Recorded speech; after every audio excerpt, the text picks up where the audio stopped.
Archaic ancient continent. Eastern region Huangzhou. Piamiao sect. Before a lonely grave mound, a man dressed in tattered rags sits on the ground, overwhelmed by grief, his voice hoarse and hysterical. Master, you have been gone for 10 years. Do you know how I have survived these 10 years? If I had not foolishly believed your nonsense back then, I would never have agreed to cultivate with you. You tricked me so miserably.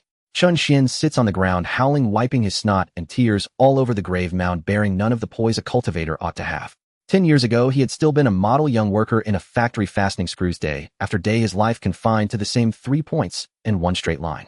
Though an orphan with neither kin nor support, his heart was filled with sunlight, always walking toward brightness. According to his plan, he intended to first toil for 10 years screwing bolts to save some money, then open a breakfast stall outside the factory gates, find a girlfriend, have 2 children, and live a steady, simple life. Yet one night the plant suddenly lost power. Ordered to shut off the assembly line's breaker, he went to the switch and accidentally yanked the wire loose from the main lever. A blinding flash of white light followed, and electricity surged back through the workshop. His head swam, and when his vision cleared, he was standing in a fantastical realm known as the archaic ancient continent. Yes, the archaic ancient continent, the very world beneath his feet. Upon arriving, he soon learned it was a cultivation world where the higher one's talent, the greater one's achievements in immortality. Yet it was also a perilous realm, for with cultivation so widespread, the land teemed with cultivators, demon clans, and ferocious beasts. He had once personally witnessed a mighty demon clan expert reveal his true form, blotting out the sky larger than any mountain and devouring an entire city with a single monstrous bite. He had also seen a human powerhouse cleave that beast in two with a single sword strike, and even witnessed thousands of cultivators soaring through the sky together. These sights filled him with yearning for this world. By any reasonable logic, having crossed into another world, he surely ought to have been a child of fortune, the fated protagonist whom mighty figures vied to take as disciple, who would then trample all enemies, have empresses and princesses competing for his love, and embark upon the blissful life of a peerless chosen one. Reality, however, proved the exact opposite. The archaic ancient continent was so vast that as an ordinary man, he could hardly travel anywhere. He could not even walk out of a single corner of Huangzhou, much less leave the region entirely. Unwilling to submit to fate, he took out high-interest loans to purchase the most basic cultivation manuals. Whether he was swindled or simply unfortunate, after several months of practice, there was no response whatsoever. When the borrowed money was finally exhausted, the usurers hunted him down. With no other choice, he fled overnight from his lodging and became a vagrant. While wandering, he later heard rumor of a grand disciple recruitment assembly. Believing his chance had arrived, he braved countless hardships, crossing mountains and rivers to register, only to find that not a single sect was willing to accept him. His dream of being the protagonist was utterly shattered. Leaving the assembly grounds, he became completely destitute, a true wanderer. On the brink of death yet again, he finally encountered an elder with immortal bearing and Taoist grace, his future master now lying peacefully beneath the mound before him. At that time, the old man fed him a single pill, which instantly turned his exhausted, worn-out body lively and vigorous again, making him believe he had finally met a discerning senior who recognized his worth. With his hopes rekindled, the elder's face softened kindly as he spoke a line that would prove all too clear. Young man, this old one sees in you bright eyes and fine teeth, a handsome bearing and graceful charm. Your talent is extraordinary, a rare, aberrant-level genius indeed. Though your brilliance is now obscured by dust, with guidance from a renowned teacher, it will not be long before the dust is swept away and your light pierces through myriad mountains and rivers. I am the 107th sect master of the Piamiao sect. Would you be willing to take me as your master? From then on you shall tread the great path to renown and save all living beings. Hearing the old man's question and meeting his magnetic gaze, Chen Xuan scarcely needed to think. Of course he did not need to think. He had begged along the road, eating wind, and sleeping under dew, nearly dying time and again. Now he had finally met a powerful figure with discerning eyes who praised him so extravagantly that he felt lightheaded. If he did not agree, even the heavens would be displeased. Thus, without further thought, he knelt, kowtowed, and formally acknowledged his master. Never had he imagined that the days following his apprenticeship would mark the true beginning of his nightmare. Only after becoming a disciple did he learn that the elder was gravely injured with little lifespan remaining and could no longer fly. He could only lead Chen Xuan on foot back to the sect. Along the way, the elder grew ever weaker, while Chen Xuan served him tirelessly, pouring tea and bringing water. He tended to the old man with more devotion than he had ever shown a girlfriend. In this manner, the two of them struggled onward for half a year before finally reaching the gates of Luangu Mountain beneath the sect's territory. At that very moment, his master could hold on no longer and passed away. With his final breath, he still managed to pass the title of Piamiao sect master to Chen Xuan, allowing him to smoothly become the 108th sect master. I have just taken a master, and he dies immediately. Is heaven letting me enter the sect at its very peak?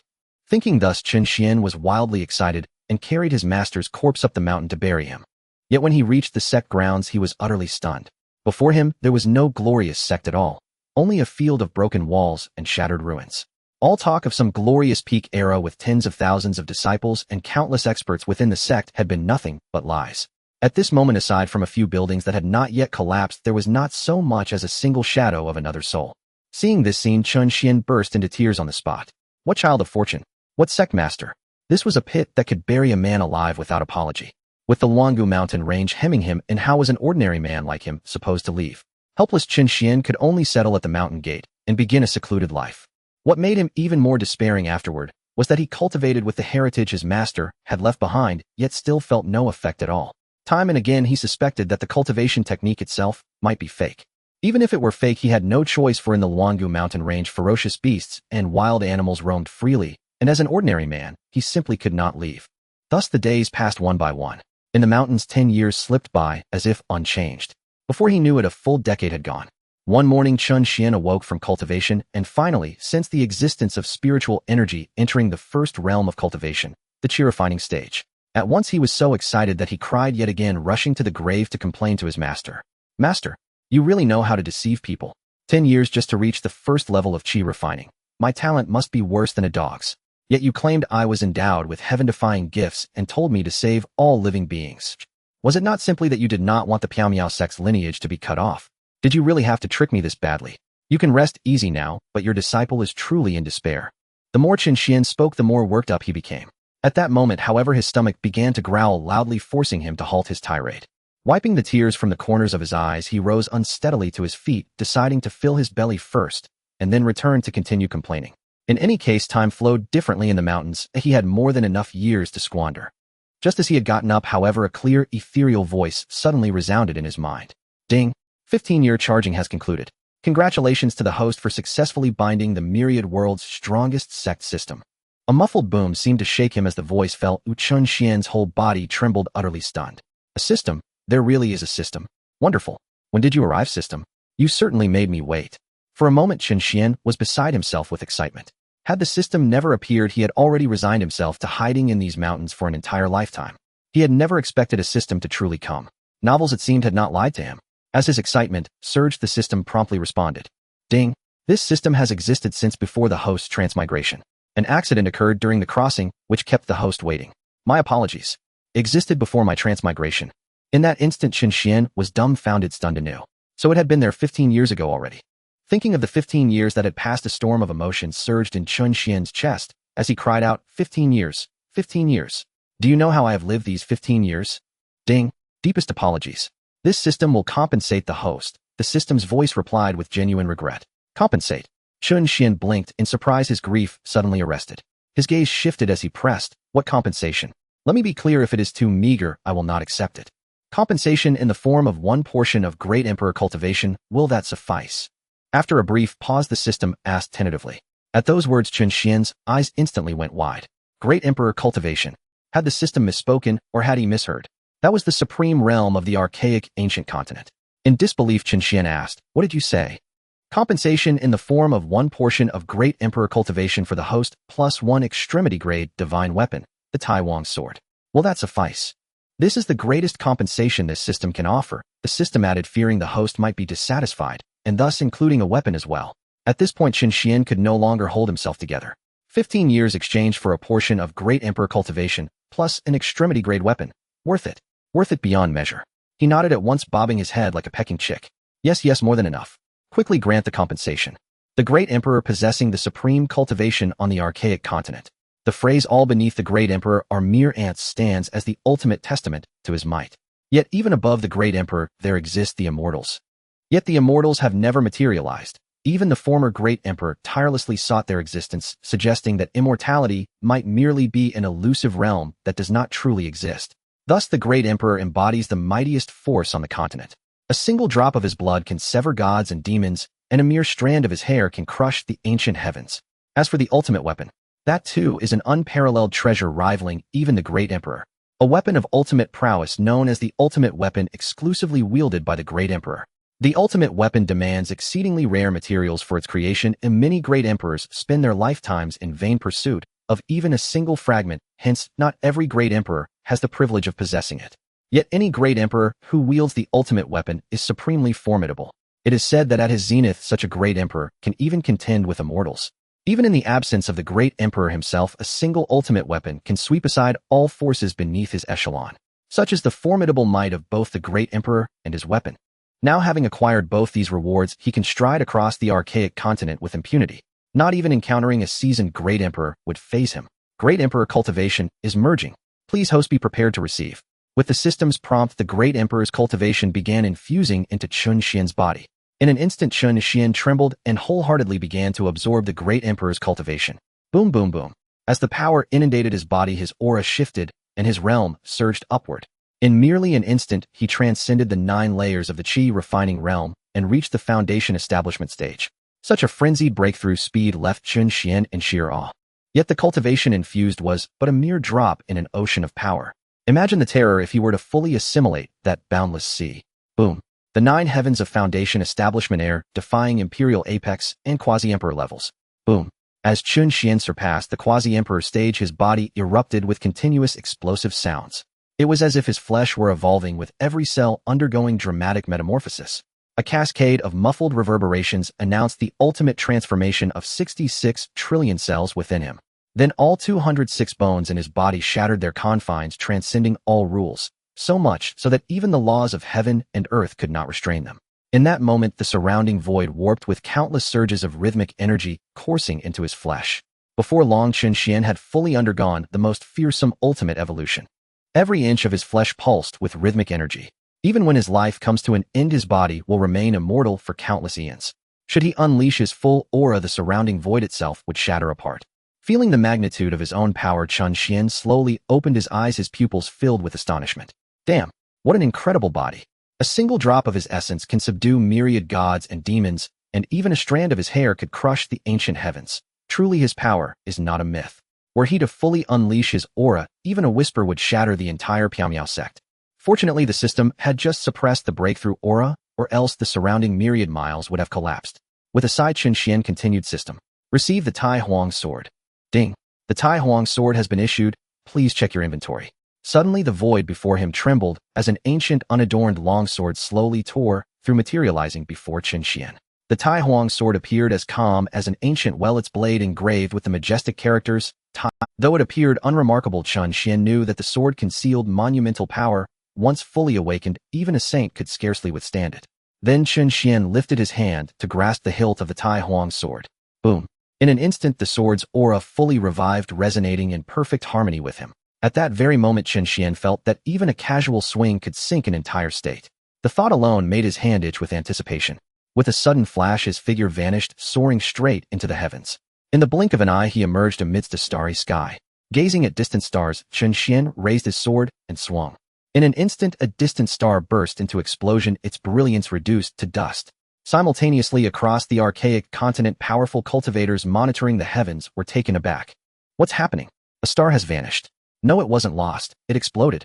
It seems to have been blasted apart. Hiss. Could there be some upheaval in the starry heavens? The cultivators observing the celestial phenomena were stricken with alarm, while numerous ancient patriarchs of the Holy Lands widened their eyes as they gazed into the night sky. I can sense the aura of the great emperor and the presence of his imperial weapon. Could it be that the great emperor has awakened? The great era is upon us. Issue the decree that every disciple of the Holy Lands receives tenfold cultivation resources and activate the sacred secret realm. The great emperor has emerged. 8th brother, 9th brother, follow me to the starry heavens to pay homage to the great emperor. Amidst the starry sky, Chen Xuan observed the exploded star with a knowing smile. The combined might of the great emperor and the ultimate weapon is truly awe-inspiring. With a mere gesture, one could pluck stars and sever the moon. All these years of perseverance have proven worthwhile. Ding. Detected a 10-star prodigy. Please host proceed to recruit the disciple. Suddenly the system's cold voice rang out, and Chen Xuan realized he had not yet fully explored its functions. He then asked casually, system, what features do you possess? Is there any reward for recruiting disciples? If the rewards are insufficient or too meager, I shall not accept your task. After all, I already possess the great emperor's cultivation and the ultimate weapon. I do not require trifling gains. Bro, with such power at hand, there's no room for slack. The system, nearly on the verge of tears, explained in a saddened tone, it's not difficult at all, quite simple indeed. Then do tell. Chen Xuan nodded and slowly sheathed the Tai Huang sword. It was as if the Tai Huang soared, and he were one obediently merging into the Linghai to absorb nourishing spiritual energy. Alright then. This system, known as the strongest sect in all world system, requires the host to develop the sect into the most formidable force across all realms. And naturally a sect cannot flourish without disciples. Thus the host must recruit them. To encourage the host's active recruitment of disciples, the following rewards for recruitment shall be granted. Recruit a disciple with potential exceeding 10 stars and receive the extravagant discipleship reward package, guaranteeing at least one immortal summon card with additional rewards randomized. Recruit a disciple with 10-star potential and receive the luxurious discipleship reward package, guaranteeing 2 Great Emperor summon cards and 2 Saint summon cards along with randomized extra rewards. Recruit a disciple with 9-star potential and receive the deluxe discipleship reward package, which guarantees 2 Saint summon cards with additional rewards randomized. Recruit a disciple with potential below 9 stars, but above 6 stars and receive the standard discipleship reward package, which includes 1 Heavenly King summon card. Realm classifications: Qi Refining Foundation Establishment, Linghai Air, Defying Divine Concentration, Heavenly King, Imperial Level Saint, Great Emperor, Immortal. With his Emperor level cultivation, if he truly resolved to take disciples, it would be no great difficulty. After all, the Huanggu continent is vast. There are countless 10-star talents scattered across it. Thought. With his Emperor level cultivation, if he truly resolved to take disciples, it would be no great difficulty. After all, the Huanggu continent is vast. There are countless 10-star talents scattered across it. With that in mind, Chen Xuan nodded and said, "Very well. I accept this task. Excellent host." To help the host discern disciples' gifts, the system bestowed an extra seekers eye capable of detecting every person's talents and any hidden abilities. A foundational sect construction deed was also granted usable to erect infrastructure, which includes a built-in super spirit converging formation. Host hurry to recruit disciples before someone else intercepts them. Chen Xuan nodded, then his figure vanished in an instant as he sped toward the location indicated by the system. Conveniently, that place lay within the same great prefecture as his own sect. Huanggu Continent, Eastern Domain, Huangzhou. At the brink of a 10,000-foot precipice, several sect disciples were hunting down a fellow disciple. "Lin Fan, you cannot escape. Surrender peacefully. Our senior brothers will give you a swift end." "No, he must not be given a swift end. I will torment him mercilessly. He killed my own younger brother, and I must make him suffer." "Enough. Kill him quickly and return to claim the reward." Senior brother Wang promised that whoever brings back Lin Fan's head may enter the second tier of the Shintong Pavilion to choose divine techniques. The disciples, clad in the robes of the Xinjian sect, closed upon the cliff. Lin Fan, standing at the edge wounded and bloodied, stared at the faces of his fellows and could no longer restrain a hysteric skyward laugh. "Ha ha ha, pack of lackeys. Wang Chong bullied fellow disciples and stole my resources. I only defended my rights and injured him. The sect did not seek justice for me, expelled me, and issued a kill order. Who is truly right and who wrong? If I do not die today, I will slay Wang Chong and every one of you dogs." Lin Fan roared to the heavens, venting his grief and fury. He had once been an inner disciple of the Xinjian sect, a hegemonic power in Huangzhou. When he first entered as an outer disciple, his heart burned with zeal to serve the sect. Though his innate talent was not extraordinary, his natural affinity for the sword Dao carried him into the inner gate, where he became a senior brother admired by many. He had believed he would spend his life in loyal service to the Xinjian sect. Yet Wang Chong, the elder's son, ran rampant in the inner gate, oppressing others. Countless young sisters had suffered at his hands. For the sake of cultivation and repaying the sect's nurturing, he endured. But Wang Chong grew ever more outrageous, and during an external trial sought to eliminate him. He merely resisted in self-defense and accidentally injured Wang Chong. The sect, blind to nuance, expelled him and issued a bounty for his death. Such a sect filled him with sorrow. All his devotion felt thrown away. Senior brother Wang has overstepped, but who can blame others? He is the elder of the Shintong Pavilion's son. Perhaps offending some would not have caused so much, but you should never have provoked senior brother Wang. Alas, today you are The disciples sneered as they drew nearer. Lin Fan watched them close in and understood that his death was like. After all, the Xinjian sect was one of Wangji's 2 hegemonic forces, the preeminent sect of its kind. A mere nobody who offended a sect elder had little hope of escaping death and obliteration. Yet even in death, he would seize his fate. Lin Fan howled to the sky, "My life answers to me, not to." He turned to leap from the cliff. But at that very moment, a figure materialized before him. "Wait, do not jump." Lin Fan froze, halting mid-run, and looked with puzzlement at the newcomer. An elder of the Xinjian sect. It could not be. The Xinjian sect had no elders so youthful. Was this person come to save him? Unlikely. In all Huangzhou, the Xinjian sect reigned supreme. Who would dare provoke them? As he pondered, the man smiled and spoke again. "Young man, I see bright eyes and fair features, a beauty fit for a crown, a figure like sculpted jade. Dashing and graceful, uniquely gifted, a rare prodigy of uncanny talent. Though your pearl is now clouded with dust under a renowned master's guidance, it will not long remain so. Soon it will shine and rend mountains and rivers with its brilliance. I am the 108th patriarch of the Piamiao sect. Would you accept me as your master? From that day you would walk the path to renown and save the countless lives of the world. The proclamation left Lin Fan and all around stupefied. Take him as a disciple. Are you blind to the present situation? And you are harboring a disciple hunted by the Xinjiang sect. Do you mean to snub them? And what sort of sect is the Piamiao sect anyway? None of us have ever heard of it. One disciple bellowed coldly. How dare you, an insignificant sect, shelter a Xinjiang sect traitor before our faces? Do you seek to pick a fight with us? Without turning, Chen Xuan raised his hand and struck. With a thunderous impact, the disciple dissolved into a spray of blood and mist. For a moment, everyone inhaled sharply. Lin Fan's eyes widened. One move had slain a cultivator of the 5th layer of the Spirit Sea. Who was this man to dare offend the Xinjiang sect? Perhaps he belonged to a reclusive clan that seldom revealed itself, and so did not grasp Xinjiang's renown. Thinking this, Lin Fan hastened to warn him, Senior, you have killed a Xinjiang sect disciple. The Xinjiang sect is a hegemonic force in Huangzhou. They will not let this pass. You should leave quickly to avoid trouble. Indeed. How dare you kill our Xinjiang sect disciple? You are finished. Your death is certain. Even if you are a master of aerial flight, you cannot evade the Xinjiang sect's pursuit. Kid, I advise you to surrender now and return to the Xinjiang sect to accept punishment. If an elder intervenes, no matter who you are, death will be your fate. The Xinjiang disciples threatened with unshakable confidence. After all, their sect teamed with masters of the flying realm, and the Xinjiang sect's reputation was so great that the mere mention of it made knees go weak. Thus, though aware the stranger was powerful, they felt no fear. This mere Xinjiang sect will be wiped out by a single hand. Chen Xuan said with the casual air of drifting clouds, looking to Lin Fan. Now tell me, will you accept me as your master? If you accept, I will slay those few and avenge you. If you do not, I will leave. Avenge me? Startled, Lin Fan asked in bewilderment. Senior, have you heard the story between me and the Xinjiang sect? No, I have not heard your story, but your face is written with one. Chen Xuan smiled faintly as information about Lin Fan manifested before him. Name: Lin Fan. Realm: Spirit Sea, 4th layer. Physique: unactivated Taigu sword body, one of the most domineering constitutions of the ancient era, an innate affinity to the sword Dao. Once activated, it will bend the sword Dao to the bearer. When perfected, it will transcend the sword Dao entirely, allowing one to carve an empire with the sword. Potential: 10 stars.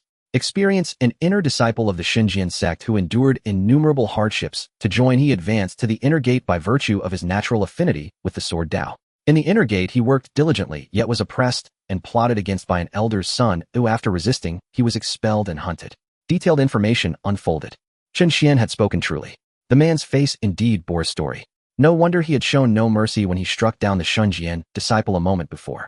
One who slays must be prepared to be slain in turn. I will accept you as my master. Lin Fan hesitated for a heartbeat, then agreed. At first he had only feared bringing trouble to the Piamiao sect, but now that the man claimed to know his history, and even said he would single-handedly devastate the Xinjiang sect, such provenance could not be ordinary, and so he consented to be a disciple. Without sect protection, he would sooner or later be executed by Xinjiang. To have someone shelter him was immense grace. Good. Then, as your master, I shall first avenge you. Chen Xuan nodded in satisfaction, then turned to regard the Xinjiang disciples. Immediately they all shuddered. Why, you dare? You dare? Killing us will not end well for you. Brothers, let's attack together. The disciples of the Divine Sword sect were filled with terror, and then they all launched an assault on Chen Xuan. But before the divine powers could be unleashed, Chen Xuan snapped his fingers. Clap. A crisp sound echoed from his fingertips. In an instant, all the disciples of the Divine Sword sect trembled, and then, boom, boom, boom. All the disciples exploded into a mist of blood, scattering between heaven and earth, vanishing from sight. Hiss. Lin Fan's pupils constricted sharply once again. Good heavens. With a single snap, he annihilated several Spirit Sea cultivators. A practitioner of the Skyward Realm could not achieve this. At least an elder of the Concentration Realm could do it. Indeed, I did not choose the wrong master. In that moment, Lin Fan's gaze towards Chen Xuan was filled with complete reverence. Disciple, why aren't you kneeling and bowing to your master?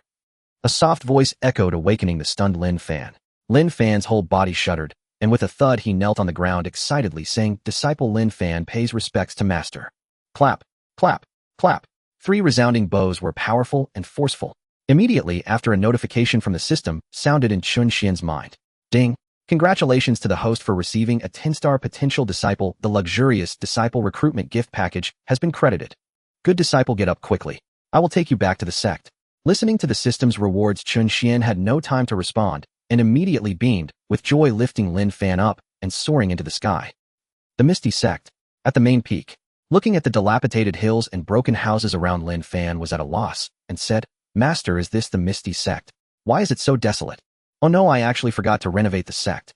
Chen Xuan was momentarily stunned and hurriedly found an excuse, saying, "This is all an illusion. I will dispel the illusion and reveal the true sect." After saying this, he secretly thought, "System, quickly use the sect construction card."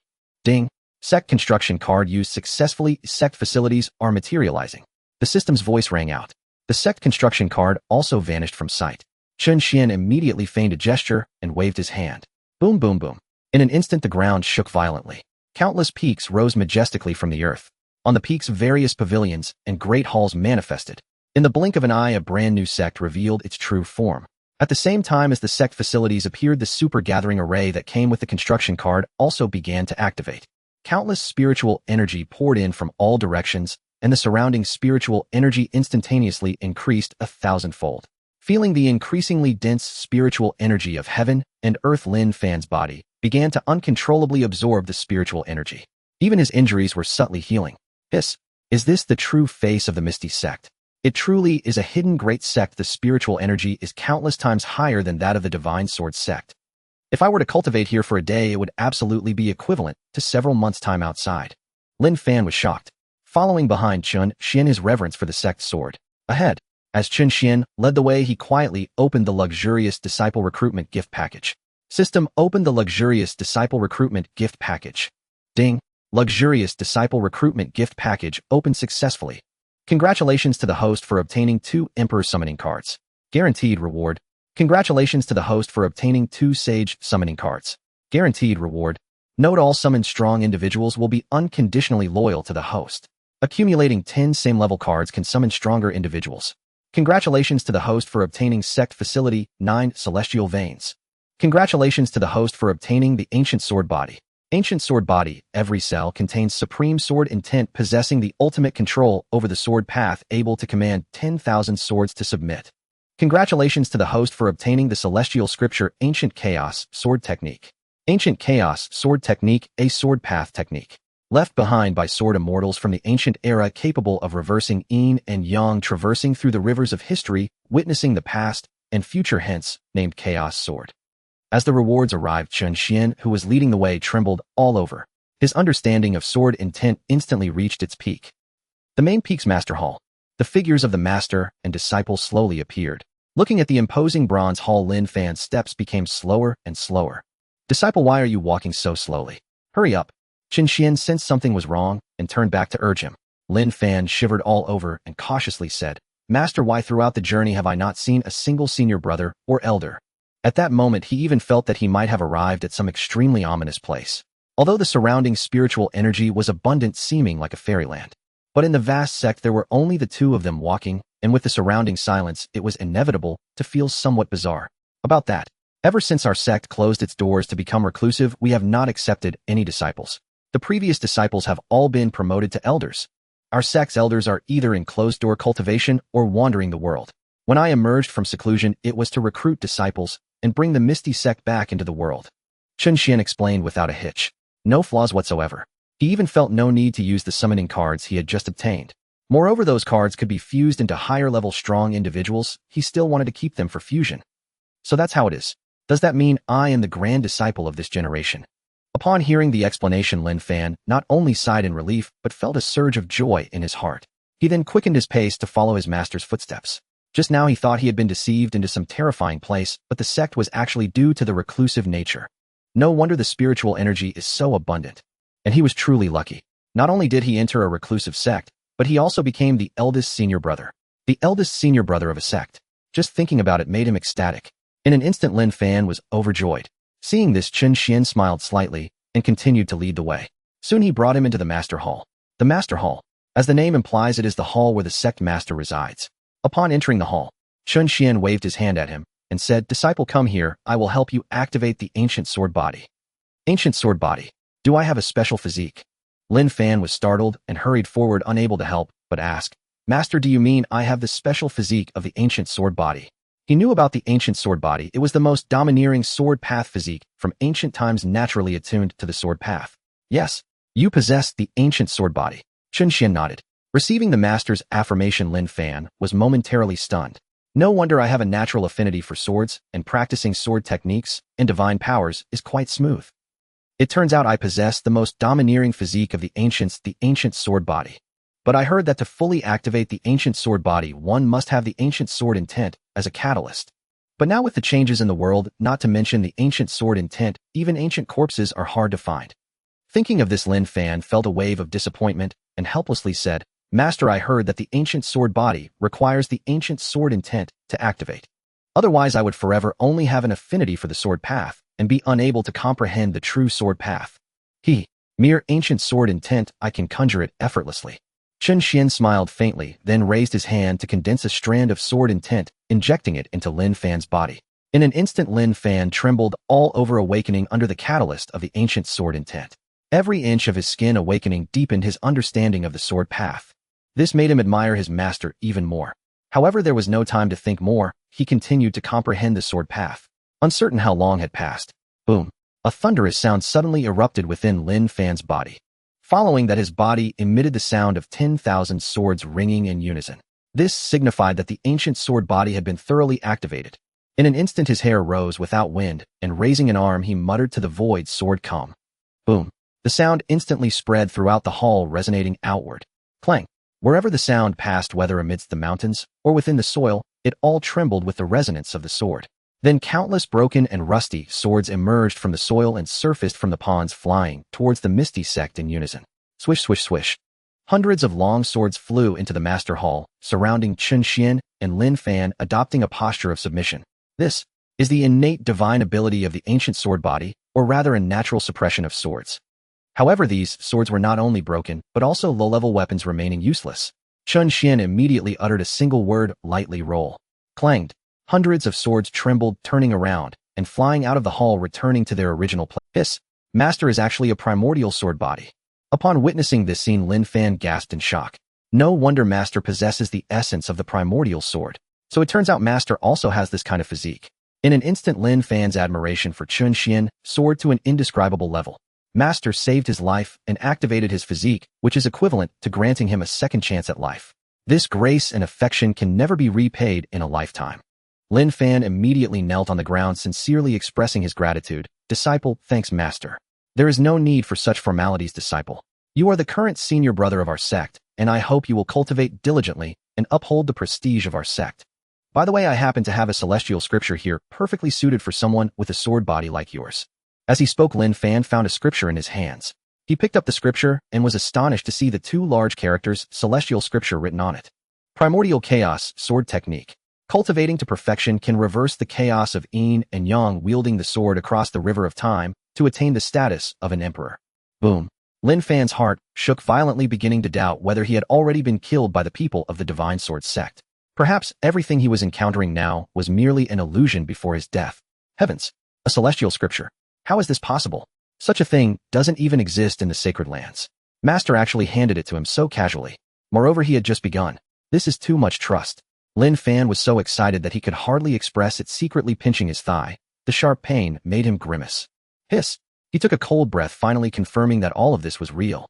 He hurriedly clasped his fists and said, Thank you, master. Cultivate. Chen Xuan smiled slightly and said, The initial stage is the most difficult. Fortunately, I have time now to guide you. Yes.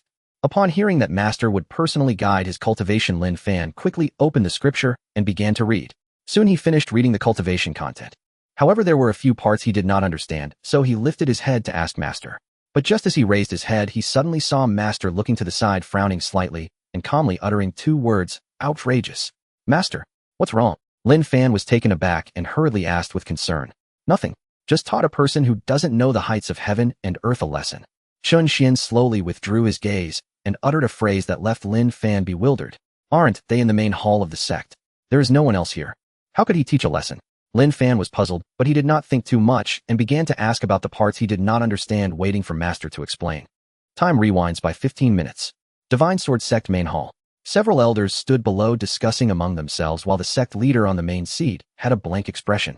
The sect leader of the Divine Sword Sect, Yushan, looked down at the elders with a calm demeanor. One of the elders responsible for investigating the disappearance of disciples quickly reported to Xuan with cupped fists, "Sect leader, the soul plates of the 6 inner disciples have shattered.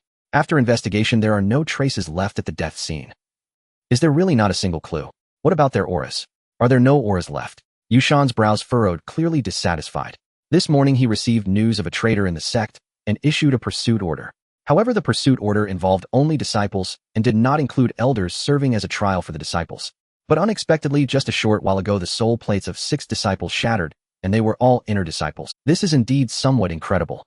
Not a single trace of aura left. It's as if they vanished into thin air at the edge of a cliff. The elder of the law enforcement hall shook his head, and all they received was news of no clue. This is indeed somewhat incredible. Not a single trace of aura left.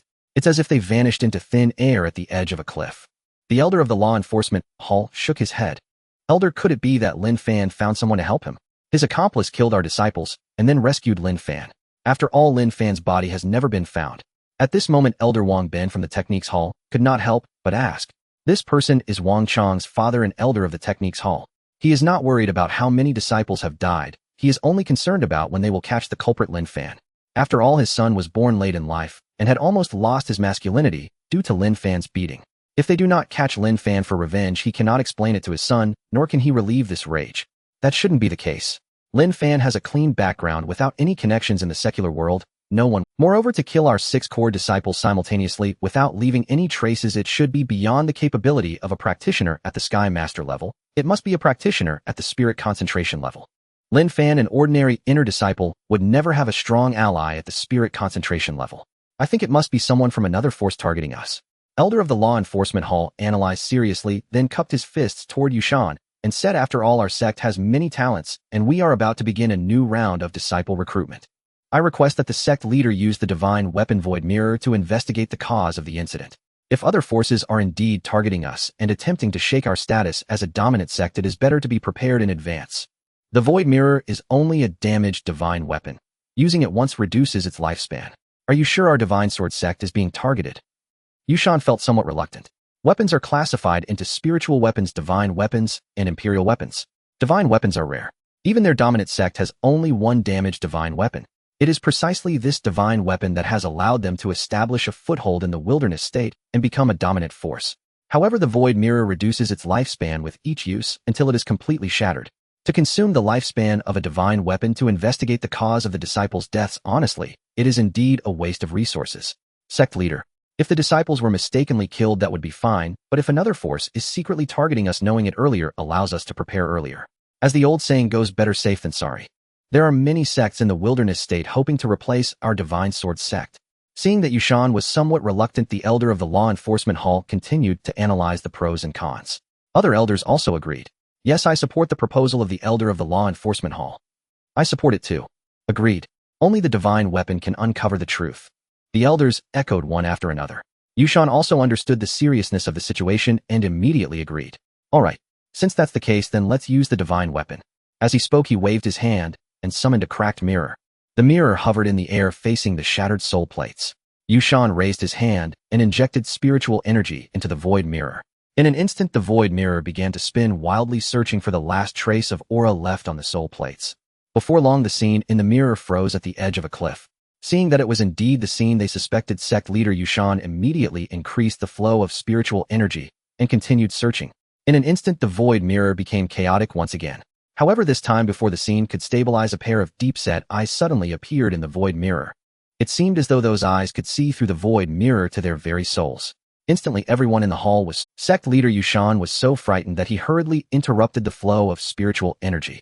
But at that moment, the voice of the pair of eyes echoed from within the void mirror. "Outrageous." Boom, boom. The voice instantly pierced through the void mirror, sending the sect leader of the divine sword sect flying. PFF. Xuan staggered back, spitting out a mouthful of blood on the spot. Then the scene in the void mirror vanished, and the divine weapon was reduced to ashes on the spot. So powerful. So powerful. Xuan had no time to feel heartache for the void mirror, his eyes wide, filled with fear. "Sect leader, are you alright? Quick, get healing pills." The other elders were alarmed and hurried over. It is known that their sect leader is a mid-stage spirit concentration expert in extraordinary power. To be harmed by something from the void mirror is truly unfathomable. Xuan was supported by everyone, quickly took a healing pill and only then did he regain his composure, looking toward the place where the void mirror had turned to ash with lingering fears. Once he saw that the pair of eyes had disappeared, he finally breathed a sigh of relief. Master, what exactly happened? Why is there a voice in the void mirror? The void mirror shouldn't be able to replicate. What about those eyes? Could those eyes belong to the murderer? The elders inquired with concern.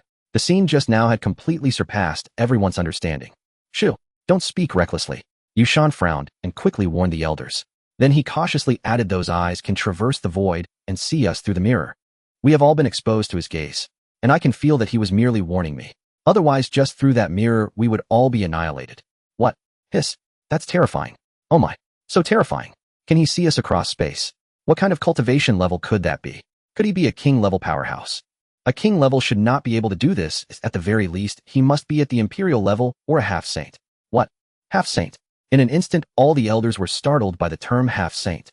After all, a half-saint is an existence only found in the Holy Land. Could it be that they offended the Holy Land? In a moment, everyone felt a chill. I don't know, but I can sense that those eyes can see through everything. Regardless of whether he is at the imperial level or half-saint, we need not investigate the matter of the disciple's death. Otherwise, if we offend those eyes, our divine sword sect will surely perish. You're right, Yushun replied, trembling inwardly. He did not know the opponent's power, but he understood that those eyes were something their divine sword sect could not afford to offend. All right, this kind of powerhouse must have been offended by our disciple, and he eliminated him easily. He did not kill the master, so he probably won't hold it against us. Keep this matter confidential, it must not leak out. Dismissed. What about the pursuit order for Lin Fan? The elder from the Techniques Pavilion was still not at ease and carefully looked at the master. The master hesitated for a moment, and then said, Lin Fan should not be related to those eyes. Let's withdraw the pursuit order for now and change it to a secret capture. Remember, we need to capture him alive, and we must not offend anyone during the process. Also, if we really can't capture him, then it's fine. After receiving guidance from Chen Xuan, Lin Fan had just begun to grasp the basics. As for why he was able to comprehend so quickly, the reasons were quite simple. Firstly, he possessed the ancient sword body, which naturally had an affinity for the sword Tao. Secondly, the immortal scripture was developed by a sword immortal, making it more suitable for someone with a sword Tao physique. Furthermore, this realm is rich in spiritual energy, making it more conducive for cultivation. With all these conditions combined, he learned at an astonishing speed. Disciple, there are many houses outside the main hall. You can choose any one of them to reside in. After exiting the master's hall, Chen Xuan pointed to the nearby houses and said, Yes. Lin Fan nodded, then found a room and prepared to report to his master. But when he turned around, Chen Xuan had already flown up into the sky. At the same time, 9 transparent giant dragons suddenly appeared in Chen Xuan's hands, and with away from him, they charged towards the ground. Hiss. Is this a spiritual vein? No, this aura is even more powerful than a spiritual vein. Could it be a divine vein? It can't be an immortal vein, right? Oh my. The master can actually place an immortal vein with his bare hands. Seeing this scene, Lin Fan was greatly shocked. A spiritual vein is an invisible entity formed by the gathering of spiritual energy from heaven and earth, generally born from nature. As for the immortal vein, it's even more rare. Ordinary cultivators may not even see a divine vein, let alone an immortal vein. Yet his master could actually place an immortal vein with his bare hands. This kind of ability is simply terrifying. In an instant, Lin Fan was left in a daze watching his master arrange the immortal vein. Soon, after the first immortal vein merged into the mountains and rivers, the surrounding spiritual energy surged, and the barrier of this realm began to weaken. This is at 1,500 times the spiritual energy. Indeed, it is an immortal vein. As the first immortal vein was laid down, Lin Fan immediately felt the increase in spiritual energy, completely astonished. Boom. The second spiritual vein also burrowed into the mountains and rivers. The surrounding spiritual energy continued to surge, hissed 2,000 times, and the barrier of the realm has grown even thinner. Lin Fan's eyes widened again. This was only the second immortal vein being placed. If all 9 were laid down, how much spiritual energy would surge? As Lin Fan watched in disbelief, one after another immortal veins following Chen Xuan's gestures successively burrowed into the mountains and rivers. Boom, boom, boom. Soon all 9 immortal veins were fully integrated into the mountains and rivers. The spiritual energy at the peak of the Piao sect instantly surged to 5,000 times that of the outside world. Of course, this was just at the main peak. But even the other peaks outside the main peak now had over 4,000 times the spiritual energy. Even the nooks and crannies beneath various peaks had a spiritual energy concentration of at least 3,000 times. However, compared to the barrier of the realm, this spiritual energy was nothing at all. Because at this moment the barrier within the Piao sect had become incredibly thin, and the various Tao rhythms and rules of the world could be sensed with little effort. In some places, certain Tao rhythms even seep through the barrier visible to the naked eye. This is the true tale. What is the greatest fear in cultivation? Is it seclusion? Or is it combat? Neither. The greatest fear in cultivation is the inability to comprehend. Without the ability to comprehend, no matter how hard one cultivates, their cultivation level cannot progress. Especially in later stages, breakthroughs can only be achieved through various comprehensions. At this moment, the rules of the Piao sect were evident and the Tao rhythms flowed. Staying here to cultivate equates to having virtually no significant cultivation bottlenecks. As long as one is willing to endure hardships in cultivation, breakthroughs will come eventually. It is no exaggeration to say that if a dog were thrown into the Piao sect, it would probably turn into a great demon in no time. Our sect truly has a dominating presence. I must cultivate diligently, living up to my master's high expectations and the environment of the sect. Lin Fan, filled with astonishment, entered the room and began to devote himself to intense training. On the other side, after arranging the immortal veins, Chen Xuan smiled in satisfaction. The rewards from the system were indeed impressive. With such transformations in the sect, it should be much easier to recruit disciples in the future. As for the summoning card, Chen Xuan was not planning to use it for now. After all, he was already at the level of an emperor. Summoning 1 or 2 more emperors would not feel significant. It's better to save it for synthesizing immortals. As for the saint summoning card, it was even more unnecessary. If it can synthesize an emperor, who would still want a saint? Anyway, the system has stated that cards can be synthesized. However, emperors and saints cannot be synthesized a second time. This means that the saint summoning card can only synthesize emperors, and the card after synthesizing an emperor cannot be further synthesized, only summoned for use. But the emperor summoning card can synthesize immortals. So the optimal way to maximize the benefits of the summoning cards is to synthesize emperors into immortals and saints into emperors.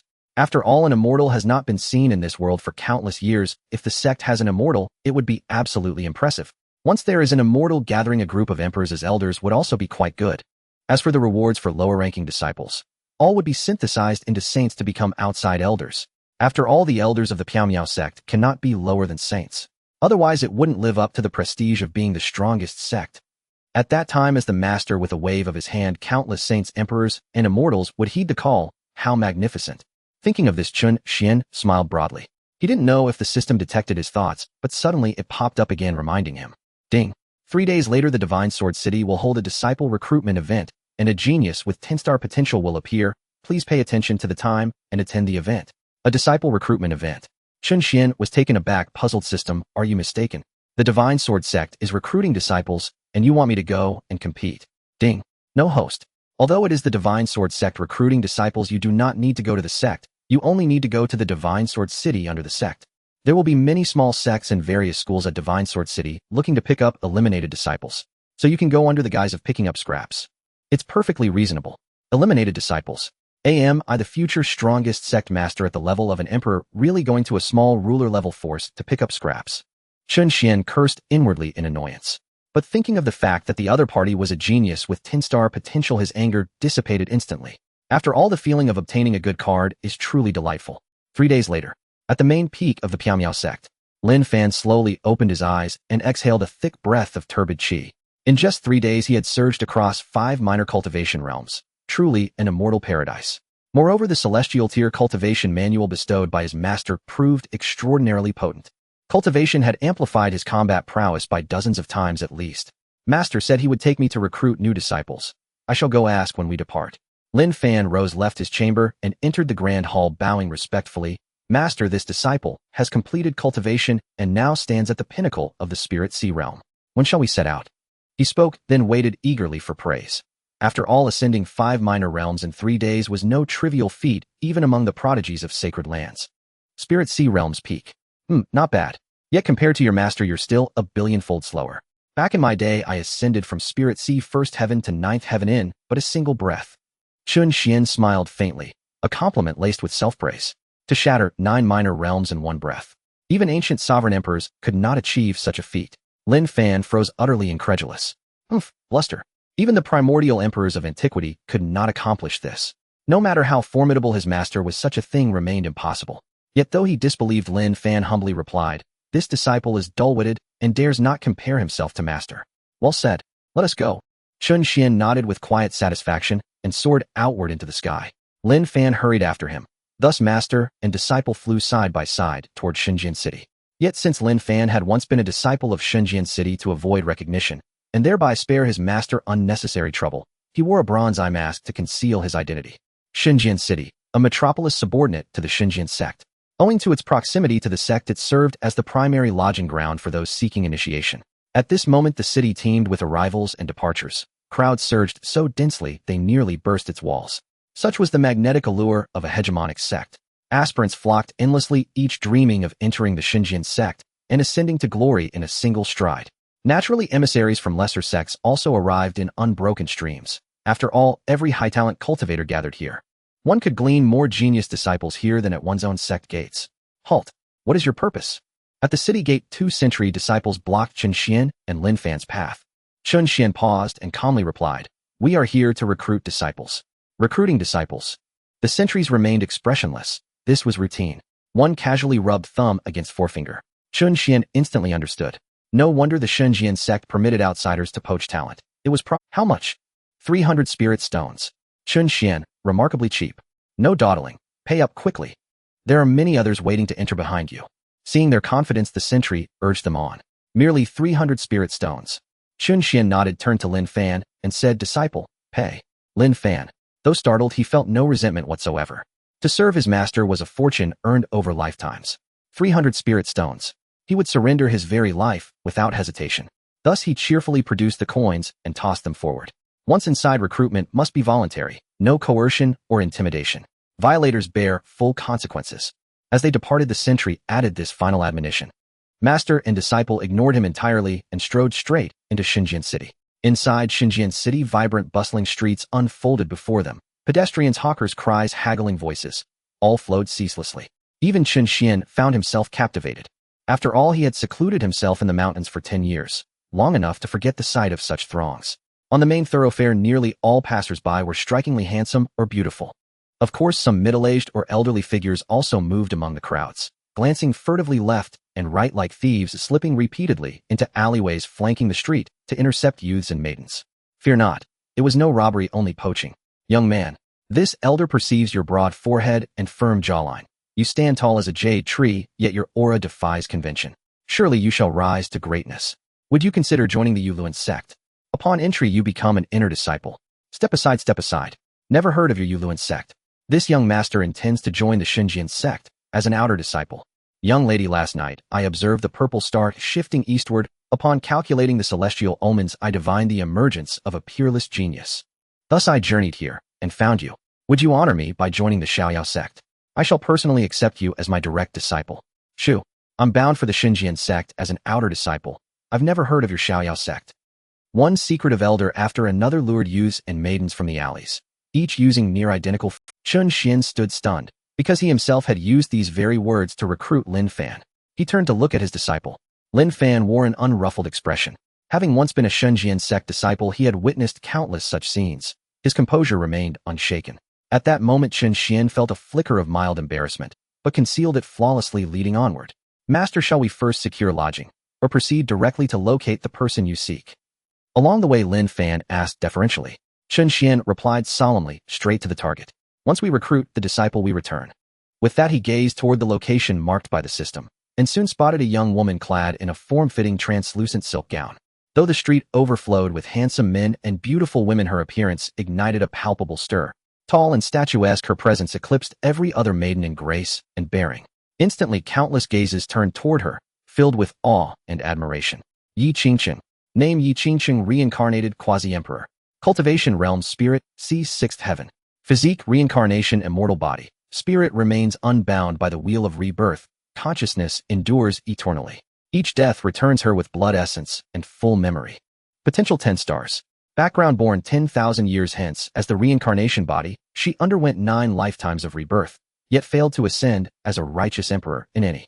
This is her 10th cycle, reborn 10,000 years into the past, having awakened her past life memories only half a month ago. These details shimmered into view before Chen Xuan's eyes. He smiled faintly and murmured, "A girl from 10,000 years hence. Disciple, you now have a junior sister." Without delay, he strode directly toward the young woman. "Ah, a junior sister." Lin Fan blinked, then instinctively followed his master's steps. Yet before they closed the distance, a young man clad in Xinjian sect robes stepped ahead of Chen Xuan, blocking. Upon recognizing the youth, Lin Fan halted mid-step and urgently warned, "Master, This is Wang Chong's son of the Scripture Pavilion Elder. It was because of him that I was hunted down. What serendipity. Then by all means, kill him later to vent your grievance. Your master will cover you. Chen Xuan spoke with utter nonchalance. Yet such audacious words startled Lin Fan, who fretted, but might this bring trouble upon master? This is after all a vassal city of the Xinjiang sect, teeming with its disciples and perilously close to its mountain stronghold. Any incident would trigger immediate notification to the sect. Fear not. Remember, the Piao sect bows to no power. Should even an emperor descend, you need not tremble. The sect bears all responsibility. Boom. At those words, Lin Fan trembled with exhilaration, his spirit surging with invincible resolve. The Piao sect fears no force. Not even an emperor inspires fear. All burdens rest upon the sect. Could it be, the sect harbors peerless masters beyond mortal reckoning? At that thought, Lin Fan's excitement soared. He bowed deeply and declared, yes, I shall slay him forthwith to avenge myself. Good. Do not approach yet. Let us observe what scheme he intends for your junior sister. Wang Chong's eyes were filled with excited and sinister light, scrutinizing Yi Qingqing intently. Such a gem. Truly a gem.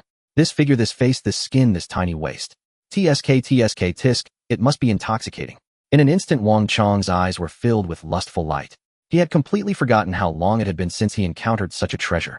Finally encountering one now, if he didn't seize the opportunity, it would certainly be a disgrace to his title of the playboy of the Xinjiang sect. With a smile, Wang Chong blocked Yi Qingqing's path, feigning concern as he said, Miss, you must be here to participate in the recruitment conference of the Xinjiang sect, right? The entry test has already begun. Why haven't you gone yet? Are you lost? How about I take you to the Xinjiang sect for the entrance test? No need. Yi Qingqing frowned and shook her head, rejecting him on the spot. However, the young man seemed unconcerned, still leering as he said, Miss, I am Wang Chong, an inner disciple of the Xinjiang sect. My father is an elder in the Technique Pavilion and can recommend you for entry, saving you from a lot of troubles. Moreover, as long as you perform well in the outer sect, I can use a bit of my influence to get you into the inner sect. What do you say? Would you like to get to know each other?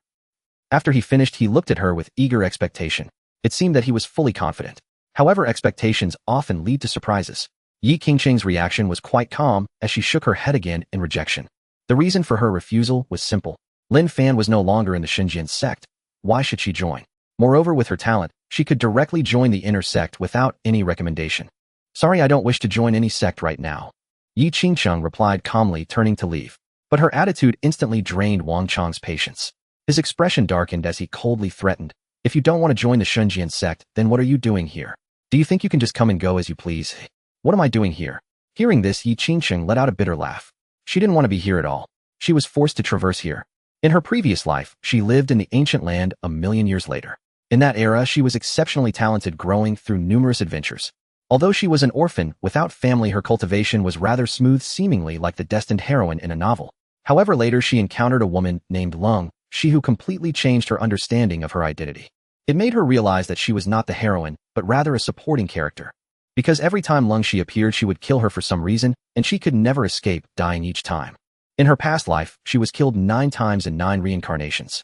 It nearly drove her to madness.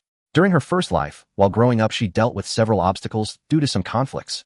Later, a girl named Lung, she who had achieved success in cultivation, found her, and without any explanation slapped her to dust, claiming it was for revenge for her family.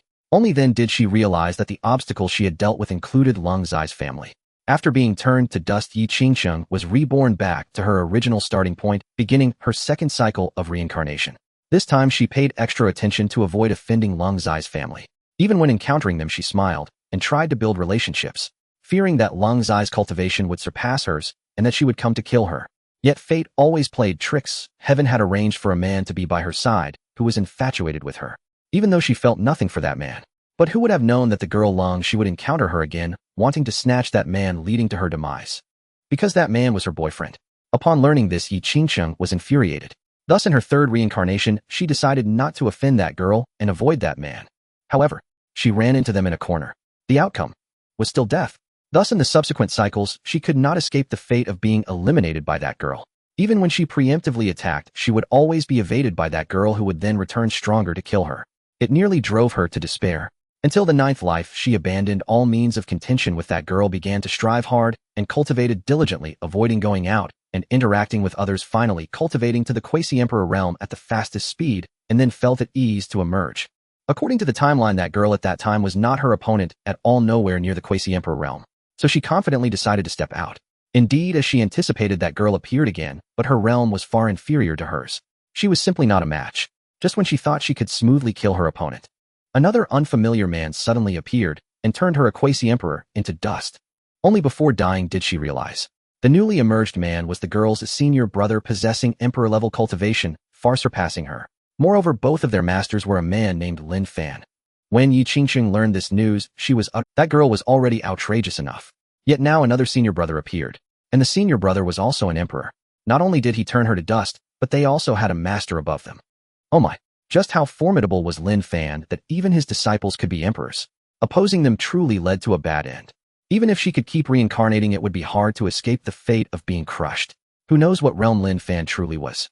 Thus, after realizing this, Yi Qingqing secretly decided that in the next reincarnation, she would also seek Lin Fan to become his disciple and cling to him. However, unexpectedly in her 10th life, she was transported back to 1,000,000 years earlier, becoming the eldest daughter of the Yi family, a prominent family, second only to the hegemonic forces. She only awakened the memories of her previous 9 reincarnations half a month ago. This caused all her plans to fall apart. Especially when she thought of encountering that girl who had always suppressed her again 1,000,000 years later, she couldn't help but feel anxious. However, after awakening her memories, she unexpectedly learned that the Shenzhen sect was holding a 3-year recruitment conference. Her father, the clan leader, kept mentioning the might of the Shenzhen sect, reminding her of fragments of her previous life. Lin Fan seemed to originate from the Shenzhen sect. Later, for some unknown reason, he left the Shenzhen sect, soaring to great heights. Could it be that I have crossed into Lin Fan's era? She was greatly shocked and eagerly began investigating information about Lin Fan, quickly discovering that Lin Fan indeed was a disciple of the Shenzhen sect and was also an inner disciple, not highly regarded by the sect. Having learned this news, she immediately followed her father's arrangement and came alone to participate in the Shenzhen sect's disciple recruitment conference. She assured her father with great confidence that she was absolutely certain to become an inner disciple directly. At that time, her old father was so excited that he took out numerous treasures to enhance her strength. But it's still the same old story. Fate loves to play tricks. This morning, when she confidently prepared to take part in the test, she learned that Lin Fan had actually been expelled from the sect. The reason was unknown. His whereabouts were unknown. Her plan to cling to him fell apart again. As for joining the Shenzhen sect, she had completely lost interest. Her mind was filled with thoughts of where to find Lin Fan. Thus, she had no good attitude towards the Shenzhen sect disciple before her. After all, with her strength, even if she joined the Shenzhen sect, her status would undoubtedly be higher than this person. With just a little maneuvering, she could definitely become the sect master's personal disciple. However, considering that Lin Fan had been expelled from the Shenzhen sect, if she joined it, might lead to a conflict with him. She directly gave up the idea of joining the Shenzhen sect. Nevertheless, in this life, she had family and responsibilities unlike her previous life as a solitary person. If she offended the hegemonic Shenzhen sect, her family would be put in a difficult position, so her tone softened a bit, saying, "Sorry, I really don't want to join the Shenzhen sect right now. Today, whether you want to or not, you will join. Otherwise, you won't be able to leave." Wang Chong sneered while gesturing towards the distance with one hand. In an instant, several other disciples of the Shenzhen sect appeared, surrounding Yi Qingqing. "Halt!" Just as Wang Chong prepared to strike, a cold, commanding voice suddenly rang out. In moments later, 2 men, one tall, one short, advanced toward them with deliberate calm. Does the Divine Sword sect truly resort to coercion even in accepting disciples? In the newcomers were Chen Xuan and Lin Fan. It was Lin Fan who had spoken.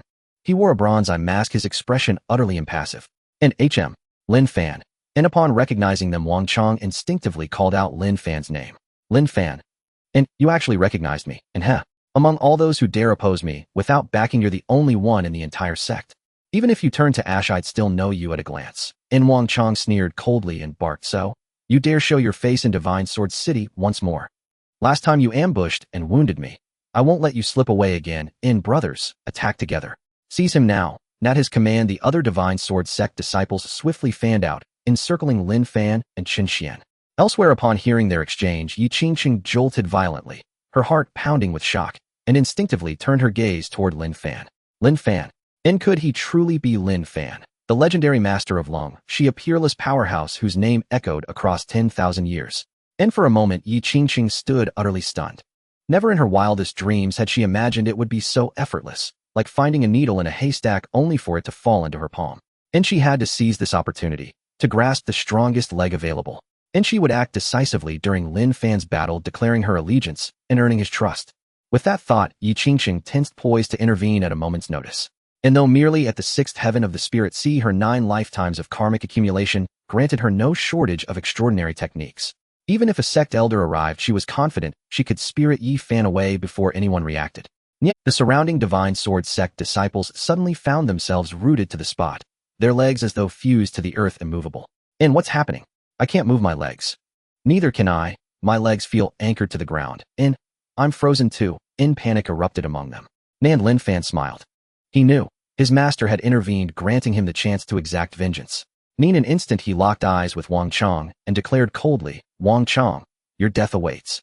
With that he raised his hand and gathered spiritual energy into a colossal palm which descended upon Wang Chong. And Wang Chong's heart lurched violently. And still as a cultivator of the 5th heaven of the spirit sea, he believed himself superior by 1 full realm. His body felt weak, but his cultivation level was unquestionably higher. And even without allies he held no fear. And Lin Fan, in open combat you stand no chance against me. Today I'll show you the true might of the 5th heaven of the spirit sea, the mighty tiger fist. Instantly he unleashed the aura of the 5th heaven and conjured twin fists of spiritual energy, driving them forward to meet Lin Fan's descending palm. Boom. In that instant the two techniques collided, yet Wang Chong's mighty tiger fist disintegrated into dust the moment it touched Lin Fan's palm. Unbroken, the colossal palm continued its descent, crushing down upon Wang Chong's head like a mountain. And Wang Chong gasped, sharply, stunned beyond words. Impossible. Impossible. You're only at the 4th heaven of the spirit sea. How could you shatter my mighty tiger fist in an instant? Shaken to his core, he frantically gathered spiritual energy to erect a defense. But before his barrier could fully coalesce, the massive palm slammed onto his skull and drove downward with crushing force. And boom. A muffled thunderclap echoed. The bluestone pavement shattered beneath the impact, leaving behind a deep crater. And Wang Chong vanished without a trace. Silence fell. Then a collective gasp rose as onlookers rushed to peer into the pit. All they saw was a smear of indistinct gore. Who said I was only at the 4th heaven? I've already reached the 9th heaven of the spirit sea. Lin Fan murmured softly. Ni's long simmering vengeance was complete. The hatred and obsession that had consumed him dissolved entirely. And then he turned, clasped his fists respectfully before Chen Xuan, and said, Master, your disciple has avenged his wrongs. Boom. At those words the stunned crowd finally snapped back to reality. Heavens, an inner sect disciple of the Divine Sword sect reduced to pulp. Murder. He's committed murder, and a Divine Sword sect disciple has been slain. Run for your lives. Young men and women scattered in terror, fleeing in every direction. This was a disciple of the Divine Sword sect, and this was their territory. And to commit murder here was tantamount to inviting death, like an old man seeking the gallows. Those who remained to watch were either backed by formidable influence, or possessed unwavering confidence in their own strength. As the crowd dispersed, even the remaining Divine Sword sect disciples stood paralyzed with disbelief.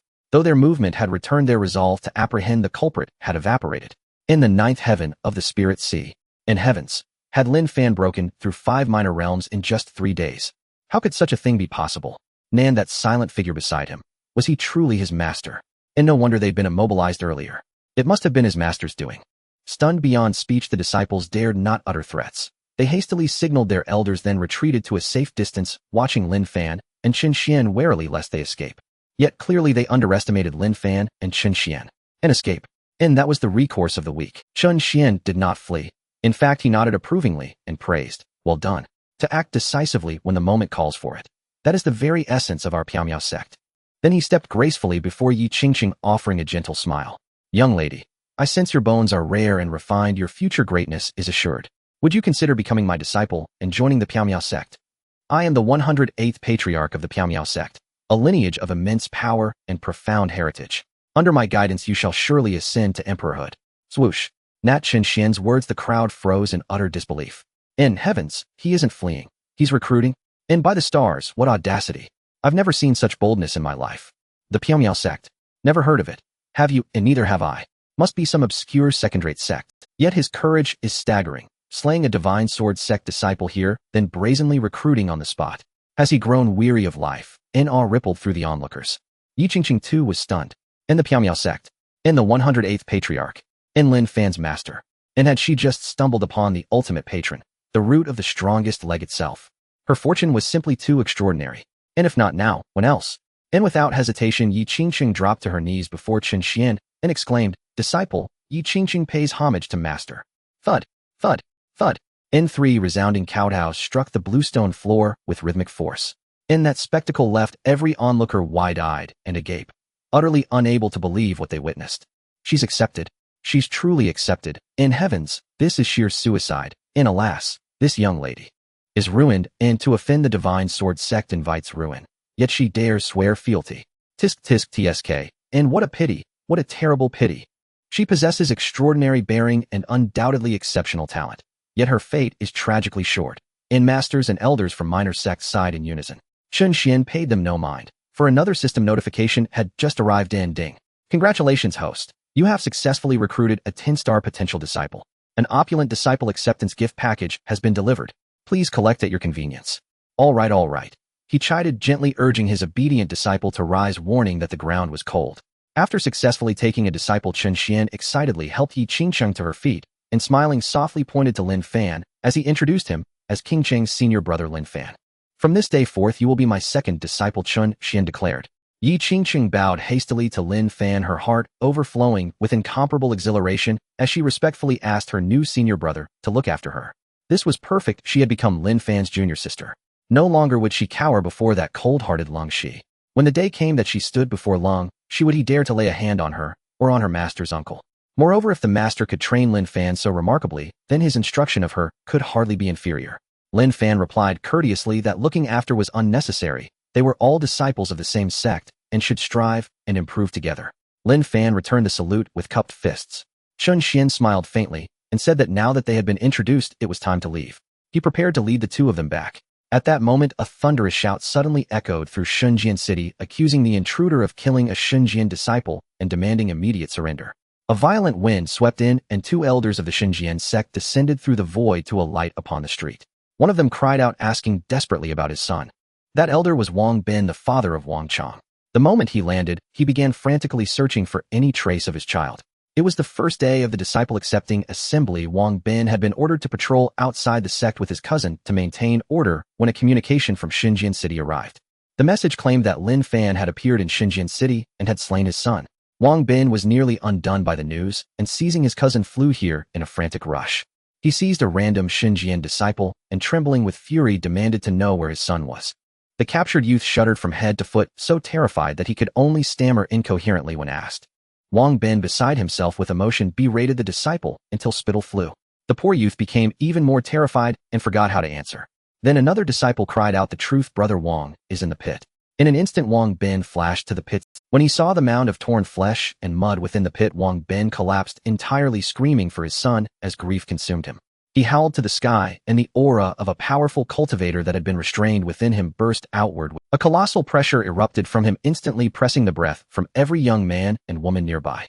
People gasped that they could not breathe under such oppressive force. Onlookers whispered that this felt like a half-step nation. A sovereign level might indeed. A rumor held that Shenzhen sect's inner elders were at least late Yukong realm, and the true mountain guarding elders were all Ningxian realm. Some marveled that this must be the power of the late Yukong realm. Even those of the Yukong realm admitted that faced with such pressure they could not defend a single move. The path of cultivation, it seemed, only broadened the chasm between levels. For a time the crowd was thrown into alarm as people braced themselves against the pressure. Lin Fan and Yi Qingcheng both paled, feeling the weight keenly. Then Chen Xuan merely lifted his head a fraction, and the oppressive force pressing upon the two vanished as if it had never been. They turned toward Chen Xuan, filled with immediate relief and safety. Wang Bin lunged at Lin Fan, shouting that he must pay with his life for killing his son. He moved with such speed that those present were left dazzled and unable to react. Lin Fan was dumbfounded. He was even wearing a blindfold. How could anyone have recognized him? Yet Chen Xuan was no weakling either. To lay a hand on his disciple in Chen Xuan's presence was to invite death. With a cold, expressionless voice, Chen Xuan spat a single contemptuous word, insect. With a thunderous impact, that single utterance became a tangible wave of force that struck Wang Bin. His body burst asunder on the spot, erupting into a spray of blood without even a last breath. The crowd collectively sucked in a shocked breath. They could scarcely believe their eyes as the elder had been obliterated. People began to speculate wildly. Was this man some illustrious sect master of Piaomiao sect, perhaps the one of the 108th generation? Could Piaomiao be so formidable that two words could shatter a peak Yukong elder? Others wondered if he were a Ningxian realm cultivator, for the pressure carried in those two words seemed hardly inferior to. Many could not reconcile the fact that Wang Bin had been a peak Yukong. Even a Ningxian-level Shenzhen sect master would find it hard to shatter such an elder with a mere word and no physical strike. Terrified murmurs spread. He might even be stronger than the Supreme Sect master. Eyes turned warily to Chen Xuan, as everyone feared he might suddenly turn his power upon them as well. Even Chen Xuan's own 2 disciples were stunned by the display, struck dumb by the sheer lethality of their Yi Qingqing above all widened her beautiful eyes in boundless admiration, her gaze filled with reverence. She thought aloud how majestic their master was. No wonder he had produced someone like Lin Fan. She hoped someday to inherit even a fragment of the master's skill. Lin Fan observed that when master acted, it was decisive. When he struck, it was a deadly move. He could even instantly slay a peak Yukong elder, they agreed. The 2 exchanged a look, then cupped their fists to Chen Xuan in flattery, praising his majesty and the might of the Piao sect. Chen Xuan rolled his eyes at their flattery and told them to stop.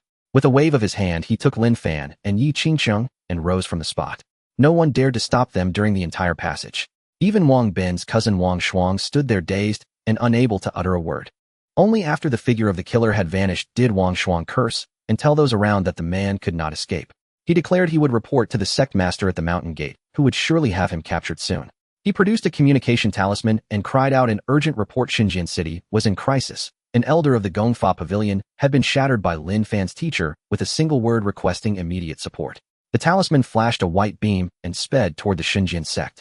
He remained where he was, whispering bitterly to the place where his cousin had turned to ash that he could not be blamed for failing to act. He lamented that the adversary had been too strong. Had he intervened, he would have been blasted to dust as well.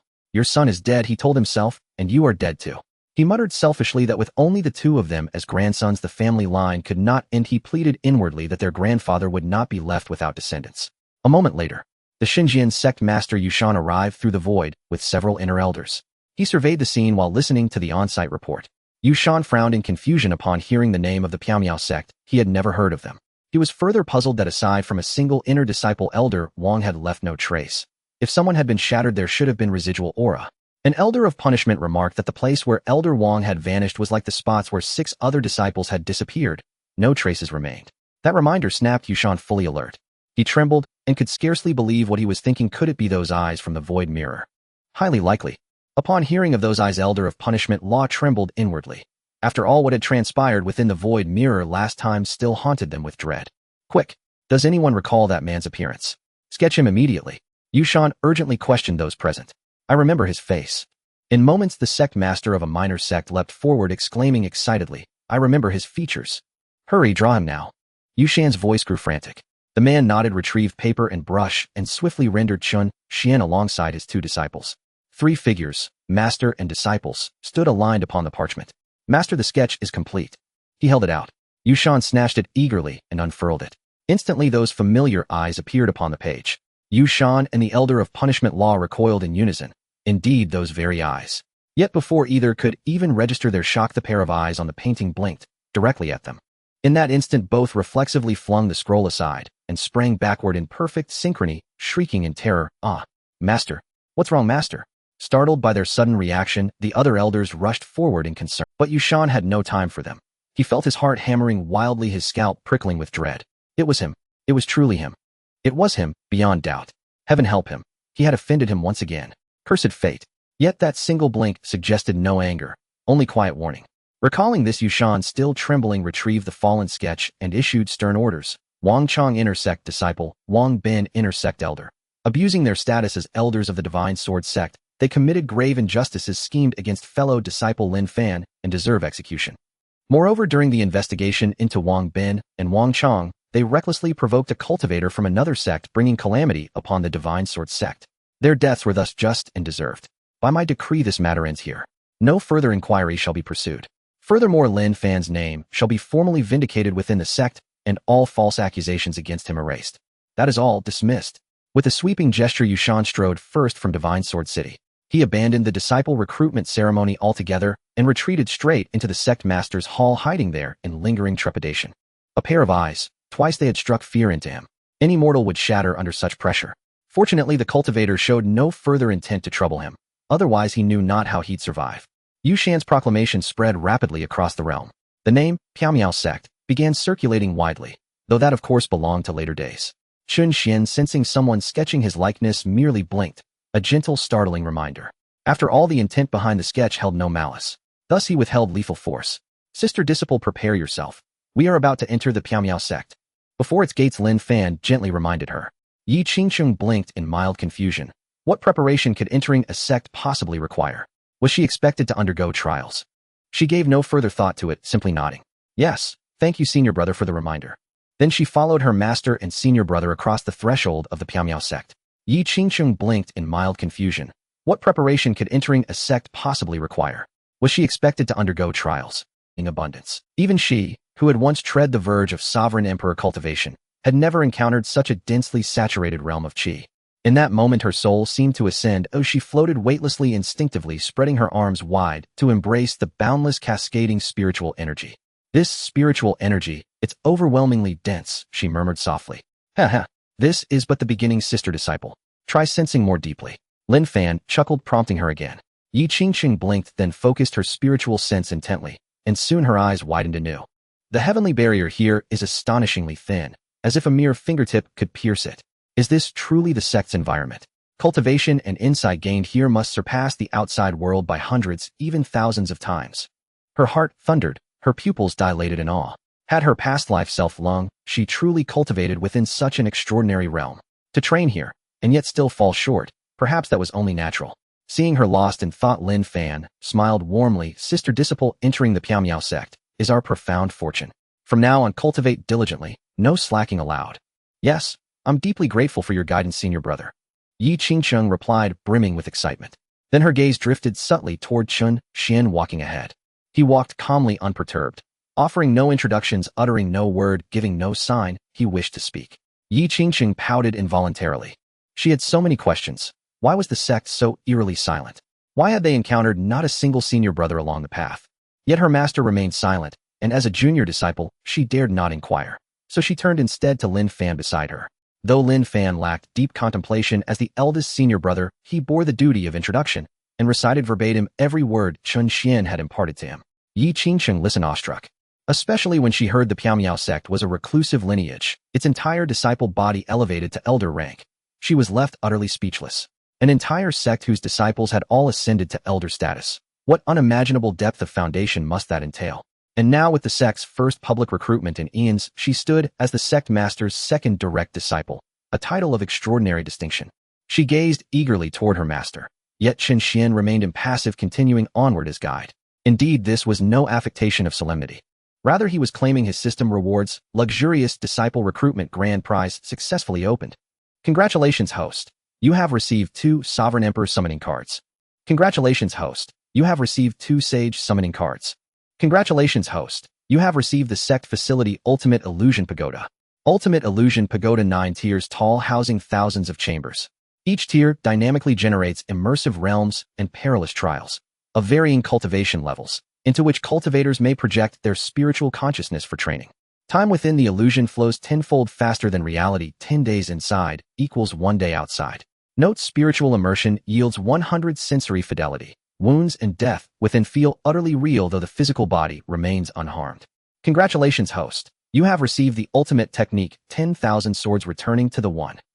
Congratulations, host. You have received the Immortal Scripture Reincarnation Immortal Art. Reincarnation Immortal Art, forged by the Reincarnation Immortal. When fully mastered, it grants eternal transcendence beyond reincarnation, immortality without decay, indestructibility without end. Congratulations, host. You have received 10 tons of Enlightenment Tea. Enlightenment Tea infused with Tao resonance and celestial laws, it aids cultivators in attaining profound insight. Ding! The Ultimate Illusion Pagoda has manifested within the sect. As the system's chime faded, each reward materialized instantly. Chen Xuan clicked his tongue, surveying his inventory. The tally now stood at 4 Sovereign Emperor summoning cards and 4 Sage summoning cards. Soon he would surely summon immortals. Meanwhile, the Ultimate Illusion Pagoda would serve his disciples' cultivation. The Reincarnation Immortal Art and 10,000 swords returning to the one would be passed to his 2 newly accepted disciples. As for himself, the only usable reward appeared to be the 10 tons of Enlightenment Tea. TCH. 10 tons. Is that excessive? I'll be sipping until the monkeys grow beards. Looks like I'll have to distribute it among my disciples. As Chen Xuan walked toward the main peak, he quietly calculated his accumulated blessings. Meanwhile, a colossal pagoda, towering as high as a mountain, suddenly manifested over the sect's open ground, coalescing from ethereal mist into a towering heaven-piercing spire. Upon seeing the suddenly appeared giant tower, Lin Fan and Yi Qingsheng were taken aback, exclaiming, "Master, look! A giant tower has appeared over there." Awakened by the startled voices of his disciples, Chen Xuan glanced at the ultimate illusion tower and began to lecture earnestly. Disciples, there is no need for alarm. This tower is the ultimate illusion tower. Once a cultivator enters, their spirit will traverse through various secret realms and perilous situations conjured by the tower, while their physical body remains unharmed. It serves as a training tool for our sect's disciples. You may also go and try it out when you have the time. My disciples can enter the tower without any restrictions. Such powerful functionality. If the physical body is unharmed, doesn't that equate to possessing an immortal body? Lin Fan and Yi Qingsheng were instantly shocked. After all, cultivators often undergo battles. Only through fighting can one continuously surpass themselves. However, battles frequently accompany death, so if there were such a cultivation tower, wouldn't it greatly diminish the life and death crises in the path of cultivation? And if my disciples face no restrictions, does that mean that those who are not direct disciples of the Master will be limited? As direct disciples of the Master, they face no restrictions at all, free to enter whenever they wish. Being accepted as a disciple by the Master is truly a stroke of luck. They can use all the good things first. In that moment, Lin Fan and Yi Qingsheng were so excited they could hardly speak. Ding! Detecting a disciple with 10-star potential, they will appear near the rule's secret realm in 7 days. Please prepare in advance to accept disciples. At the main peak in front of the sect leader's hall, Chen Xuan had not yet caught his breath when the system's prompt for accepting disciples sounded again. In 7 days. Then let's talk about it in 7 days. Chen Xuan didn't even bother to think and directly ignored the system prompt. 7 days. There was still plenty of time. For now, there was no need to worry. With that thought, Chen Xuan slightly raised his finger, and Lin Fan and Yi Qingsheng simultaneously found a book in their hands. He instructed, "You two, one is a reincarnation body and the other is an ancient sword body. I bestow upon you the corresponding methods and divine abilities. You must diligently cultivate. 7 days later, come with me to the rule's secret realm to accept new disciples." Understood. The two hurriedly bowed and then began to read the books in their hands. Lin Fan's reaction was relatively calm, having seen the Immortal canon before, so he wasn't as shocked by the divine skill as he had been before. Even though the divine skill was the most powerful divine ability in the world, basically considered lost to the ages, it still paled slightly in comparison to the Immortal canon. In contrast, Yi Qingsheng was far more stunned. Looking at the reincarnation Immortal canon in her hands, her reaction was akin to Lin Fan's. When he first encountered the Immortal canon, her eyes nearly popped out. The Immortal canon. It's the Immortal canon. How could the Piao sect even possess the Immortal canon? This is simply terrifying. She excitedly clutched the Immortal canon, unsure how to describe her current state. After all, she had undergone 9 reincarnations, yet had never seen the Immortal canon. No wonder she couldn't defeat Lung Xi in each of her lives, but turned out Lung Zai's inherited fate had exceeded her wildest imagination. If such a terrifying sect could truly be defeated, it would be a miracle. What you are learning are all the divine skills from the Immortal canon, so cultivating them might be a bit challenging. I will provide you with some enlightenment tea leaves. If you encounter anything you don't understand, you can use the tea to comprehend. If you still don't understand, you can come find me. After saying this, Chen Xuan grabbed at the void and tossed 2 handfuls of enlightenment tea leaves towards the two. Upon seeing the floating tea leaves before them, both disciples trembled, their pupils constricting suddenly. So many. Yes, so many. Too many. They thought the Master would give them each 1 leaf of enlightenment. To their surprise, it was a handful each. Each handful contained at least hundreds of leaves. The Master was being too generous. Thank you for your generous gift, Master. I will certainly practice diligently, bringing honor to the Master and the sect. The two put away the enlightenment tea leaves and hurriedly expressed their gratitude. All right, go cultivate. Chen Xuan nodded in satisfaction, preparing to enter the top level of the ultimate illusion tower to take a look.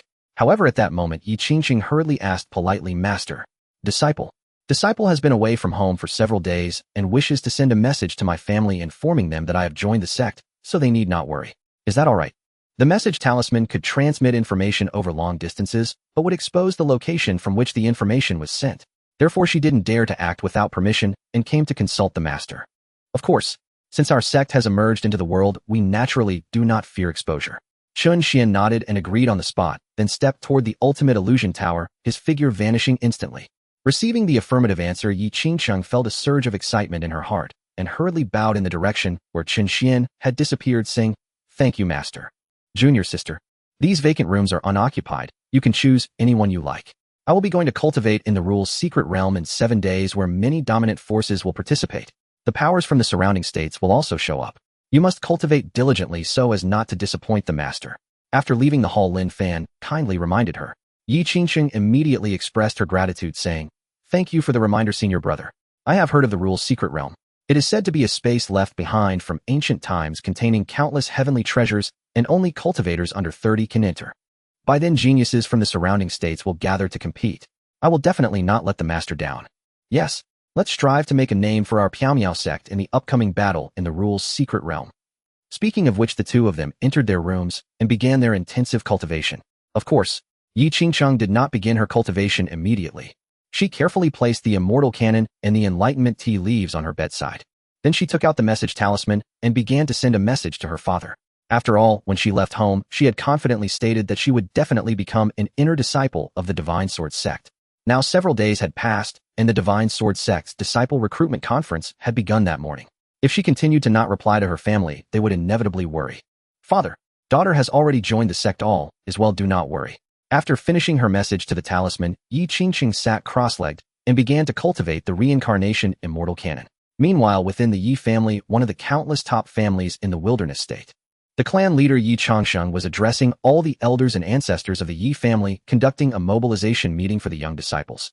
In the vast training ground, thousands of young disciples stood, most of them boys around 10 years old. These boys stood under the blazing sun, all gazing straight ahead. In front of them was a long table stretching several dozen meters. Behind the table sat a long line of family. Even the clan ancestor Yi Junlin was seated among the elders, listening to clan leader Yi Changsheng's speech. Although the ancestor held the highest status in the family, it was the clan leader's showtime, and it was not his place to intervene. Even if he was the ancestor, he could not interfere. This was the rule of the Yi family. Looking at the thousands of family boys on the training ground, Yi Changsheng raised his voice, saying, "My good sons of the Yi family. As everyone knows, cultivation is arduous, tiring, and dangerous. Yet countless people still rush to join. All for what? Is it for longevity? No. Is it for showmanship? No. It is to become stronger. Why? Perhaps many do not understand. But the sole purpose of becoming stronger is to protect oneself, protect one's family, and provide shelter for future generations. Do not fear the hardships. The family will be warmed by your presence, and thanks to you the family will become even more beautiful." Gurgle, gurgle. Yi Changsheng paused for a moment to take a sip of water. Then he continued to raise his voice, saying, "Imagine decades from now, when you stand in my position, facing your sons, grandsons, and other descendants. If they do not possess sufficient strength, how will they grow up healthy and strong? How will they reach adulthood? Just as when we were your age, if we had not diligently practiced and worked hard, you would not have such a comfortable environment to grow in. You might occasionally be bullied, and strong individuals may threaten your lives, bullying your parents, brothers, and sisters. Therefore, we in the present are you in the future. You in the present are also us in the past. You are destined to become the pillars of the family, supporting the family sky." Yi Changsheng grew more and more excited. His voice grew louder. The children in the martial arts hall also began to feel the weight of his words, as if they sensed the consequences of not practicing diligently. Even some of the ambitious young boys and girls had already clenched their fists tightly, their small hands revealing. Even the elders sitting on both sides could not help but be moved, genuinely admiring Yi Changsheng's inspiration. Seeing that the emotions of everyone had been sufficiently stirred, Yi Changsheng felt very satisfied and raised his voice again, shouting, "Come sing our Yi family battle song with me." He said, "In the wind and rain." "Ready, sing." He said, "In the wind and rain, this bit of pain is nothing, wipe away your tears, and do not be afraid, at least we still have dreams." He said, "In the wind and rain, this bit of pain is nothing, wipe away your tears, do not ask why." In an instant, the voices of thousands singing in unison echoed throughout the Yi family. Even the elders of the Yi family joined the chorus with flushed faces and thick necks. It must be said, their first ancestor of the Yi family was truly a great person. Not only did he invent the youth mobilization meeting within the clan, but he also created the family battle song. He said, "It is precisely because of these two inventions that the Yi family has remained standing strong. Every time the family faced decline, there would always emerge one or two extraordinary individuals inspired by these two inventions, leading the family back to prosperity. Thus, even though the Yi family is not very strong and has not entered the ranks of hegemonic powers for many years, they have remained prosperous, and their lineage has never been interrupted." Buzz, buzz. Suddenly, the communication talisman in Yi Changsheng's arms flickered a few times. He immediately bent down and whispered to the ancestor beside him, "Ancestor, I will go ahead, just announce the end when you finish singing." Having said that, he tucked the communication talisman away and left the scene, returning to his own courtyard, and then eagerly took out the communication talisman.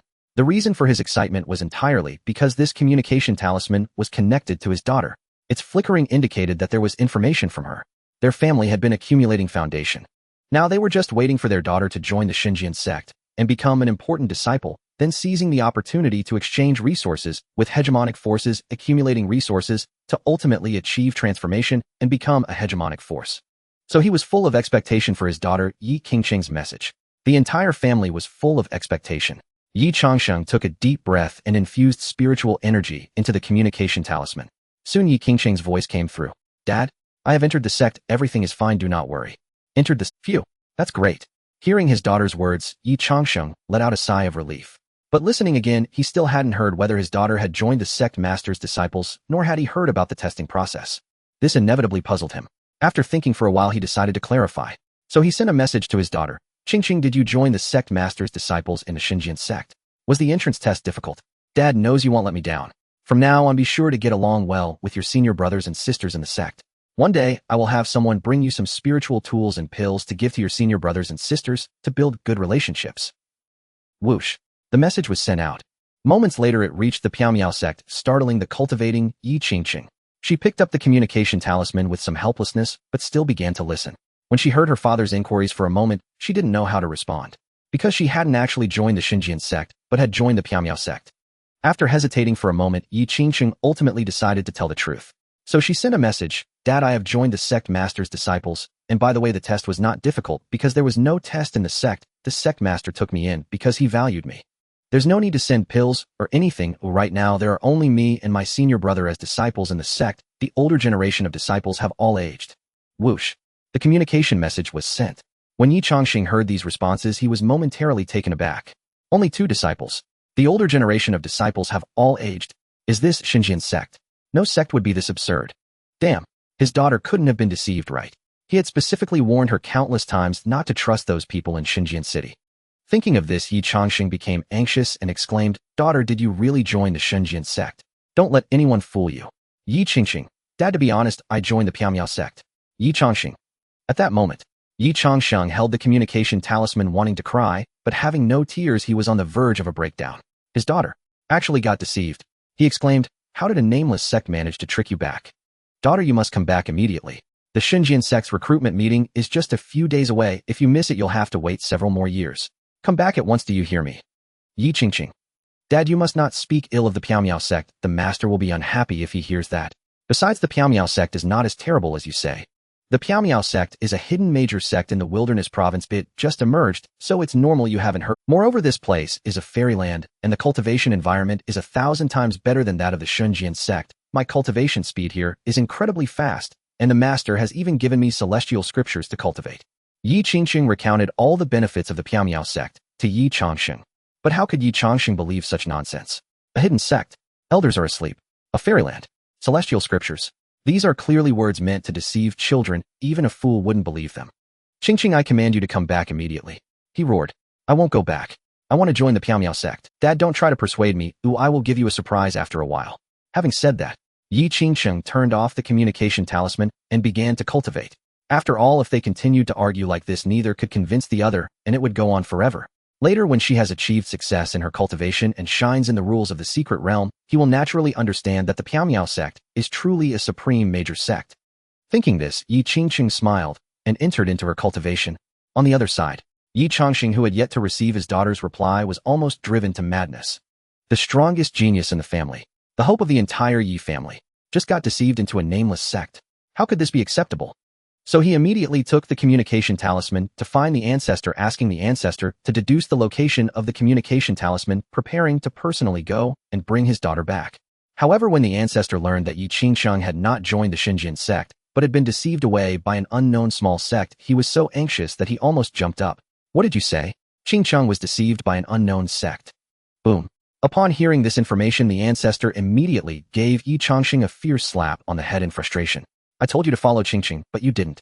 Now look, Qingsheng has been deceived and taken away. You've made me furious. If anything happens to Qingqing, don't blame me for turning against you. The ancestor huffed and glared, cursing under his breath. Despite his anger, he didn't pause his work, quickly engraving the patterns on the communication talisman to deduce the source of the information.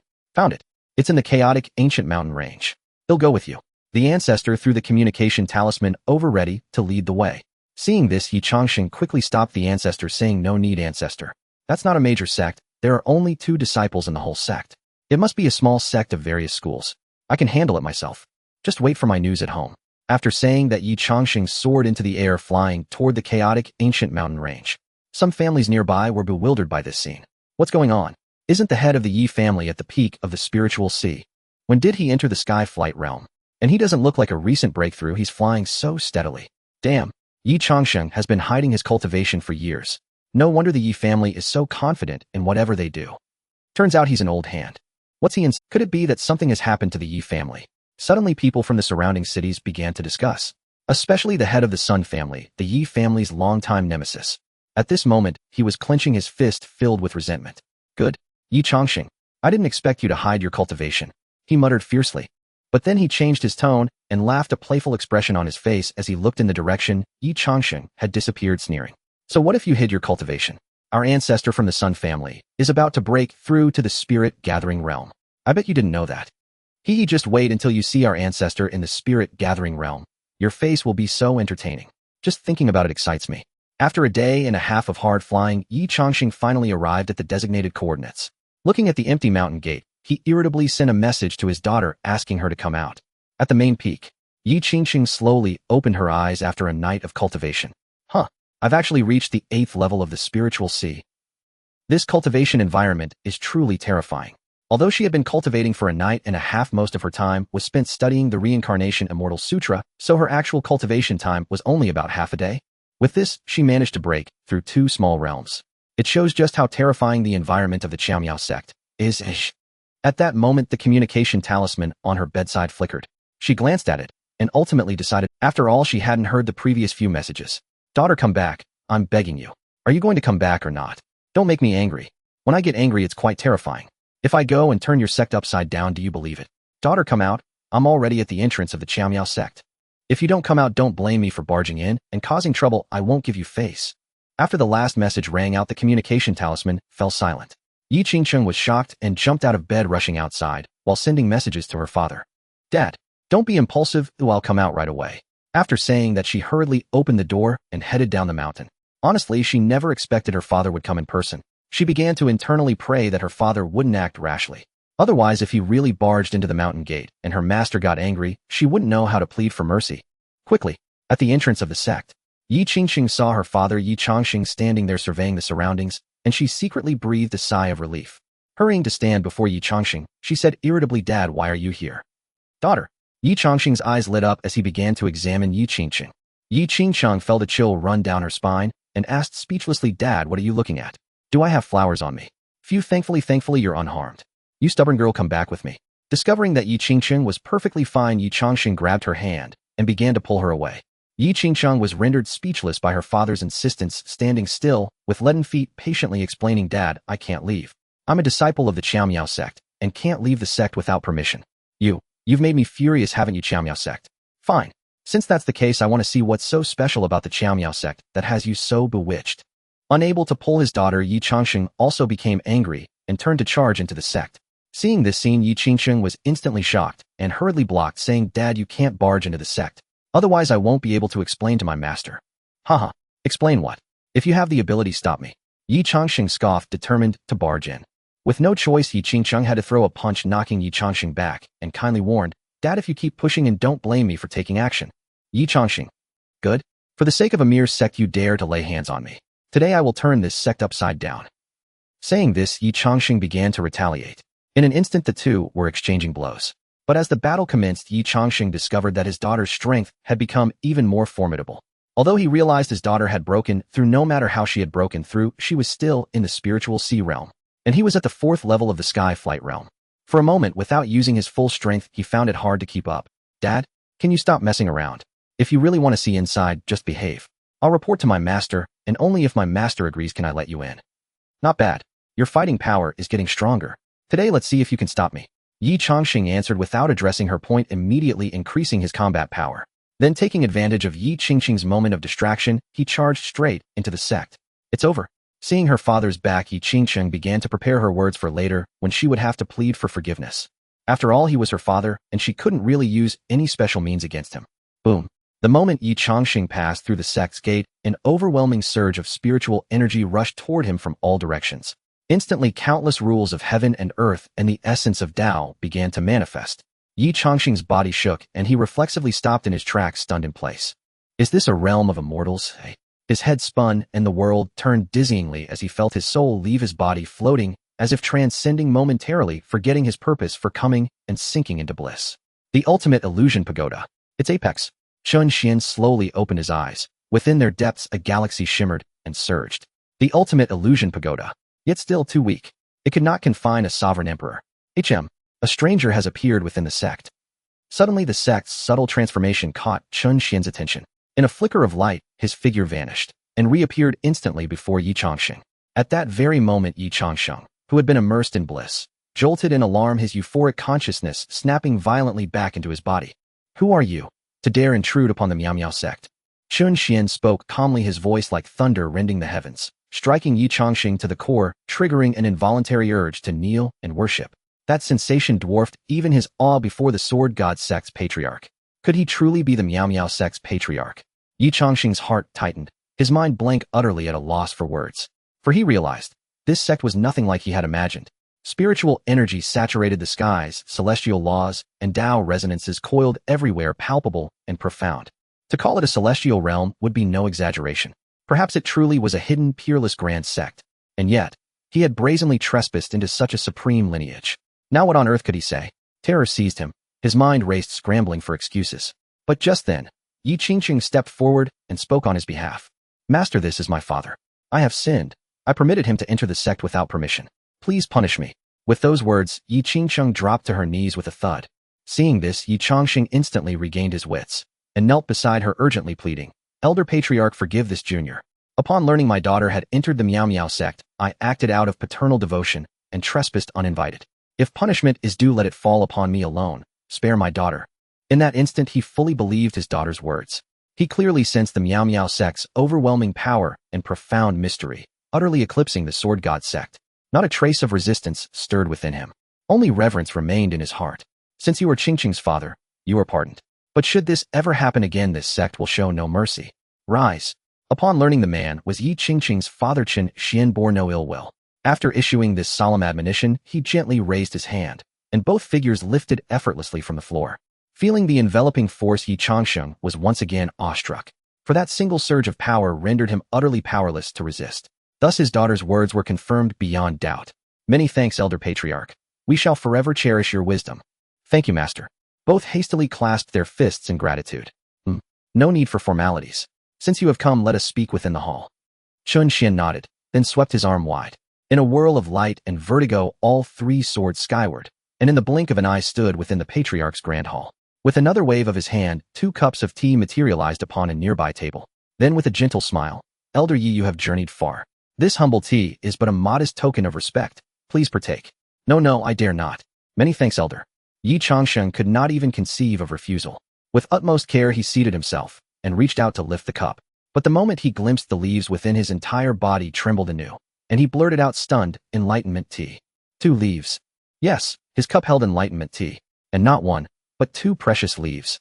Heavens above, this was a legendary rarity. His daughter's master served it to guests, as if it were common fare, and used 2 leaves. This was sheer sacrilege. Stunned beyond measure, Yi Changsheng hurriedly cradled the cup with both hands and drank. He did not stop there.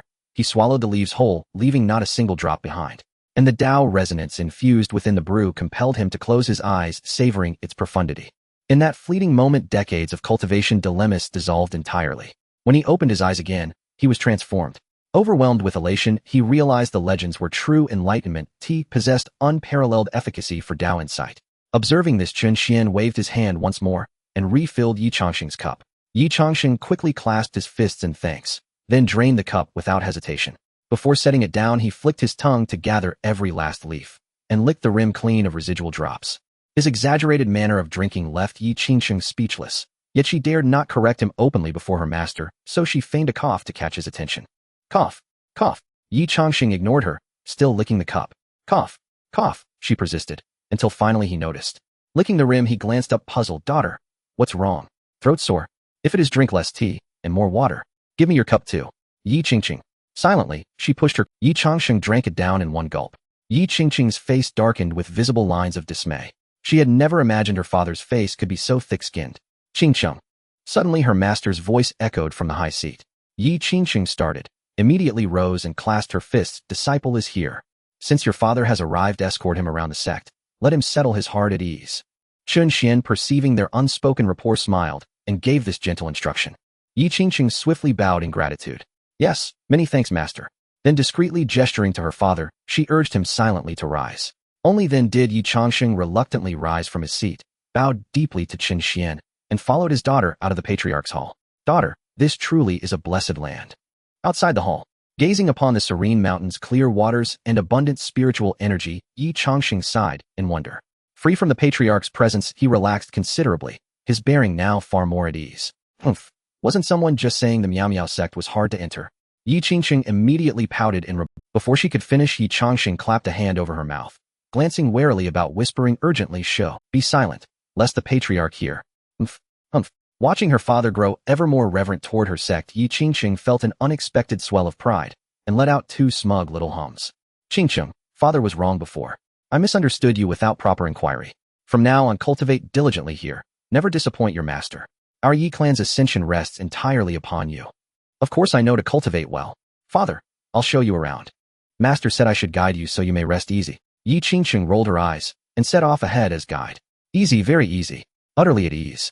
Yi Changsheng hurriedly offered a conciliatory smile, then muttered softly, "Forget your father the moment you gain a master. Obey every word your master says, but ignore your father's." "What was that, father?" Yi Qingqing suddenly turned back. Yi Changsheng instantly beamed. "Nothing. Nothing at all. I said your master is truly magnificent. Gave me enlightenment tea at our very first meeting." As he spoke, he carefully plucked 6 soggy, crumpled enlightenment tea leaves from his mouth and pressed them into his daughter's palm. "Daughter, here's a treasure. Hold it tight. Don't let your master see." Yi Qingqing, staring at the damp, mangled leaves in her father's hand, she nearly vomited, clenching her fist so tightly her knuckles whitened, refusing to open it no matter how hard he tugged. "Just take it, foolish girl. I saved these specially for you. I didn't even dare eat them myself." Yi Changsheng hissed, exasperated, and hushed. Seeing her father's flustered appearance, Yi Qingqing felt a surge of emotion within her. Although it was a bit disgusting to extract the Dao tea from his mouth, it was all out of her father's good intentions.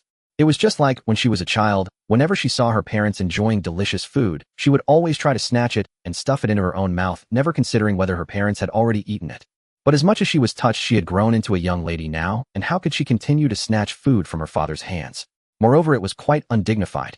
Yi Qingqing rolled her eyes and helplessly said, "Dad, you should just eat it. I have some that master gave me." As she spoke, she took out a handful of Dao tea for Yi Changsheng to see. Good things are never too much. Before he could finish his sentence, Yi Changsheng's eyes nearly popped out, and he immediately, "So much?" Yes, indeed, it was that much. That was an entire handful. He felt incredibly precious, having gathered 6 pieces himself, yet his daughter had received a whole handful. So the head of the Piao Miao sect was truly treating his daughter as a disciple to cultivate. In an instant, Yi Changsheng was filled with excitement and became even more restrained. Since someone was kindly cultivating his daughter, he must set an example and leave no bad impressions. He immediately paid more attention to his posture, excitedly saying, "Great, great. Dad, take some for yourself. I can't possibly use that much alone."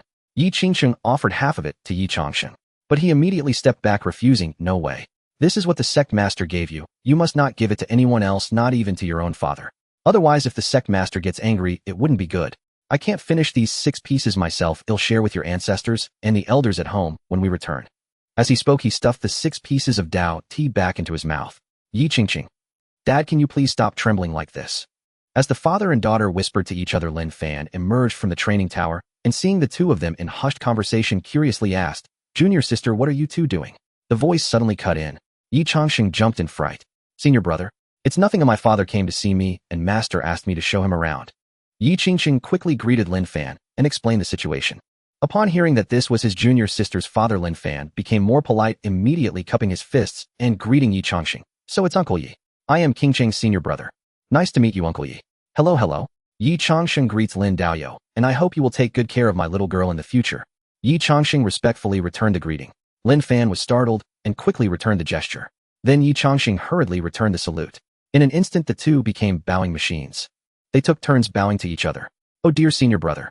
My father and I have things to do, so we'll take our leave now, and we'll chat later." Finally, Yi Qingqing couldn't stand it anymore and quickly pulled her father away from the scene. Sometimes she really felt helpless. The embarrassing moments she had encountered over her 9 lifetimes were nothing compared to how much her father embarrassed her in this life. As she looked at the father and daughter, leaving Lin Fan's eyes flashed with a hint of envy. It was a pity that he was all alone without family. But since the day he entered the sect had become his home, and his fellow disciples were his family. Lin Fan turned around and headed towards the main hall. He continued to seek answers to the difficult problems he encountered in his cultivation. In the afternoon, after half a day of moving around, Yi Changxing completely recognized the strength of the sect. Before leaving, he came to bid farewell to the sect master. Inside the sect master's hall, Yi Changxing respectfully sat down in the lower position, drank the Dao tea in his hand, stood up, and cupped his fists, saying, "Sect master, esteemed senior. Your sect has just emerged and is not very familiar with the outside world. Although the Yi family is not a dominant force in the wilderness state, it is still a prominent family. If in the future the Piaomiao sect requires assistance from the Yi family, please do not hesitate to speak, and the Yi family will certainly not decline." Ding. Detected Yi family expressing loyalty. How can a powerful sect not have forces to rely on? Please host to accept the Yi family as a vassal force and give a sweet deal rewarding a 9 curves yellow river formation. 9 curves yellow river formation contains the mysteries of heaven and earth, has the power to confuse immortals. Entering it under the immortal level is certain death. Only immortals can break this formation. It is a perfect mountain protecting formation that combines offense and defense.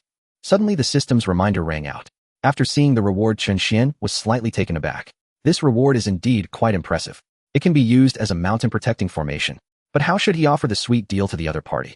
After all, a normal vassal force has to pay a certain tribute every year, so that when the vassal force encounters problems, the upper level will take action to assist. But he himself does not lack that bit of tribute. After hesitating for a moment, Chen Xuan immediately had an idea and smiled slightly, saying, "Patriarch Yi, you are too polite. Our sect has just emerged, and we have no eyes and ears in the outside world. How about Patriarch Yi attaching himself to our Piaomiao sect? Of course, our sect does not require any tribute and can provide a quota for the attached forces to cultivate. Let you send someone to come to our sect for cultivation." Really? In an instant, Yi Changxing trembled all over, unable to contain his excitement. Attaching to the Piaomiao sect. He had just thought of that. After all, being attached to a large sect, even if paying some tribute, could still provide shelter for the family. But not needing tribute while also providing a quota was something he had never expected. This was equivalent to receiving a pie falling from the sky. He couldn't believe it. It is indeed true. But to be a vassal of our sect, absolute loyalty is a must, and you must not have any second thoughts. Chen Xuan slowly nodded. Now Yi Changxing completely believed it, excitedly cupping his fists, and began to pledge. "I, Yi Changxing, the head of the Yi family, swear on behalf of the Yi family from today onwards to become a vassal of the Piaomiao sect." Soon Yi Changxing excitedly made the heavenly Dao oath on the spot, declaring his loyalty. Ding! Congratulations to the host for completing the task of accepting a vassal force. The 9 curves yellow river formation has been credited. Suddenly the reward was credited. Chen Xuan nodded in satisfaction and smiled, saying, "Patriarch Yi, from now on your Yi family will be a vassal force of the Piaomiao sect. If you encounter any troubles, feel free to come to the sect for help. After you return, you can find a clan member to come for cultivation. Our sect covers accommodation, but does not include meals." "Yes, thank you for the sect master's grace. I shall take my leave." Yi Changxing excitedly performed another bow, referring to himself as a subordinate to indicate his current status of submission, before eagerly leaving to choose a clan member. If he could send someone to such a fairyland, it would be a tremendous opportunity. Although he couldn't officially be a disciple, that didn't matter. As for food and drink, he could handle that. After all, as long as he could stay in such an environment, even if it was just doing chores, it would be a great opportunity. "Master, I will go send my father off." Yi Changxing also stood up to see him off. Chen Xuan nodded and instantly vanished, going to set up the 9 curves yellow river formation. Soon the entire hall was left with only Lin Fan. Looking at the empty hall, he rolled his eyes and also got up to leave. Outside the sect, Yi Changxing asked, "Dad, who do you plan to send for cultivation?" "My 2nd cousin and 6th cousin have decent talent. How about letting them come? Or my 3rd cousin and 9th cousin, they also have good talent." "None of them are suitable." Yi Changxing shook his head and directly rejected his daughter's suggestion. "In our generation, there aren't any young people with very high talent." Yi Changxing was taken aback, confused. "Then who do you plan to send?" "Hehe, you will know when the time comes. Dad is leaving first, you must cultivate well." Yi Changxing chuckled mysteriously, then leaped into the air and disappeared into the void. After a day and a half of strenuous flying, Yi Changxing finally returned to the Yi family. Looking at Yi Changxing, who returned alone, Yi Junlin was bewildered. "Changxing, where is Qingcheng?" "Grand ancestor. Qingcheng is cultivating." Yi Changxing chuckled. Instantly, the old ancestor Yi Junlin became angry, grabbing Yi Changxing by the collar and exclaimed, "What? You didn't bring her back. What were you doing?" "Don't be angry, Grand Ancestor, just listen to me." Yi Changxing hurriedly recounted the mystical wonders and strengths of the Piaomiao sect. After listening, Yi Junlin was clearly taken aback, a bit dazed. "Is this for real? Are there places like this in the world? You're not deceiving me, are you?" "It's true, Grand Ancestor. Moreover, I have already sworn allegiance to the Piaomiao sect. From now on, we will be a vassal force of the Piaomiao sect." Additionally, the sect leader also granted us a quota to enter the sect for cultivation. We can send one person to cultivate in the sect. So good. Who do you plan to send? Yi Junlin gradually began to believe Yi Changxing's words. After all, as the leader of a sect, what he said often concerned the fate of the entire sect. He wouldn't just be talking nonsense. Let you go. Yi Changxing smiled slightly. The old ancestor was momentarily stunned me. At my age, would the sect leader look down on me? No way. It's not named anyone can go. There aren't many highly talented members in our Yi family, and you were also highly gifted back in the day, so you are the most suitable. Yi Changxing earnestly analyzed this with the old ancestor. Hearing this, the old ancestor nodded thoughtfully. Although sending an old man like him for cultivation felt a bit odd, it was indeed the best for the family. After all, he was already at the 9th layer of the Sky Sovereign Realm.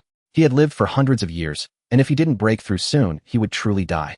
Then by the time Yi Changxing matured, the family would suddenly lose a powerful figure and would surely fall into turmoil again. Alright, I'll set off right away. Not so fast. Grand Ancestor, pack your things, bring some change of clothes and personal items. The sect covers accommodation, but not meals. Pack well before you go. I will now announce to the clan that we are vassals of the Piamiao sect. Okay, I'll leave the family affairs to you. I'll pack my things right away. The old ancestor Yi Junlin nodded and they went their separate ways. After packing his things, Yi Changxing even organized a farewell ceremony, reminding the old ancestor to cultivate diligently.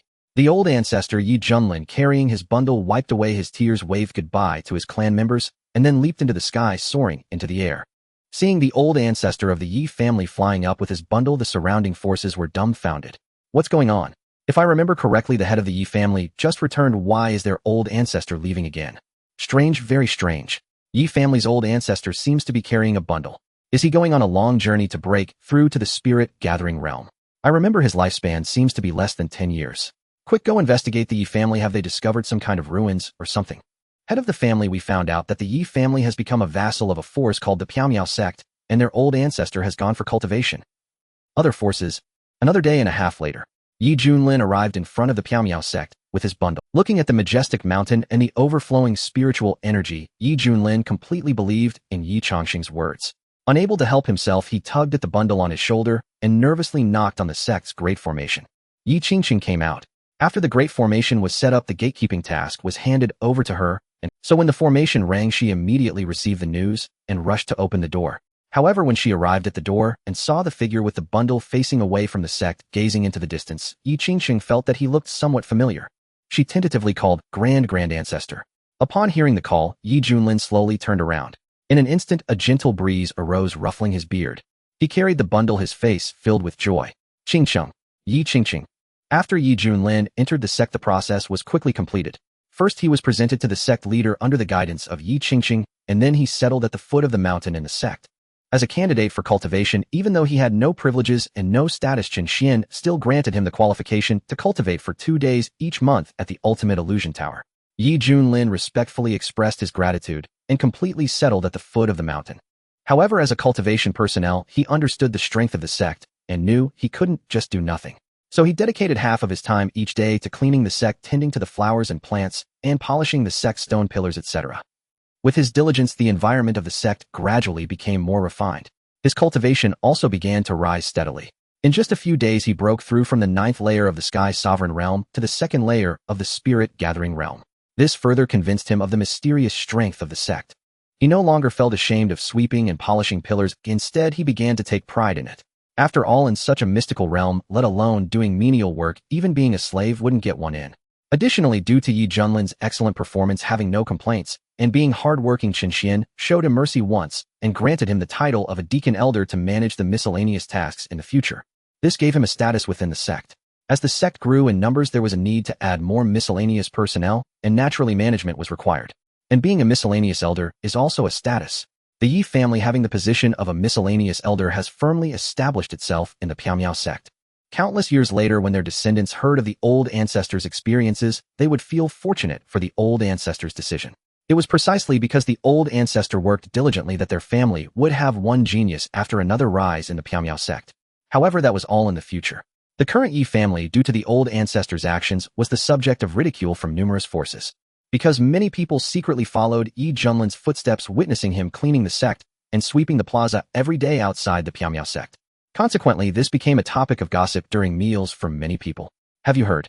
The old ancestor of the Yi family, Yi Junlin, is sweeping the plaza in a third-rate sect. Huh. When I heard he went for cultivation, I thought it was some great opportunity. Turns out he just wanted to be a deacon. It's killing me with laughter, ha ha ha. A dignified old ancestor who has lived for hundreds of years instead of staying at home is following others to become a deacon. The question is, why not go somewhere better? Even if he went to the Divine Sword sect, he could at least be an outer sect elder. Yeah, even if he went to those small sects, he could manage to get a position as a guardian elder or a deacon. After all, he is at the late stage of the Sky Sovereign realm. I can't believe he ran to an unknown sect to be a deacon. Ew, I wonder which donkey kicked him in the head. I heard that their new generation talent Yi Qingqing is also a disciple there. Tisk, this family is finished. Next time we see the Yi family's sect leader, let's ridicule him together. Yes, mock him. Numerous families and forces continued to mock the Yi family. But they didn't know that in the near future the identity of the old ancestor as a deacon elder would hold tremendous power, and how many top beings, even saints, would come crying and begging to be managed by him. 7 days slipped past in the blink of an eye. The day the rules realm would open arrived swiftly. On that morning, Chen Xuan led his 2 disciples Lin Fan and Yi Qingqing launching from the Luangu mountain range and bearing straight for the entrance of the rules realm. Along the way, he did not neglect to instruct them. Lin Fan Qingqing, with your current cultivation, I am not worried that others will snatch opportunities from you within the rules realm. Yet one must remain guarded. The realm is perilous. As fellow disciples, you must watch over one another and not bring shame upon Piamiao sect. Yes, master. I will care for my junior sister, they replied. Rest assured, master, in these days of cultivation, I have already advanced to the 7th tier of Skyborn Mastery. Those under 30 who have reached such heights are exceedingly rare. I will certainly look after senior brother, Yi Qingqing said proudly as she clasped her hands. Having shattered several minor thresholds in 7 days, and even leapt across a major realm, she felt she had ascended to the pinnacle of her life. She smiled and, unable to suppress her pride, turned to Lin Fan and boasted, Senior brother, what realm have you reached?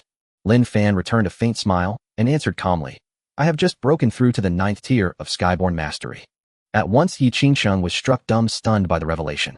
She had assumed her senior brother's level would be roughly on par with hers, and yet he stood 2 minor realms higher. Still, upon reflection, it seemed hardly surprising. After all, Lin Fan was an awe-inspiring presence even among those born 10,000 years hence. With her having been soundly defeated even by his disciples, it was only natural she could not keep pace. She grinned and said, Senior brother, you are truly remarkable. Please take care of your little sister in the realm. Lin Fan replied solemnly, Junior sister, be at ease. Even if we must pass through blades and fire, your brother will protect you. You are my sister. His words instantly warmed Yi Qingqing. In that moment, she believed him. A senior brother could indeed be a thank you, senior brother. But I am no pushover either. Her lips curved upward and confidence lit her face. The methods she had accumulated across 9 lifetimes of reincarnation were all at her disposal. Afterward, the 3 of them chatted and laughed as they drifted away into the horizon, leaving the attendant elder, Yi Junlin, alone to guard the sect's gate. The rules realm is so named because only cultivators under 30 years of age may enter. Within its vast interior lie numerous treasures and strange beasts from the ancient era, yet the realm's rules are chaotic. In one place the sun may scorch while a few paces ahead breathes a freezing winter. Irregular seasons, tangled spatial folds, uneven streams of time, inverted suns and moons and stars. Disparate rules coexist in the same space, hence the name Rules Realm. This realm is located on the edge of Huangzhou at the junction of 3 states hemmed in by Huangzhou, Yunzhou, and Qingzhou. Each opening of the realm draws seekers from the surrounding provinces to explore. At this very moment the entrance was packed. From a distance, one could see the peaks thronged with cultivators, many of whom debated anxiously about what lay within before the realm opened. Have you heard? Several superpowers are sending people into the Rules Realm this time. Is that so surprising? They've gone in before. It is not the same. In the past, the disciples who entered did so on their own accord. The sect did not intervene. But this time the great superpowers have dispatched their strongest prodigies. Really, they even sent their best. Could there be something priceless inside that has tempted them to do so? Those who entered last time reported a strange valley had manifested a gorge that hides an unparalleled cultivation art. The Great Void technique, said to be the legacy of an ancient great sage. It is said that each superpower has sent forth its supreme genius intent on comprehending the Great Void technique and incorporating it within their sect. If one merely stumbles upon it, it may be futile. The last time someone discovered the ancient sage's ruin, the disciple discerned its contours, but lacked the aptitude to comprehend it fully. That is why this time every great power sent out their most brilliant talents. I heard Feitian sect sent their greatest disciple Yun Feiyang. Yun Feiyang, the one whose origin is mysterious, whose prodigious talent shook Feitian sect's founder upon entry, and was thereafter sequestered by the sect. Yes, not only him, but Taihe sect's Li Taishan and Wuji sect's Zhao Ritian have come as well. They actually all came. It seems the Rules Realm may be in uproar this time. Just as Chen Xuan and the others landed, they heard the surrounding murmurs. The mention of those three prodigies caused even Lin Fan and Yi Qingcheng to tighten their expressions. A superpower is a force surpassing hegemon rank. Each of these superpowers represents the pinnacle of strength. It is no exaggeration to say that one step above a superpower is a sanctum. They had not anticipated that superpowers would dispatch their foremost geniuses to vie for that cultivation art. Yet Piaomiao sect had already laid claim to it. As the first battleborn of Piaomiao sect, the two of them would not allow their sect to be shamed even by a superpower. Someone shouted, "Look, Feitian sect's warship approaches." Heads turned skyward, for at the horizon a warship had suddenly appeared. The vessel was ancient and ponderous, 100 meters long though not immense, drifting slowly to hover above the crowd. At the ship's prow stood several elder figures gazing outward, clearly sect masters who had come personally to escort their prodigies. Yet before envy could settle, another phenomenon arose in a different direction. A thunderous roar split the air. From that side lunged a 100-meter-long Jiaolong coiling in the heavens, while towing a 3-story black palace behind its tail. It came to rest above the assembly, its presence utterly dominant, eclipsing even the drama of Feitian sects. It is Wuji sect's great elder's mount, the 7-colored Jiao. Heavens, the Wuji sect's great elder has come in person to escort his disciple. These prodigies are outrageously ostentatious. The Jiaolong draws a palace. Within must be Wuji sect's foremost talent, Zhao Ritian. He is said to be the great elder's direct disciple, the future hope of Wuji, not inferior to Yun Feiyang. No wonder the great elder arrived personally. Such geniuses warrant every precaution. Amidst the crowd's exclamations, Taihe sect's warship also arrived as expected. Thus the three superpowers took up their stations at 3 directions, waiting in silence for the realm to open. Chen Xuan regarded their entrances with a wryness he could not hide. Their displays and the lengths they went to protect their prodigies were exhaustively meticulous. Still, were one to compare precisely his own imperial level, might sending disciples would carry no less grandeur. He murmured to his 2 disciples, "Such trappings do not appeal to our sect. A Jiaolong is meant to be food, not a prop for showing off. One day I shall stew a Jiaolong for you." He explained this to them, and the 2 disciples believed him wholeheartedly and bowed, "Thank you, master." Others, however, were not convinced and began to whisper among themselves. Boasting. Eating a Jiaolong. Why not boast you could split the heavens? My master said he would stew a celestial dragon. He most certainly will. What business is it of yours to question him? Upon overhearing the murmurs, Lin Fan immediately glared back in indignation. To criticize him was permissible, but never under any circumstances, master. Indeed, my master's words brook no doubt or dissent. Yi Qingcheng also turned her icy gaze toward the skeptic, her expression as frost-laced as winter marble. She defended her master with unwavering sincerity. The rogue cultivator, startled by the backlash provoked by a single muttered word, instinctively shrank back and fell silent. Seeing this, Lin Fan and Yi Qingcheng said no more, withdrawing their glares coldly before returning obediently to stand beside Chen Xuan. So profound was their filial devotion that Chen Xuan half-joked, within his own thoughts, that should he fail to seize and stew an actual celestial dragon, he would shame their reverence. But there was no time for further banter. Chen Xuan sensed the arrival of his 3rd disciple. Tilting his head slightly toward her direction, he issued a quiet command to the 2 beside him, Lin Fan Qingcheng. The secret realm's gate has yet to open. Remain precisely where you stand. Do not move an inch. This master shall step away momentarily. Yes, master. Farewell, master. They swiftly clasped fists in solemn obeisance. Chen Xuan nodded once, then stepped forward and vanished in an instant. The attendant who had earlier whispered recoiled sharply, pupils contracting in shock. Good heavens! True masters truly roamed freely as the secret realm approached its opening. He had mistaken them for disciples of some obscure minor sect. Yet here stood a genuine powerhouse. Fortunately, he'd backed down swiftly, otherwise he might well have perished without ever knowing how or why. With that thought, the cultivator hastily retreated even farther away. 100 li beyond the secret realm's boundary, where a vast mountain range unfurled like a slumbering dragon, stood a girl of 17 or 18. Morong Ingluo. Her features were exquisitely refined, her skin luminous as moonlit jade. She held a slender azure longsword and wore a time-defying, form-fitting gown, a garment unlike any conventional robe, opulent, elegant, and masterfully sculpted to accentuate her silhouette. It rendered her naturally slender frame strikingly balanced, graceful curves rising and falling with harmonious proportion. All the more conspicuous had she not been surrounded. Hey, Morong Ingluo, surrender now. You stand no chance against us. A dozen black-clad figures encircled her, their blades drawn and intent sharpened to lethal focus. Clad head to toe in obsidian robes, their faces masked, they concealed all identity. Yet Morong Ingluo recognized the speaker instantly. With a disdainful curl of her lips, she retorted, "Agents of the Lord of the Northern Marches, so your rebellion begins at last. Haha, your highness possesses remarkable insight. Since you already know our intentions, why dare you leave the Imperial Palace for the secret realm? Such audacity. Does your highness truly believe a mere sky-soaring realm third-tier cultivator can best meet a spirit-focusing realm expert? The leader discarded pretense entirely, ripping off his mask in one sharp motion. Upon seeing his face, Murong Ingluo's earlier composure shattered utterly. Disbelief flooded her voice. Louis Shou, even you have come to apprehend me. Ha ha, not only him, but me as well. With a swift silken whisper of cloth, another figure tore away his mask. It was Lu Haiduo, another elite retainer of the Lord of the Northern Marches, and likewise a spirit-focusing realm master. Confronted by these two formidable foes, and the dozen sky-soaring realm warriors surrounding her, Murong Ingluo's unshakable calm finally faltered. A single spirit-focusing realm opponent she could perhaps withstand, but two, that changed everything. Her fingers tightened imperceptibly around her sword hilt as she sighed, dispatching two spirit-focusing realm masters to capture a mere sky-soaring realm third-tier princess. Isn't that rather excessive? Is your highness truly so fearsome? Ha ha, spare us the feigned modesty. We know full well, you may dwell in the sky-soaring realm, yet wield the strength of a spirit-focusing realm cultivator. Enough talk, seize her for his lordship. Kill. Without further hesitation, both men conjured colossal, translucent palms, sweeping toward Murong Ingluo with crushing force. When exactly was I exposed, oi? Murong Ingluo let out a wry, hollow laugh. Fortunately, the exposure remained incomplete. If the Soul Palace had learned of it, her ancestral patriarch would be doomed. Swiftly, she relinquished bodily control, whispering inwardly to the ring upon her finger, Elder Patriarch, the reins are yours. A low, resonant acknowledgement echoed within her mind, and in an instant the patriarch's consciousness surged through her fingertips, seizing command of her form. Her aura erupted, transforming her presence entirely.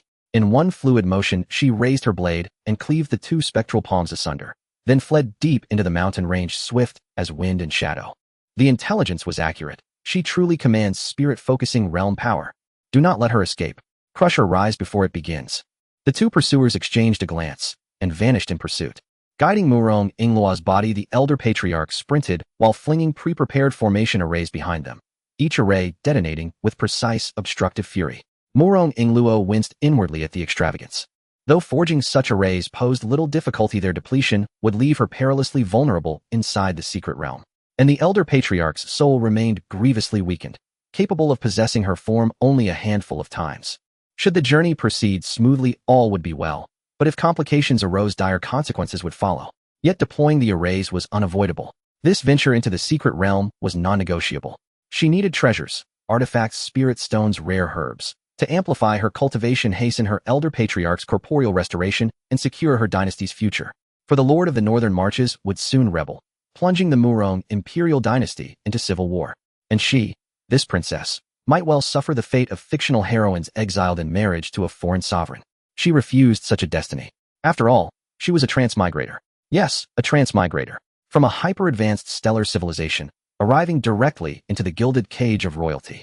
Yet from earliest childhood her father had whispered warnings of the Lord of the Northern Marches' treachery, so persistently that rebellion became the ambient hum of her upbringing. Then came the accident, a stumble into the ancestral mausoleum, a toppled vial, and the release of the Elder Patriarch long imprisoned within. Recognizing her innate affinity for formations, her natural aptitude unmatched, he took residence within her ring and began instructing her in the arcane geometries of sacred arrays. She mastered them with astonishing speed, until recently when the Lord of the Northern Marches' movements grew increasingly brazen, prompting her father to forbid her from leaving the palace altogether. He feared for her safety. Yet as the Lord's machinations intensified, Murong Ingluo grew desperate. The Murong royal house and the Northern Marches stood in near parity, neither side holding decisive advantage. Prolonged delay meant inevitable war, and defeat would entail far more than political marriage. Annihilation awaited her entire bloodline. This was no interstate conflict, it was treason.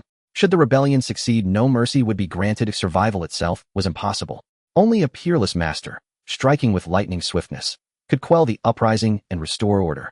Thus she resolved to ascend rapidly, to resurrect her Elder Patriarch and entrust him with ending the rebellion. When news of the secret realm's imminent opening arrived, teeming with ancient treasures, she struck her thigh in resolve and slipped from the palace under cover of night. The Elder Patriarch wholeheartedly supported her decision. Before departure, they jointly forged numerous formation arrays as contingency measures. Yet fate intervened. The Lord of the Northern Marches uncovered her ability to temporarily ascend in power and moved to eliminate her preemptively. Hence she was forced to expend her precious formations early, not to exhaust the elder patriarch's strength now, but to preserve his capacity to aid her within the secret realm. Sigh, why must I be denied the overbearing master or the devoted senior brother found in every novel?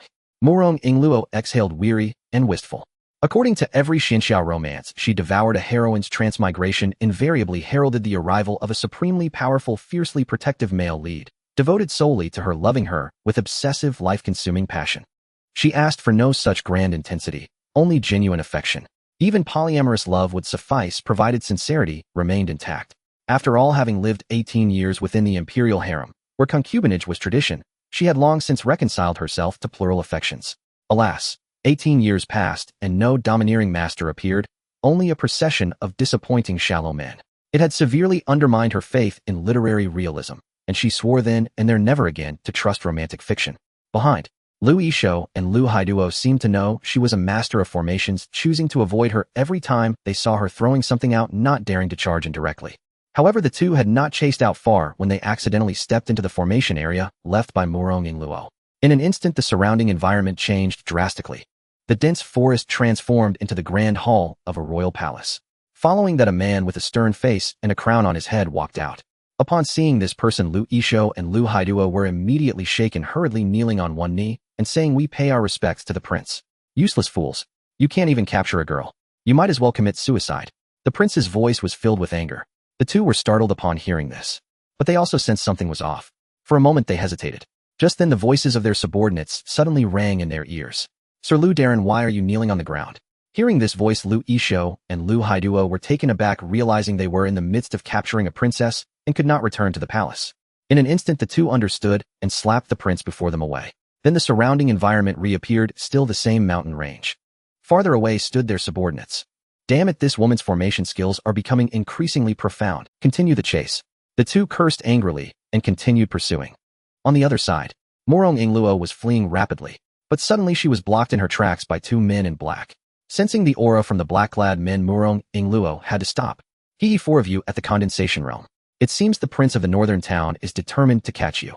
Murong Ingluo's eyes narrowed slightly, completely not resembling a young girl, but rather exuding a mature brilliance. "You can't escape." The two black-clad men stood motionless in two positions like clockwork. Although they did not attack her, she knew they were waiting for the two pursuers behind her. Murong Laozu also realized that she could not continue to delay, so she suddenly drew her long sword and fiercely slashed at one of the black-clad men. Snow dance in the sky. Boom. A red long sword dozens of meters long coalesced in the sky, slicing down toward the black-clad man with Murong Yanran's movement. The black-clad man immediately conjured his weapon to defend, yet he still underestimated the power of Murong Yanran. The weapon he conjured dissipated in an instant. But before Murong Yanran could continue to flee, the other black-clad man suddenly raised his hand to conjure a mountain, pressing down upon her head, with the weight of Taishan forcing her to defend immediately. Boom. The mountain was crushed. As the dust settled, Murong Laozu was just about to continue fleeing. But Lu Yishou and Lu Haiduo were already hot on their heels. In an instant, the four at the condensation realm formed an absolute encirclement around Murong Yanran. "Laozu, what should we do? Can we break out?" Murong Yanran hurriedly inquired in her heart. Although she had lost control, she could still see the surrounding scene. "You can, but once you unleash your true power, I fear I won't be able to help you once we reach the secret realm." "Oh." Murong Laozu's voice carried some helplessness as he contemplated how to conserve his strength. But suddenly a strange figure appeared right in front of Murong Ingluo. Instantly, it startled Murong Ingluo, Murong Laozu, and the four condensation realm experts. Because no one in the vicinity had noticed how this man had appeared. Instantly, Murong Laozu reflexively took a step back, filled with vigilance. If the other party was also a person of the Northern Prince, then he would truly need to use all his strength. However, the reactions of those four condensation realm experts instead relieved the duo. "Who are you? Please do not interfere in our matters." Lu Yishou's expression changed as he asked in a deep voice. But Chen Xuan did not pay them any mind. Instead, he smiled brightly at Murong Ingluo. "Name Murong Ingluo, transmigrator. Realm threefold in the sky, sovereign realm. Physique, innate Dao body. Incomplete. Activating the complete innate Dao body requires repairing the missing Dao rhyme. Potential 10 stars. Experience, transmigrated from a yellow planet to become the princess of the Murong dynasty.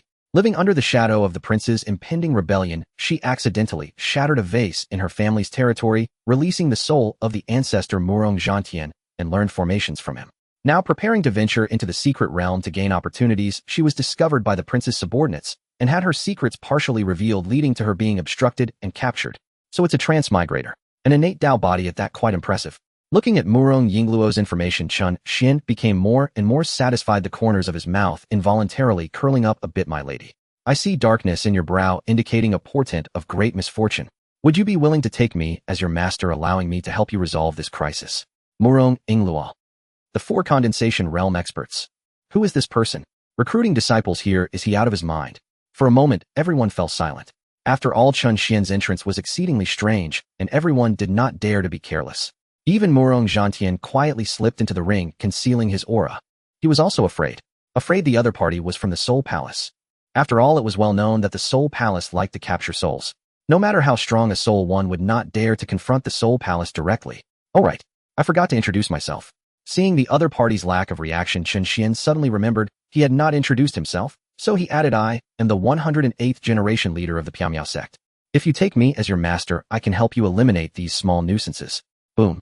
Upon hearing this, everyone was momentarily taken aback. The 4 condensation realm experts instantly became vigilant. Are they small nuisances? Are people from the Piamiao sect that strong? They don't even regard the condensation realm experts. In an instant, the atmosphere on the scene became exceptionally bizarre. Murong Yingluo was also somewhat at a loss, not knowing whether to be happy or confused. Could it be that his overbearing master has finally appeared? For a moment, she was somewhat tempted. However, given the gravity of the situation, she could not make a decision hastily, so she quickly asked in her heart, Laozu, what should we do? He wants to take me as his disciple. Should I agree? Murong Zhantian, the other party, is not simple. I cannot see through him. You decide how to proceed. Murong Yingluo. Not receiving the answer she wanted, Murong Yingluo ultimately decided to follow her heart. What if she got a formidable master? Wouldn't that be taking off? Even if she didn't take off, at least the immediate trouble would be resolved, and with a powerful master backing her, perhaps the prince would not dare to rebel. Moreover, in novels, such characters are generally big shots, often the male lead. Missing out on this opportunity would truly be a missed chance. Thinking of this, Murong Yingluo's face flushed as she directly imagined a long serialized female-targeted novel filled with many explicit contents. Are you going to take me as your disciple or not? If you're not, I'm leaving. Finally, once again reminded she was fully Murong Yingluo, disregarding her shyness, quickly nodded and said, I am willing. Oh my, it sounds like a declaration at a wedding. How embarrassing. Good. Bow down. Chen Xuan nodded in satisfaction. Murong Yingluo immediately bent her knees, kneeling on the ground to declare, Disciple Murong Yingluo pays respect to master. 3 loud knocks.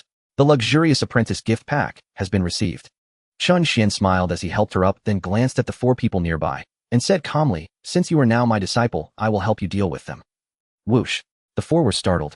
The dozens of Skyward Realm cultivators in the distance dared not approach and were cautiously backing away.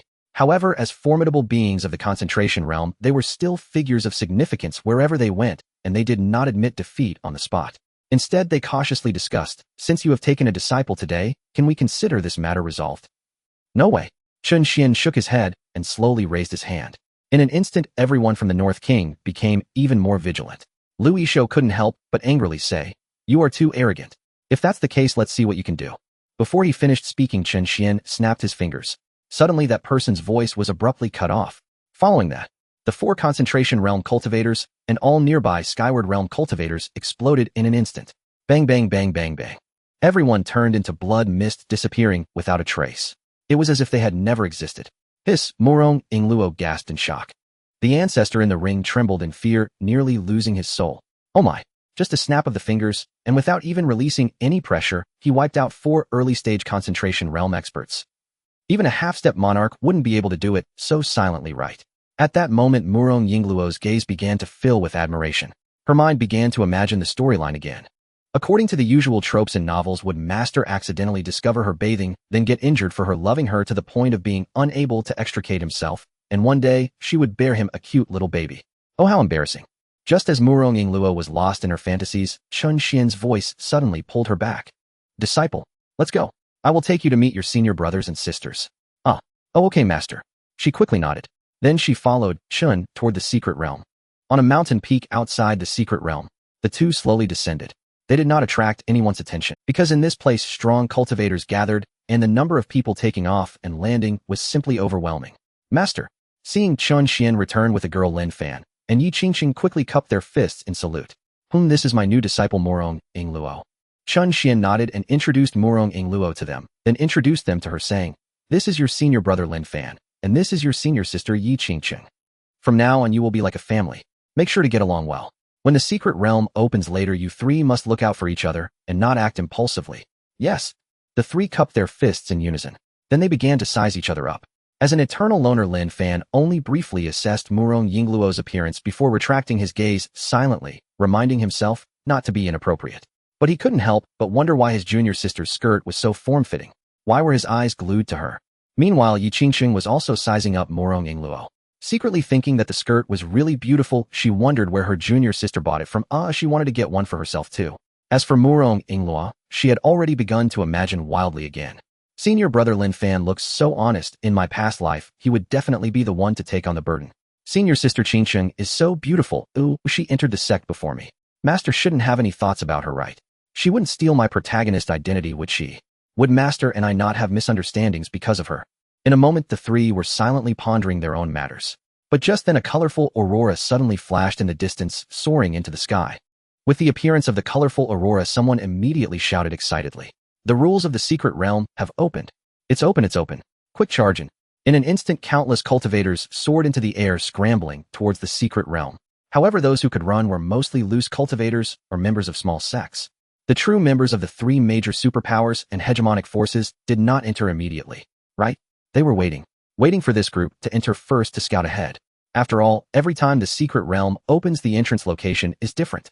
Disciples, the secret realm is peerless. I will leave you a trace of my aura. If you encounter any insurmountable danger, you can activate this aura, and I will come to your rescue.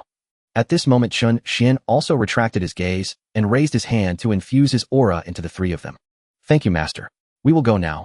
The three cupped their fists simultaneously, then slowly took off. But at that moment, three figures suddenly appeared, hovering above everyone's heads. These three were none other than the strongest geniuses of the three major superpowers, Li Taishan, Yun Feiyong, and Zhao Ritian. The three looked down on everything, and their appearance stunned all present, causing everyone to look up in unison. However, the three did not look down, but instead stared at each other. Brotherly brother, Zhao, how about we have a competition? Yun Feiyong looked at the other two indifferently. Oh, how shall we compete? Li Taishan, expressionless and robust like a mountain, was all muscle.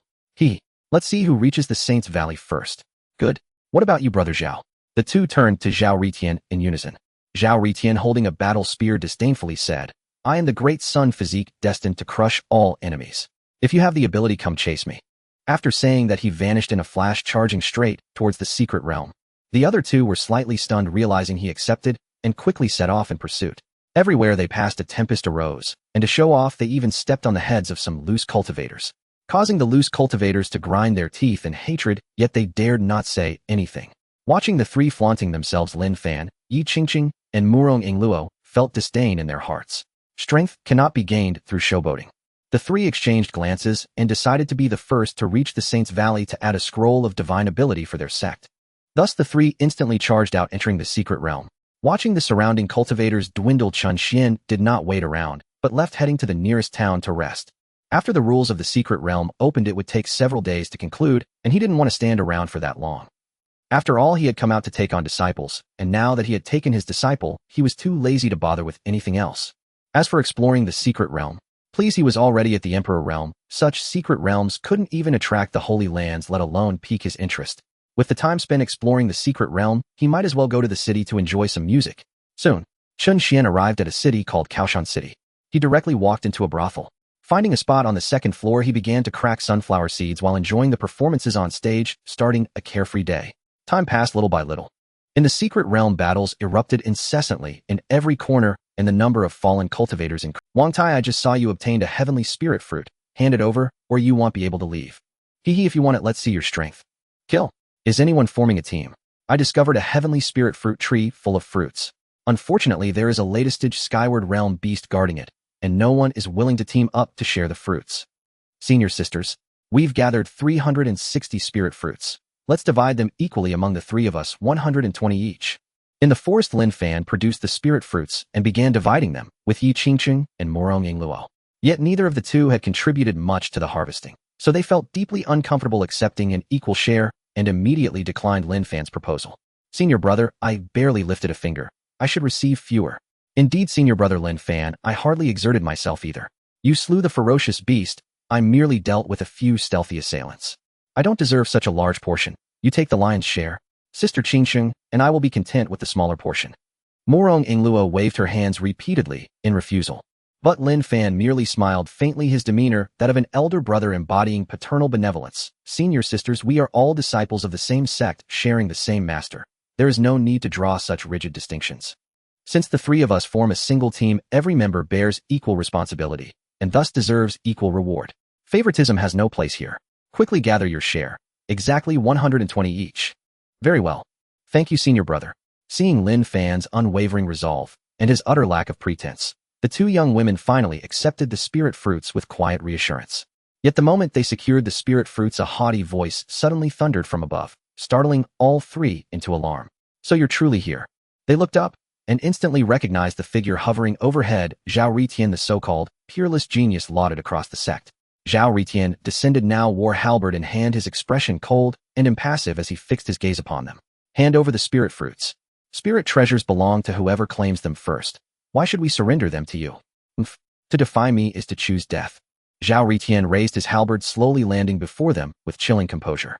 Though he had been racing two other prodigies in speed, the contest did not forbid pausing, especially when rare treasures appeared.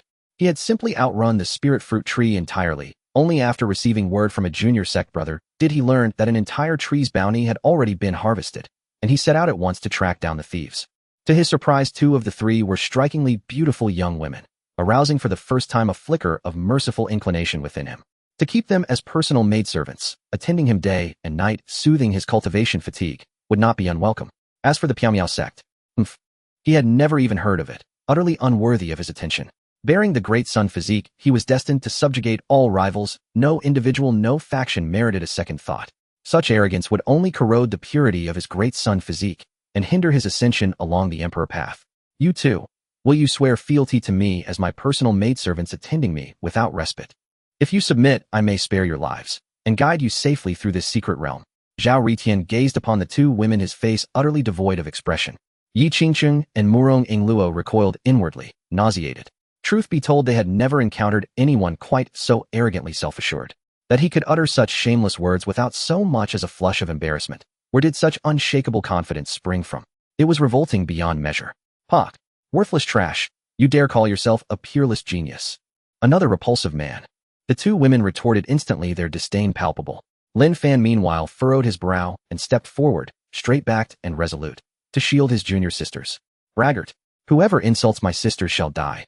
With those words he drew his sword and lunged toward Zhao Ritian. A colossal blade of condensed spiritual energy over 30 meters long, erupting instantly and sweeping horizontally across the air. Ha! Then die. Zhao Ritian threw back his head and roared with laughter, then slammed his halberd into the earth. A shock wave of overwhelming aura erupted, effortlessly nullifying Lin Fan's attack. Your ninth realm of sky traversal pales beside mine.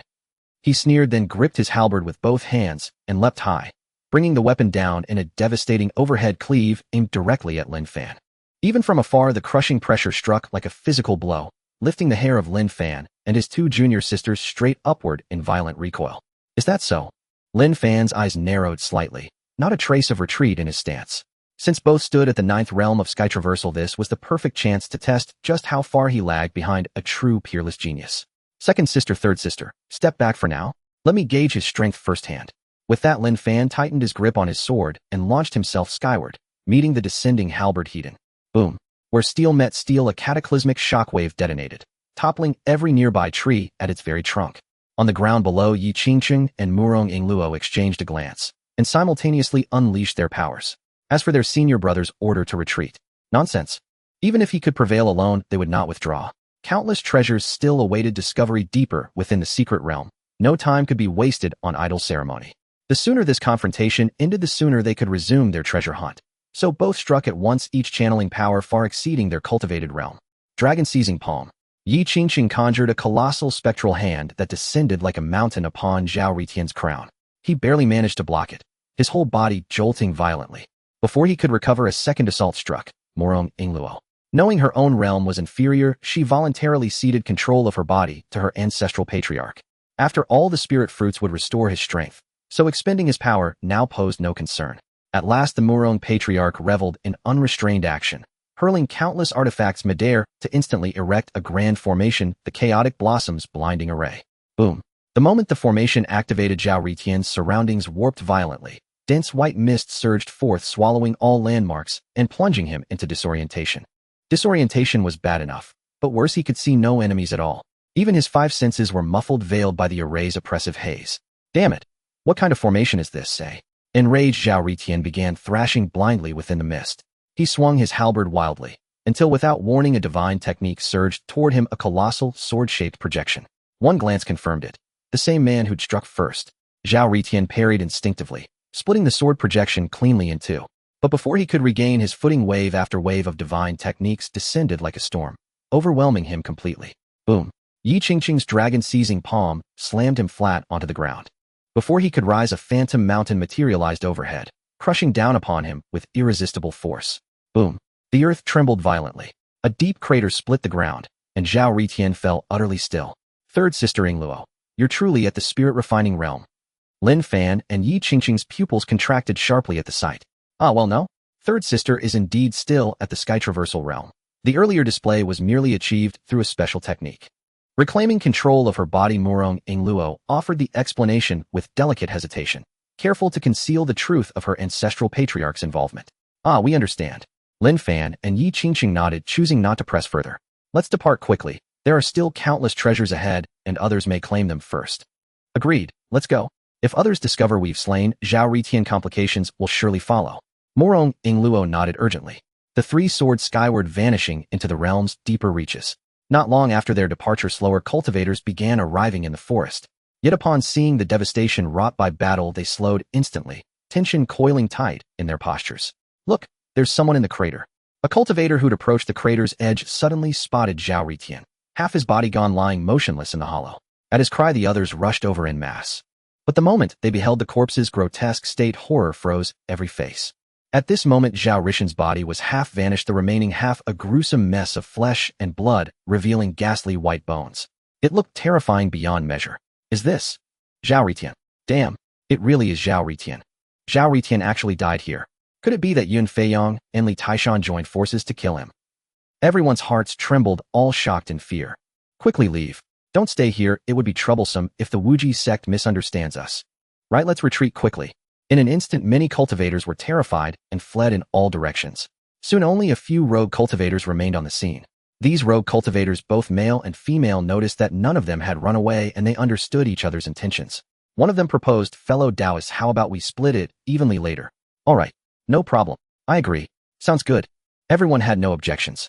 Seeing this, the person who spoke first leaped into the pit to rummage through Zhao Ritian's storage bag and ring. But just as he grabbed Zhao Ritian's hand, Zhao Ritian suddenly opened his eyes wide. Whoosh! The person who was taking off the ring was startled and instinctively retreated. The cultivators outside the pit were so frightened they nearly lost their souls, instantly fleeing without a trace. Only the cultivator in the pit was trembling in fear, explaining, "Ah, please don't kill me, don't kill me. I'm here to help you, not to take your stuff." Suddenly, subtle movements startled the trembling cultivator, and he hurriedly looked up. Zhao Ritian completely ignored him, instead holding a spiritual talisman and murmuring something, his voice extremely weak, barely audible. Then the spiritual talisman shot up into the sky and vanished. As the talisman soared away, Zhao Ritian's hand fell limp, and he was utterly silent. Dead? Is he dead? The cultivator was stunned, cautiously picking up a branch and poking Zhao Ritian's arm. There was still no response. He's dead, and still gave me a scare. The cultivator immediately breathed a sigh of relief. Then he began to take off his ring and gather his storage bag. He knew that Zhao Ritian sending up a spiritual talisman was definitely a distress signal. It wouldn't be long before Zhao Ritian's fellow disciples arrived, so he dared not waste time and quickly collected the good items from Zhao Ritian's body. As the saying goes, fortune favors the bold. Even though he knew Zhao Ritian's disciples would arrive soon, he couldn't help himself. A cultivator could not overly value his own life, otherwise opportunities would forever be unrelated to him. Just like his friend Taoist Shun, who knew a bit of alchemy but hid in a cave every day to survive, never coming out to seek opportunities. If this continued, he would never break through, eventually running out of lifespan, becoming a mere speck of dust in reincarnation. He had reminded him that cultivation is about contending with heaven, earth, and man. Hiding in a cave every day would lead to no achievements. Yet sometimes he envied him, being a loner unlike himself who had a wife and children to support. It had already been years since he last visited home to see his wife and children. This time, when the secret realm ends, it's time to go back and take a look. Thank you, Brother Zhao. If there's a chance in the future, I will definitely burn paper for you. The cultivator collected his items and immediately climbed out of the deep pit, fleeing in the opposite direction. But at that moment, several disciples of the Wuji sect suddenly appeared in the sky. Seeing him, the Wuji sect disciples frowned and immediately struck out, with a palm instantly sending that cultivator flying. He spewed blood wildly, his insides feeling as if they were about to rupture, collapsing on the ground and falling into unconsciousness. Damn, what kind of dog thing dares to approach? The belongings of my senior brother are not something you can take. The Wuji sect disciple bent down to take the items clutched in the cultivator's hands, then returned to the edge of the pit to regroup with several other brothers. Although they had already learned through a communication talisman that senior brother Zhao Wujing had been murdered, seeing Zhao Wujing's tragic state still shocked everyone. The murderer is too cruel. Half of senior brother Zhao's body is gone. The Piao sect, right? I've never heard of this sect before. First, let's collect senior brother Zhao's body and return it to the elders. Also, immediately summon all disciples and issue a hunt order against all rogue cultivators. As long as you can provide information or hunt down the Piao sect, you can freely divide all the spiritual fruits from the Piao sect. We will also provide some spirit stones. It can only be this way. Otherwise, if we do nothing, we will definitely be punished when we go out. Good. Several of them leaped up, transforming into streaks of light, vanishing from sight. Soon the hunt order spread throughout the secret realm. Everyone learned that 3 disciples of the Piao sect had killed the strongest genius of the Wuji sect, Zhao Ritian. Anyone who can provide the location of the Piao sect disciples or cooperate in hunting them down would not only receive all the resources from the Piao sect, but also great spirit stones and other benefits provided by the Wuji sect. In an instant, the secret realm was in an uproar. Countless people began searching for the location of the Piao sect. Some even formed hunting teams, gathering many rogue cultivators to start searching for and hunting down the 3 disciples of the Piao sect. Of course, that's a story for later. Now let's return to the location where Zhao Ritian died. I actually didn't die. In the thick grass, a cultivator leaned against a big tree, blood continuously flowing from the corners of his mouth. He was the rogue cultivator who had been struck by a palm from the Wuji sect disciple, because he was greedy for Zhao Ritian. Although he was not dead as a cultivator at the Spirit Sea realm, he had been struck by someone from the Void Control realm, his internal organs already displaced and shattered, unable to live for many days. In the end, he still couldn't escape the fate of death. Cough, cough. He coughed up a mouthful of blood, a bitter smile on his face. Indeed, Taoist Shun was right. Opportunities come with risks. After saying this, he struggled to rise, doing his utmost to protect his internal organs, delaying the arrival of death, and staggered towards the exit. He could not die yet. He still had a wife and daughter at home. He had to endure. Endure until the exit reopened. Endure until he could return to that cave. Endure until he could entrust his wife and daughter to Taoist Shun. He believed in Taoist Shun's character, and with the care he had given over the years, he would definitely take good care of his wife and daughter. Returning to the main topic. In the depths of the secret realm, Lin Fan, Yi Qingqing, and Murong Yingluo were already blood-red with rage, even though hundreds of corpses lay around. Speak. Why have you been chasing us? Lin Fan pressed his sword against the cultivator's neck, fingers adorned with many rings, coldly interrogating. Don't kill me, don't kill me. It was the Wuji sect. The Wuji sect issued a hunt order against you and offered many rewards, saying you had accumulated many treasures along the way. As long as you kill you or provide your location, you can receive the reward. The kneeling cultivator, frightened to the point of excreting himself, had bloodshot eyes. As long as you kill you or provide your location, you can receive the reward. The kneeling cultivator, frightened to the point of excreting himself, had bloodshot eyes. So many people have been hunting us down these days. You are too arrogant. Do you really think the rewards from the Wuji sect are so easy to obtain? Do you think our Piao sect is easy to bully? Lin Fan frowned, and in an instant his sword sliced across the cultivator's neck. Senior brother, the number of people chasing us is increasing. It has gone from a few dozen to a team of several hundred. We should head directly to the Saints Valley. Otherwise, if we delay, we might be outpaced. Yi Qingqing quickly suggested. Murong Yingluo also nodded in agreement. After several days of interaction, she had begun to admire her senior brother and senior sister completely. Although she had not yet visited the sect after becoming a disciple, she already felt a sense of belonging to the sect. Being the weakest among the 3, her senior brother and senior sister constantly looked after her. They made her realize that she had both a senior brother and a senior sister, which felt completely different from her time in the palace. Have we finished collecting the spoils? Lin Fan nodded and asked again. Over the past few days, they initially did not consider collecting spoils, but as the pursuers increased, good items gradually appeared, so they started to gather spoils. After a few days, the 3 of them had filled their fingers with space rings. Their waists were also laden with storage bags, looking like beggars carrying numerous possessions. We've cleaned out everything. Good. Let's go. The 3 of them took to the skies again. However, just after taking off for a short while, their whereabouts were immediately exposed. Someone quickly discovered their trail. Piao sect trio, come quickly. Lin Fan swiftly killed the one who shouted and continued on with his 2 junior sisters. However, the shout had already attracted countless people's attention. In an instant, thousands of cultivators flew out from the mountains, all heading towards them. So many people. The three were startled and immediately increased their flying speed. Quick, catch up to them. The men are for Wuji's sect, and we take turns with the women. Kill. After decades of cultivation, this is the first time I've had such a thrilling chase. It feels amazing. Get her, get her.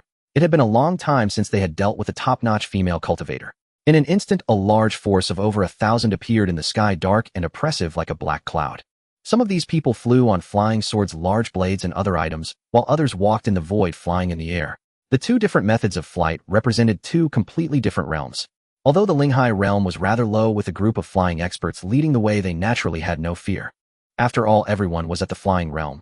Even if you were very strong, with a group of flying experts plus countless Linghai cultivators, they could wear you down. Unless all three from the Piamiao sect were in the concentration realm, they wouldn't dare to approach. Otherwise, even if you were all half a step into the concentration realm, they would still dare to kill. In an instant, the heavens and the earth were filled with groups pursuing them. Groups merged with each other, forming an even larger group, giving those Linghai cultivators greater confidence. Ahead, the Piamiao sect trio ran forward without daring to stop.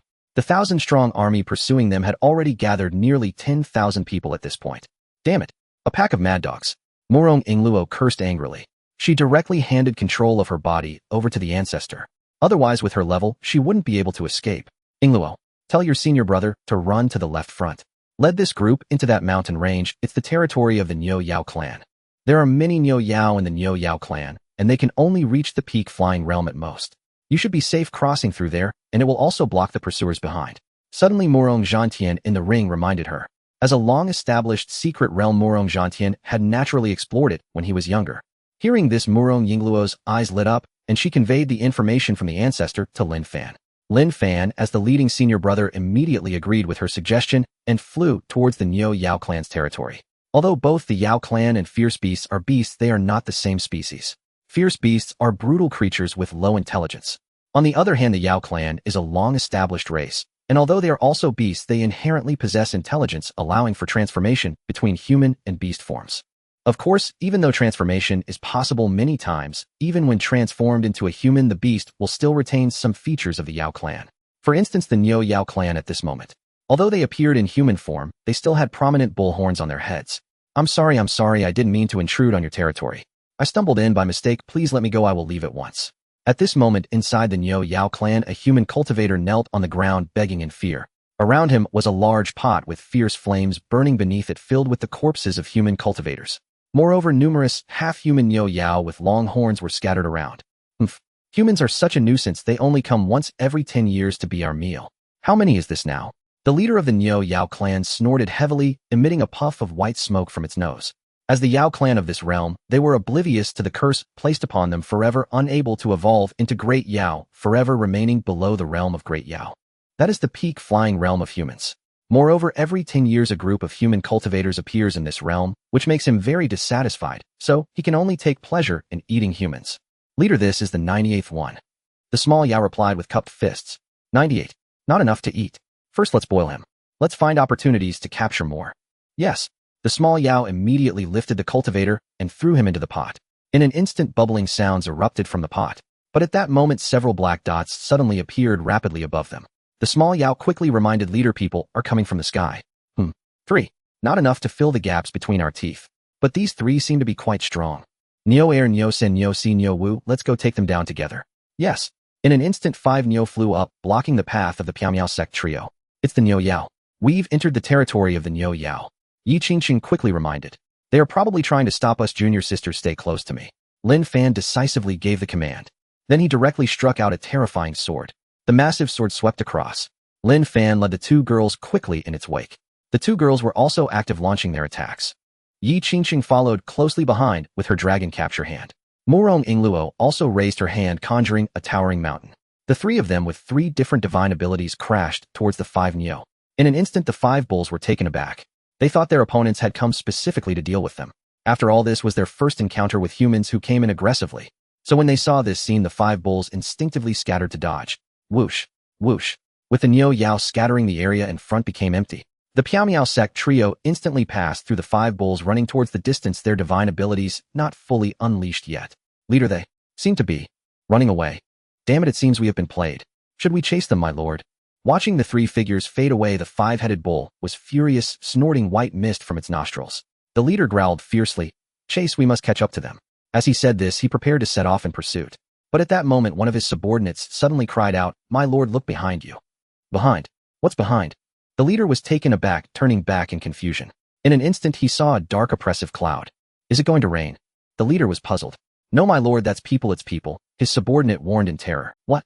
Those are all people." In an instant, the bull demon leader was stunned. This was his first time seeing so many people. "My lord, we eat them every time. They must be here for revenge." "Let's run." "What should we do, my lord? There are at least 10,000 of them. Should we fight them?" "Fight. Run." The leader cursed angrily, then turned and sprinted toward the three from the Qiaomiao sect. The remaining four bulls dared not linger, quickly following the leader's pace. In an instant, the three groups were rushing through the skies. At the front were the three from the Qiaomiao sect. In the middle were the five bulls. At the back was the massive army of tens of thousands. Finally, after running an unknown distance, the five bulls soon reached the edge of the sealed boundary. Once they crossed it, they would undoubtedly perish. And the large army behind was getting closer. In an instant, the five bulls became increasingly agitated. "My lord, what should we do? We've reached a corner." "My lord, let's fight them. We have no place left to run." The subordinates suggested one after another. After all, whether they fought or not, it would end in death, so there was a chance to survive by fighting. "No." The leader's expression turned cold as he gazed at the boundary not far away. Finally, with a firm heart, he said coldly, "Fight. Kill them. Kill." Instantly, the five bulls turned around in unison, charging toward the army of tens of thousands. "Off. Damn it, it's the demon clan. Brothers, don't be cowardly, let's fight them. We have the numbers. I heard the demon clan likes to collect treasures. Let's take their treasures and their women. After all, this is a secret realm. The outer demons won't find us here. Damn, I've never slept with a demonist. Today is just the right time to try. A bull demon is still a demon. He'll kill you." Boom, boom, boom. In an instant, the army of tens of thousands clashed with the five bulls. Countless cultivators fell like dumplings down the mountains and rivers. But among these humans, there were quite a few who could fly, at least several hundred, and all were disciples of great sects. With the attacks of these few hundred flying cultivators, the five bulls began to accumulate injuries. Soon the first bull fell, then the second, third. Of course, the number of human cultivators was also rapidly decreasing. When the battle stopped, there were hardly any human cultivators left. After the pursuers were gone, the three from the Qiaomiao sect felt relieved, quickly arriving at the Sage's Valley. However, at this moment, the front of the Sage's Valley was already filled with cultivators. And on the road leading to the valley, there were also many people standing. These people varied in number from many to few. It seemed something was blocking their path. As they got closer to the valley, there were only two lonely figures standing there. And they were Li Taishan and Yun Feiyang. The two seemed to have encountered some problem, frozen in place, frowning. At the end of the road was a strangely shaped valley. It was said that this was where the clues to the Great Void technique lay. But right now it was incredibly difficult to even enter the valley, let alone obtain the Great Void technique. The Great Formation left by the sages. Seeing the formation that blocked everyone's way, Murong Yingluo recognized it at a glance. "Can you understand this formation, junior sister?" "What?" The junior sister can understand it. Lin Fan and Yi Qingsheng were shocked, unable to believe it. "I've seen it before. Senior brother and senior sisters, follow me, I have a way to get in." Murong Yingluo smiled slightly, transforming from a follower into a guide, proactively walking in. Soon the three passed through the crowd and caught up with Li Taishan and Yun Feiyang. The entire process faced no obstacles at all.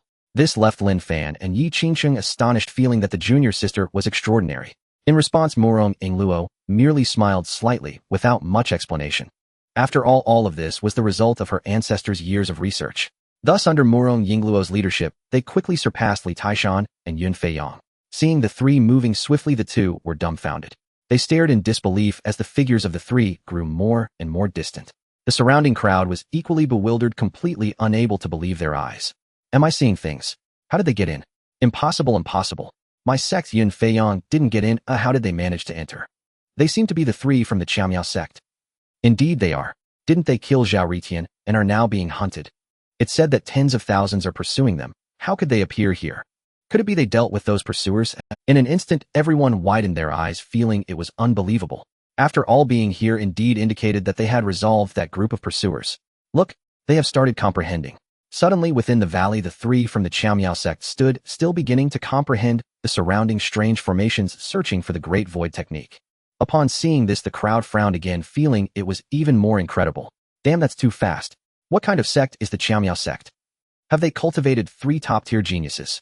For a moment, those who were about to leave stayed behind, wanting to witness the Great Void technique and see if there was a chance to gain some benefits. Meanwhile, Li Taishan and Yun Feiyong seemed to have unraveled the mystery before them and moved forward a few steps, getting closer to the valley. But just then an unexpected event occurred. A certain mountain in the valley suddenly emitted a bright light. Immediately the three opened their eyes simultaneously and exclaimed, "We found it." At this declaration, a jade slip suddenly flew out from within the mountain. Outside the valley, everyone was left dumbfounded.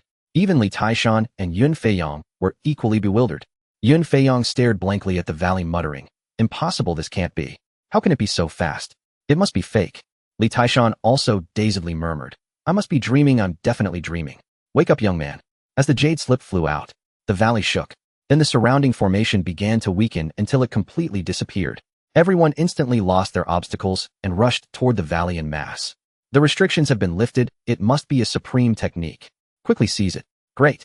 Let's get the supreme technique back. In an instant, countless people surged forward.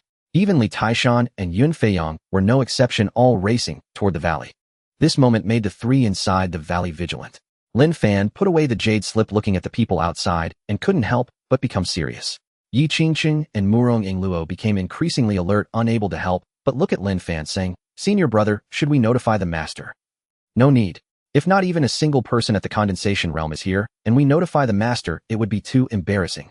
Lin Fan immediately rejected, then with a heavy expression said, "You two step back. I am going to use the ultimate move the master taught me." "What? Senior brother has an ultimate move?" The two girls were stunned, a bit confused, instinctively retreating. Meanwhile, Lin Fan could no longer hold back.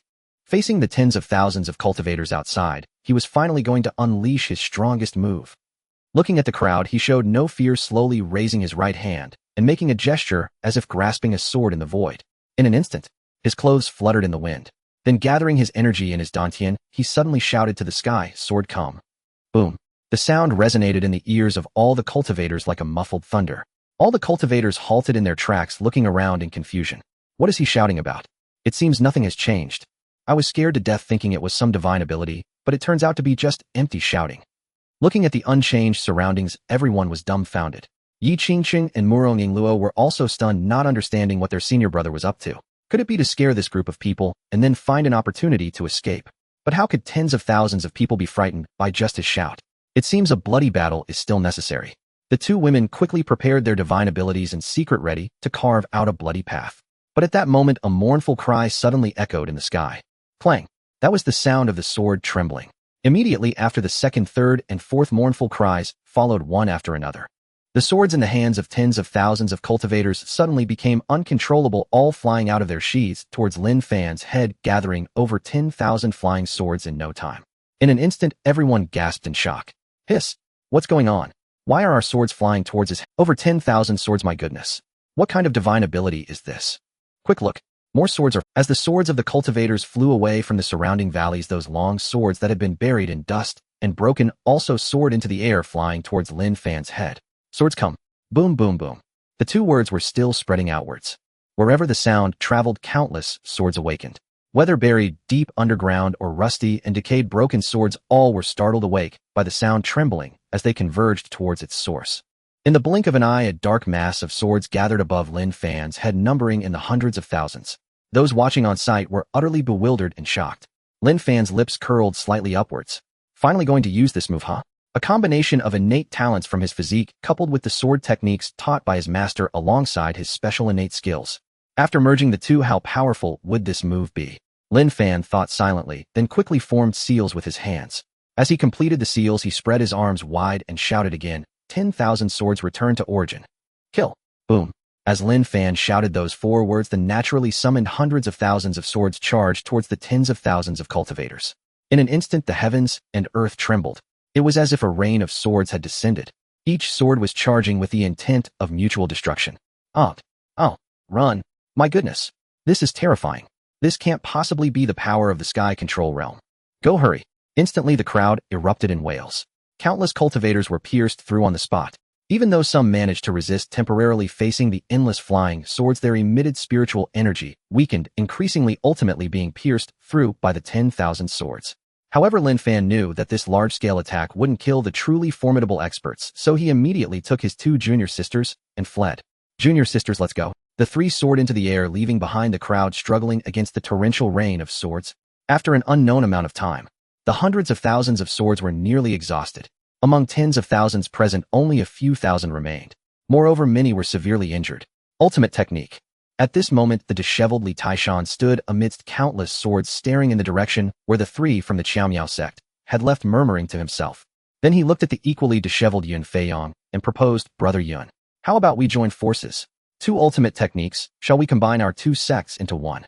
I never thought that my first appearance in the world would encounter such formidable enemies. Good, let's join forces." Yun Feiyong immediately agreed without hesitation. The two then began to gather their surviving disciples to launch yet another round of pursuit against the 3 from the Qiaomiao sect. Days passed. The 3 from the Qiaomiao sect ran while searching for treasures. Over the next few days, they turned the entire secret realm upside down. Li Taishan and Yun Feiyong, along with their disciples and numerous elite disciples, relentlessly surrounded and intercepted them. But each time they suffered heavy losses. Li Taishan and Yun Feiyong were injured several times. Continuous setbacks made the hostility of these 2 top geniuses grow heavier. Thus, everyone decided to stop the pursuit and resort to ambushes. With a new strategy in place, the 2 top geniuses began to lay in wait at the exits of the secret realm. They waited until the day the secret realm opened. At that moment, it was exactly night. The earth was pitch black, and they could only rely on the bright moon in the sky to illuminate their path. As the secret realm opened wide, the 3 from the Qiaomiao sect slowly appeared from afar, flying toward. "Senior brother, you said we have offended so many people, basically angering the major powers in the surrounding 9 continents. Won't it bring trouble to the sect?" Murong Ingluo looked at the exit with some worry. Although it was particularly thrilling to kill their way through, if so many forces retaliated, the male lead might not be able to endure. She didn't want to meet the male lead only to have him unable to withstand it. Moreover, if the male lead couldn't handle it, her dynasty would also be finished. This time things had indeed escalated too much. "Junior sister, don't worry, our Qiaomiao sect is powerful, with many elders hidden from the world," Yi Qingxing quickly replied, boosting her confidence. Coming from 1,000 years later, she had already come to believe deeply in the sect's power through Lin Fan's introduction. Lin Fan nonchalantly added, "That's right, and none of this is our fault. They were the ones who first snatched our spirit fruits and then robbed our ultimate techniques. If we just gave them away, wouldn't that be humiliating for our master and our sect? Our master would never allow us to bring shame to the sect. While so our sect is this powerful." Hearing the responses from her senior brother and senior sister, Murong Ingluo was stunned. When she goes to the sect in the future, she must perform well. As she thought this, the 3 were getting closer to the exit, but at that moment, the forest below suddenly shook. Following that, countless cultivators burst out from within the forest like a massive flock of birds, all flying towards them. Moreover, they were shouting something. "They've appeared, charge. Don't let them escape. The sect elders are at the outer gate." The tens of thousands of cultivators who had long been lying in ambush suddenly surged out like birds flying from the mountains. Seeing this scene, the 3 from the Qiaomiao sect were taken aback. They didn't expect there would be an ambush at the exit. "Senior brother, senior sister, they're coming again. Run!" The 3 from the Qiaomiao sect dared not linger, immediately accelerating and bursting out of the secret realm. But just as they flew out of the secret realm, they were blocked by the people outside. Upon closer inspection, they found it was the elders of the 3 major superpowers. Clearly, they had already received information from within the secret realm, and their faces were filled with rage. "Great elder, these are the ones who killed senior brother Zhao Ritian, and they possess 2 ultimate techniques." A disciple reported beside the great elder of the Wujizong. In an instant, everyone around was shocked. They knew these 3 had caused chaos inside, but they didn't expect them to possess 2 ultimate techniques. Once the sect acquires these 2 ultimate techniques, its strength would surely ascend to a new level. For a moment, many small sects and scattered cultivators stayed behind to watch the spectacle. Of course, it was just to watch. After all, the 3 major sects would undoubtedly fight over the ultimate techniques, and those treasures were destined to have nothing to do with them.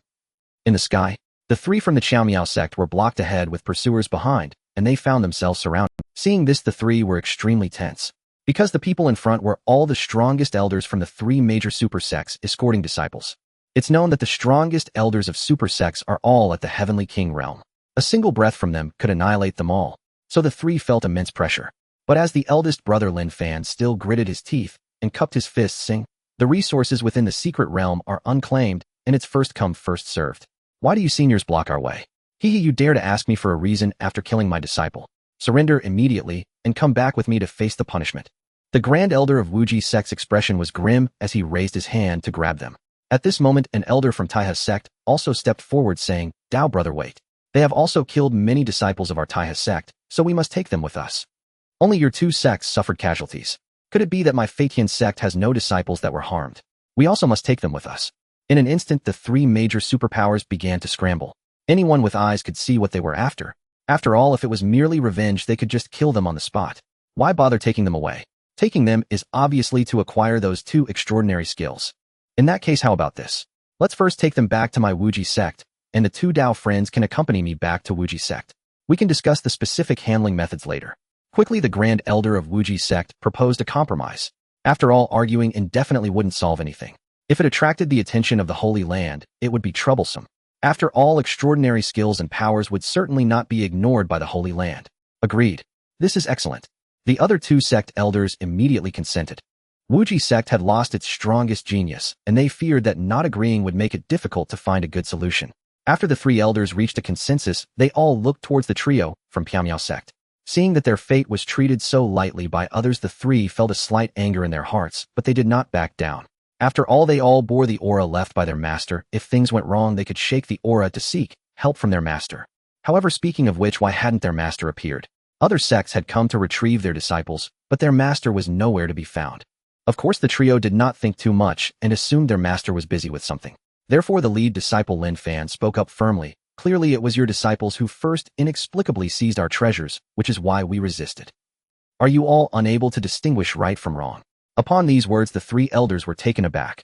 Immediately after, they all revealed smiles. Their smiles were filled with disdain and mockery, as if to say, how dare you discuss right and wrong with us? Indeed, young people are so naive. Thus the three elders smiled with a hint of mockery, saying, is that so? Others only want the treasures in your hands, yet you have killed so many people. Do you still dare to say you are in the right? Yes. You could have surrendered the items first, and then sought justice from us. We would naturally punish those disciples and return the items. This does not justify your killing. Exactly. Others merely took your things, they did not intend to kill you. You could resist, but you should never have resorted to murder. Each of the three elders spoke in turn. Instantly, the trio from Piamiao sect felt a wave of frustration, their blood pressure skyrocketing. They merely wanted to seize our treasures, and yet we were accused of murder. Should we first hand over the treasures, and then seek justice from their elders? Is this something a person would say? For a moment, many cultivators around could not bear to listen any longer. But facing the three major super sects, no one dared to speak. After all, super sects are those that transcend the limits of power, a completely different concept from hegemonic sects, which is why they are called super sects. Who would dare to provoke them? Everyone fell silent. The trio from Piamiao sect were so furious, they almost lost their minds. Especially Murong Inglua, a girl who had crossed over from a high-tech planet, found such words infuriating. She couldn't help but bring up their sect, expressing dissatisfaction. You all are too dismissive of Piamiao sect. Piamiao sect. What kind of trash sect dares to speak its name? Come with us. We'll discuss this further in my sect's law hall. With that, the Grand Elder of Wuji sect waved his hand, conjuring a massive palm that reached towards the trio from Piamiao sect. The trio's pupils constricted, and they found themselves utterly powerless against a King Realm expert. They quickly prepared to shake their aura. But just then a sudden voice erupted, instantly shattering that large palm. Who dares to say my Piamiao sect is trash? The voice rang out suddenly. The trio from Piamiao sect immediately rejoiced, looking up to the sky in amazement. Master. Indeed, it was the voice of Chen Xuan. As his voice echoed, his figure appeared in the encirclement. He stood tall, his face calm, with one hand behind his back, observing everyone with the demeanor of a superior. In an instant, everyone frowned and couldn't help but ask, who are you? I am the sect master of Piamiao sect, Chen Xuan. Chen Xuan casually revealed his name, then gazed coldly at the three elders. Who was it that said my Piamiao sect is trash? Earlier, he had already sensed the aura on his disciples and understood everything that had transpired. Thus his words carried a hint of coldness. Master, it was him. At this moment, Murong Ingluo hurriedly stepped forward to Chen Xian's side, pointing at the elder from Taiha's sect. The elder from Taiha's sect was taken aback, then immediately admitted dismissively, saying, so what if I said it? Piamiao sect, a trash sect, dares to be mentioned in the same breath as us. Before he could finish speaking, Chen Xuan raised his hand and slapped down. A virtual palm appeared above the Taiha sect elder's head and descended with immense force. In an instant, the Taiha sect elder was turned into a pulp. Hiss! At that moment, all cultivators in the sky and on the ground gasped in shock. Their pupils contracted to the extreme. Heavens! The Taiha sect elder is dead. Hiss! What a powerful slap! Impossible! The Taiha sect elder was at the 8th level of the King Realm. Did he not evade? There was no dodging, he turned to pulp right before my eyes. How strong is the sect master of Piamiao sect? Heavens, he killed a latest-stage King Realm expert with a single slap. Could it be that he has already reached the ultimate realm of cultivation, the Emperor realm? That is the ultimate realm of cultivation. Once one reaches this realm, further progress cannot be achieved through mere cultivation, as this is the pinnacle of cultivation. To continue advancing, one must gain insights. Only through continuous understanding and enlightenment can one elevate oneself further. Countless cultivators in the ancient continent have been stuck in the Emperor realm. Until their lifespans run out, they cannot make any further progress. Thus, to enter the Emperor realm is to already be a supreme expert. If a sect produces an Emperor realm expert, it can easily form a small superpower. In an instant, all cultivators dared not make a sound, only quietly watching this scene. Especially the two elders from Wuji sect and Taya sect, they were also taken aback. Yet as superpowers, they naturally also had Emperor realm experts. Therefore, despite their fear of Chen Xuan, they did not back down. Are you being too excessive? Our superpower is not without Emperor realm experts. What you are doing will only bring trouble to your sect. The Grand Elder of Wuji sect spoke with a grim expression. Is that so? You should die too. Chen Xuan scoffed, raising his hand for another slap. Boom. The Grand Elder of Wuji sect fell. All disciples and accompanying elders of Wuji sect trembled in place, not daring to speak. It was absurd, killing with such ease. Who would dare to provoke him? It's a misunderstanding. It's all a misunderstanding. At this moment, the only surviving elder from Fatian sect was dripping with cold sweat, his heart racing, directly admitting defeat. Senior, this is all a misunderstanding. I meant no ill will take my leave now. After saying this, he immediately turned around and waved to the disciples of the sect, urging them to hurry and leave. Do you think you can stop the disciples of the Piaomiao sect from leaving? Die. Boom. Chen Xuan raised his hand and slapped towards the top of the Flying Heaven sect elder's head. However, the elder of the Flying Heaven sect was clearly on guard, his pupils constricting as he turned around in an instant, coldly saying, "You want to kill me? It's not that easy." After saying this, he immediately unleashed all his peak Heavenly King realm aura. In an instant, an overwhelming battle intent surged forth. It suffocated everyone present, making it difficult for them to breathe. He himself had also gathered a thick layer of spiritual energy for protection, and then desperately unleashed countless divine abilities to confront that palm in the void. But it was clear that he underestimated Chen Xuan's strength. The palm that Chen Xuan condensed continued to advance, unabated, unaffected by the elder's numerous divine abilities charging toward him with thunderous momentum. Moreover, the closer it got, the heavier the pressure contained within the palm made it difficult for him to move. My Flying Heaven sect will not let you go. The elder of the Flying Heaven sect let out a terrified roar. Immediately after, boom, the elder of the Flying Heaven sect was reduced to dust on the spot.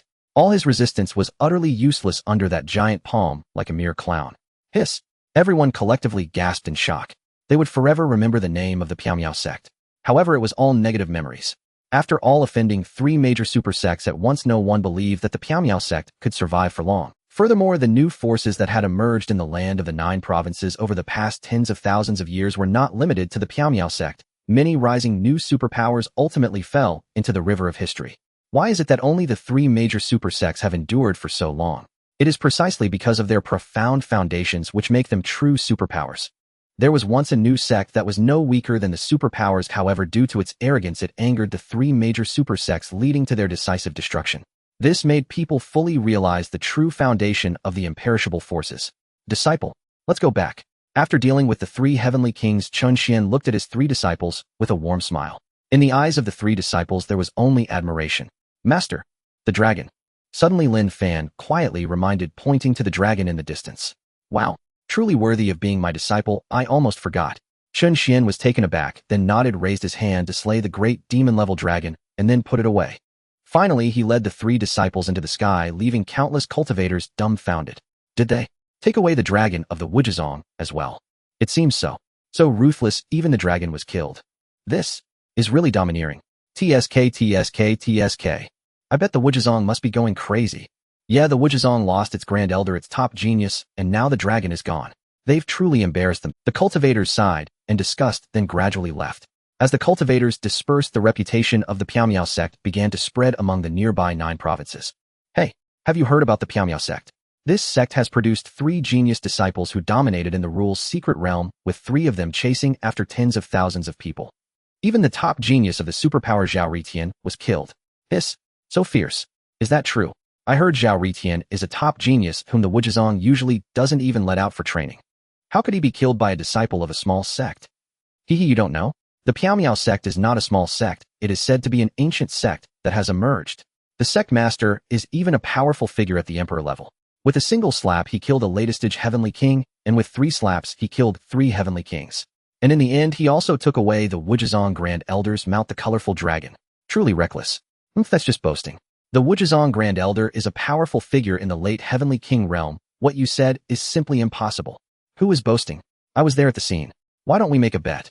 Breaking news.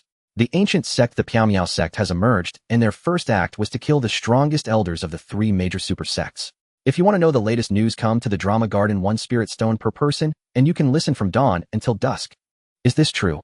They killed the elders of the three major super sects. Well, the three major super sects, just let it go. Want to know more? If you want to know more, come to the Drama Garden. 1 spirit stone ensures you won't lose out. A single visit will satisfy your curiosity. Okay, where is the Drama Garden? Point me the way. Too much. Inside the Wujizong. The sect master angrily smashed the teacup in his hand. A mere Piaomiao sect dares to kill my Grand Elder, kill my top genius, and take my sect's dragon. If this grudge is not avenged, how can my Wujizong have any face to stand in this land of the 9 provinces? Sect master. The sect master of the Piaomiao sect is at the emperor level. Moreover, the elders of the other 2 major super sects also died at his hands. A cautious outer elder carefully reported the strength of the Piaomiao sect's sect master. Upon hearing that the other party was at the emperor level, the Wujizong master frowned and scoffed. So what if he is at the emperor level? Which sect does not have a few emperor-level experts? Is it that our Wujizong has not showcased our background for too long, causing the world to forget our strength? Immediately send out my orders to call upon our resources and emperor experts to attack the Piaomiao sect. Sect master, don't be impulsive. The Piaomiao sect appeared suddenly, and we don't know their background, but they came in with an emperor-level expert. We can't rule out the possibility of other powerful figures within their sect, and if they dared to offend our 3 super sects, they might have some confidence. It's better to plan this out carefully. Suddenly, an elder immediately stopped the impulsive sect master, analyzing the strengths of both sides. Hearing the elder's analysis, the Wujizong master frowned displeased and said, why should we plan carefully? No matter how many emperor-level experts they have, our background does not fear any emperor. Just bring our resources with us. Besides, the Piaomiao sect has 2 ultimate divine abilities. If we can obtain these 2 ultimate divine abilities, we will surely surpass the other 2 major super sects. This matter must not be left unresolved. The sect master completely disregarded the Piaomiao sect. However, he did have that confidence. But the elders were still worried, thought for a moment, and then offered another opinion. Sect master. Even so, but if we take our resources and are ambushed by the other 2 major super sects, what will we do? And since we covet those 2 ultimate divine abilities, the Taiya sect and the Flying Heaven sect will definitely have their eyes on them too. Why not hold a meeting of the 3 sects? Let's all mobilize against the Piaomiao sect and bring our resources along. This way we can ensure everything goes smoothly and also showcase the might of super sects to the world. Indeed, this is a good idea. But if that's the case, we won't be able to monopolize those ultimate divine abilities. The sect master was taken aback, feeling quite reluctant. Sect master, even if we can destroy the Piaomiao sect, we won't be able to monopolize those ultimate divine abilities. The other 2 major super sects absolutely won't stand by and watch. If they ambush us, it will be troublesome. Currently, cooperation among the 3 families is the best solution, and they will definitely agree. The elder continued to analyze the pros and cons. This time, the Wujizong master fully understood the pros and cons and immediately slapped his thigh, saying, all right, let's do as you say. Immediately notify the 2 major super sects, hold a conference of the 3 sects, and discuss the matter of mobilizing and dividing the ultimate divine abilities. Yes. In the Murong dynasty within the palace, Chen Xuan and his companions had just landed when they were immediately surrounded by a group of cultivators in yellow vests, the imperial guards of the Murong dynasty. The captain of the guard saw the princess among them and immediately shouted, who dares to kidnap the princess and trespass into the imperial palace? Release the princess at once. Captain, you, how dare you? They are my senior brothers and sisters, and this person is my master. They have come with me to bid farewell. Quickly let your men disperse. Murong Ingluo hurriedly stepped forward to scold. Upon hearing that these individuals were the prince's peers and master, Captain Yu was momentarily stunned and reflexively looked towards Chen Xuan. However, apart from being handsome and having flown quickly, he did not seem to be any different. Yet just the fact that he flew so fast was enough to warrant caution. After all, as the captain of the guards, he was a being of the 4th level of the spirit-gathering realm and only noticed their arrival after they landed. It was evident that the man was not weak. Furthermore, the fact that the princess had taken a master was not to be underestimated. Recently, the movements of the Northern King had been increasingly frequent, and he was even more concerned that the princess master was someone from the Northern King intentionally infiltrating the palace. Thus, Captain Yu did not let anyone disperse. Instead, he clasped his fists and said to Chen Xuan, my apologies, sir. The palace has been rather unsettled recently, and I am under orders to guard it, so I cannot let you leave. It was obvious that he was suspicious of Chen Xuan's identity. Although his tone was polite, Murong Ingluo was still quite displeased. After all, it was she who had requested her master to return for a farewell with her family.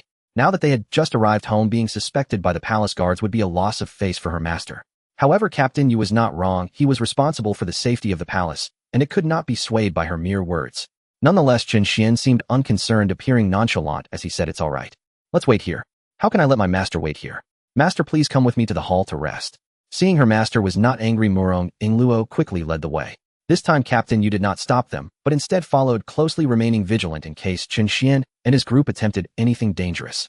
But just then a voice suddenly echoed in Chen Xuan's mind. Ding! Detected a disciple with over 10-star potential. Please take note, host. Over 10-star talent. Chen Xuan's eyes lit up, and he reflexively glanced towards the Imperial Garden. The system indicated that the disciple with over 10-star talent was in the Imperial Garden. Had the system finally opened its eyes? Had he finally encountered a disciple with over 10-star potential? In an instant, Chen Xuan felt a surge of excitement. After all, by accepting a genius with over 10-star potential, he could obtain a celestial summoning card. At that time, he would be invincible both in heaven and on earth. "Master, why aren't you leaving?" Murong Ingluo, noticing Chen Xuan's unusual behavior, quickly asked with concern. Chen Xuan retracted his gaze, smiled slightly, and pointed towards the Imperial Garden, saying, "Ingluo, may I go take a look at the Imperial Garden?" Huh? Murong Ingluo was taken aback, a bit confused, because the Imperial Garden was a place for the women of the Emperor's harem to stroll around. What could Master possibly want? Surely not. Master seemed quite serious. Murong Ingluo shivered, and quickly said, "Of course you can. Master, please follow me." As she spoke, she continued to lead the way ahead. The other guards did not dare to say much, and could only silently follow. However, as everyone entered the Imperial Garden, it instantly caused a commotion among those within. Some concubines who were wandering in the garden saw such a large group enter and panicked like startled little birds, hiding behind large trees and rocks, peeking out curiously with their heads. However, Chen Xuan's target was not them. He did not even glance at them, his gaze fixed directly on a charred willow tree by the lake that was nothing but a trunk. Name Lu Yu. In slumber, race What clan? Realm none. Physique none. Potential over 10 stars. Experience: an ordinary willow branch awakened its intelligence, and after 10,000 years of cultivation, became immortal. On the day of ascension, ambushed by the Dark Sovereign, losing accumulated celestial energy and tearing through space to descend into the ancient continent. Now gravely injured and in slumber with all memories lost, yet still retains the remnants of its celestial form, the day of recovery will also be the day of returning to the peak. Lu Yu. An ordinary willow branch, becoming immortal, ambushed by the Dark Sovereign. Upon seeing this information, Chen Xuan was taken aback. Although it was indeed absurd for a willow branch to become immortal, but what kind of creature is the Dark Sovereign that it dares to ambush even immortals, and almost succeeded? Is this world truly so terrifying? Immortals unable to protect themselves. Thinking of this, Chen Xuan quickly inquired the system in his heart. The system soon provided an explanation. Ding. Reminder to the host. The Dark Sovereign is a being tainted by dark power, capable of detecting the aura of ascended beings over a wide area. It preys on newly ascended immortals to enhance its own strength. Only powerful immortals can escape the Dark Sovereign's pursuit. What a terrifying creature. Hearing the system's explanation, Chen Xuan was startled. It can detect the aura of ascended beings. Who can withstand that? Does it mean that many great emperors, even after becoming immortals, would find it difficult to escape being devoured by the Dark Sovereign? Fortunately, I learned about it early. Otherwise, when it's my turn to ascend, wouldn't I also attract the... Thank goodness. Since I know this early on, I can prepare in advance. A mere Dark Sovereign is nothing. I'm someone who can summon cards. With this thought, Chen Xuan felt much more at ease. As long as he diligently summoned cards, he didn't believe a Dark Sovereign could stir up any trouble. Master, that willow trunk fell from the sky decades ago. It seems to be dead, but has never decayed. The Emperor thought it to be an auspicious sign, so he has kept it here undisturbed. Seeing Chen Xuan staring at the charred willow trunk in a daze, Murong Ingluo quickly explained. If Master likes it, you can take it. I do like it, but I must first ask if she is willing to follow me. Chen Xuan was quite pleased with Murong Ingluo's thoughtfulness and nodded gently. He then addressed the willow trunk, saying, "Lu Yu, awaken." Everyone around was taken aback. They all looked at Chen Xuan puzzled. Even the concubines, who had hidden only half their bodies, became curious about Chen Xuan, whispering among themselves. Is he talking to that willow tree? From their dialogue, it seems this man is Yingluo's master. When did Yingluo take a master? What an interesting man, actually talking to a tree. This man is quite intriguing. Fool, the willow tree cannot speak. Yingluo's master is so silly. The concubines laughed until their eyes squinted. Having long lived in the deep palace, they found it boring, so encountering such a curious man naturally piqued their interest. Even a small matter could spark their excitement. In an instant, the concubines quietly covered their mouths in disgust. The guards and disciples were eerily silent, quietly watching the willow tree. Because they were not weak themselves, they did not believe that a powerful figure like Chen Xuan would be talking to a tree. There must be a reason behind it. At this moment, even Murong Zhantian, who was in the ring with Murong Yingluo, couldn't help but become curious. After all, he often accompanied Murong Yingluo and had never noticed anything unusual. In an instant, the scene fell silent. But the next moment stunned everyone. The willow tree trunk suddenly, then a shadow suddenly appeared on the trunk, becoming increasingly clear. In no time, a transparent woman with a curvaceous figure, fair skin, and a tall stature appeared on the trunk. Lu Yu. Wow. Everyone was suddenly startled by the translucent woman appearing on the trunk. The guards tightened their grip on their weapons, their eyes filled with vigilance. There was actually a soul in the Imperial Garden.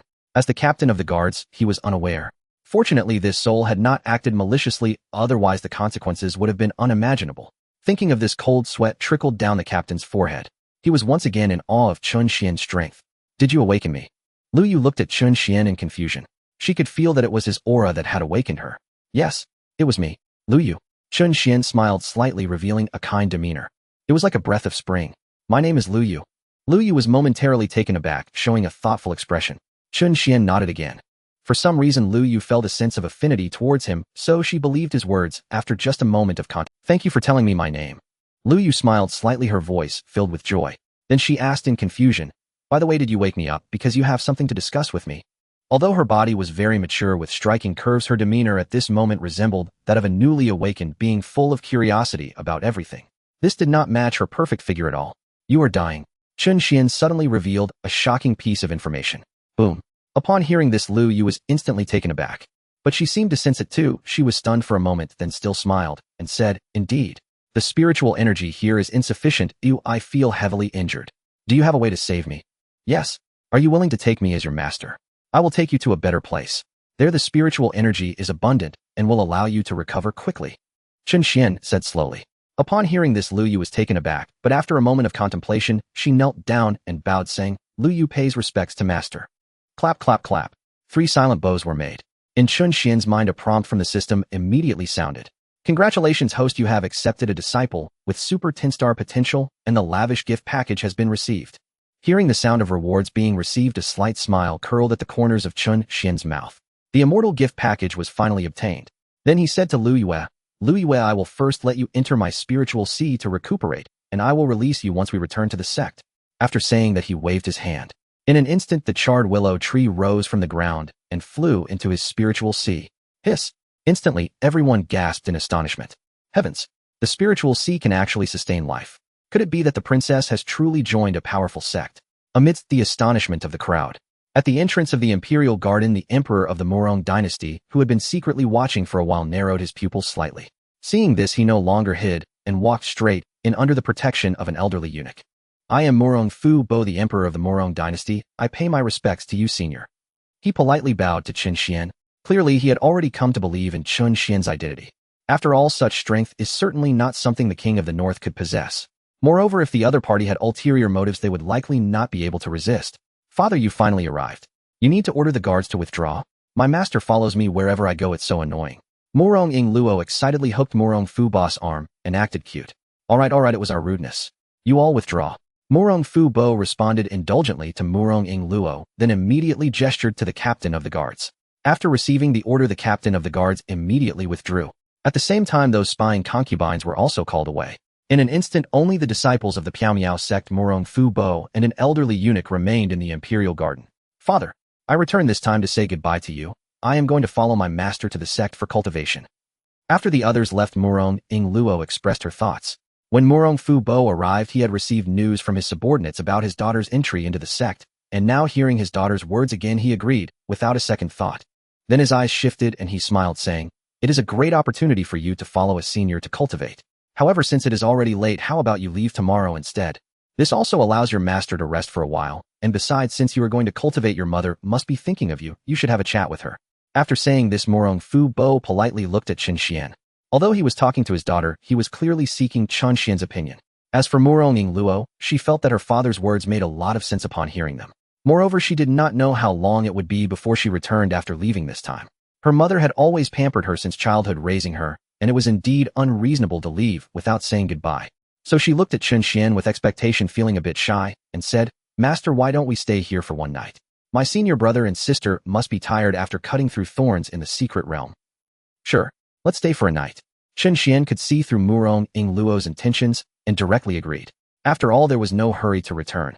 It was just right to use the time of the stay to check what was in the gift package. Thank you, Master, you are so kind. Upon receiving Chen Xian's affirmation, Murong Ing Luo immediately became excited, rushing to hug Chen Xian's arm, jumping up and down happily. Until Murong Fu Bo cleared his throat as a reminder, she finally noticed her inappropriate behavior. Aheming Luo, do not be rude. Quickly take the senior and several little friends to rest. Murong Fu Bo hurriedly instructed his daughter to entertain. Murong Ing Luo's face flushed red, and she quickly released Chen Xian's arm and led the way for everyone.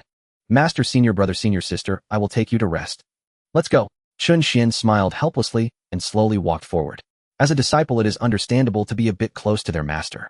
Otherwise, it is easy to raise rebellious thoughts. Thus, Chen Xuan was not bothered by the occasional affection shown by his disciples. Soon, under the guidance of Murong Ing Luo and Murong Fu Bo, everyone arrived at a courtyard. Master, senior brother, senior sister, you all rest well. I will go say goodbye to my mother. Senior, I take my leave. The father and daughter bid farewell to Chen Xuan and left at the same time. After leaving the small courtyard, the two parted ways again. Murong Ing Luo went to find her mother. Meanwhile, Murong Fu Bo headed towards another direction in the harem with the eunuch. On the way, Murong Fu Bo looked ahead and muttered to himself, "You can't see through his cultivation either. I can't see through it. It's very mysterious." According to the captain of the guards, their group of four suddenly appeared above the harem without even noticing the formation. Only after they appeared did the captain of the guards realize their presence. The elderly eunuch hung his head, his voice low. If one did not look closely, one would not even notice he was speaking. It seems Ing Luo has found a very powerful master. I hope the king of the north will act against us tonight. Otherwise, once they leave the palace, we'll be in trouble. The emperor is keeping the princess master to use him against the king of the north. The eunuch asked hesitantly. Murong Fu Bo immediately shook his head and said, "No, that senior's strength is so mysterious that we cannot scheme against him. However, he cannot just watch his disciples' family face danger without taking action. That is why I hope the king of the north will act against us tonight. This would solve the problem once and for all. Your majesty is wise." "Wise my ass, I nearly broke my heart," he cursed irritably. Murong Fu Bo's footsteps stopped in front of a secluded courtyard. At this moment, the courtyard gate was wide open and a pair of identical twin sisters were staring blankly into the yard, completely unaware of their arrival. Upon seeing this, the old eunuch immediately announced loudly, "The emperor has arrived." After the announcement, the two entered the courtyard. Sitting there were a pair of identical twin sisters. Although they were dressed normally in skirts and sitting on stone benches, they could not conceal their enchanting figures. Even when they sat still gazing at the moon, they radiated a unique charm that made one feel irresistibly drawn to them. Suddenly, hearing the announcement of the emperor's arrival, the two sisters snapped back to reality from their daze. The ministers said they were calamities to the nation, bringing misfortune to the dynasty. Wasn't it forbidden for the dynasty to interact with them? Why did the emperor suddenly come today? Without time to think, the two quickly stood up and knelt in greeting, saying, "We pay our respects to the emperor. You may rise." With a blank expression, Murong Fu Bo nodded and stated directly, "There is a matter I entrust to you. If you do well, you will regain your freedom. Please give your orders, your majesty." The two girls were taken aback and replied in unison. They were sent to the palace by their families. Since entering the palace, they had always guarded this small courtyard. Furthermore, after entering the palace, they were threatened by the ministers, who claimed they were reincarnated from demonic races here to bring calamity to the dynasty, thus they must not be kept. Could it be that just because they were beautiful men would be enchanted, and thus they could not be kept? Clearly, it was the men's own lust. They could not take their eyes off them upon seeing them. How could that be their fault? Fortunately, the emperor did not heed the ministers and did not eliminate them. However, the emperor had not visited this courtyard again, as if he had forgotten about their existence. Now, hearing that they could regain their freedom, the two were somewhat incredulous. Seeing their reaction, Murong Fu Bo felt pleased and immediately shared his thoughts. "You need to do this and that. Do you understand?" Soon he finished explaining the matter. A blush instantly appeared on the faces of the two girls. Although Murong Fu Bo spoke rather indirectly, the two girls quickly understood his meaning. It was just that it was a bit too hard to say out loud. "No need to be shy. If this works out, who knows, even I may have to bow to you in the future. Do you understand? If so, go dress up and come over." "Yes, we obey your command." The two girls answered with flushed faces and then hurried into the room. As it was getting late, Lin Fan and Yi Qingsheng returned to their respective rooms to rest. Only Chen Xuan remained at the desk, welcoming the moment of opening the gift package. System opened the luxurious disciple collecting gift package first. Ding! Luxurious disciple collecting gift package opened successfully. Congratulations to the host for obtaining 2 Emperor summoning cards, 2 Sage summoning cards. Congratulations to the host for obtaining a combat arena. It allows disciples to compete or test their abilities capable of withstanding emperor-level attacks without leaving marks. It has been manifested in the sect. Congratulations to the host for obtaining the Chaos Immortal Scripture. Congratulations to the host for obtaining one blood-dissolving pill and a heavenly king-level lotus transformation.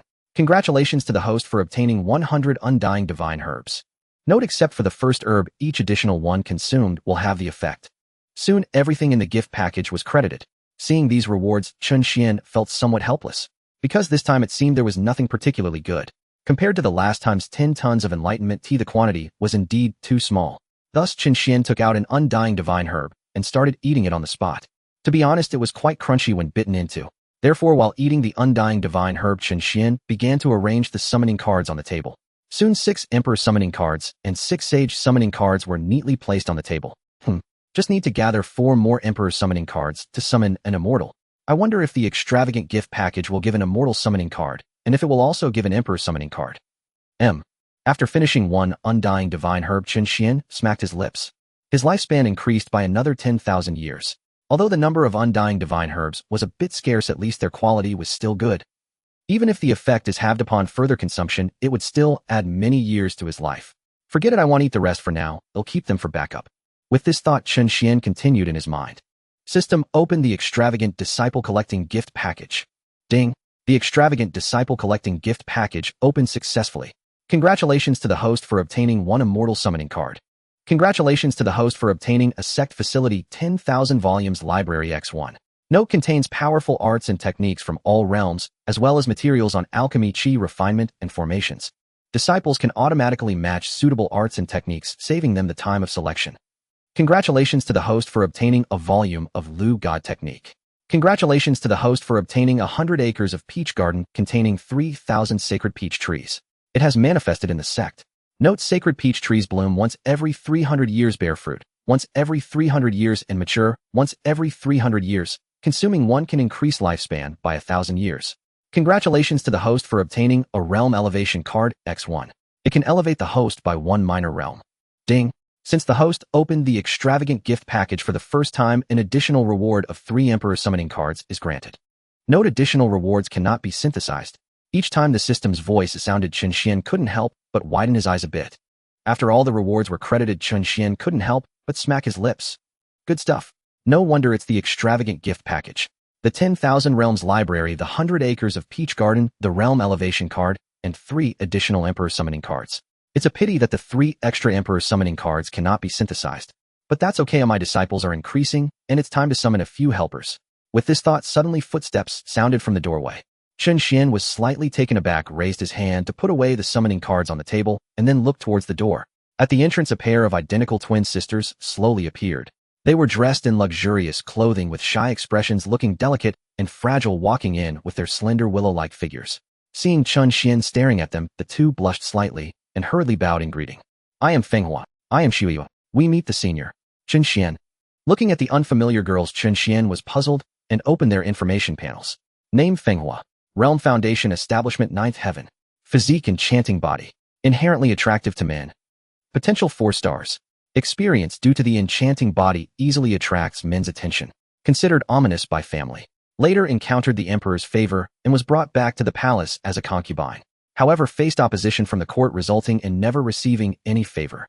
Name Shuiyue. Realm Foundation Establishment 9th Heaven. Physique enchanting body inherently attractive to men. Potential 4 stars. Experience due to the enchanting body easily attracts men's attention. Considered ominous by family. Later encountered the emperor's favor and was brought back to the palace as a concubine. However, faced opposition from the court, resulting in never receiving any favor. Soon 2 identical information panels appeared before Chen Xuan. The emperor's concubines. Women of the father of his disciple. Why did they come to his room at midnight? Chen Xuan was utterly confused. He asked in bewilderment, "Do you have something to discuss?" "Senior, the palace maids are a bit clumsy, and we have come to serve you to rest on the emperor's orders." The 2 girls explained as they approached Chen Xuan from both sides, soon standing beside him. However, they did not come carelessly, instead they worked respectfully. Yes, they were indeed working. One poured tea, while the other tidied up the disordered table.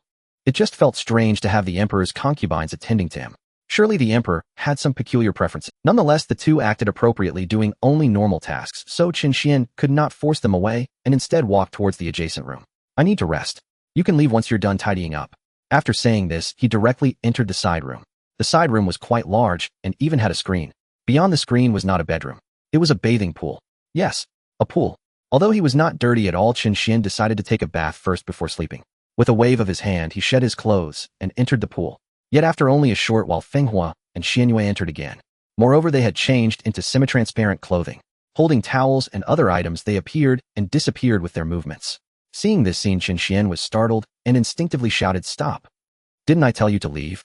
Who let you in? Senior, we came to help you with your bath. We are here to scrub your back. This is what we maids are supposed to do." The two girls stopped hastily, giving their explanations in low voices. Their obedient and fearful, pitiful expressions instantly amplified their allure. However, allure was just a useless trait. It was far from meeting Chen Xuan's requirements for accepting disciples. Naturally, he was not interested. Besides, since they stopped when he scolded them, Chen Xuan could not blame them. After all, this was the palace's custom. Maids served dutifully, and tasks like bathing and dressing were trivial matters. But he did not expect that the emperor's concubines would strictly follow the palace rules to serve him. If it were another cultivator, he might end up giving the emperor a green hat. Fortunately, he was a serious cultivator. Thus, Chen Xuan had no distracting thoughts at the moment. He simply shook his head and said lightly, "Please leave. I don't need anyone to serve me. All right, we shall take our leave." Seeing this, the two girls were somewhat puzzled, but still obediently exited. They showed no signs of lingering. This aspect made Chen Xuan somewhat satisfied. However, having two high-ranking concubines attend to him at midnight, particularly for bathing, was certainly not simple. After all, no one would send their own women to serve guests, even for royal hospitality. Thus, this matter must be that Murong Yingluo's father knew of his extraordinary strength and wanted to please him, hoping he would help resolve the rebellion of the Northern King. But he did not dare to make a direct request. Hence, he resorted to this strategy, sending two beautiful concubines to make him happy. After all, it's hard to refuse when one is offered something. At that time, he could propose some small requests, and most people would not refuse. One must admit the emperor's audacity was indeed commendable. When it was time to take action, he acted decisively without delay, but it was something he did not need at all. "Rest assured, if I accept your daughter as a disciple, I will certainly not allow your dynasty to perish." Right at that moment, the system rewarded him with a lotus avatar, and tonight, he would give you a grand gift. This would also fulfill your wish. Chen Xuan shook his head, murmuring to himself, then calmly continued his bath. However, he had no idea. After the two girls exited the bathing room, they did not leave. Instead, they went straight to his bedroom and quietly crawled into his bed.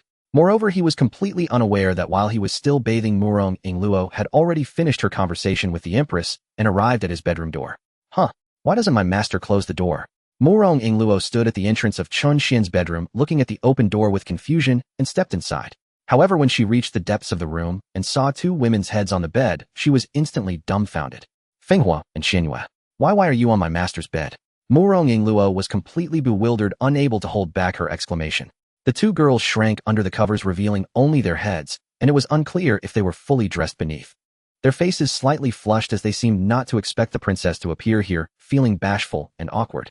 After all, by seniority, they were considered elders to the princess, even if they were of similar age.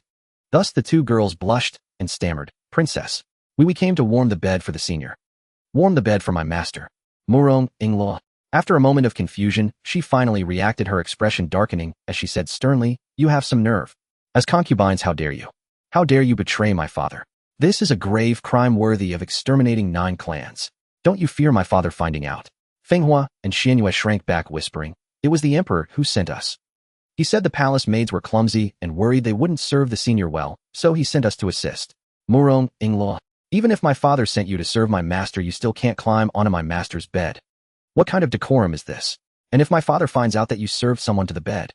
Before she could finish her threatening words, Feng Hua and Xianyue quickly explained, "Princess, the emperor said to fulfill any request of the senior. If the senior has no requests, we shall serve him just as we serve the emperor." Murong Yingluo. Her father truly did not treat her master as an outsider. Upon realizing that this was all her father's arrangement, Murong Yingluo was left speechless. For a moment, she completely did not know how to respond. After being confused for a while, she helplessly turned around and walked outside. Forget it. Since her father was willing, she certainly did not mind. After all, this is a fantasy world where men are the main characters and women merely an accompaniment. As long as her father was not afraid of infidelity, she was too lazy to care. Saying this, she stepped out in silence. But before she could walk far, she unexpectedly bumped into Chen Xuan. The two met face to face at the door. Chen Xuan, bewildered, said, "In-law, didn't you go with your mother?" "Why, master?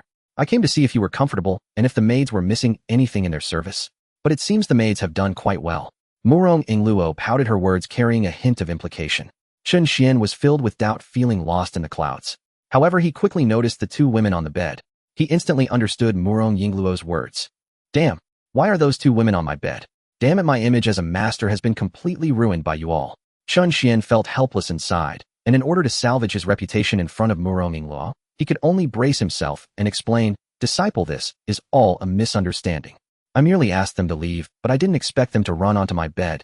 Your father is simply too enthusiastic." Murong Ingluo, hearing the word enthusiastic, her face couldn't help but flush, secretly cursing. Indeed, too enthusiastic. He even sent out his own concubines. But there was nothing to be done. After all, she was born into the royal family. Emperors dwell in a realm devoid of sentiment. Princes have usurped thrones, and sovereigns have slain sons to quell rebellion. What then of mere concubines? Such matters had long ceased to stir Murong Ingluo's heart. Upon reflection, she realized her father, the emperor, had not only urged Master Chen to rest overnight, but also personally escorted her at midnight. Clearly, he sought Master Chen's aid regarding the rebellion of the Northern Pacification Prince. Murong Ingluo sighed inwardly, then said with feigned deference, "Since it is His Majesty's benevolent gesture, Master need not stand on ceremony." Chen Xuan, why does this feel so peculiar? Chen Xuan fell silent, unwilling to dwell further on the matter. A master who over-explains only He instantly resumed his solemn demeanor, strode purposefully toward the door, and declared, "Disciple, tonight, I shall restore your incomplete primordial Tao body. Upon returning to the sect tomorrow, you may cultivate in peace." Might this disturb Master's rest? The two ladies still await within the chamber. Murong Ingluo murmured, glancing back at the two women reclining upon the bed. At mention of those women, Chen Xuan bristled. "Do you mock your master? To me all women are but rosy-skulled skeletons, and you are no exception." Murong Ingluo, I am no rosy-skulled skeleton. I shall even bear you children. Pouting inwardly, she schemed mischievously, but outwardly she beamed and slipped her arm through Chen Xuan's, teasing gently, "Oh, never dare. Never dare. Master, how precisely shall you restore my constitution? Is my comeliness itself a rare physique? In beauty bears no relation to constitution. You possess an incomplete primordial Tao body. I shall restore its missing Tao resonance, so that you become its true perfected vessel." Chen Xuan replied, exasperated yet resolute. "What? I possess an incomplete primordial Tao body. Yet can such an innate deficiency truly be mended?" That instant, Murong Ingluo was utterly stunned. Within the ring, Murong Zhantian, drowsy and half asleep, jolted awake. Constitution is an innate endowment. Its precise formation remains shrouded in mystery. A rare constitution skillfully cultivated bestows extraordinary advantages upon cultivation. And the primordial Tao body, a supreme constitution granting profound affinity with the heavenly Tao itself. Those born with it encounter fewer bottlenecks, wield greater combat prowess, and resonate more deeply with cosmic principles. It stands leagues above mundane physiques like the alluring body. Yet an incomplete constitution is traditionally deemed irreparable. Even if restoration were possible, it would demand the intervention of a sage, at least. Only sages command the Tao resonance required. Even sovereignty or cultivators at their absolute zenith remain powerless. Thus, upon hearing that an incomplete primordial Tao body could indeed be restored, both Murong Ingluo and Murong Zhantian were thunderstruck. Into Murong Ingluo, her master now seemed unfathomably profound and mighty. Murong Zhantian, meanwhile, began questioning whether Chen Xuan might himself be a sage. And of course it is possible. I need only instill the missing Tao resonance. Chen Xuan smiled faintly, his tone utterly unburdened. And as for the two women still lying within the chamber, he paid them no heed. Neither rebuking nor acknowledging them, he chose silence. They served according to the highest imperial rites. Though their conduct stretched protocol, it stemmed from devotion, not defiance. As sect patriarch, to chastise or threaten every attendant would tarnish the image of a transcendent master. Restraint, not intimidation, was the mark of true dignity.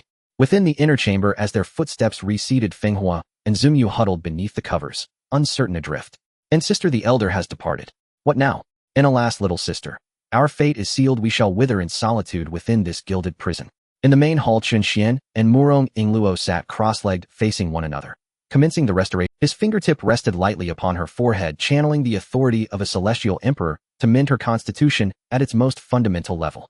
In the incompleteness of the primordial Tao body arose from fragmented Tao resonance. Thus, in theory, restoring the missing resonance would forge the complete perfected form. "And master, I feel it." Murong Ingluo furrowed her brow, straining to endure. Chen Xuan remained impassive, his voice calm. "This is natural. Your fractured constitution is re-knitting itself. It shall pass shortly." "Very well." In moments later she spoke again. "Master, I seem to have entered a strange world enveloped in primordial chaos. And natural. Your constitution nears completion. After another pause, master, is it not yet done? It is done. Chen Xuan withdrew his finger slowly. Morong Ingluo opened her eyes. In that instant, her primordial Tao body was whole. Her insight into cultivation subtly ascended to a higher plane, as though she had been reborn entirely. Even her pupils shimmered with nascent Tao resonance. That resonance overflowed, spilling forth unbidden. In sensing her transformed essence and the sudden ineffable clarity of Tao principles, Morong Ingluo trembled with exhilaration. It was truly restored. In what realm of cultivation did Master Chen occupy? It defied comprehension. And she swiftly shifted from seated to kneeling posture, bowing low with heartfelt reverence. I am eternally grateful for Master's grace. Rise. As my disciple, you merit my full instruction. This immortal scripture suits your primordial Tao body perfectly. Take it and cultivate. Chen Xuan gestured indifferently. An immortal scripture materialized before Morong Ingluo. In chaos, immortal scripture. In her pupils contracted. She was overcome with awe. The significance of an immortal scripture required no explanation. During the secret realm trial, she had witnessed senior disciples cultivating such texts, yet never imagined she would receive one so swiftly and directly from her master. Overwhelmed, she bowed once more. My deepest thanks, master. And no formalities are needed. Chen Xuan offered a gentle, knowing smile. In witnessing his disciple's sincerity and reverence filled him with quiet satisfaction. For a master, nothing surpasses the joy of watching disciples blossom, step by step. And he inclined his head slightly. Summon the elder within your ring. Before departing, I shall aid you both once more.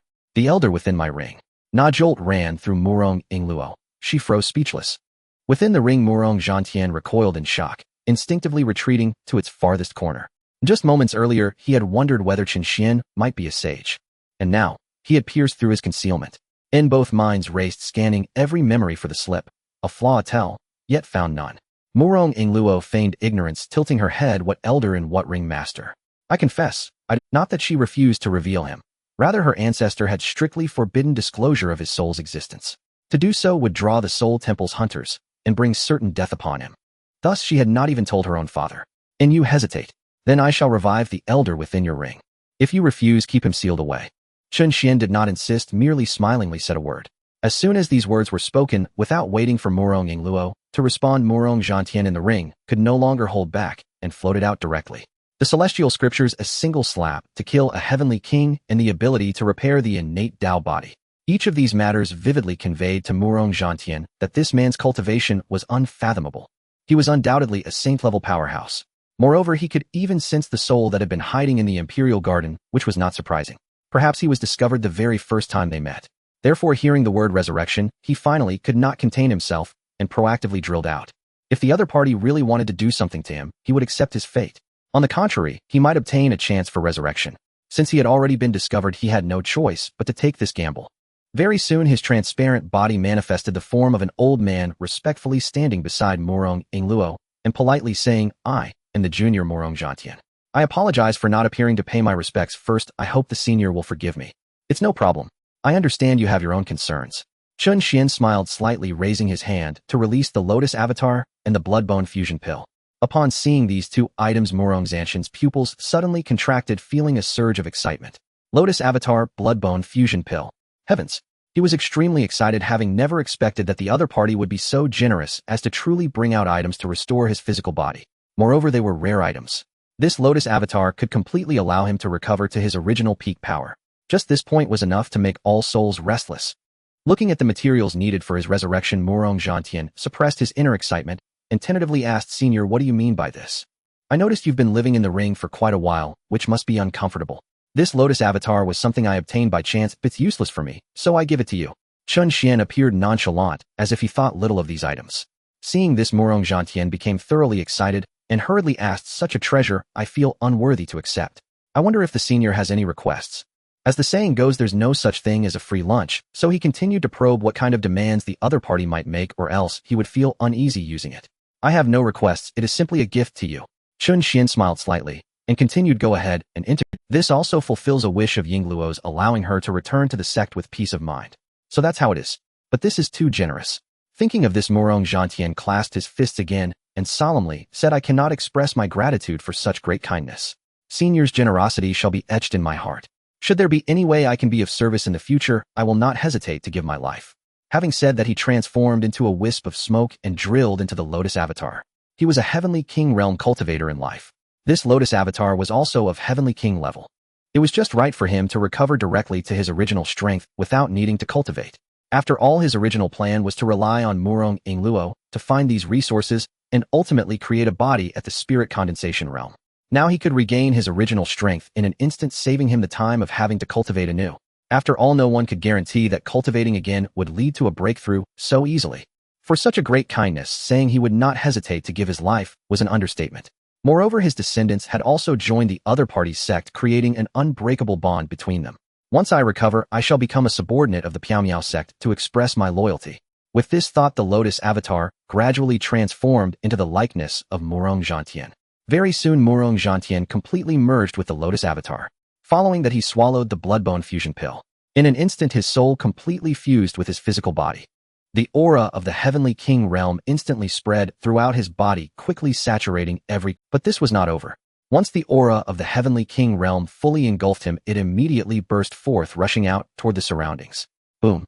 The immense aura quickly enveloped the entire royal palace. In the emperor's sleeping quarters, Murong Fubo, who was lying in bed with no sleepiness, suddenly sat up in shock upon feeling the heavenly king aura that surged in. Heavenly king realm. Who? Three powerful figures emerged from the corners of the sleeping quarters, vigilantly guarding by the dragon bed. These three were strong warriors Murong Fubo had prepared to prevent attacks from the Northern King. However, if the other party was indeed a heavenly king summoned by the Northern King, it would be useless no matter how many people were guarding. Fortunately, the aura dissipated in an instant, not lingering. Feeling the disappearance of the heavenly king aura, Murong Fubo breathed a sigh of relief, his forehead already covered in dense cold sweat. He had inherited the Murong dynasty for over 3,000 years, and he truly feared it would perish under his watch. Your Majesty. A guard took out a towel and handed it to Murong Fubo. He anxiously accepted it to wipe the cold sweat from his forehead, murmuring to himself, I wonder if Fenghua Shiyue and the others have caught the eye of the senior. That senior must also be a heavenly king. If only he could take action. I want sleep. I will go outside to relax. Murong Fubo irritably stood up and walked out without changing his clothes. In Murong Yingluo's sleeping quarters, Murong Zhantian withdrew the pressure of the heavenly king realm and excitedly walked up to Chen Xuan, kneeling on the ground with a thud, and excitedly said, Thank you, senior, for allowing me to restore my physical body. I am willing to represent the Murong dynasty and submit to your sect, becoming a subordinate force of the Piaomiao sect, working hard and listening to your commands. Looking at Murong Zhantian's submissive demeanor, Chen Xuan thought for a moment and agreed. After all, having one more subordinate force contributed to the development of the sect.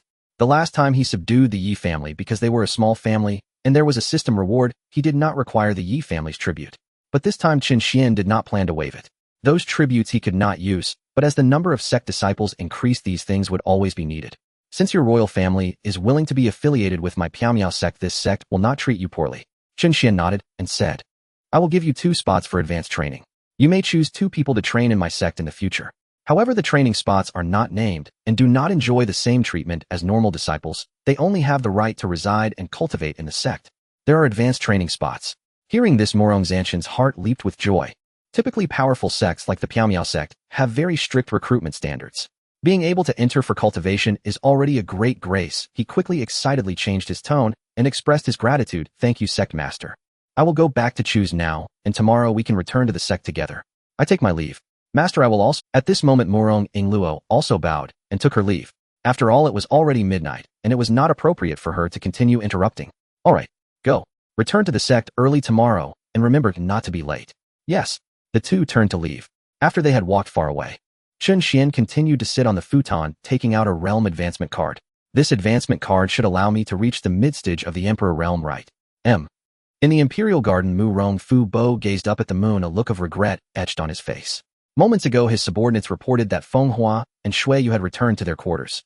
Moreover, nothing had happened. This only added to Murong Fubo's irritation, as these 2 women were the most beautiful concubines in his palace. They were indifferent to him. There was nothing he could do. Forget it. Let's go. He shook his head and turned to leave. But just at that moment, a figure suddenly appeared before Murong Fubo. Startled, he instinctively retreated, thinking that someone from the Northern King's faction had infiltrated to attack him. The accompanying guards trembled and immediately raised their weapons to protect Murong Fubo, barking, Who dares to intrude upon the palace at this hour? How can the esteemed emperor of the Murong dynasty be so timid? What sort of demeanor is this? The elderly figure stood tall, one hand behind his back and the other stroking his beard, resembling a sage. Hearing the reproach, and the self-proclaimed ancestor Mu Rongfu Bo was taken aback and immediately scrutinized the figure before him. He was shocked to find that the old man looked exactly like one of his ancestors. Who are you? Why do you look just like one of my ancestors? Huh? Nonsense. What do you mean I look alike? I am your ancestor Mu Rongzhan Tian. Mu Rongzhan Tian laughed heartily, the wrinkles on his face twisting into a flower. Impossible. My ancestor passed away over 1,000 years ago. How dare you insult my forefather? Seize him. Mu Rongfu Bo's expression darkened, revealing his fury. Though the dynasty was no longer what it once was, his ancestor could not be insulted, especially not ancestor Zhan Tian. He was the only royal powerhouse to reach the heavenly king realm besides the founding ancestor. No one could insult ancestor Zhan Tian. Following the emperor's command, the guards immediately manifested a large hand to grasp at Mu Rongzhan Tian. Mu Rongzhan Tian scoffed, releasing his own pressure instantly. Boom. The overwhelming pressure surged forth, instantly shattering the attacks of the palace guards, leaving everyone gasping for breath. Hiss! Heavenly King Realm. Was that the aura just now? Feeling the pressure, Mu Rongfu Bo was stunned, incredulously asking, "Are you really my ancestor?" Of course. Mu Rongzhan Tian replied, immediately demonstrating the unique aura and divine abilities of the Mu Rong family. Recognizing the familiar aura, Mu Rongfu Bo completely believed in the figure's identity and knelt down excitedly, stating, "Junior Mu Rongfu Bo pays respects to ancestor Zhan Tian. The unique skills, the mid-heavenly king realm. Even if he wasn't his ancestor, Mu Rongfu Bo would treat him as one. After all, such a realm could easily obliterate their dynasty. There was no need for deception." Rise. Mu Rongzhan Tian nodded in satisfaction, then said, "Fu Bo, I know the recent unrest caused by the Northern King has worried you. But your ancestor has returned, and from now on the Mu Rong dynasty shall be worry-free." Yes. Mu Rongfu Bo was overwhelmed with excitement, asking, "Ancestor, how did you recover? Have you broken through again?" The thought of his ancestor breaking through again made him even more thrilled. After all, when his ancestor was alive, he was already at the mid-heavenly king realm. If he had broken through, he would surely be at the late heavenly king realm, or even half-step royal level. This cultivation level was enough to restore the dynasty to its peak period. I forgot to mention, it was the sect master who resurrected me. The sect master is Ying Luo's master, whom you have met. Moreover, I have already pledged allegiance to the sect master on behalf of the dynasty. We are now a vassal force of the Piao Miao sect. From now on, you must remember to pay tribute every year. Is it him? Hearing this, Mu Rongfu Bo was momentarily stunned. What kind of master could resurrect his ancestor? What kind of being was Ying Luo's master? This was too mysterious. As he pondered, a wave of Tao rhythm suddenly emanated from the direction of the prince's quarters. Instantly, Mu Rongzhan Tian and Mu Rongfu Bo reflexively turned their gaze toward the sleeping quarters. They saw streams of Tao rhythm with special symbols rising into the sky, depicting the scene of a saint achieving enlightenment. In that instant, both men were astonished. This is the flow of Tao rhythm. This is a saint. They exchanged incredulous glances, completely confirming Chen Xuan's realm. A saint. Yes, it was indeed a saint. The flow of Tao rhythm was the manifestation when a saint achieved sanctification. It turned out that the powerful being was actually a saint. Now their dynasty had completely latched onto a great source of power. A saint. Moreover, a living saint. This was a presence that even superpowers did not possess. Thinking of this, both men were overwhelmed with excitement. They were grateful for their decisions. One was thankful for submitting to the other, and the other was grateful for having the other stay overnight, even sending his own concubine to express loyalty. Although the other party did not accept her, it was enough to express his loyalty. Ancestor, should I go congratulate the sect? Watching the Tao rhythm phenomenon slowly dissipate, Mu Rongfu Bo could not help but consult the ancestor. After pondering for a moment, the ancestor replied, "No need. It would be disrespectful to disturb the sect master's cultivation at this late hour. Let's wait until tomorrow to congratulate him." Yes. It is too late. Then we will go tomorrow. By the way, there is one more thing. The sect master has granted us 2 training spots, allowing 2 people to enter the Piao Miao sect for cultivation, but they cannot enjoy the rights of ordinary disciples. They only have the status of cultivators. You should choose 2 people to return to the sect with the sect master tomorrow. Suddenly, Mu Rongzhan Tian brought up the matter of the training spots again. 2 spots. Hearing this, Mu Rongfu Bo pondered for a moment and asked, "Ancestor, are you sure there are 2? Yes, there are 2 spots. Is there a problem?" Mu Rongzhan Tian replied, puzzled. "There is a problem. Why is it 2 spots instead of 1 or 3? It must have a specific meaning." "What do you mean?" Mu Rongzhan Tian was even more confused. He had not noticed any specific meaning. "Ancestor, let's give those 2 spots to Feng Hua and Shui Yu. They served the sect master today. Let them follow the sect master." Mu Rongfu Bo said earnestly. "You mean those 2 women who were on the sect master's bed? Are you sure the sect master wants them to go?" This time it was Mu Rongzhan Tian's turn to be confused. because it seemed he had not sensed any interest from the sect master towards them. Just let them go. If the sect master doesn't like them, it doesn't matter. After all, there are 2 spots, and the sect master surely won't care who goes. If the sect master does like them, then we have done another good deed for him. Mu Rong Fu Boss analysis was so logical that even Mu Rong Zhantian found it very reasonable. All right, let them go. After a pause, Mu Rong Zhantian praised, "You are quite clever. I can rest easy leaving the dynasty in your hands. Thank you for the compliment, ancestor. I will go personally inform Fenghua and Shuiyu. Go ahead. By the way, although they are your concubines, they will join the sect tomorrow, so be courteous when you speak to them." "I understand. I will take my leave now." Chen Xuan never expected that his intentions would be misinterpreted. He was even more surprised by the complexity of the imperial thoughts. So when he learned the next morning that Fenghua and Shuiyu had been chosen as candidates for further training, he was a bit bewildered. Did the emperor really let you 2 go for further training? Chen Xuan looked at the 2 busy, serving him water for washing his face, feeling somewhat incredulous. "Yes, sect master. The emperor informed us overnight. Moreover, he spoke to us very politely." The expressions of the 2 women were filled with joy, as if they hadn't been this happy in a long time. Seeing this, Chen Xuan felt embarrassed to continue asking. After all, they truly did not have the courage to lie. Moreover, seeing the smiles on their faces, they seemed to be filled with motivation, even while working, as if this was the happiest day of their lives. Thus, Chen Xuan chose to remain silent. After all, whoever went would go. There was no need for him to meddle and disappoint others. With this thought, Chen Xuan slowly rose from his meditative state. Having used the realm enhancement card yesterday, he had now entered the mid-stage of the Great Emperor realm, thus qualifying as a fully matured Great Emperor. With a matured Great Emperor equipped with a supreme weapon, he was getting closer to being invincible below the celestial level. Of course, just to mention, during his breakthrough yesterday, he had deliberately suppressed his own aura. However, the breakthrough was too rapid, and some of the Tao rhythm slipped out, which alerted Murong Zhantian and Murong Fubo. Fortunately, the 3 disciples living nearby did not notice. Their realms were simply too low to perceive the leaking aura of his Tao rhythm.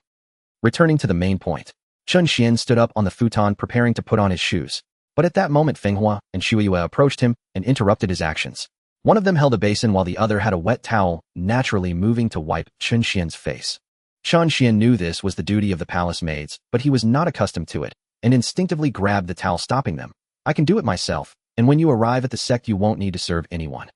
Just focus on cultivating honestly." "Yes." The 2 women nodded. Chen Xuan took the towel to wipe his face, but at that moment he suddenly felt an itch on the top of his foot. When he looked down, he was surprised to see the 2 ladies putting on his shoes. "Sect master, please lift your foot." Chen Xuan. They really were thorough in their service.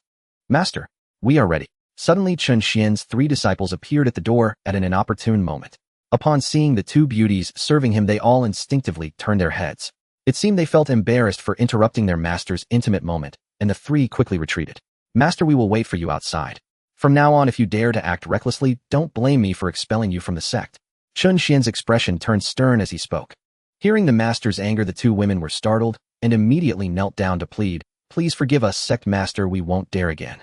Looking at their fearful expressions, Chen Xuan knew the effect had been achieved, and he said calmly, "From now on, refer to yourselves as disciples. This is a first and last warning. Get up." "Thank you, sect master, for your grace. Let's go." Chen Xuan's expression was indifferent as he lifted his leg and walked outside. When he brought the 2 women to the courtyard, Lin Fan Yi Qingqing and Murong Yingluo were already waiting. Besides these 3 disciples, Murong Laozu and Murong Fubo were also among them. Upon seeing Chen Xuan, they bowed and greeted him, congratulating him on his breakthrough, and it was evident that Murong Fubo's respect for him had deepened since yesterday. Moreover, it was heartfelt. Chen Xuan nodded without saying much. After leaving a farewell, he waved his hand, taking the 3 disciples and the 2 trainees into the air and flying away. Once everyone had flown far away, Murong Zhantian and Murong Fubo retracted their gazes with awe. "Report. Inform the emperor, inform the ancestor." A scout reported, saying that the king of the north had made unusual movements, gathering several surrounding sects to The emperor frowned immediately, then looked at Murong Zhantian. "Ancestor, what should we do? The king of the north can't hold back any longer. A mere king of the north. I will go and eliminate him now. You prepare the troops to take over the northern lands. I am on my way." Murong Zhantian scoffed with disdain and immediately flew into the air. Watching the confident departure of the ancestor, Murong Fubo felt a surge of excitement and quickly began issuing troop mobilization orders. Curious Fenghua and Shuiyu couldn't help but look down and immediately felt queasy, a wave of dizziness washing over them. Seeing this, Murong Yingluo hurriedly reminded, "Ladies, master is flying fast, please don't look down." Curious Fenghua and Shuiyu couldn't help but look down and immediately felt queasy, a wave of dizziness washing over them. Seeing this, Murong Yingluo hurriedly reminded, Ladies' master is flying fast, please don't look down. Thank you, princess. The two women quickly closed their eyes to alleviate it, not daring to look around anymore. However, this also increased their admiration for Chen Xuan, their eyes filled with adoration. Chen Xuan ignored them, continuing to fly straight ahead, without a glance sideways. With each passing moment, countless mountains and lands rushed by beneath. His flying speed was faster than that of shrinking the earth to an inch. Soon, after a brief period of rapid flight, Chen Xuan brought everyone to land at the entrance of the Piamiao sect. The protective shield surrounding them vanished, and everyone immediately began chattering excitedly. Senior brother, is this our sect? The spiritual energy is so abundant. Sister, this place is so beautiful, much better than the palace. Yes, sister, it turns out the outside world is so wonderful. While everyone was chattering away, Yi Junlin, who was sweeping the floor at the entrance, also noticed the arrival of the group. He looked up and saw the sect master and his descendants returning, immediately stopping his sweeping motion. Not even having time to drop the broom, he flashed in front of everyone. Seeing this person's speed, the new Murong Ingluo and the two ladies were simultaneously taken aback, because they discovered that he was actually in the spirit-gathering realm.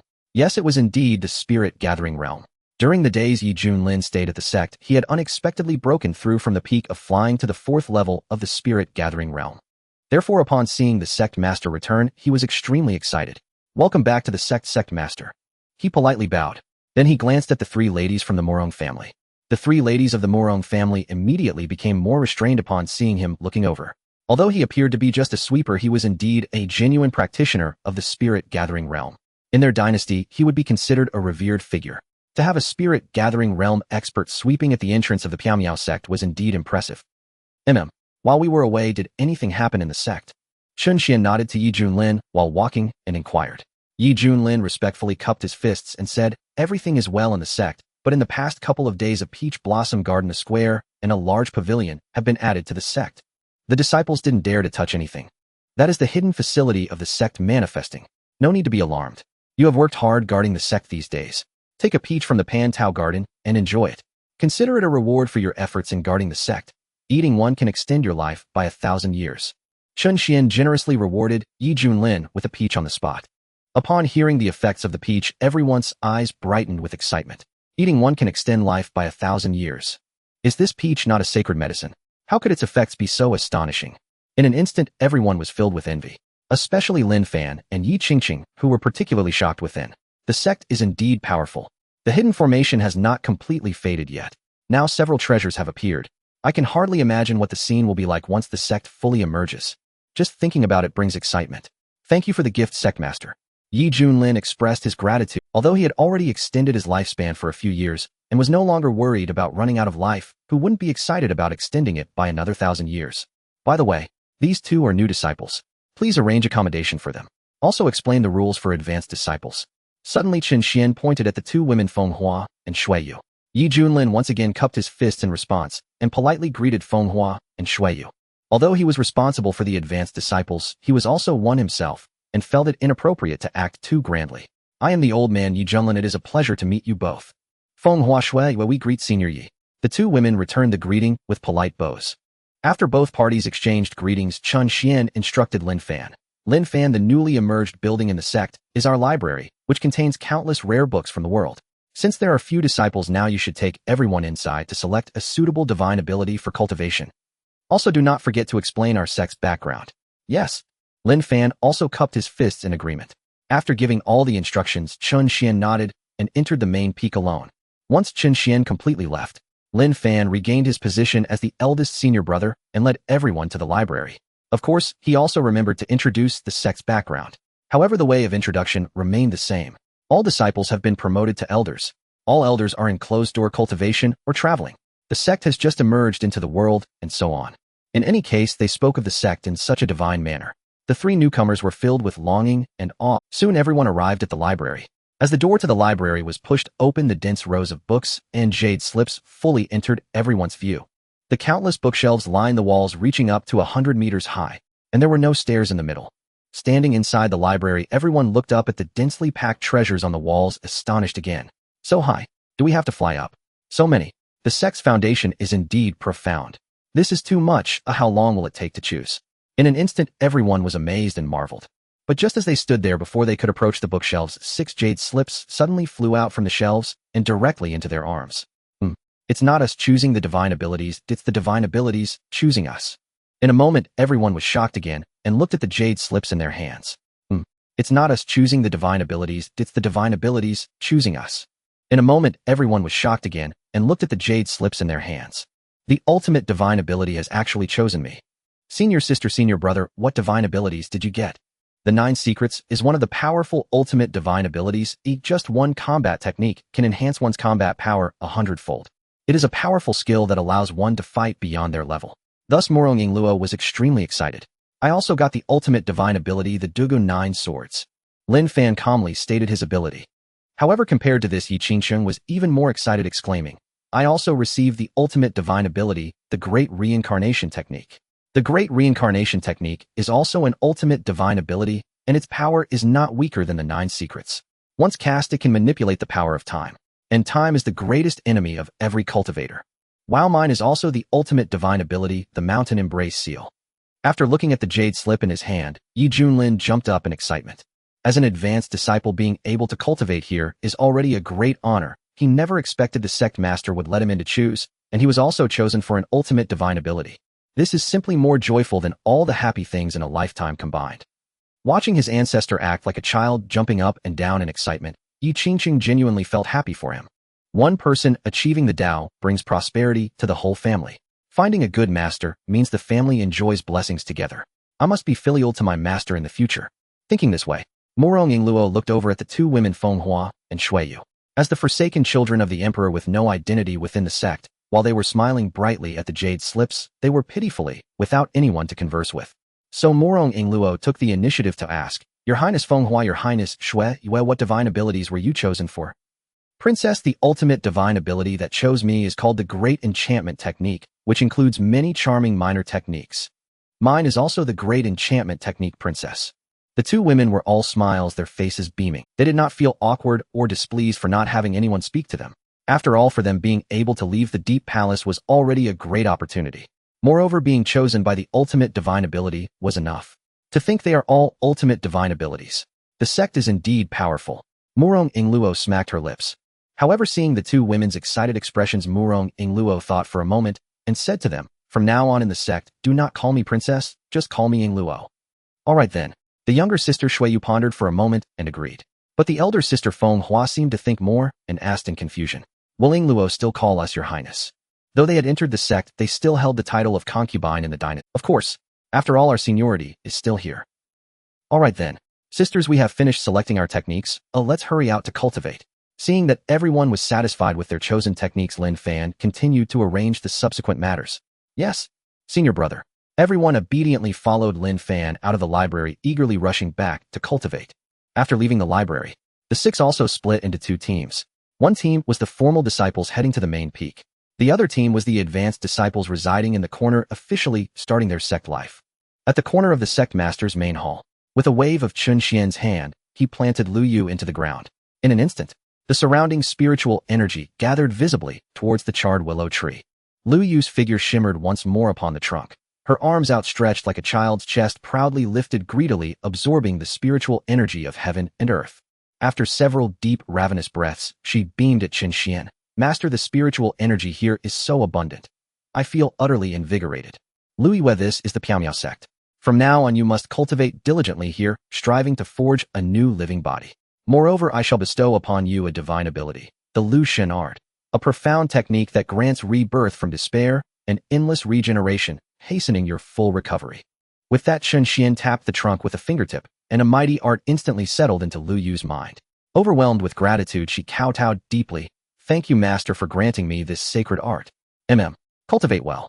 Chen Xuan nodded, then returned to the grand hall. The moment he departed, Lu Yu immediately immersed herself in studying the Lu Shen art. Before long, the first tinder bud emerged, slowly, delicately, from her charred trunk. Thrilled beyond words, she accelerated her absorption of spiritual energy. The bud lengthened, swiftly unfolding into a vibrant emerald willow branch. Meanwhile, beyond the mountain realm, a proclamation from the 3 supreme sects swept across the 9 provinces. They would jointly launch a punitive campaign against the Piaomiao sect. Wherever the news spread, sects great and small stood aghast. Have you heard? The 3 supreme sects are uniting to crush the Piaomiao sect. What on earth did the Piaomiao sect do to provoke such a coalition? The last time these 3 sects joined forces was 2,000 years ago. They annihilated an entire sect anchored by several sovereign-level cultivators in their late cultivation stage. You've never heard of the Piao sect. Let me tell you, it's fearsome. Its conduct dwarfs even that ancient sect's 2 millennia ago. Remember the rule's secret realm. 3 disciples of the Piao sect slaughtered tens of thousands within its confines. Phew, so brutal. Who told you this? Chen Xuan. I'll tell you. Tomorrow Chen Xuan stages a new performance. The 3 disciples of Piao sect confront elders of the 3 supreme sects upon exiting the realm. Whoa, really? Is it that outrageous? That's not even the most outrageous part. Rumor has it that when those 3 disciples emerged, elders from the 3 supreme sects blocked their path. But the Piao sect's sect master suddenly appeared, deeming them bullies who dared torment his disciples, and struck them down with a single palm strike. He even declared the 3 sect masters must kneel and beg forgiveness at the Piao sect's gates. Damn, what utter humiliation. No wonder the 3 sects refused. But striking down 3 monarch-level cultivators with one blow, that's preposterous. Could the Piao sect's master possibly be sovereign level? Don't believe his nonsense. It wasn't one blow. It was 3. Each elder challenged him separately, so he dispatched them one by one blow after. No, it was one blow. I was there. I was there too. Dare we wager? Let's wager. On what terms? We'll abide by Chen Xuan's performance as the final arbiter. The loser treats the winner to an overnight stay at Chen Xuan. Agreed, my treat. Wait till I win. I'll summon the top courtesan and drain you dry. Wujia sect. Sect Plaza. 3 warships hovered midair. Within them were assembled elite disciples, supreme elders, and the sect's deepest reserves. 9 vessels worth of formidable cultivators fully armed and ready for deployment. Why bring so many?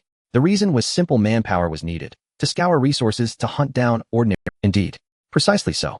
Their punitive expedition had already resolved to leave no trace of the Piao sect, to enact the 3 scourges: slaughter all, seize all, burn all.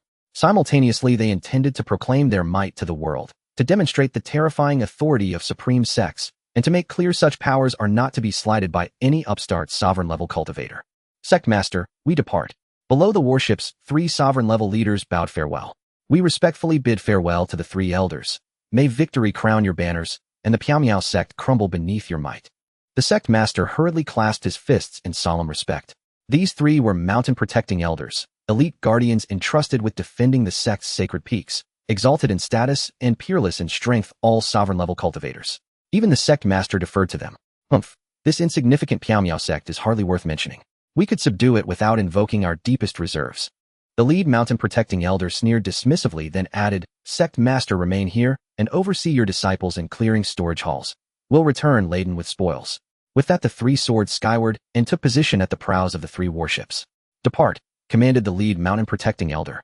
The warships glided forward, accelerating toward the wilderness province, cutting through the boundless heavens. At their speed, they would reach the wilderness province by tomorrow at latest. At that very instant, the moment the Wujia sect launched, Taihe sect and Feitian sect likewise dispatched 3 warships apiece. These 3 supreme sects were scattered across the nearby 9 provinces at varying distances from the wilderness province. Thus their arrival times differed. Before departure, they had already agreed all 9 warships would converge first in the wilderness province, then advance upon the Piao sect in unison. The news ignited shockwaves across the 9 provinces. Extra! Extra! The warships of the 3 supreme sects have set sail. They converge in the wilderness province. So soon. Hurry, we must go too. Perhaps we'll scavenge something rare. Great battles always yield great spoils. Listen well, full mobilization. Every disciple departs to scavenge. At last, the war begins. It's been ages since we witnessed a clash between great powers. This spectacle must not be missed. Let us witness firsthand the true might of supreme sects. A long-awaited sovereign-level battle. To observe it would grant immeasurable insight toward my own sovereign ascension. Pray I arrive in time. Were those warships just now truly from a supreme sect? So majestic. After this war ends, I must join one, even as a menial servant. As the news rippled outward, cultivators across the 9 provinces surged into motion. Any who could make the journey raced toward the Piao sect. Sect's lone sovereign cultivators, spectators, seekers of wisdom. Countless souls converged. After all, such a titanic confrontation had not occurred in millennia. Among its inevitable spectacles would be sovereign-level duels, and witnessing such a duel would profoundly shape any cultivator's future path. Thus none would forfeit such a once-in-a-lifetime opportunity. Meanwhile, in the Murong imperial dynasty of the wilderness province, Murong Fu Bo stood stunned upon hearing the news of the 3 supreme sects' joint campaign against the Piao sect. Shortly after Chen Xuan and his companions departed, he'd learned of the secret realm incident, and had even anticipated potential friction between the Piao sect and the 3 supreme sects. Yet he never imagined it would escalate into full-scale sect warfare. especially a tripartite alliance, a coalition of the three supreme sects. Even if their sect master were a sage, survival would be perilous. Yet as a vassal force, should he lend support? Morong Fu Bo found himself torn in indecision. If he goes to provide support, he is destined to be nothing more than cannon fodder. Yet if he does not go, it will not showcase the role of his vassal forces. Moreover, he will definitely be labeled as disloyal. This is merely the beginning of being a vassal, and if the main sect encounters trouble, without sending anyone, it will easily become a point of criticism. Thinking of this, he dared not delay and immediately sought counsel from ancestor Zhan Tian. At that moment, Morong Zhan Tian had just returned after pacifying the northern king. Upon hearing the news of Morong Fubo, he decisively made a decision. Help! We must help. As a vassal force, how can we watch the main sect fall into danger? Moreover, the sect leader has treated me well and bestowed upon me a physical body, whose such kindness is hard to repay. You must gather all the experts in the spirit concentration realm immediately and come with me to support the main sect. By the way, leave a few behind to guard. The northern king has been eradicated, leaving you 3 spirit concentration experts should be enough, right?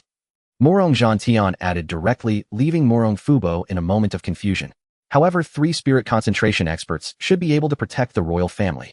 Even if Ancestor and the others were to perish, they could still safeguard the royal family for its revival. Thus he steeled his heart and nodded, saying, "That's enough, I will arrange it right away. Be quick, the warships of the super sects will be here soon, otherwise I fear we won't make it in time." Understood. Morong Fubo immediately went to make arrangements. In a short while he gathered 9 powerful experts in the spirit concentration realm, setting off urgently with Ancestor Morong Zhan Tian towards the Piamiao sect.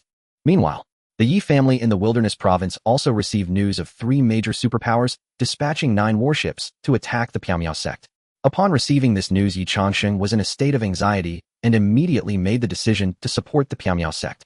Although their strongest member Yi Junlin was only at the late stage of airborne, having submitted, they must offer their full assistance. Even if it means facing mountains of knives or seas of flames, they must give their all. Moreover, both his daughter and ancestor are cultivating in the sect. Helping the sect is also helping himself. Thus, Yi Changsheng urgently gathered the powerful members of the family to assemble. He left 4 initial stage airborne family members to guard the family, protecting the younger generation. As for the other airborne experts, he decided to take all the Spirit Sea Realm cultivators with him. Although facing superpowers, Spirit Sea Realm members are a weak bunch.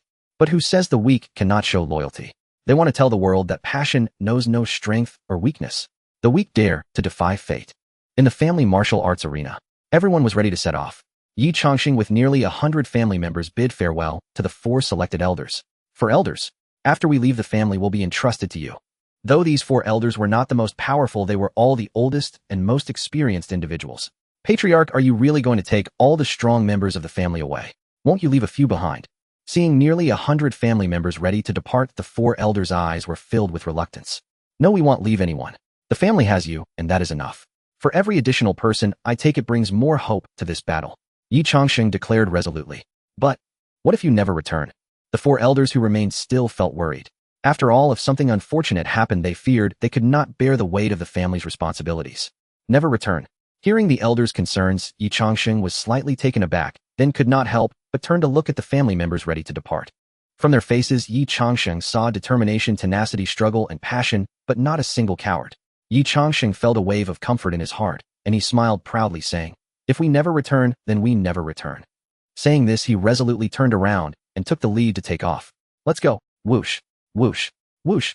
With Yi Changsheng's command, nearly 100 family members soared into the sky, heading straight for the Piamiao sect. However, most of these people were in the Spirit Sea realm, and they could only rely on sword flight. Yet this did not change their determination to follow their patriarch. As the Yi family members took off, the outside world was once again in an uproar, especially among some families that were not on good terms with them. When they saw nearly 100 Yi family cultivators soaring through the sky on their swords, they began to speculate. What is the Yi family up to? Why are they sending so many people? Could it be that the Yi family is going to war with others? Impossible, their ancestor is still cleaning in the Piamiao sect and is not at home. Have you heard? The Yi family is going to support the Piamiao sect. They took away all the strong members of the family. What? The Yi family is going to support the Piamiao sect. Do they not want to live anymore? The Yi family, this time they will surely perish. Quickly gather the family's strong members back. At the same time, send someone to the Piamiao sect to keep watch. As long as someone from the Yi family dies, we will immediately attack the Yi family and seize their spirit fields and properties. In a moment, several surrounding families all set their sights on the Yi family. Inside the Piamiao sect, it was peaceful. The disciples knew nothing of the events outside. They were not aware that the warships of the three major super sects had already entered the wilderness province this morning and officially began to gather. Because the disciples of the Piao sect had not left the sect since returning yesterday. Moreover, they had all obtained supreme techniques and had been cultivating through the night without leaving themselves any time to rest, let alone news from outside the sect. This day, early in the morning, the sky was bright. Fenghua and Xue, under Yi Junlin's lead, each took a broom and headed towards the main gate, starting their first day of diligent work after entering the sect. Although the sect did not have regulations requiring the disciples in training to work, Fenghua and Xue, being new arrivals, saw Yi Junlin, who was also a disciple in training, working, and they dared not be idle. After all, whether at home or later in the palace, they had always acted according to the rules and had never dared to overstep even a little. Thus, seeing Yi Junlin working, they also requested to join him in sweeping the floor. After all, if the sect truly had no rules for disciples in training, that would be one thing, but what if there were similar rules and they did not comply? They feared it would displease the sect leader or the elders in charge of this matter, resulting in being expelled from the mountain. Even though they had only stayed for a day and a half, they did not want to leave the mountain at all. Not to mention that a night of cultivation had allowed both of them to break through to the spirit sea realm, but the environment of the sect, the carefree life, made them reluctant to go, let alone sweeping the main gate. Even if they were asked to serve the sect leader, they would be willing. Sister, this broom is too shabby. Next time we have a chance to go down the mountain, let's buy a few ourselves. No need to buy. After we finish our work and have time, we can just modify the brooms. The two girls followed, Yi Junlin swaying as they made their way to the entrance. It was not that they deliberately wanted to walk this way. Rather, due to years of rules and etiquette combined with their physical constitution, they felt that this was the most comfortable way to walk. Soon, the three arrived at the entrance, chatting and laughing. But as they looked up at the scene outside the sect, they were immediately startled. At this moment, outside the mountain gate, whether on the mountain peak in the branches or on the flat ground, the place was crowded with numerous cultivators. Moreover, at the moment the three of them stepped out, tens of thousands of eyes instantly turned towards them. Why are there so many people today? Yi Junlin was momentarily startled. The two girls behind him were equally alarmed, quietly following the old man, not daring to speak much. An old man and two young girls, they look like the janitors sweeping the mountain gate. A voice quietly murmured from outside the sect. Is this how the Piao sect sends an old man and two young girls to sweep the mountain gate? How shabby. But those two young girls are really beautiful. Look at how they sway their hips. TSK. I wonder if they can survive after the battle ends. It would be great if I could take advantage of them. Chill. Don't talk nonsense. The master of the Piao sect is a royal-level powerhouse. Be careful discussing the Piao sect here. Why is the Piao sect so quiet? Considering the time the three sects' warships should have completed their rendezvous after a night of flying. Are they not preparing for battle? Does the Piao sect have such confidence? They still remember to sweep the floor before the impending battle. What confidence? I seriously suspect that the strength of the Piao sect is exaggerated. I've been guarding here since before dawn, and so far not a single disciple from the Piao sect has entered or exited. Maybe they don't even know that the enemy has already come. That's quite possible. I also arrived before dawn and I haven't seen anyone coming or going. By the way, how many disciples does the Piao sect actually have? It shouldn't be so quiet. But the spiritual energy here is indeed abundant. It's perfect for another round of cultivation. The crowd whispered, eyeing the old man and the two girls. Yet no one dared to approach or raise their voices. Although some looked down on the Piao sect, the fact that its master could kill a heavenly king with a single slap was undeniable. Otherwise, the three major super sects wouldn't have joined forces to attack. So although some were disdainful, they only dared to discuss quietly. Yi Senior, should we continue sweeping? Seeing tens of thousands of eyes fixated on them, Fenghua and Xue whispered behind Yi Junlin, their voices slightly hurried. They seemed to have never encountered such a scene and felt a bit timid. Yi Junlin, on the other hand, was fine, although he had never seen such a grand scene. His life experience reminded him that he mustn't show weakness. Thus he feigned calmness and said, sweep. No need to panic. Our sect has a powerful background. Even if they are numerous, they cannot provoke us. With that, he started sweeping. Seeing this, the two girls felt much more at ease and also began to sweep. However, with their low cultivation, they were just sweeping without any intention of eavesdropping on the discussions of the cultivators. But Yi Junlin was different. As a seasoned veteran who had lived for over 200 years while sweeping, he listened in on the outer sect's cultivators and quickly learned about the joint attack on the Piao sect by the three super sects. Instantly, Yi Junlin's heart trembled and he felt his legs weaken. Yet he forced himself to stay calm and finished sweeping the last corner. The crowd looked on in admiration. Then a cultivator from afar cupped his fists and reminded Senior. The Wuji sect, Taihe sect, and Feitian sect, the three major super sects, are on their way to your sect to initiate a sect war. Please be informed. Upon hearing this, the surrounding murmurs immediately ceased, all eager to know how the old man would respond. Did the Piao sect know or not? Seeing this, Yi Junlin could only feign a calm demeanor and stiffly cupped his fists, saying, "Thank you, friend, for the information. I am no senior, just a janitor sweeping in the sect. As for what you mentioned, our sect master is already aware. Those 3 sects are merely trifles and not worth mentioning." Boom. At these words, the entire crowd was stunned. What? You call the 3 super sects trifles that are not worth mentioning?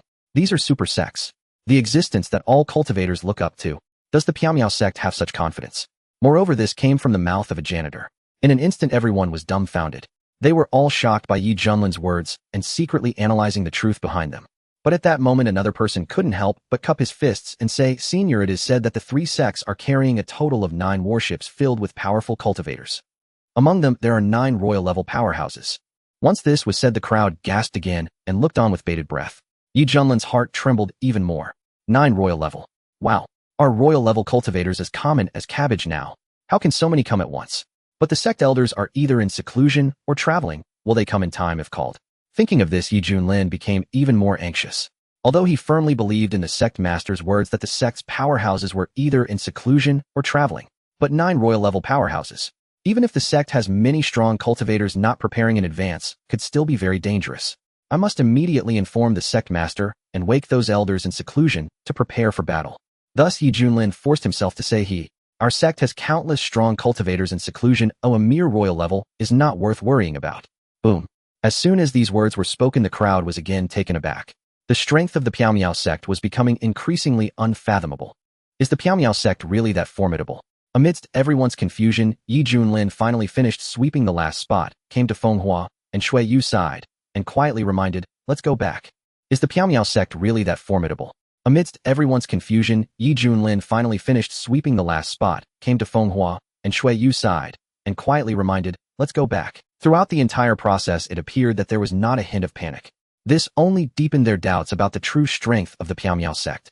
However, what they did not realize was that after entering the sect, the originally calm and steady small steps of Yi Junlin and the 2 girls turned into a mad dash. They all ran in perfect unison towards the main peak, especially Feng Hua and Shui Yu. At this moment, their faces had turned pale.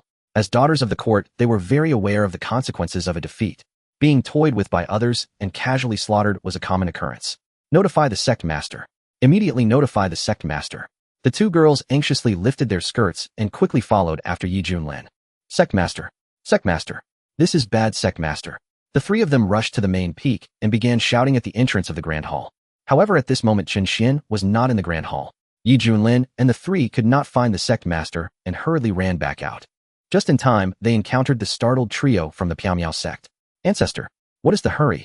Qingqing, have you seen the sect master? Something big has happened in our sect. Inglua, we are about to go to war. There are tens of thousands of cultivators outside. I heard that the 3 major super sects are coming." The 3 of them chattered away, each recounting matters from outside the sect. The noise even startled Lu Yue, who had been sleeping in the tree. She emerged from the tree like a curious child standing beside Lin Fan to listen to everyone's explanation. After the 3 finished recounting everything they had heard outside the sect, everyone was taken aback. "The 3 major super sects are teaming up against us. Have they already entered the range of the wilderness state?" In an instant, everyone was stunned. "Yes. If anyone sees the sect master, hurry and report to him. If we delay any longer, it might be too late." Yi Junlin quickly urged. "I saw the master heading to the battle square. I will go inform the master right away." Lin Fan quickly turned around and headed for the battle square. The girls, lacking the mood to wait, followed in Lin Fan's footsteps. "We're going to." A group of them set off in a grand manner. Behind them trailed a semi-transparent soul. However, just a few steps into their journey, Chen Xuan's figure appeared before them. "What is the hurry about?" Chen Xuan asked calmly as he walked in, seemingly unaware of what was happening outside. Seeing this, everyone grew anxious and turned to Yi Junlin. Yi Junlin immediately recounted everything he had seen and heard. After listening, Chen Xuan shook his head dismissively and admonished, "Such trivial matters I have long been aware of. Just 3 small sects, why be so flustered? Small sects? You call the 3 major powers small sects?" Everyone was stunned, looking at Chen Xuan in disbelief. Even though the master had confidence, was it necessary to speak so arrogantly? Those are 3 major super sects. Legacies spanning thousands of years, deeply rooted super sects. In an instant, Feng Hua, Shui Yue, Yi Junlin, and Murong Yingluo were all filled with serious doubts. Even the eldest disciple Lin Fan felt the master was overly confident. In the entire scene, only Yi Qingqing and Lu Yu truly believed in Chen Xuan's words.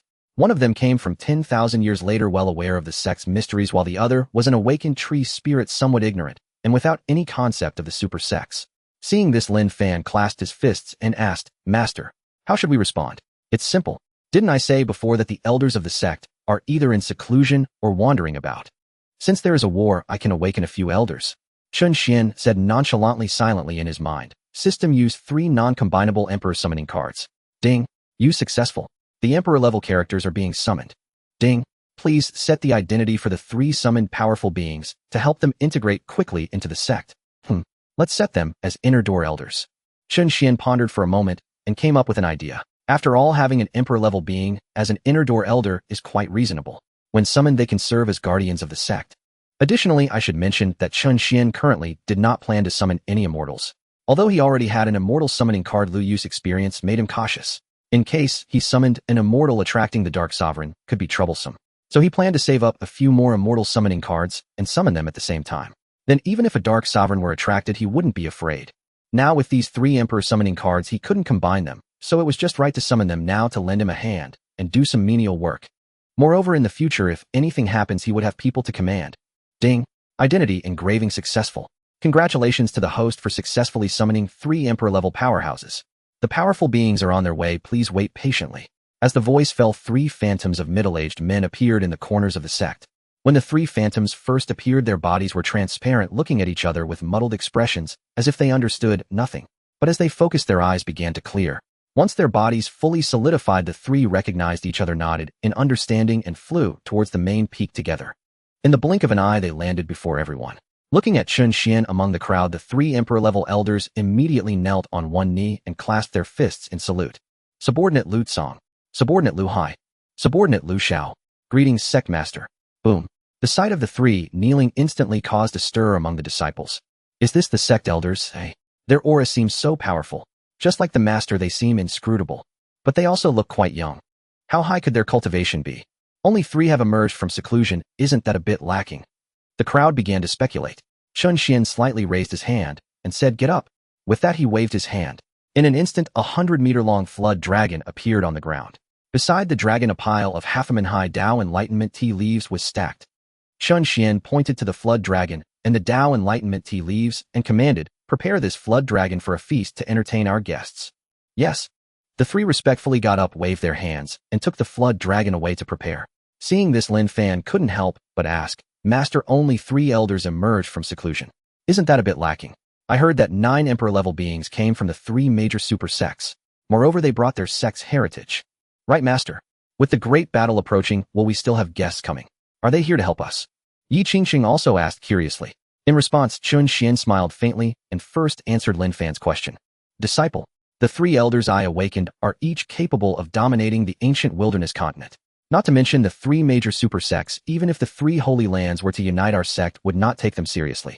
You will see the true strength of our sect today, so you won't have to be cautious when going out in the future bringing shame to the sect. Just one of them can dominate the ancient wilderness continent. Not even the 3 holy lands are taken seriously. Heavens, the master's confidence is astounding.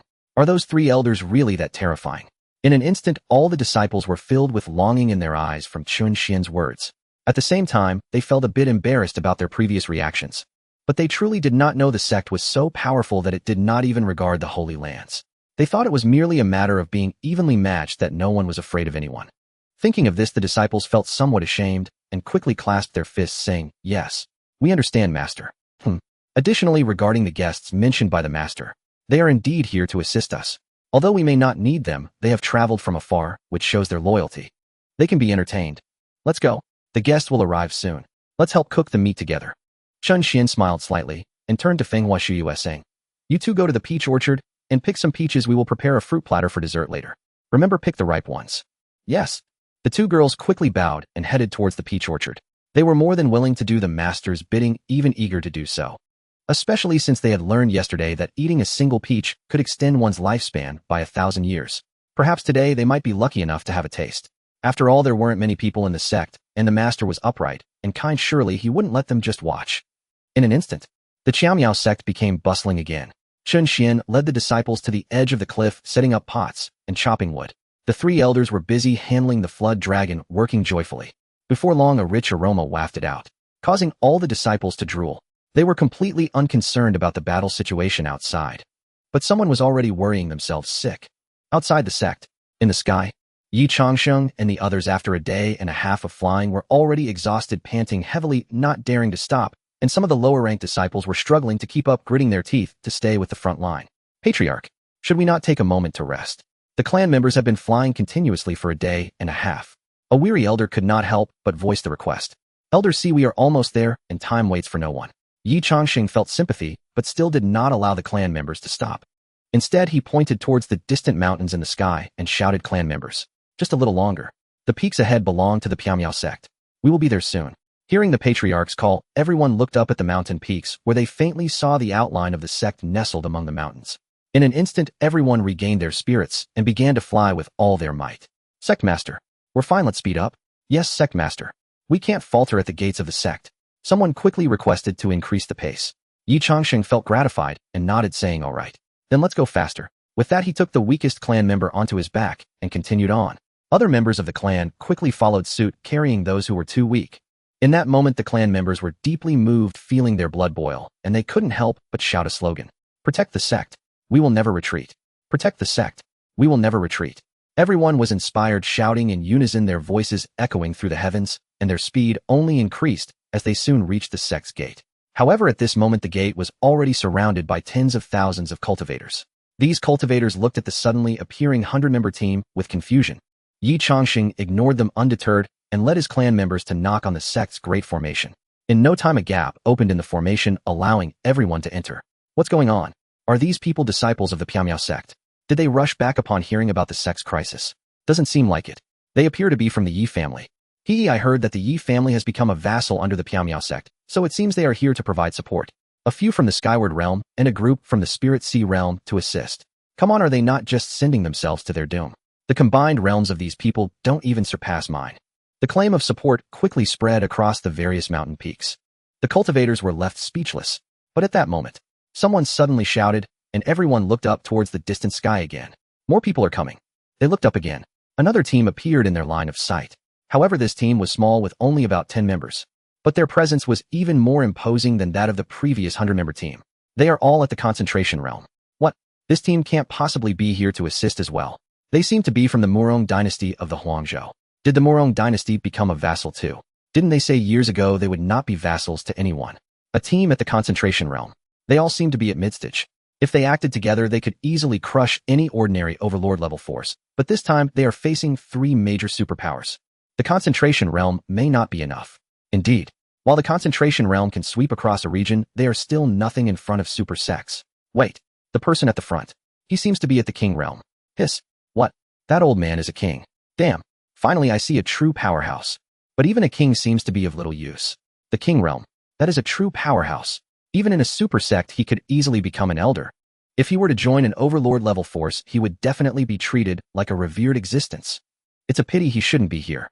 Yes, while the king realm is powerful, and the overlord among overlords, it's still too weak against superpowers.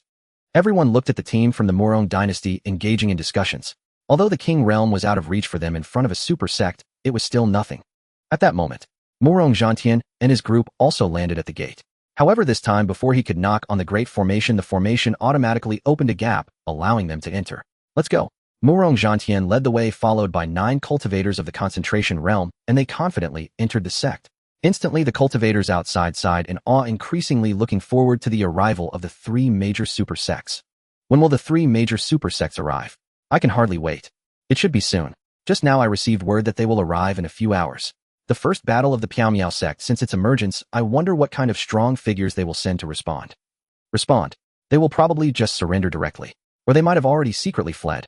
After waiting so long, only a king realm appears. How could they possibly withstand the 3 major superpowers? That's true. Is there anyone here to make a bet guessing whether the Piamiao sect has fled or will resist stubbornly? I am from the Treasure Pavilion, and I guarantee fairness. From the Treasure Pavilion. How do we bet? Bet that the Piamiao sect has already fled with a 1-ton payout. Bet that the Piamiao sect will resist stubbornly for over an hour, also a 1-ton payout. A bet that the Piamiao sect can win has a 1-to-100 payout. A bet that the Piamiao sect will lose has a 0-point-ton payout. A bet that it ends in a draw has a 1-to-50 payout. Do you want to bet? The payouts seem a bit low. I'll bet 500 spirit stones betting that the Piamiao sect has already fled. I'll bet 3,000 spirit stones betting that the Piamiao sect can resist for an hour. I'll put in 300 gene of divine essence betting that the Piamiao sect can win. Suddenly, A young man pulled out 300 gene of divine essence. Everyone around turned to look at him. Someone even recognized his identity and immediately mocked Han Peopeo. You also came. Looks like you've saved up quite a bit of divine essence during this time. Be careful not to lose it all. Hehe. Losing doesn't matter, but if I win 300 gene of divine essence will turn into 30,000 gene. Han Paopao scoffed, smiling as he handed the divine essence to the Treasure Pavilion people. The Treasure Pavilion staff chuckled and immediately took out a token for him to sign. Meanwhile, the crowds on various mountain peaks also began to place their bets. In an instant, the area outside the Piao sect was bustling with activity. There was even someone setting up a stall selling items. Come take a look at these exquisite spirit swords. Freshly forged exquisite spirit swords. And damaged crystal stones, top-notch materials for refining spirit weapons. Don't miss out as you walk by. As the outside world began placing bets. Inside the Piao sect, the Yi family members were stunned by the environment of the sect as they entered. In an instant, all their fatigue vanished. For the first time, everyone felt the might of the sect excitedly following the patriarch towards the main peak. But at this moment, Morong Zhantian and the others also arrived, closely following behind. Feeling the abundant spiritual energy around them, he suddenly felt a twinge of regret. Regret for sending Feng Waguiyu for training instead of coming himself. This environment, this spiritual energy, this aura of the Tao. Practicing here for a day is worth months in the outside world. Moreover, understanding the Tao cannot be achieved through mere practice. If he were to cultivate here, he would definitely enter the Emperor realm. The Piao sect indeed possesses immense strength. Thinking of this, Morong Zhantian gained a clear understanding of the sect. The powerful beings following him felt a sense of reverence, respectfully, keeping close, afraid to release their divine sense to probe. After all, such a celestial realm must be guarded by extraordinary powerhouses. Old ancestor, there's someone ahead. Suddenly, a subordinate following him spotted a group of Yi family members climbing the peak on a small path and quickly whispered a reminder. Could they be disciples from the upper sect? Morong Zhantian paused upon seeing the Yi clan group ahead, then hurried forward and respectfully clasped his fists in greeting. Esteemed cultivators, pray, are you disciples of the Piao sect? I am of the Morong royal house, the vassal force of the Piao sect, here to render assistance. May I inquire where we are to assemble? Though arriving as reinforcements, they dared not harbor even a trace of arrogance. The young clansman addressed blinked faintly, then immediately turned his gaze toward Yi Changxing, the elder leading the way. Upon learning the newcomers were also vassals, Yi Changxing swiftly turned and appraised them, only to find their cultivation depth unfathomable. With courteous deference, he clasped his fists and replied, I too serve the Piao sect as head of the Yi clan. I am Yi Changxing. The main peak lies just ahead. Once there you shall meet the sect master. Ah, fellow vassals, long have I heard of your renown. Hearing they were fellow vassals, Morong Zhantian still bore no hint of condescension. Smiling warmly, he offered politely, Senior brother Yi, since we both serve beneath the Piao sect, might we proceed together? Excellent. Please lead the way. Yi Changxing clasped his fists, then fell into step beside Morong Zhantian, both striding resolutely toward the main peak. Before long, the two entourages ascended the tiered stone steps and reached the summit. Yet the moment they glimpsed the cliffside at the peak's edge, Yi Changxing, Morong Zhantian, and their entire retinues froze in utter disbelief. For there at the precipice, Chen Xuan stood presiding over a group of disciples boiling meat. Indeed, boiling meat. With cataclysmic battle imminent, they were boiling meat. In that instant, every reinforcement felt certain they had mistaken the sect's gate. Even Yi Changxing and Morong Zhantian questioned whether this was an illusion, until Chen Xuan's voice pierced their stupor like a chime of still water. Since you've arrived, come forth. What lingers you at such a distance? His voice drifted quiet yet resonant. Yi Qingqing, Morong, Ingluo Yi, Junlin Linfan Fenghua, and Shui Yu all turned their gazes toward Yi Changxing and Morong Zhantian. Recognizing kin, they greeted them at once. Father, so you are the honored guest master spoke of. Hurry over. Ancestor, you've come too. Uncle Yi. Changxing, Yi Changxing, Morong Zhantian. Their clansmen. All stood utterly dumbstruck. None could reconcile this serene, harmonious scene before them with the apocalyptic battle foretold. Yet it seemed unmistakably real. They had not wandered astray. Nor had they fallen into illusion. The sect master was genuine, as were their own young ladies, princesses, and ancestral elders. Even the two elegant mistresses beside Chen Xuan, sleeves rolled, sashes cinching slender waists, were undeniably real. At once Yi Changxing and Morong Zhantian hastened forward, abandoning all hesitation, and bowed deeply to Chen Xuan upon nearing him. We pay our respects to the sect master. Your journey has been arduous. We bid all your people rest here at ease. First refresh yourselves with some fruit. The feast begins shortly. Chen Xuan nodded, poured 2 cups of tea, and gestured gracefully for them to partake. Gratitude, sect master. Seeing the delicate teacups, Yi Changxing immediately clasped his fists, needing no explanation to recognize the famed Daoan lightning tea. He waved to his clansmen to rest on the spot, then seated himself and lifted the cup straight to his lips.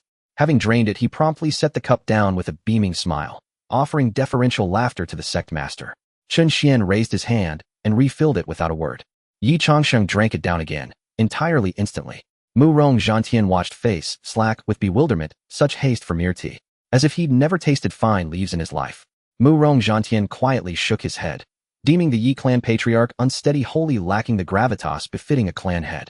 Turning his gaze away, Mu Rong Zhantian likewise clasped his fists in thanks to Chen Xuan, then sat with practiced nonchalance, calm and unhurried, lifting the teacup with deliberate grace. But as the cup drew near, 2 leaves floating within suddenly filled Mu Rong Zhantian's vision. And in that instant his pupils flared wide in reflexive shock. Daoan lightning tea. Stunned disbelief flooded his features. He looked up, only to see Yi Changsheng already finishing his 3rd cup. Catching his glance, Yi Changsheng flashed a warm, knowing grin. In that breathless moment, Mu Rong Zhantian understood. This is Daoan lightning tea. Damn it. No wonder Yi Changsheng abandoned all decorum. He simply sought more sips, more blessings. A fierce pang of regret struck Mu Rong Zhantian. I was too busy posturing. I failed to recognize the Daoan lightning tea. Damn it. The sect master is a sage. His offerings could never be mundane. That truth should have been self-evident. What a grievous loss. Heart-aching, Mu Rong Zhantian seized the cup and emptied it in one swift motion, refusing to waste another second. Those missed cups, he would reclaim them cup by cup. After swallowing, he mimicked Yi Changsheng perfectly, placing the cup neatly aside and offering Chen Xuan a deferential smiling bow. Yet the moment he smiled, deep wrinkles furrowed across his face like a chrysanthemum in full bloom. Chen Xuan. Observing the 2 elders' unguarded awe, he said nothing, knowing well that their very presence as reinforcements bespoke unwavering loyalty. He raised his hand, once more refilling Mu Rong Zhantian's cup. Instantly the 2 elders fell into a silent, fervent contest. Cup refilled, cup drained again and again. Unceasing. Their followers stared baffled, half convinced the elders seated before them were mere puppets. What's gotten into the patriarch? So utterly unbecoming. How dare he behave so rudely before the sect master? Is that truly our ancestor? Is the sect master's tea that extraordinary? Suddenly I feel humiliated to have come. Ancestor, please stop drinking. Our Mu Rong imperial dynasty may not rival the upper sect, but we are a hegemonic imperial house seasoned by grand vistas. Look, Yi clan members watch you even now. How mortifying. Patriarch, cease this at once. The Mu Rong Empire's cultivators observe you closely. Though our clan is modest, we are hardly so destitute as to lack tea. This shame is unbearable. In that moment, every cultivator from both factions felt profound embarrassment. Heads bowed low, fingers surreptitiously digging into their own toes. Yet just then Feng Hua and Shui Yu, tasked with preparing the fruit platters, glided forward bearing generous trays. Their voices soft as silk announced, these fruits are bestowed by the sect master, 2 pieces per person. Please no pushing or haste. Setting down the trays, the 2 women swayed gently as they turned and departed. Yet neither faction dared glance longer. Not even though their grace was exquisite, their movements captivating. For these were upper sect disciples beyond any mortal's presumption. They forcibly averted their eyes, fixing their attention instead upon the vast fruit platters before them, silently grumbling inwardly to distract themselves. The upper sect's environment is so refined, yet they offer only peaches. Better to offer none at all and leave us with sweet anticipation. 2 pieces per person. Has the upper sect fallen so impoverished? Enough, my throat is parched. 1 piece will suffice. I'd rather not, but the upper sect's eyes are upon us. I'll take 1 at least. Thoughts varied, but each took 2 peaches in orderly fashion. Then a sudden cry pierced the air. This isn't peach. It's a sacred medicine. Gah? Truly, a sacred medicine. I've taken but a single bite, and already my lifespan has extended by 30 years. Boom. With the surprised exclamations of the 2 who had eaten the peaches early, everyone was jolted, and they all looked at the peaches in their hands. Not having noticed earlier, it was only now that they realized the peaches contained immense life force. Could this truly be a sacred herb? Such powerful life energy. Indeed, it is a sacred herb exactly as recorded in the books. Hiss. The sect actually uses sacred herbs as fruit to entertain us. Heavens. This is a sacred herb coveted even by saints. A single bite extends life by 30 years. These 2 peaches could prolong one's life by at least 100 years. In an instant, everyone from the Yi family and the Murong dynasty was astonished, all looking towards their respective family heads. They quickly spotted the clan leader and ancestors who were also devouring the peaches. Moreover, each person had 1. They were gobbling them down without caring about their image. Seeing this scene, everyone no longer hesitated and began stuffing their mouths, putting on a display of eating 3 bites of peach at a time. A woo, a woo, a woo. In an instant, the sounds of swallowing and munching filled the air.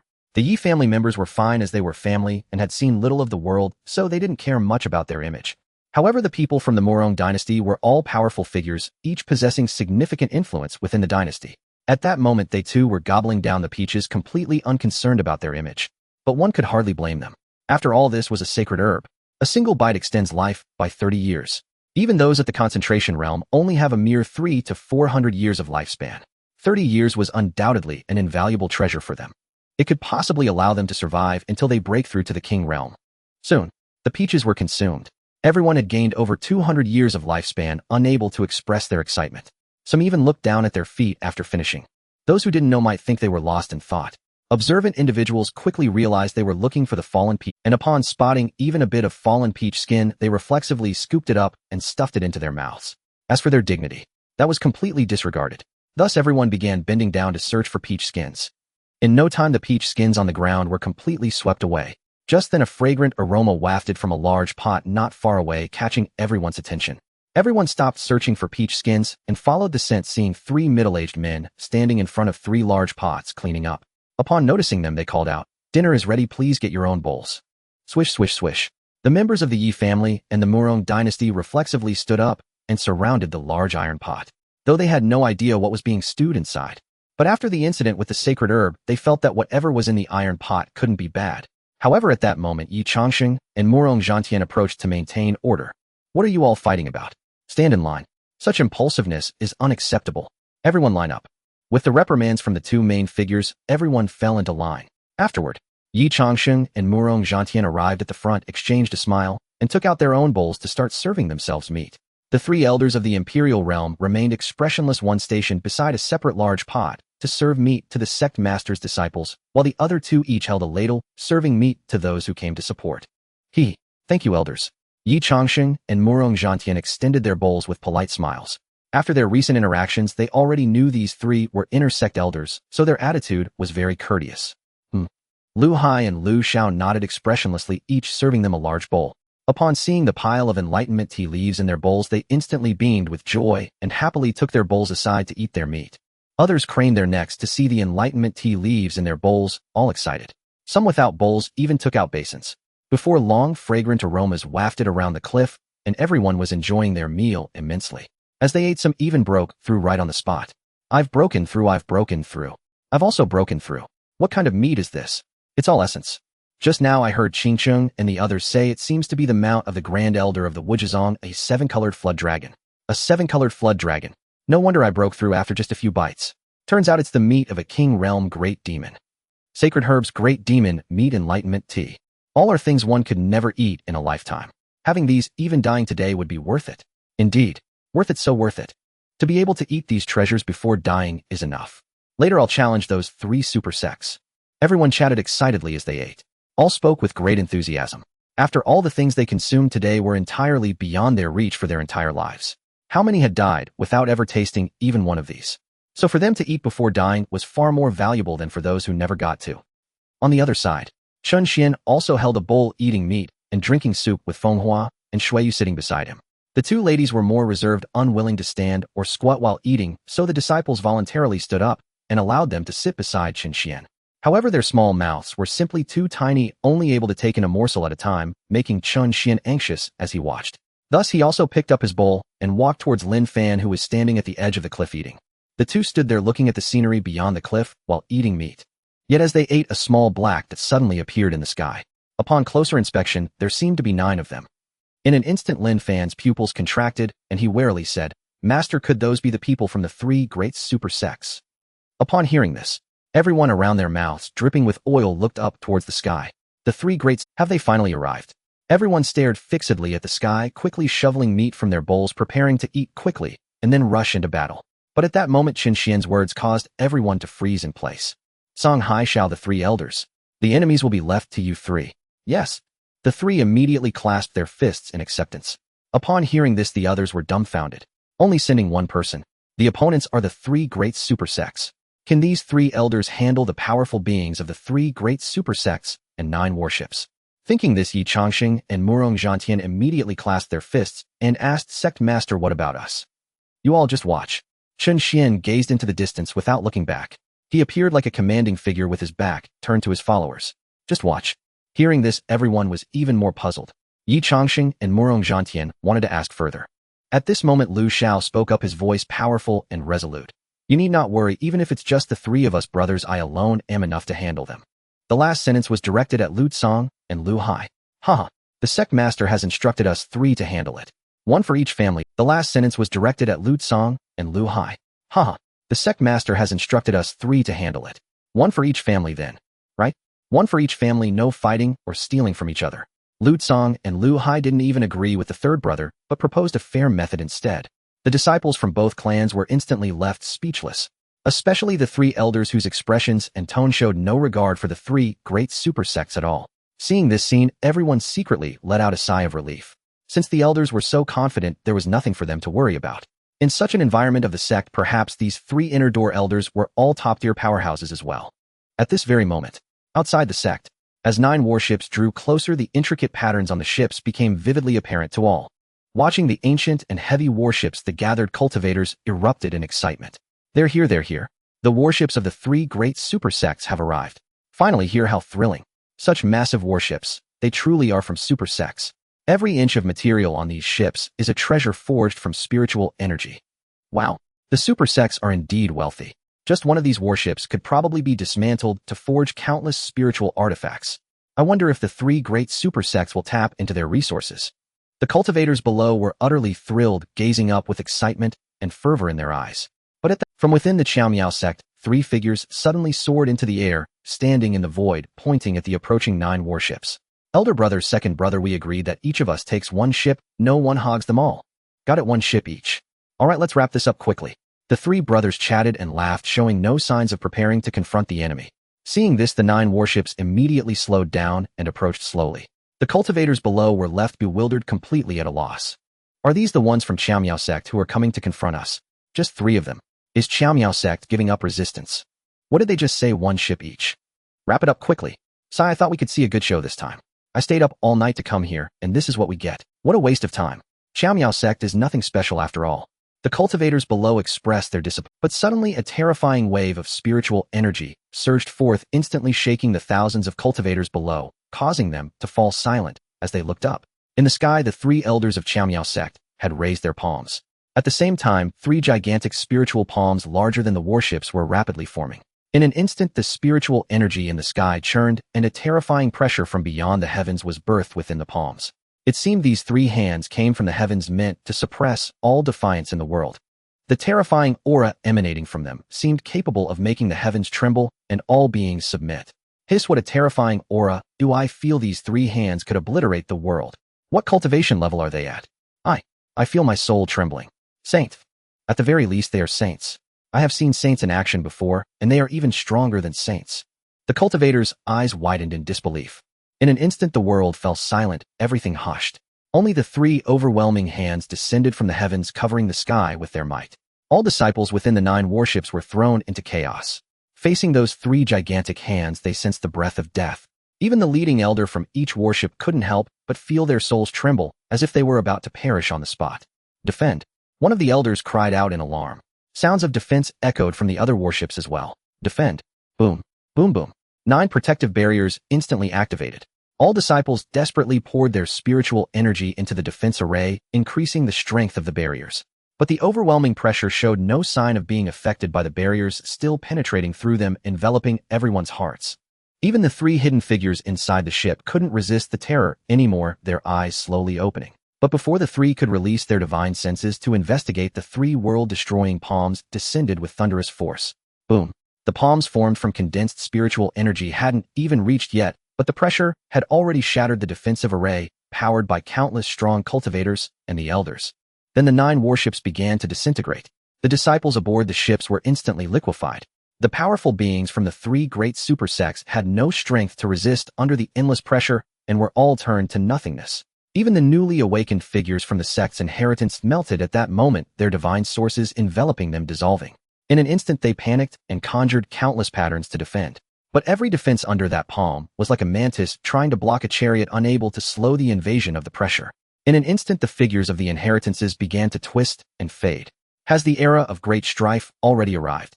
Is our sect facing annihilation? Sigh. Under great strife nothing remains intact, it is fate.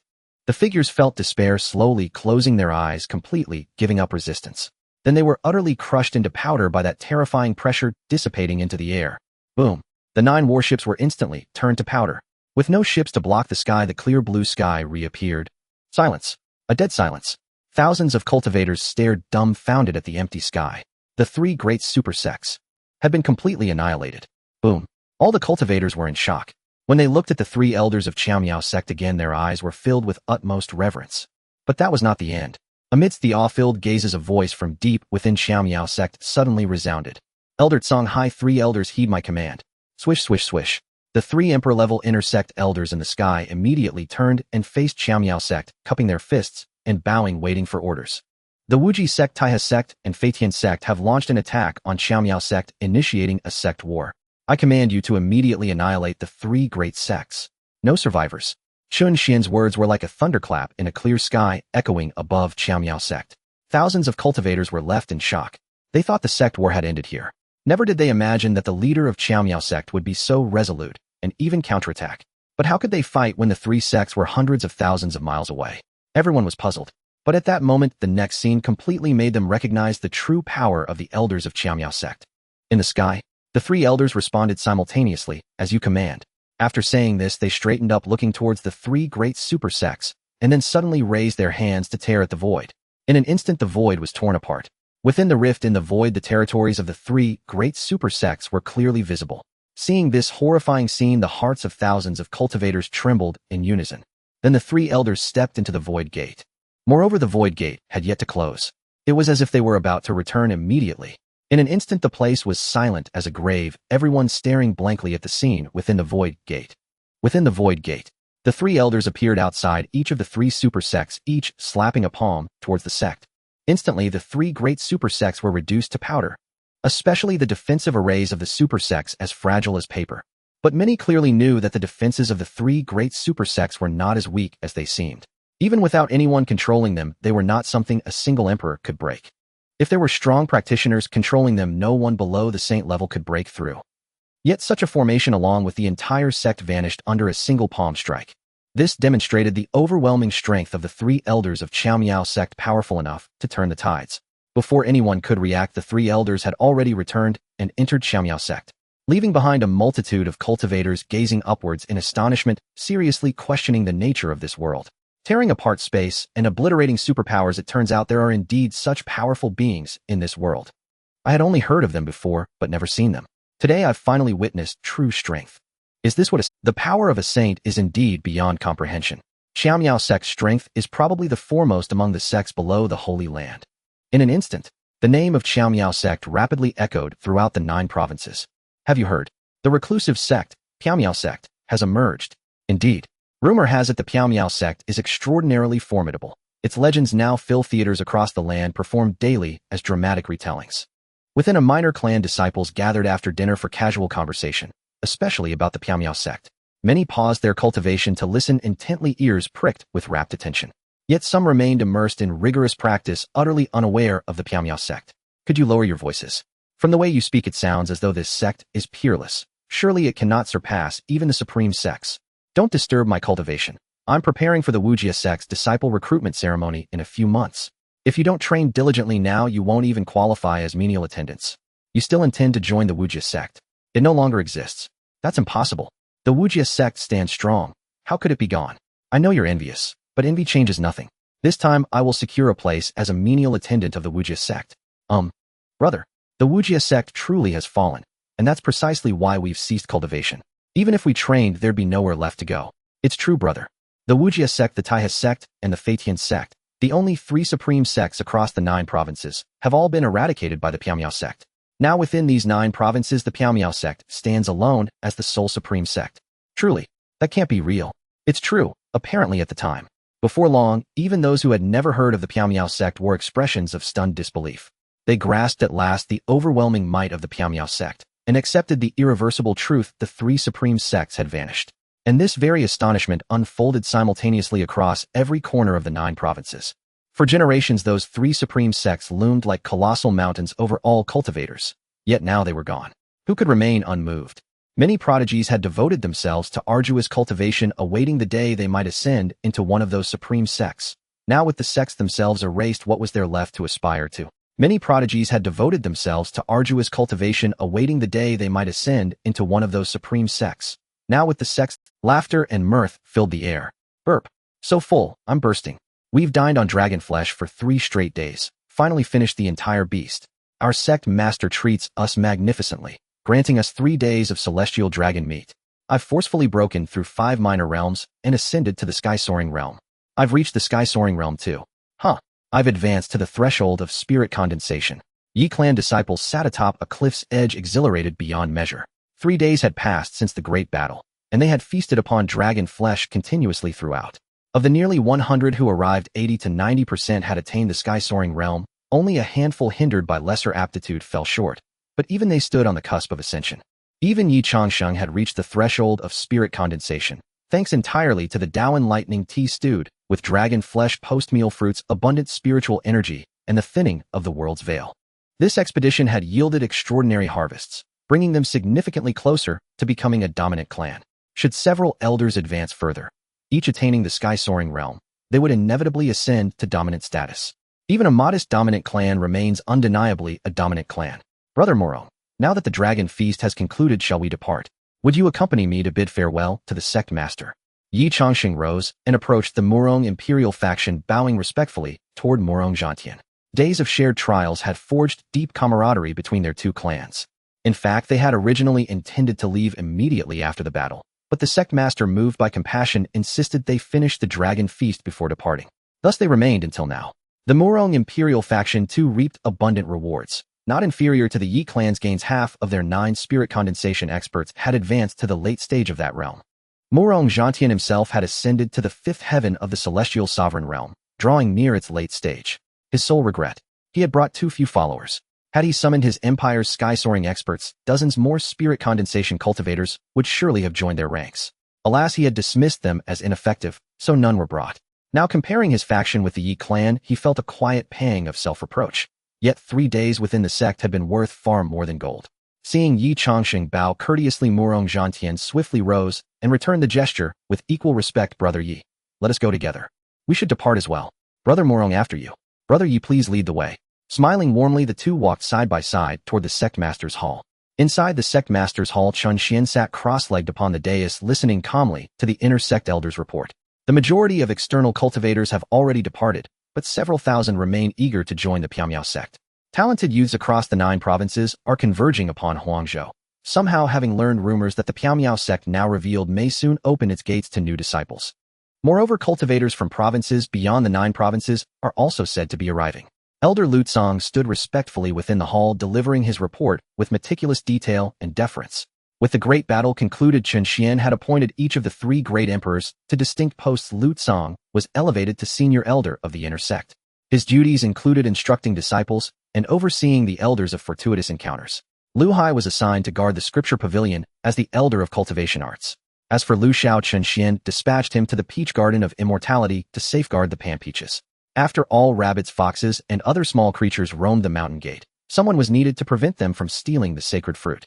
With the 3 elders now in place, Chen Xuan found himself greatly relieved. Disciples needing guidance in cultivation no longer sought him directly. Instead, they consulted these elders without hesitation. Thus, Chen Xuan enjoyed newfound ease, spending his days immersed in the ancient cultivation arts housed in the scripture pavilion, his life flowing peacefully, free of burdensome concerns. Having listened to Lu Tsong's report, Chen Xuan nodded thoughtfully, then instructed, our sect's ranks are sparse. We must indeed open our gates to disciples. He added, immediately go forth and proclaim widely the Piamiao sect has emerged. Its gates shall open for recruitment 1 month hence. All eligible cultivators may attend the selection trial. This trial will assess not innate talent, but latent potential. Any cultivator demonstrating such potential shall be welcomed into our sect for cultivation. Yes. Lu Tsong bowed deeply and withdrew. Yet just as he reached the entrance of the sect master's hall, he encountered Yi Changsheng and Murong Zhantian arriving to take their leave. Upon seeing the inner sect elder, both bowed respectfully. Honored senior elder. Lu Tsong acknowledged them with a slight nod and continued on his way. Only then did the two straighten, proceeding inward. Having witnessed firsthand the elders' overwhelming power, none dared underestimate them. Upon entering the sect master's hall, they offered formal salutations and formally requested permission to depart. Chen Xuan offered no objection, merely nodding, then return home. Moreover, 1 month hence our sect shall commence its recruitment, renewing our lineage with fresh blood. When you return, send your eligible disciples. Those possessing both aptitude and moral integrity shall be granted entry. This I vow. Accepting disciples to found a sect, an opportunity to join the sect, boom. Both men trembled involuntarily, their hearts surging with sudden excitement. And they had never imagined that merely coming to bid farewell would land them such extraordinary fortune. This was a personal promise from the sect master himself, equivalent to a guaranteed admission. And what else could this be but divine grace? At this thought, they were overwhelmed with exhilaration and immediately clasped their fists in deep reverence. Many thanks, sect master. Go forth. Chen Xuan waved his hand dismissively, and the two hurriedly bowed once more in solemn farewell. Nas the two clans departed. News of Piao sect's founding and disciple recruitment swept across the 9 provinces like wildfire. Son, this time you must gain entry into Piao sect. Even as a menial disciple, you must remain there. It is now the sole supreme sect in all the 9 provinces. Father, I will enter the sect. I am off now. And daughter, where's my daughter? What? The supreme sect collapsed, leaving her nowhere to go. So she joined a great overlord-level force instead. Husband, the journey to Piao sect spans 30,000 li. You must take utmost care along the way. Young master, this spirit medicine has been specially approved by the clan head for your use. Take it swiftly to enhance your cultivation, and strive to enter Piao sect as an inner sect disciple. Princess, His Imperial Majesty seeks you. He says Piao sect has opened its gates to disciples and intends for you to join. Please return at once. Elder sister-in-law, Piao sect accepts disciples not by innate talent alone, but by latent potential. I wish to try my luck.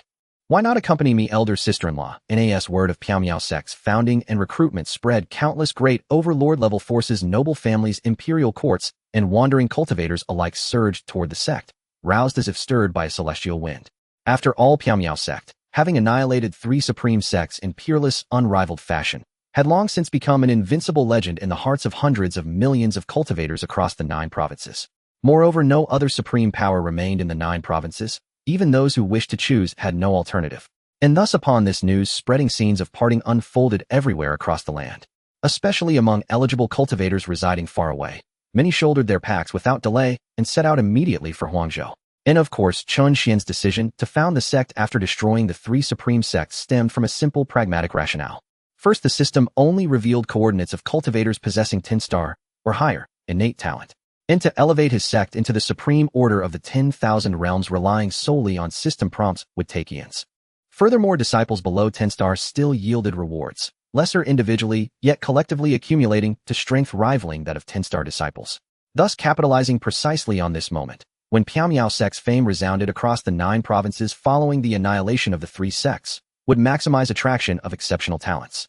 By accepting this first wave of disciples, he would acquire countless summoning cards. And by fusing these cards, he would summon countless mighty beings, thereby naturally forging an indomitable sect. Indeed, this founding ceremony might even draw a 10-star prodigy. And therefore, establishing the sect and recruiting disciples was not merely strategic, it was inevitable. At this very moment, Nin Huangzhou at Piao sect, after several days of mounting anticipation, over 3 million eligible cultivators had already gathered outside the sect's gates. Some arrived alone, others came under the escort of family elders and elite protectors. Yet formal recruitment would not begin for another 20 days, and still the sect grounds teemed with such numbers. This bore stark testament the number of those yearning to join Piao sect was truly incalculable. In sect master, the cultivators outside the mountain grow ever more numerous. Some have erected tents on site, others have carved caves into the cliffs, even seizing the lair of a ferocious black bear. Moreover, private brawls have already erupted among the crowd. Shall I intervene? Nin the sect master's hall, Lu Tsang stood upright, fist clasped, respectfully reporting the unfolding chaos beyond the mountain. Intervene, yes. After all, they are here to seek discipleship, not settle scores. Issue a stern warning: any caught engaging in private combat shall be immediately disqualified from all tests and barred forever from future consideration. Chen Xuan spoke calmly, yet his decree against private combat was absolute. And wherever people gather, conflict follows. Without ironclad discipline governing such a vast throng would be impossible. Understood. And Lu Tsang bowed deeply, then carried Chen Xuan's command straight to the skies above the sect's outer perimeter. At his appearance, 3 million cultivators instantly raised their heads in unison. It's a Piao sect elder. And look, this is the same elder who intervened last time. And could the trials begin early in Shu? be silent. The elder appears ready to speak. Cease fighting for now. The elder has appeared. Wait until he finishes speaking before deciding who claims this cave. In an instant, 3 million cultivators lifted their gazes and fell utterly still, awaiting Lutsong's words. Lutsong wasted no time on pretense. Hovering high above, he lowered his voice to a resonant, commanding timbre by order of the sect master. All cultivators are hereby forbidden from private combat. Any found violating this edict, regardless of cause or outcome, shall be stripped of all testing eligibility and permanently barred from ever joining Piamiao sect. Boom, boom, boom. Ni's voice thundered like celestial detonations across the heavens, crystal clear to every ear among the 3 million. And instantly those locked in brawls froze mid-strike, paralyzed by dread. Disqualified, permanently barred. And that meant no second chance ever. And such terrifying severity left no soul daring to defy it. Even those moments from victory halted immediately, rushing to lift their wounded opponents from the ground, exclaiming, "Brother, my deepest apologies. This land is yours. I yielded entirely. Please, do not report me. It was all a misunderstanding, purely a misunderstanding, and no harm done, no harm at all. We weren't fighting over territory, we're old friends reuniting for friendly sparring. Let us share this auspicious land together." And former adversaries reconciled instantly, now embracing like brothers. And for if either reported the other, both would forfeit their sole chance at testing. Having traveled thousands of li, each had come desperate to squeeze through the sect's gates. None dared risk disqualification, not even over grudges forged over lifetimes, lest the other file a complaint, dooming them both. In witnessing this, Lutsong, hovering high above, smiled faintly in quiet satisfaction. And then, with a shimmer of spatial displacement, he vanished back into the sect. Yet the moment he re-entered the sect's inner grounds, he sensed something amiss. His expression darkened instantly, and he turned once more, returning to the outer perimeter. And outside the sect gates, 3 million cultivators had settled into perfect peace. Until from the distant horizon a youth suddenly appeared. And blood trickled from the corner of his mouth. Slung across his back was a heaven-splitting ruler, and he staggered forward, flying erratically toward Piamiao sect. At first, onlookers assumed he was yet another candidate arriving for the trials, and paid him little mind.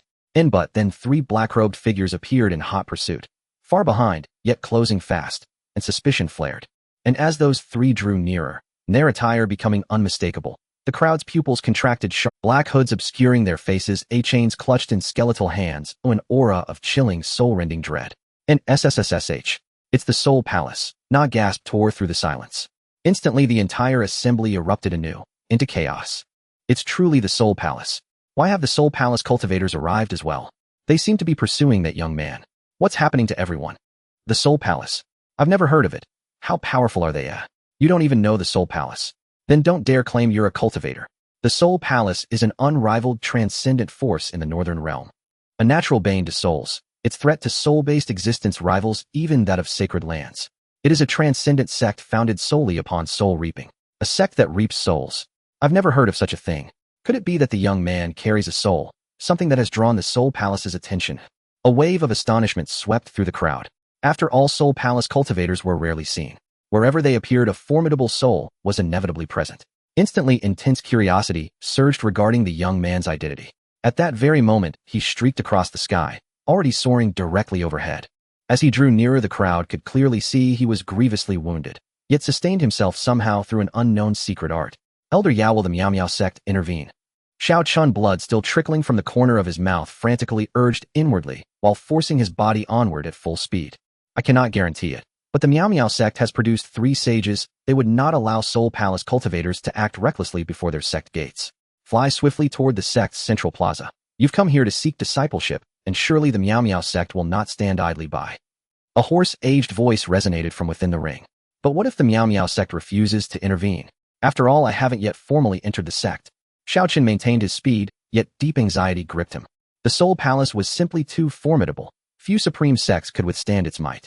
If they refuse, then this old man accepts his fate. He'll draw them away while you hide. With so many witnesses, they'll never find you. Once you join the sect and cultivate to mastery, just remember, avenge this old man. Elder Yao's voice carried a tinge of sorrowful resignation. Xiao Chen immediately interrupted. No, I will never abandon Elder Yao. Even death holds no terror for me. I have already proven myself at the Yun sect. I bear no regrets.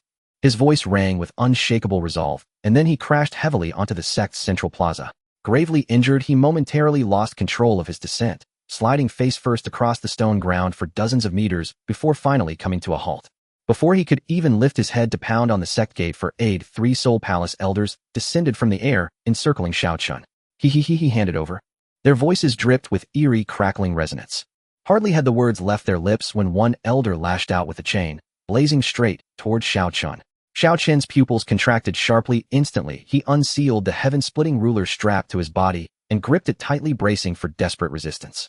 Yet at that very instant, the soul dwelling within his ring refused to let Chen perish in vain, and tore free, raising a hand to intercept the onrushing chain. "Flee! Don't forget to avenge me." With those words, he raised his arm to block the iron chain. Yet every weapon borne by the Soul Palace was forged to annihilate souls. In an instant, black smoke billowed from Elder Yao's arm, and a piercing scream tore from his throat. Ah! Just as the cry began to rise, 3 more chains whipped forth, imbued with void force, sealing every possible escape route through space. "Elder Yao!" Chen cried out in horror, but his body weakened and broken rendered him powerless to intervene. He could only watch, eyes burning crimson, as the 3 chains closed in upon Elder Yao. Yet at that desperate, heartrending moment, a stern, displeased voice thundered forth, jolting Chen back from despair. "Private combat is strictly forbidden before the Miao sect gates. Violators shall be executed without mercy." A thunderous boom reverberated. The 3 chains hurtling toward Elder Yao shattered instantly, and the suffocating tension dissolved into thin air. Whoosh! All Soul Palace cultivators whirled toward the sect entrance, where a middle-aged man emerged slowly. Hands clasped behind his back, head held high, his robes rippling as though stirred by no wind, utterly harmonized with heaven and earth. Without perceiving him through spiritual sense, one would not even notice his presence beneath the grand archway. This man was Elder Song, the very same who had just declared the prohibition on private combat and now re-entered the sect. Gazing upon Song, the Soul Palace cultivators sensed something extraordinary about him. Frowning deeply, their leader spoke in a low, chilling tone. "Do you intend to interfere in Soul Palace affairs? This elder has already stated private combat is forbidden before the discipleship trials commence. If you wish to fight, do so far from here. Within these gates, this elder will intervene." "Do you presume this elder speaks empty words?" Song explained impassively, then, voice shifting to icy severity, commanded, "Leave immediately, or face execution without mercy." Boom! The declaration struck like a gong. Every cultivator in attendance held their breath, and tension surged anew. That was the Soul Palace, an unrivaled, transcendent force rivaling even the sacred lands. And yet a Miao sect elder had just ordered the Soul Palace to leave. Even if this elder were a sage, the Soul Palace stood on equal footing with the sacred lands. Silence fell across the entire venue, eyes locked, unblinking upon the scene. Even the Soul Palace cultivators felt their hearts sink, utterly unprepared to be humiliated by a newly ascendant Supreme Sect.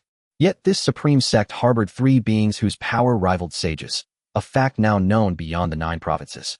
Even the Soul Palace dared not provoke them further, especially since their weapons had already shattered under that single utterance. They knew full well they stood no chance against him. So the 3 exchanged glances, paused briefly, and issued a cold, disdainful snort. "Miao sect, we remember you well." With that veiled threat, they leapt upward to depart. Though their words carried menace, their retreat revealed unmistakable submission. Yet that very threat ignited Song's ire. The Miao sect tolerated no threats, none whatsoever. With a sweep of his hand, he conjured an invisible colossal palm that seized the 3 midair as they attempted to flee. Instantly, the 3 Soul Palace cultivators froze in midair. Song's expression remained unmoved as he declared, "You threaten the Miao sect and think to walk away. The Miao sect tolerates no threats. Then remain, forever." With that, his hand clenched. Boom! The 3 exploded into a crimson mist, scattering across the heavens. At once, silence descended upon the entire venue. Hundreds of thousands of cultivators frozen in absolute stillness, so quiet a needle's fall would echo. He killed them. He truly did. HSSSH.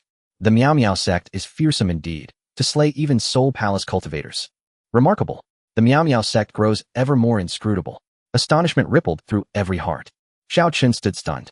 Elder Yao stood stunned. Neither had imagined a Miao sect elder would execute Soul Palace cultivators on sight. They'd expected only expulsion at most. After all, though these 3 were not particularly powerful, they embodied the Soul Palace itself. To kill them was to declare open enmity against the entire Soul Palace. A single elder, daring to confront the Soul Palace alone. This sect was undeniably extraordinary. In that instant, both Elder Yao and Chen's reverence for the Miao sect soared to its zenith. Chen had only heard rumors of the rising Miao sect. Coincidentally, news of his soul's whereabouts had reached the Soul Palace, prompting him to seek cultivation experience by joining the sect. He was now utterly captivated by the Miao sect. Watching the elder turn silently, and stride into the sect gates, Chen Xuan did not even have time to offer a proper bow of gratitude. Instead, he turned eagerly toward Elder Yao and declared, "Elder Yao, I must join the Qingyao sect."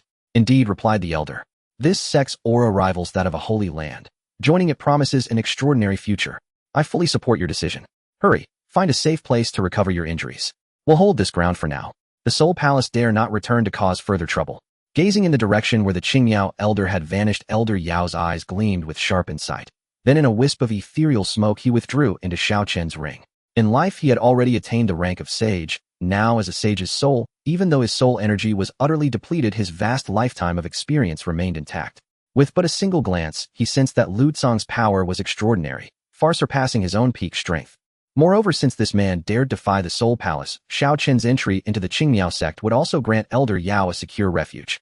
Thus he wholeheartedly endorsed Xiao Chen's choice. Besides, joining the Qingyao sect had long been their shared intention. Their resolve had simply deepened with this new conviction. Once their views aligned, Xiao Chen immediately slung the heaven-splitting ruler across his back and descended from the sect's plaza in search of lodging. All around, cultivators turned their heads in silent observation. After all, a youth barely over 20 had already reached the latest stage skywalking realm, and had escaped here after evading 3 Soul Palace cultivators whose realms far exceeded his own. Such a prodigy's future was boundless. Upon learning his cultivation realm, many could not help but cast admiring glances his way. Bolder female cultivators and noble daughters even stepped forward to initiate conversation. "Fellow Taoist, join us. We still have space. Young master, my lady has sent this healing pill for you, and humbly invites you to her pavilion for tea." "Young master." Conversations bloomed along his path like spring blossoms, yet each one was polite. At present he had just returned from fulfilling an appointment at Yin's sect. Women held no allure for him. He sought only to resurrect Elder Yao and repay the profound mentorship he had received. Having declined all advances, Xiao Chen retreated alone to a towering stone outcrop, closed his eyes in meditation, and began cultivating to restore both body and spirit, all while awaiting the Qingyao sect's official recruitment ceremony. As time flowed steadily onward, more and more eligible cultivators gathered nearby to undergo the sect's selection trials. On the day Xiao Chen arrived, only about 1 million cultivators waited in the vicinity. Around his stone perch space remained ample. Each person had room to breathe. Yet within merely 2 days the area surrounding him overflowed with newly arrived cultivators. As far as the eye could see, upon mountain peaks and ancient trees beneath riverbanks and colossal boulders, crowds teemed without end. The entire site now hosted no fewer than 7 or 8 million cultivators, hundreds of thousands more than just 2 days prior. And this was only the 5th day since the Qingyao sect announced its inaugural recruitment. There are still 25 days until the sect officially opens its gates. The crowd keeps swelling. Indeed, it's overwhelming. Even finding a place to relieve oneself is impossible. You'll spot people everywhere you go. Then go farther. 200 li away, those hills remain untouched. That's where I go. 200 li just to answer nature's call. Good heavens. This is the most people I've ever seen in one place. This is how a Supreme Sect conducts recruitment. True, this being the Qingyao sect's first ever recruitment, the turnout is destined to be immense. Precisely. And this is only the beginning. On the actual selection day, we may well see over 100 million arrivals. That many. In past eras, even top-tier powers drew no more than 20 million at most. But now across the 9 provinces, the Qingyao sect stands alone as the sole supreme power. Outside the Qingyao sect, crowds bustled ceaselessly. Within its sacred boundaries, silence reigned absolute. Lin Fan, Yi Qingqing, and Murong Ingluo devoted themselves daily to rigorous cultivation, rarely venturing forth. They either battled within the ultimate illusion tower or sat in deep meditation amid zones rich with spiritual energy. Through steady cultivation over this brief span, all 3 advanced continuously, reaching the latest stage spirit-refining realm, together collectively surpassing Yi Junlin, who had cultivated his entire life, a feat that left Yi Junlin deeply envious. Even Feng Hua and Shui Yu, the 2 maidens who swept the grounds each day with playful grace, had quietly ascended to the skywalking realm through their lighthearted yet consistent practice. During this time, they became the sole captivating spectacle beyond the sect's outer walls. Each dawn, countless cultivators gathered near the gates, gazing afar at the 2 beauties sweeping the grounds. At first, onlookers admired only their figures and poise, but once they noticed the 2 maidens' realms advancing daily, the Qingyao sect grew ever more enigmatic in the eyes of the cultivation world. On this day, Chen Xuan emerged from the sect master's hall and approached a willow tree to water it. The willow, now named Lu Yu, had sprouted 7 or 8 tender vibrant shoots. Faint traces of vitality shimmered beneath its charred bark, suggesting that before long, it would shed its scorched husk entirely and bloom anew. Chen Xuan intended to inquire about Lu Yu's cultivation progress, only to discover upon scanning that she was nowhere within the tree. He sighed, inwardly helpless. Ever since arriving at the sect and recovering enough to leave her arboreal form, Lu Yu had taken to wandering freely, often vanishing without trace. Yet Chen Xuan made no effort to rein her in. After all, what mischief could a willow tree, having lost her memories and reverted to her primordial essence, possibly intend? Besides, roaming freely would surely strengthen her soul energy. Ding! A genius exceeding 10-star potential has been detected, located within the primordial divine vein of forbidden zone of the eastern wastelands. Master, proceed immediately to recruit. As Chen Xuan poured water onto the willow, the system's alert echoed sharply in his mind, halting his motion mid-pour. Another genius exceeding 10-star potential. And within the primordial divine vein, a forbidden zone of the eastern region. What business could such a prodigy possibly have there? While Chen Xuan pondered, the system chimed again. Ding! The genius's life is under imminent threat. Master, act with urgency. Hearing the warning, Chen Xuan ceased watering without hesitation. Though he felt no rush, he could not risk the genius falling prey to misfortune, especially one bearing such extraordinary potential. He currently possessed only one 10-star plus genius, Lu Yu. Acquiring another was urgently necessary. Lu Tsong, I am departing to recruit a disciple. Guard the sect well. With that transmission sent to the chief elder, Chen Xuan blurred into motion, vanishing instantly toward the primordial divine vein. The primordial divine vein. Located millions of li from Huangzhou, it was but a single mountain range, yet its renown eclipsed even that of Holy Lands. For the primordial divine vein was among the eastern region's most infamous life-forbidden zones, enduring for hundreds of thousands of years. Over those eons, none who entered ever emerged. All were reduced to soulless husks, eventually vanishing without a trace into the zone's depths. At this very moment, a young woman was advancing slowly inward along the vein's periphery, already penetrating a full 1,000 meters deep. Each step she took seemed racked with excruciating agony. She longed to stop, but a group of figures loomed far behind, urging her onward. Hurry! The curse's invasion accelerates with time. The slower you move, the faster it takes hold. Correct. Do not halt. Press straight to the summit. If you retrieve even a single saint fruit, you shall become a great hero of the Tai Chu Holy Land, and they will cultivate you with their utmost resources. Outside the forbidden zone, a group of people from the Taichu sacred land urged loudly. Behind these urging figures stood a group of elderly men with white beards, each exuding an extraordinary and unfathomable aura. Surrounded by these elders was a dragon palanquin. 2 azure dragons pulled the palanquin, carrying an extremely aged old man who appeared to be on the verge of death. His skin was withered, his physique emaciated, and he looked like a skeleton, clearly belonging to the kind nearing the end of their lifespan. However, sitting atop the dragon palanquin, protected by numerous powerful guardians, his status and identity were subtly highlighted. Yet the scene was not solely occupied by the people of the Taichu sacred land. Nearby stood many other cultivators. Among these cultivators were also several aged ones on the brink of death alongside strong young disciples. However, they all stood at a distance, maintaining a certain space from the Taichu sacred land, especially that group of similarly emaciated old fellows who seemed to be mutually wary of the Taichu sacred land. Another powerful figure from the Taichu sacred land has aged. It seems no one can withstand the passage of time. The aura emanating from this Taichu sacred land powerhouse is terrifying. Has he become a saint? Haha. I wondered who it was. Turns out it's Li Charan, the elder who swept through hundreds of states in the eastern region 3,000 years ago. If he can obtain the sacred herb at the mountain peak this time, perhaps he can truly become a saint. But right now he is definitely not. What? The elder from 3,000 years ago.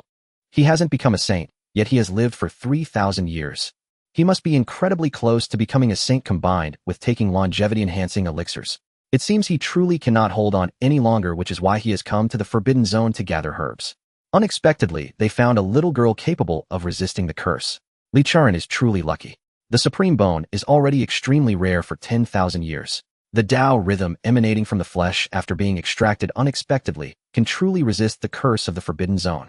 But excavating the supreme bone to explore the forbidden zone is such a waste. If the supreme bone were properly cultivated, the opportunity to become an emperor would be vast. They are being too extravagant. They can't bear to excavate the supreme bone. This little girl's supreme bone was excavated by her cousin. Her cousin, born with dual pupils, is a key disciple cultivated by the Taichu sacred land.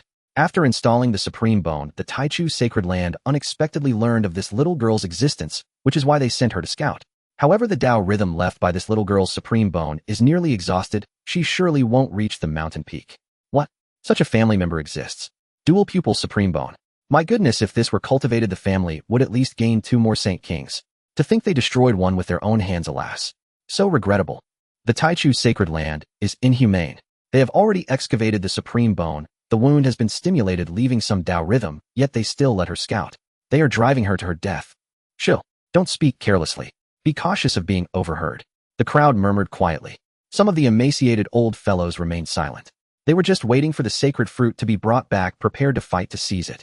As for the dying old man on the dragon palanquin, was he the supreme elder of the Taichu's sacred land? Close to becoming a saint. This group of people is nearing death, who would care about each other's identities. Thus the people of the Taichu sacred land were all on guard against these reckless old fellows. Even if Li Charan was not afraid of these people, what if he slipped up and they seized the opportunity to flee with the fruit? And as long as they successfully obtained the sacred fruit, the Taichu sacred land would gain another saint. Thus, to ensure they could harvest the sacred fruit, over 10 guarding elders had come secretly, bringing the clan's treasured artifact, which could not only prevent these people's covetousness, but also help that girl at a crucial moment. To avoid a situation where they managed to harvest the sacred fruit, but couldn't bring it out. However, the treasured artifact would never be used until it was absolutely critical. At this moment, everyone was fixated on the girl, fervently praying in their hearts for her to hurry. Inside the forbidden zone, as Sherlinger went deeper, the Tao rhythm on her shoulders dwindled. She knew that once the supreme Tao rhythm ignited by her wound vanished, she would completely succumb to the curse, becoming a mindless corpse within the forbidden zone. Yet if she retreated, death awaited her as well. Thus both her options led to a dead end. Is it destined for me, Sherlinger, to die here today? So be it. After all, I am already a useless person. Even if I don't die, there will be no chance to avenge the bone extraction. Dying in the forbidden zone is fine. After death, no one will disturb me. A wave of desolation washed over Sherlinger as she stumbled, feeling as if she were about to collapse. Seeing those outside the forbidden zone, everyone was filled with trepidation and anxiety. Finally, after walking several more meters, the Tao rhythm on Sherlinger's shoulders completely vanished, and she could no longer hold on, collapsing sideways onto the grass. Thud! She fell heavily to the ground, feeling the world spin around her. In an instant, the curse's power, swirling in the air, surged wildly towards her body, causing her consciousness to flicker between clarity and chaos. Sherlinger. She has fallen. Alas, is it a failure in the end? If only I had known from the start that her supreme bone had been excavated. For such a long time her Tao rhythm was already dissipating, she couldn't last until she reached the inside. At that moment, everyone outside the forbidden zone looked at the fallen Sherlinger with a mixture of sighs. Especially the elder on the dragon palanquin. His face darkened. A sense of oppression suddenly enveloped him. All who looked at him felt a weight in their hearts, inexplicably sensing a wave of pressure. That feeling was indescribable, yet it made breathing difficult, causing discomfort in the chest. Alas, timing and fate. I shall go. Li Charan supported himself on the dragon palanquin, slowly rising, preparing to personally enter the forbidden zone to gather the sacred fruit. Though he was already incredibly close to becoming a saint. As a being who had existed for hundreds of thousands of years in the life forbidden zone, even a true saint faced the risk of never returning. Throughout the millennia, countless individuals had entered the life forbidden zone to gather the sacred fruit, but those who could return were fewer than 10. Among them, the number of saints was beyond counting. Thus, seeing the girl fall, Li Charan did not feel particularly mournful, for he had already prepared himself for the chance to risk his life against the heavens. If successful, he would become a saint. If he failed, then let the forbidden zone gain another corpse. Li Charan's expression was resolute as he staggered toward the forbidden zone. The descendants nearby witnessed this and were immediately filled with sorrow, kneeling down to send him off. Watching their ancestor's staggering figure, the descendants wept bitterly. Ancestor! Ancestor! Woo-woo, ancestor, do not go. Ancestor! Woo! The place where Li Charan passed was filled with lamentations. Yet he remained expressionless, unceasing in his steps. It was only when he reached the edge of the forbidden zone that Li Charan finally halted, turning his back to his descendants and saying, "If I die, it is fate. If I live, I shall protect you for another 3,000 years. Having said that, he turned without a glance and entered the forbidden zone. Ancestor! The descendants were heartbroken, tears streaming down. But at that moment, a man's figure suddenly descended from the air, landing at the edge of the forbidden zone, causing Li Charan to abruptly retract his raised leg, dispelling the atmosphere of sorrow. It seems this is the place. Chen Xuan landed at the edge of the forbidden zone, searching for his disciple on his own. But his aimless glances left everyone around, young and old, utterly baffled. Who is this person? What is he doing? Li Charan, that old immortal, is about to enter. What kind of trick is he? This man can't possibly have a screw loose, can he? Can't he see that the atmosphere here is off? What was supposed to be a farewell gathering has been completely ruined by him. Amidst the crowd's confusion, Chen Xuan's gaze suddenly froze, and he quickly spotted Sherlinger lying on the grass. So she was here? No wonder I didn't see you. Chen Xuan's face brightened, and he walked straight towards Sherlinger in the forbidden zone. Instantly, everyone around was once again left in shock. He actually went in. What happened? Where did this man come from? How did he get in? Wait, He seems to be unaffected. Hiss. It's true, look, he's not being affected by the curse power. In an instant, everyone in the area widened their eyes. Even Li Charan, who had just looked like he was marching to his doom, couldn't help but have his pupils dilate. The guarding elders and their descendants were ecstatic. Not affected by the curse. Does that mean the ancestor doesn't need to go in? Oh my, that's wonderful. Everyone fixed their gaze on Chen Xuan, preparing to let him go to the holy mountain inside to pick the holy fruit once he came out. On the other side, Chen Xuan felt countless gazes converging on him, somewhat puzzled as to why they were looking at, but saving the person was the priority. He didn't care. So he walked while checking Sherlinger's information. Name Sherlinger. Realm dispersed. Physique supreme body. The supreme bone that was born has been removed, severely injured. Potential over 10 stars. Experience born into a dominant family, the Sher family, with a natural supreme body. Later, after her parents went missing, she worked hard to cultivate in hopes of finding them, and when she reached the late stage of the void flight realm, she produced a supreme bone. After the news leaked, her uncle and aunt from the same clan knocked her out, took her supreme bone, and caused her to collide with her cousin, who had joined the Taichu Holy Land, resulting in her cousin obtaining dual pupils and a supreme bone, securing her future as an emperor and becoming a highly prioritized disciple of the Holy Land.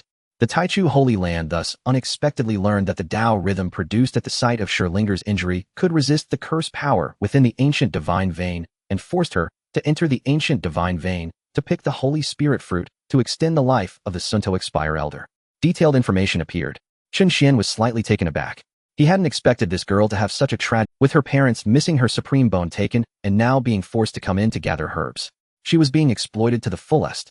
Seeing this, Chen Xuan shook his head, then crouched beside her, gently placing his hand on her, infusing her with the aura of the emperor, dispelling the curse power within her.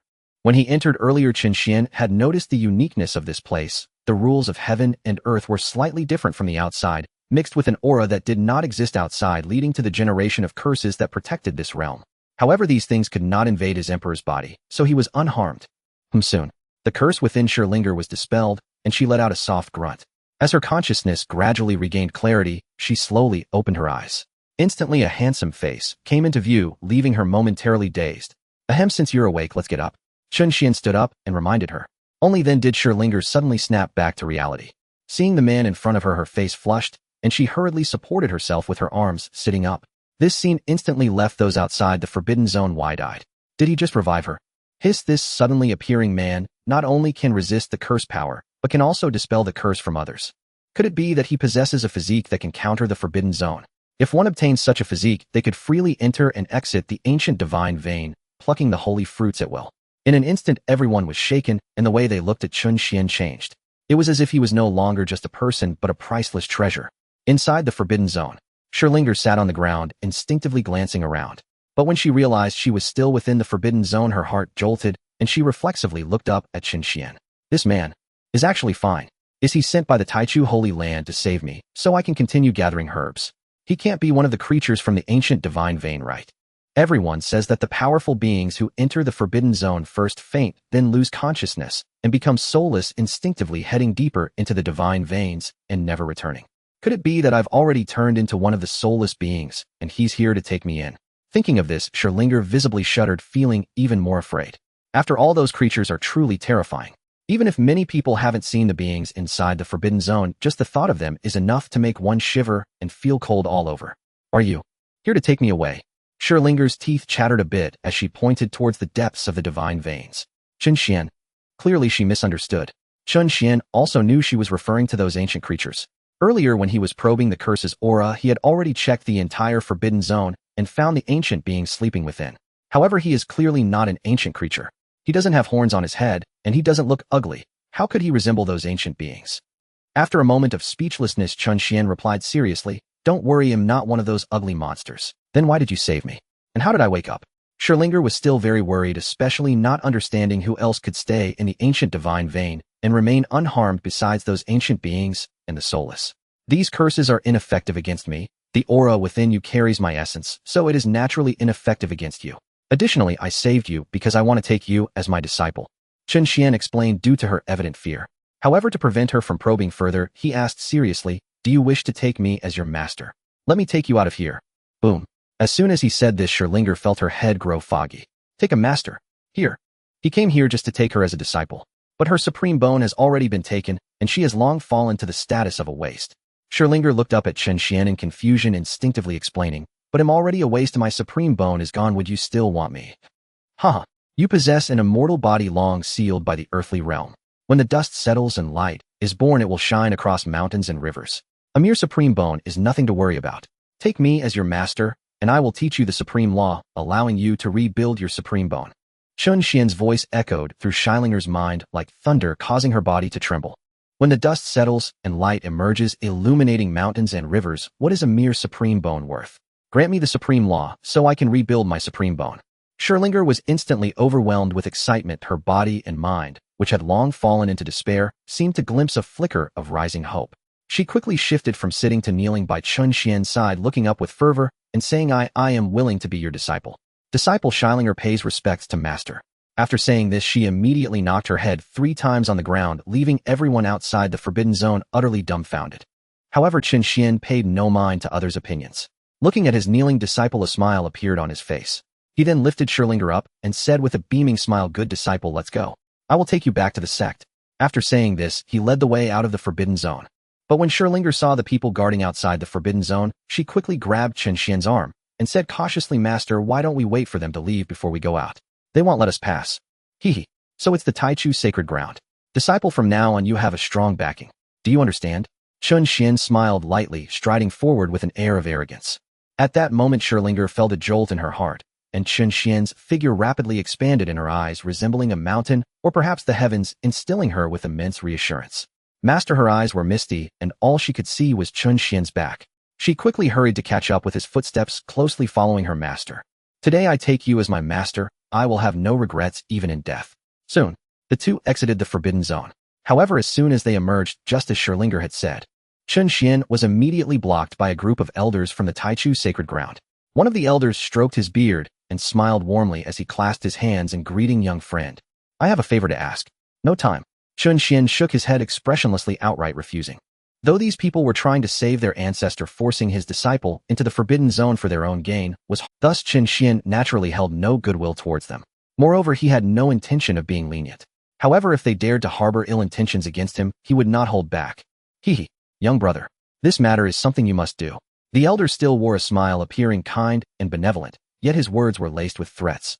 The other elders looked at Chen Xuan with indifference, each taking turns to speak. Young brother, we are from the Taichu sect. Go into the mountain in the forbidden zone and retrieve 9 sacred fruits for us, and we will allow you to enter the Taichu sacred ground and cultivate you to the fullest. Don't worry about dangers. If you encounter any, we will intervene. The several white-beard elders each spoke every sentence dripping with grave threats. This caused the surrounding cultivators to murmur in discontent. Always mentioning the Taichu sacred ground, do they think everyone is afraid of them? Retrieve 9. Weren't they just hoping to get 1? Indeed, people are greedy. Now that they've encountered someone who can resist the curse, they want to take them all. Bringing them back to the sacred ground to cultivate. They won't come out once they go in. The crowd murmured softly. Chen Xuan, however, remained expressionless and calmly said, What if I choose not to go? Not going. Then you won't be able to leave. You must go today whether you like it or not. In an instant, the several elders released their powerful auras, rushing towards Chen Xuan. Boom. A wave of pressure from a royal-level powerhouse surged towards Chen Xuan. However, the royal pressure had no effect on him. Chen Xuan slightly raised his hand to protect his novice disciple, then furrowed his brow as a killing intent surged within him. They dared to attack him first without him lifting a finger. It seemed he no longer needed to hold back for his disciple. Seeking death, Chen Xuan's expression turned cold as he struck a palm towards the elder in midair. Instantly, a palm strike formed and fiercely struck towards the elder's crown. Boom. The elder was instantly turned into a mist of blood. In an instant, the surroundings fell silent, becoming eerily quiet. Everything happened too quickly, so fast that the elder himself did not sense the danger. Oh, grandfather, great-grandfather. As the blood mist was blown by the wind onto everyone's faces, they finally reacted, all screaming in shock and immediately taking up fighting stances. Moreover, others held their breath, their scalps tingling in fear. Even the extremely aged elder sitting on the dragon chariot couldn't help but raise his head, eyes shining as he looked at Chen Xuan, muttering, A sage. Boom. As soon as these words were spoken, everyone was shocked, especially those from the Taichu sacred ground who instinctively retreated, unable to believe what was happening before their eyes. A sage? This man is a sage. He's so young. At that moment, everyone was stunned. Even Schillinger couldn't help but glance at her master's face, her eyes filled with admiration. No wonder master was unafraid, but it turned out he was a sage. She gazed at Chen Xuan's face, lost in thought. Those who block my path shall die. After killing the royal powerhouse, Chen Xuan casually uttered this phrase and then walked forward with sure linger. But at that moment Li Chuan on the dragon chariot spoke up again. His voice was frail as he said, "You cannot leave." The entire venue shook again, everyone looking towards Li Chuan. Even a sage cannot leave. This old guy Li Chuan is merely infinitely close to being a sage. Can he really stop a young sage? Only a sage can stop a sage. Even someone infinitely close to being a sage cannot unless he brought an ultimate weapon. Thinking of this, some old fellows suddenly paused and turned to look at Li Chuan. Upon seeing Li Chuan's calm demeanor, they couldn't help but believe their assumptions. After all, an infinitely close to being a sage, and someone whose lifespan was nearly exhausted wouldn't possess such confidence. Heavens! It seems he really brought the clan's treasure, the 7 Stars Bell. Hiss! The 7 Stars Bell. Is that the ultimate weapon that once shattered the soul of a sage in a single blow? Who would have thought? This old guy is really cunning. But there's one thing I don't understand. If he brought an ultimate weapon, why didn't he use it to clear the path earlier? He must have brought the ultimate weapon to prevent unforeseen circumstances, but he doesn't dare to truly bring the ultimate weapon inside, because the ultimate weapons of their sacred ground are only semi-finished products. They were forged by the combined efforts of past powerhouses and are not made by an emperor. They are pseudo-ultimate weapons. If they lose control inside the Forbidden Zone, they won't fly out automatically. Who would have thought that Li Chuan still has a backup plan? A pseudo-ultimate weapon is still a weapon second to the... Naturally, it is said that it is not much weaker than an ultimate weapon. The crowd's eyes sparkled as they observed the scene, searching for the whereabouts of the 7 Stars Bell. In the midst of the scene, Li Chuan with a calm expression rose from the dragon carriage and raised his hand to lift the yellow cloth behind him. Instantly a large bell was revealed. Upon seeing this large bell, everyone's gaze halted once again. Even Chen Xuan could not help but stop in his tracks, looking towards the 7 Stars Bell. However, he discovered that this bell was nowhere near as powerful as his Tai Huang's sword. Although it was strong, it still paled in comparison to truly supreme weapons. Of course, it could still easily shake a saint to death. On the other side, Li Chuan looked at this large bell with a face full of confidence. This bell was the only pride of their sacred land and the belief of all its people. After all the materials used for this bell had been collected by their sacred land for thousands of years. After thousands of years of collection combined with the 7 special star source fragments left by Emperor Zushi, it took generations of ancestors over 30,000 years to finally forge this supreme weapon, the 7 Stars Bell. Although it did not originate from the hands of an emperor, it still belonged to the category of supreme weapons. When the bell rang, saints would retreat. When it rang 7 times, the ancient world would tremble.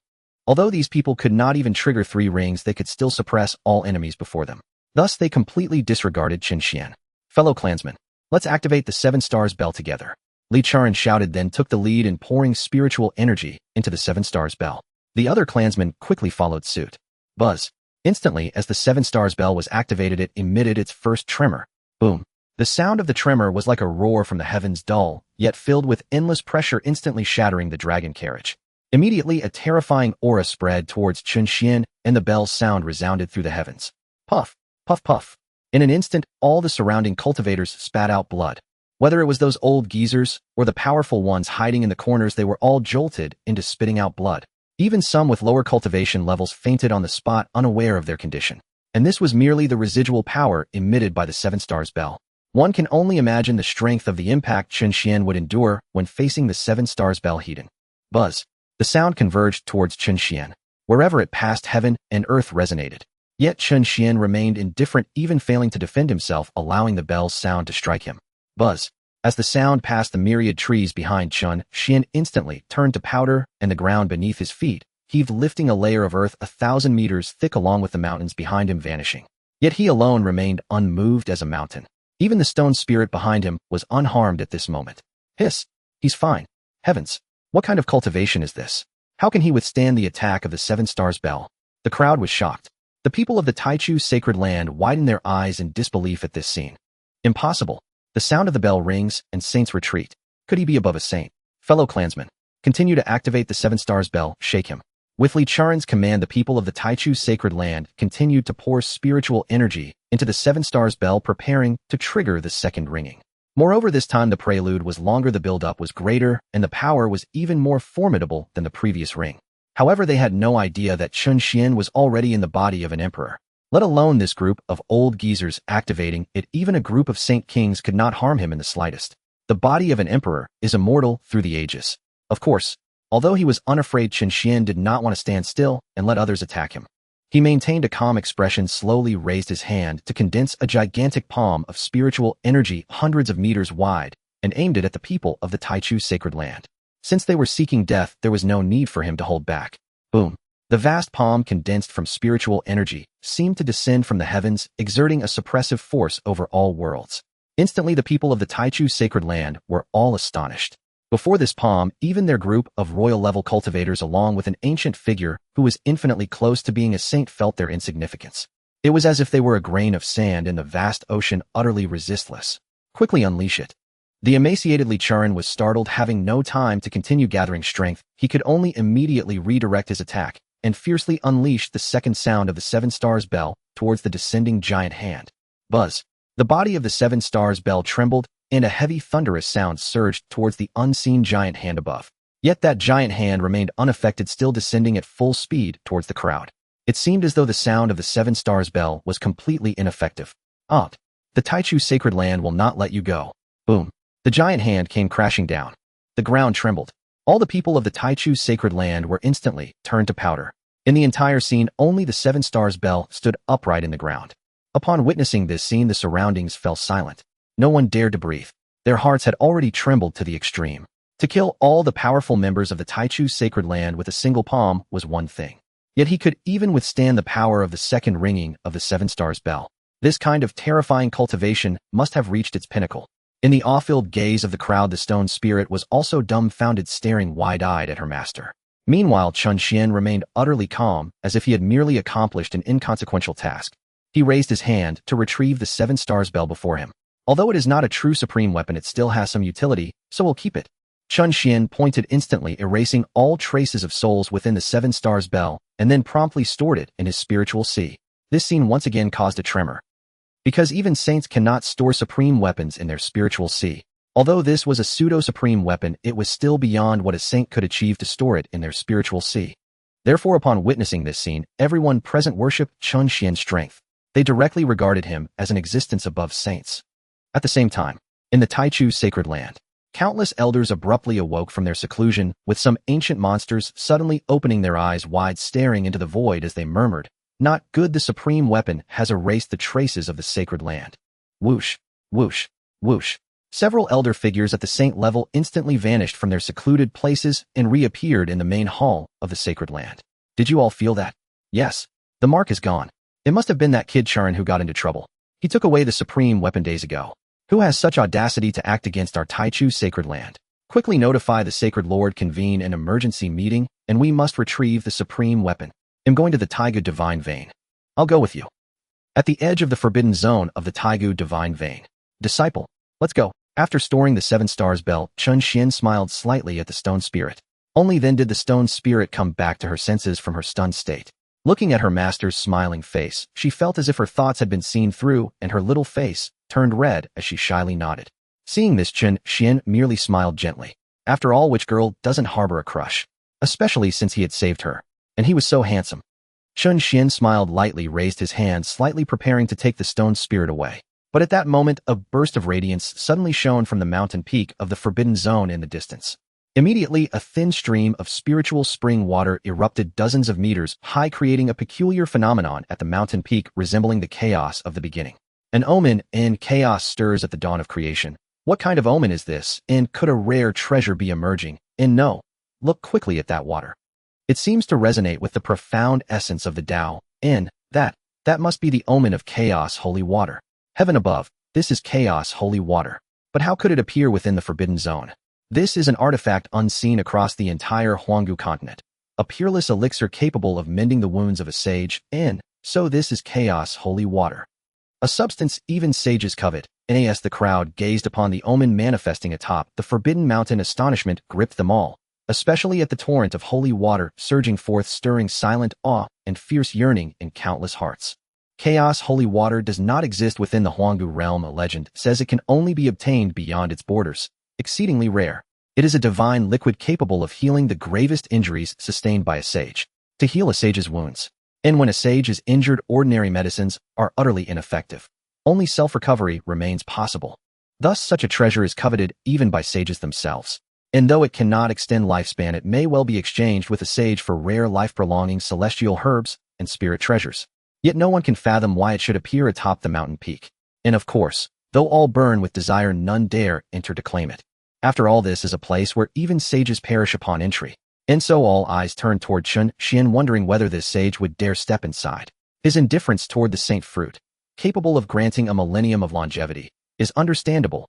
Youth brings caution, and recklessness is unnatural. But could he truly be indifferent to the chaos holy water as well? This very substance might yet save his life in a moment of dire peril. And under the weight of countless gazes, Chen Xuan slowly lifted his gaze toward the mountain peak. He sensed something extraordinary within the holy water. Not a portion of its Tao resonance echoed precisely the resonance emanating from Linger's shoulder. If Linger absorbed this Tao resonance from the holy water, it would surely catalyze the regeneration of a new supreme bone. At once Chen Xuan resolved his course. With a gentle smile, he said to Linger, "Disciple, this chaos holy water holds great benefit for you. It can accelerate the regrowth of your lost supreme bone. Would you accompany your master to retrieve it?" At these words, Linger's heart trembled. She hastily interjected, "Master, this must not be done. The Forbidden Zone harbors both ancient curses and slumbering primordial beasts. The recent tremor from a supreme tier weapon may well have awakened them. I believe my supreme bone will regenerate naturally. I refuse to risk my master's safety for my sake." Her expression was solemn, every word sincere and heartfelt. For now that she had sworn fealty to her master, hope had dawned anew, and she would never allow him to suffer harm on her account. "Have no fear, disciple.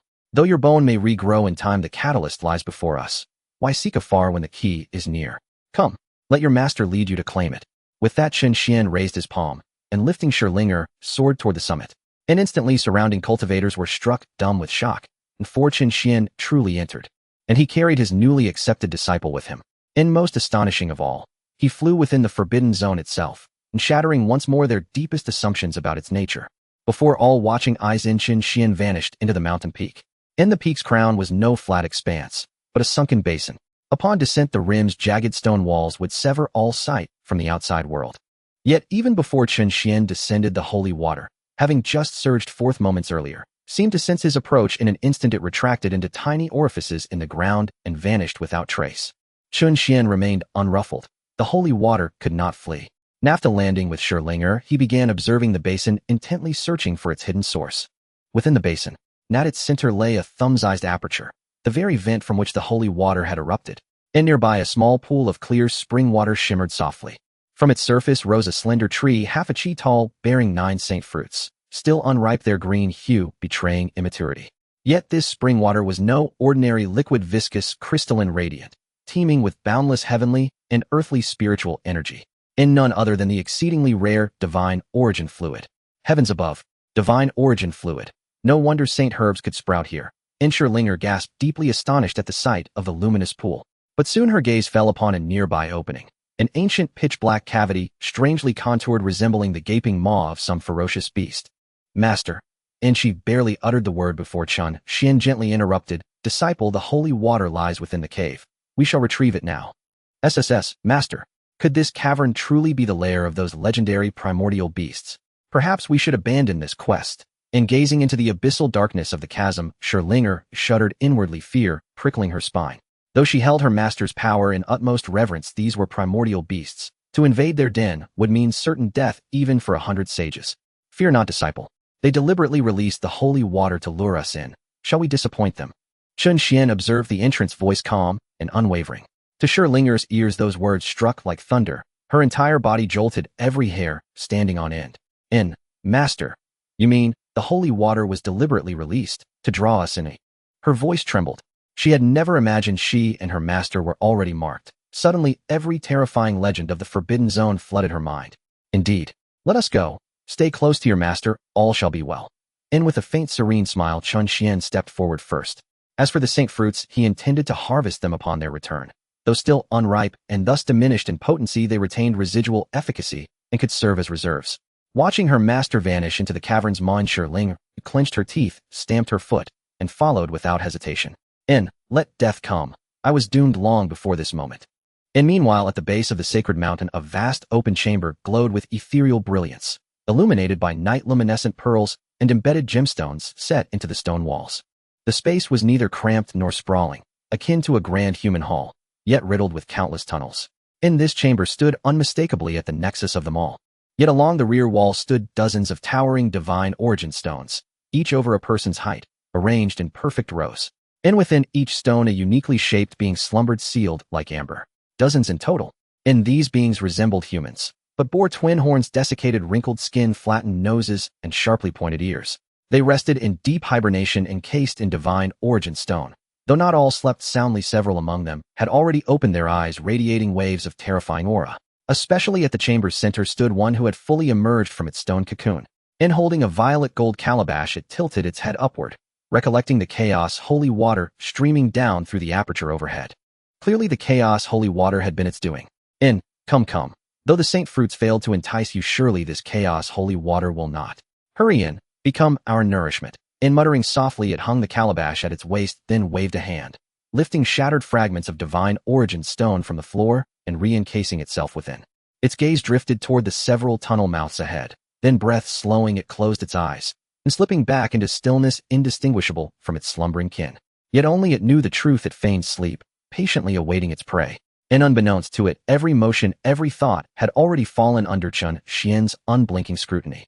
After passing through the winding cavern, Chen Xuan led Sherlinger deeper and arrived at the vast entrance of an inner grotto. Are these all Chen Xuan? Such enormous Chen Xuan.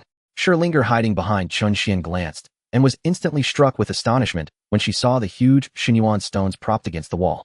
Chen Xuan are the condensed spiritual fluids of heaven and earth, the essence of sun and moon coagulated to the utmost, remnants that existed only in the Taigu era. When that spiritual fluid solidifies into crystalline rock, it becomes a Chen Xuan stone. Its efficacy far surpasses that of ordinary spirit stones, making it one of the indispensable treasures for a cultivator. Moreover, after the great changes of heaven and earth, Chen Xuan fluid no longer forms, so no new Chen Xuan stones are produced. Every Chen Xuan today is a relic left over from the Taigu age. So when she saw a Chen Xuan more than a meter wide, Sherlinger was stunned and immediately craned her neck to look up at it. She had no idea. One look and she was terrified. An ugly humanoid creature suddenly came into her sight. Her heart leapt. She grabbed Chen Xuan's arm, frozen with fright. Although the creature inside the Chen Xuan kept its eyes tightly shut and did not move, the dreadful aura leaking from it was terrifying, countless times stronger than elderly Charan outside, who had nearly reached the saint level. Fortunately, she bit down on her own lips in time and did not cry out, yet the sensation chilled her through. Disciple, are you afraid of it? What is there to fear from a Taigu creature? Chen Xuan, pulled by his arm, cast a faint glance at the gourd at the creature's waist and then fixed his gaze on its face. It did indeed look as though it were sleeping, but the sight nearly terrified Sherlinger. Trembling, she rose on tiptoe and whispered into his ear, Master, please don't look at it. I heard that staring directly at Taigu creatures will wake them. We must be very quiet and not look at anything. Is that so? Chen Xuan's lips curved slightly, and he raised a hand and struck the Chen Xuan. Master! Sherlinger cried in alarm, her heart leaping to her throat. She truly had not expected her master to knock the Chen Xuan. Could he perhaps covet such a large piece? But there are Taigu creatures sealed inside. Oh my, Master, don't risk your life. Sherlinger stared aghast. Chen Xuan's finger drew nearer. At that critical moment, the Taigu creature within the Chen Xuan could no longer feign sleep and abruptly opened its eyes. An utterly dreadful aura instantly filled the grotto. Its flesh trembled, and it twisted its face into a horrifying grin. Oh! Sherlinger's pupils constricted, she flinched reflexively, then hastily covered her mouth as her heart pounded wildly. Master, she whispered urgently, but Chen Xuan remained composed. He stared at the Taigu creature and calmly said, not pretending anymore. Come out. Then he snapped his fingers. In an instant, the Chen Xuan shattered into fragments. The Taigu creature lost its concealment and was exposed. For a moment, it was bewildered. It had failed to scare them, and they had the nerve to pull it out. What audacious human! Gazing at the motionless, terrified pair before it, the Taigu creature uttered a sinister, low voice. Die! A thunderous sound followed. The voice, like a demonic howl, drilled into the ears of the master and disciple. For a moment, Sherlinger's eyes clouded with confusion. Only Chen Xuan's gaze remained clear and impassive. So it is indeed no good thing. He frowned, sensing the curse contained in the sound. He raised a hand to shield Sherlinger, then swung a palm at the creature's head. Boom! The Taigu creature was blown apart. Black-red blood spattered the walls. The creature was dead. It's dead. Sherlinger, regaining her senses, was dumbfounded. She stared at the creature, turned to pulp, then looked back at her master. For a moment, she could not tell whether her master was overwhelmingly strong or the Taigu creature's unusually weak. Then nearby, another Taigu creature in a Chen Xuan abruptly opened its eyes. Then a second, a third, a fourth, until the 18th. 18 of the most ancient Taigu creatures opened their eyes in unison and all fixed their gaze on Chen Xuan. Wave upon wave of aura, far more terrifying than the fallen creature, spread through the cave, pressing so heavily that heaven and earth seemed to tremble and souls to shiver. No wonder even saints who come here meet bitter ends. I see now this place hides 18 Taigu Great Saint Peaks, Chen Xuan said with a cold smile, casually retrieving the purple gold gourd from the ground. The saint realm is divided into stages, Saint King, and Great Saint. Though all are saints, each stage brings earth-shattering differences. Above the Great Saint stands the Emperor. The 18 who had awakened before them were plainly all great saints at the pinnacle of that realm. Yet these were not ordinary pinnacle great saints, but Taigu great saints. Taiga beings are inherently formidable. A Taiga great saint at its peak is scarcely inferior to a quasi-emperor in combat strength. 18 Taigu great saints at their peaks, if united, might stand against some newly ascended emperors in battle, though merely to contest, not assured victory. Hence this place has long been a forbidden zone for all life except emperors. Yet that power still meant little, for he was not only an emperor, but a full-grown mature emperor wielding an ultimate weapon and fearing no foe. A mere band of Taigu great saints could be wiped out with a flick of his hand. Of course, though he showed no fear, Scherlinger behind him had already been frightened out of her wits, standing dazed and scarcely daring to breathe. Great saints, 18 Taigu great saints at their apex. They must be stronger than human great saints and not far from emperor rank, she thought. Heavens, the Taigu divine vein forbidden zone was truly terrifying, hiding 18 Taiga beings of great saint caliber. Even a holy land would not contain such power. No wonder since ancient times no one but emperors could freely enter this forbidden zone. Even an emperor newly formed by the righteous path might be unable to completely crush them. Under Scherlinger's anxious gaze, the 18 Taiga beings spoke. Damned humans! You have killed our gate. You could resist the curse's power. Heh! Even if you are a quasi-emperor, you will not leave this cave. Let your blood become our nourishment cage. 18 oppressive auras, each closing upon quasi-emperor strength, surged toward Chen Xuan at once. Watching the dense curses embedded within those Taigu great saints, Chen Xuan's brow tightened. His robes moved though no wind stirred as he murmured, "Is that so? A brood corrupted by curse." Then boom! Chen Xuan instantaneously unleashed the emperor's aura, blocking the terrifying pressure of the 18 beings. For a moment, all 18 were stunned and bewildered. Great Emperor! Hiss! Impossible! The 18 Taigu beings trembled. They had not expected an emperor to be present. They had assumed at most a quasi-emperor. Tens of thousands of years passed. An emperor walks in here. In an instant, the 18 did not cower, but burned with feverish, frenzied eyes. Kill him. We must keep him at all costs. Start with that little girl. Kill. At once the 18 beings shuddered, their own Xinyuan shattered, and they all struck at Chen Xuan. A deluge of terrifying auras burst forth throughout the cavern. Remarkably, whatever material this mountain was made of, it remained unscathed under the onslaught of so many powerful. Master Scherlinger's heart trembled, but instead of seizing his arm, she reflexively clutched the hem of his robe. Seeing the sudden tide of dread and the trembling Scherlinger at his side, Chen Xuan raised his left hand to grasp her wrist, and with his right unleashed his ultimate weapon, the Taiwang sword. He looked down on the mass of Taigu great saints with contempt, and said coldly, "Even if I shield my disciple with one hand and wield my sword with the other, I will cut you down like dogs. Today I will exterminate your kind and bring order to this forbidden zone." Boom! Chen Xuan raised his hand and released sword chi that met the 18 surging quasi-emperor auras. At once the entire sacred mountain trembled, the vibration echoed through the range, and the reverberation spread across 100,000 li. Boom! Outside the forbidden zone, all the cultivators trembled and turned their gazes toward the sacred mountain within the forbidden zone. What happened? Is the sacred mountain shaking? Could it be that the ancient creatures within the forbidden zone have awakened? No way could it be that young man who just killed Li Ch. Hiss! Could it be that he is fighting against the ancient creatures? My goodness! Is he that powerful? In an instant, all the cultivators were left dumbfounded, their hearts overwhelmed with shock. But that was not the end. Immediately after, a series of booming sounds erupted from the sacred mountain, spreading once again over 100,000 miles. Boom! Boom! Boom! The muffled sounds were like the bombardment of divine thunder from the heavens, causing countless elders of various sects, secluded seniors, and the elderly to raise their heads and look toward the forbidden zone. If they thought the earlier sound was just an illusion or an accident, the continuous muffled sounds now clearly told them that something was wrong in the forbidden zone.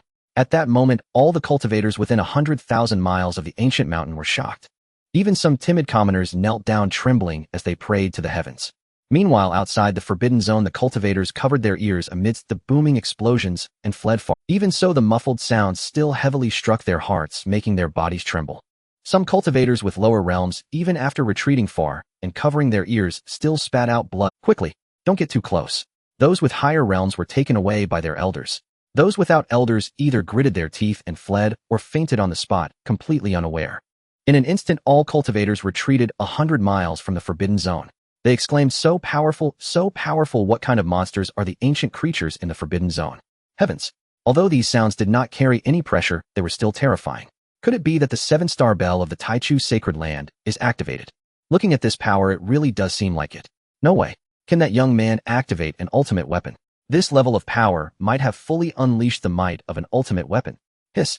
To possess such strength at such a young age, could someone be on the verge of becoming an emperor? Everyone stared at the sacred mountain in the forbidden zone there, awe reaching its peak. Boom, boom, boom. The sounds continued to resonate. Each tremor weighed heavily on the hearts of all cultivators. Not good. I can't hold on anymore. If I listen any longer, my heart might explode. I'll take my leave. I can't endure any longer either. Soon one after another powerful cultivators could not withstand the tremors and began to retreat. And shortly after those people had left the sacred mountain and the forbidden zone finally restored its tranquility, in an instant the world fell into silence. The sky over 10,000 miles was once again covered in clouds as if nothing had ever happened. Everything returned to normal. Is it over? Everyone stared at the sacred mountain in the forbidden zone with vigilance, not daring to breathe. Meanwhile, inside the forbidden zone within the sacred mountain's cave, there was a complete silence.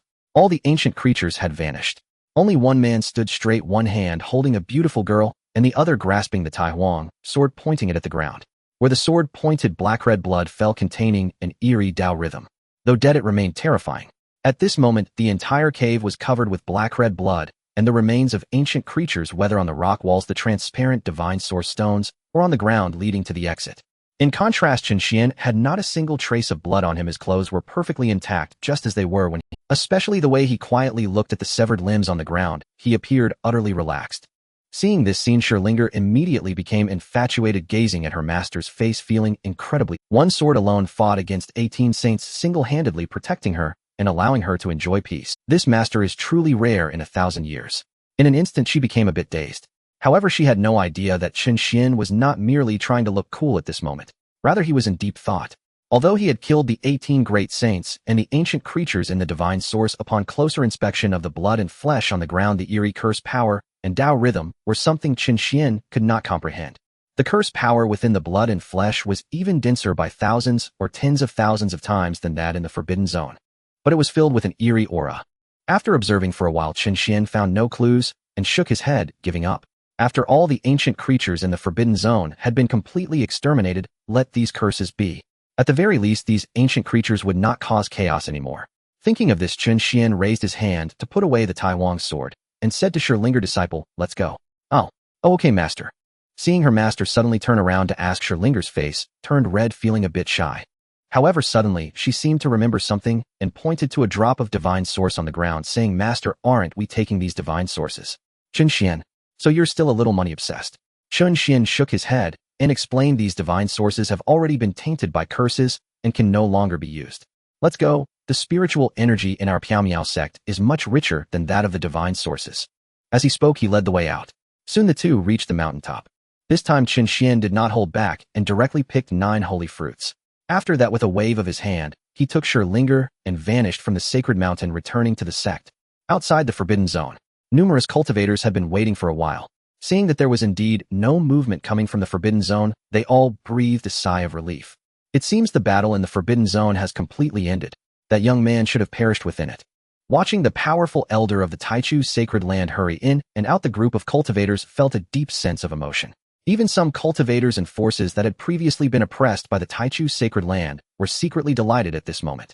Rebuilding a supreme weapon. That seems like a mere fantasy. The appearance of the Qixing bell completely relied on materials left behind by the great emperor of the Taichu sacred land, plus decades of collection. Now that the great emperor is absent, a mere sacred land thinks it can gather the materials for a supreme weapon. A foolish dream.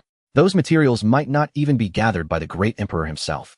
However, after a moment of joy, those cultivators and forces who had suffered oppression felt helpless again, because the Taichu sacred land still had a quasi-empress, Shi Yaoyao. Yes, she is the super genius girl with innate double pupils who dug out the supreme bone of Scherlinger, also referred to as the quasi-empress by the Taichu sacred land. As for why she is called the quasi-empress, naturally it is because although she is not an empress, she possesses 2 enhancements that are not inferior to an empress: double pupils and supreme bone. Double pupils are an invincible path. The supreme bone is the body of a born great emperor. These 2 special physiques are inherently unmatched in the world, and that girl with her innate double pupils and the supreme bone implanted later is essentially guaranteed to become an emperor in the future under such dual enhancements. Thus, she is rightly called the quasi-empress. The loss of the supreme weapon of the Taichu's sacred land has inadvertently propelled the cultivation of that quasi-empress. So after just a brief moment of joy, those people shook their heads and left the scene in frustration. In no time, everyone left in droves. Although the person who had intruded into the forbidden area was dead, his legend would be eternally passed down. Meanwhile, inside the forbidden area, in the cave, there was a profound silence. As time passed, the blood on the stone walls gradually shifted, merging with other blood, and climbed onto the severed limbs, wrapping them up. In no time, hundreds of severed limbs were enveloped in black-red blood, while the blood scattered around coalesced into hundreds of blood spheres. Within the blood spheres, the great Tao flowed, seemingly containing boundless mysteries. At times, countless stars revolved, and at times strange phenomena manifested, yet everything was mixed with cursed power and strange elements, causing them to flicker and never cease, endlessly reincarnating. Gradually, the concentration of the blood spheres became thinner. A brand new young ancient body faintly appeared within the blood spheres. The outlines of hundreds of young ancient beings emerged within those blood spheres, seeming to signify the beginning of yet another reincarnation. Of course, Chen Xuan was completely unaware of all this, because he had already returned to the Piamiao sect. Even if he knew that these ancient beings could not be killed, it did not matter. He could go in and kill them again at any time. In fact, as long as he wished, he could send a great emperor to reside within, killing them once each reincarnation, so he was entirely unconcerned about what would happen to these ancient beings next. After all, that cursed power always controlled them, making it impossible for them to ever become true great emperors. Inside the Piamiao sect. Wow. Is this the Piamiao sect? The spiritual energy is so rich. It feels like I've entered a fairyland. Linger followed behind Chen Xuan, curiously looking around like a baby, filled with delight. This place. It's simply better than the sacred land. Soon, the two arrived at the main peak. Chen Xuan summoned the inner sect's grand elder Lutsong. I have met the sect master. Lutsong quickly performed a bow.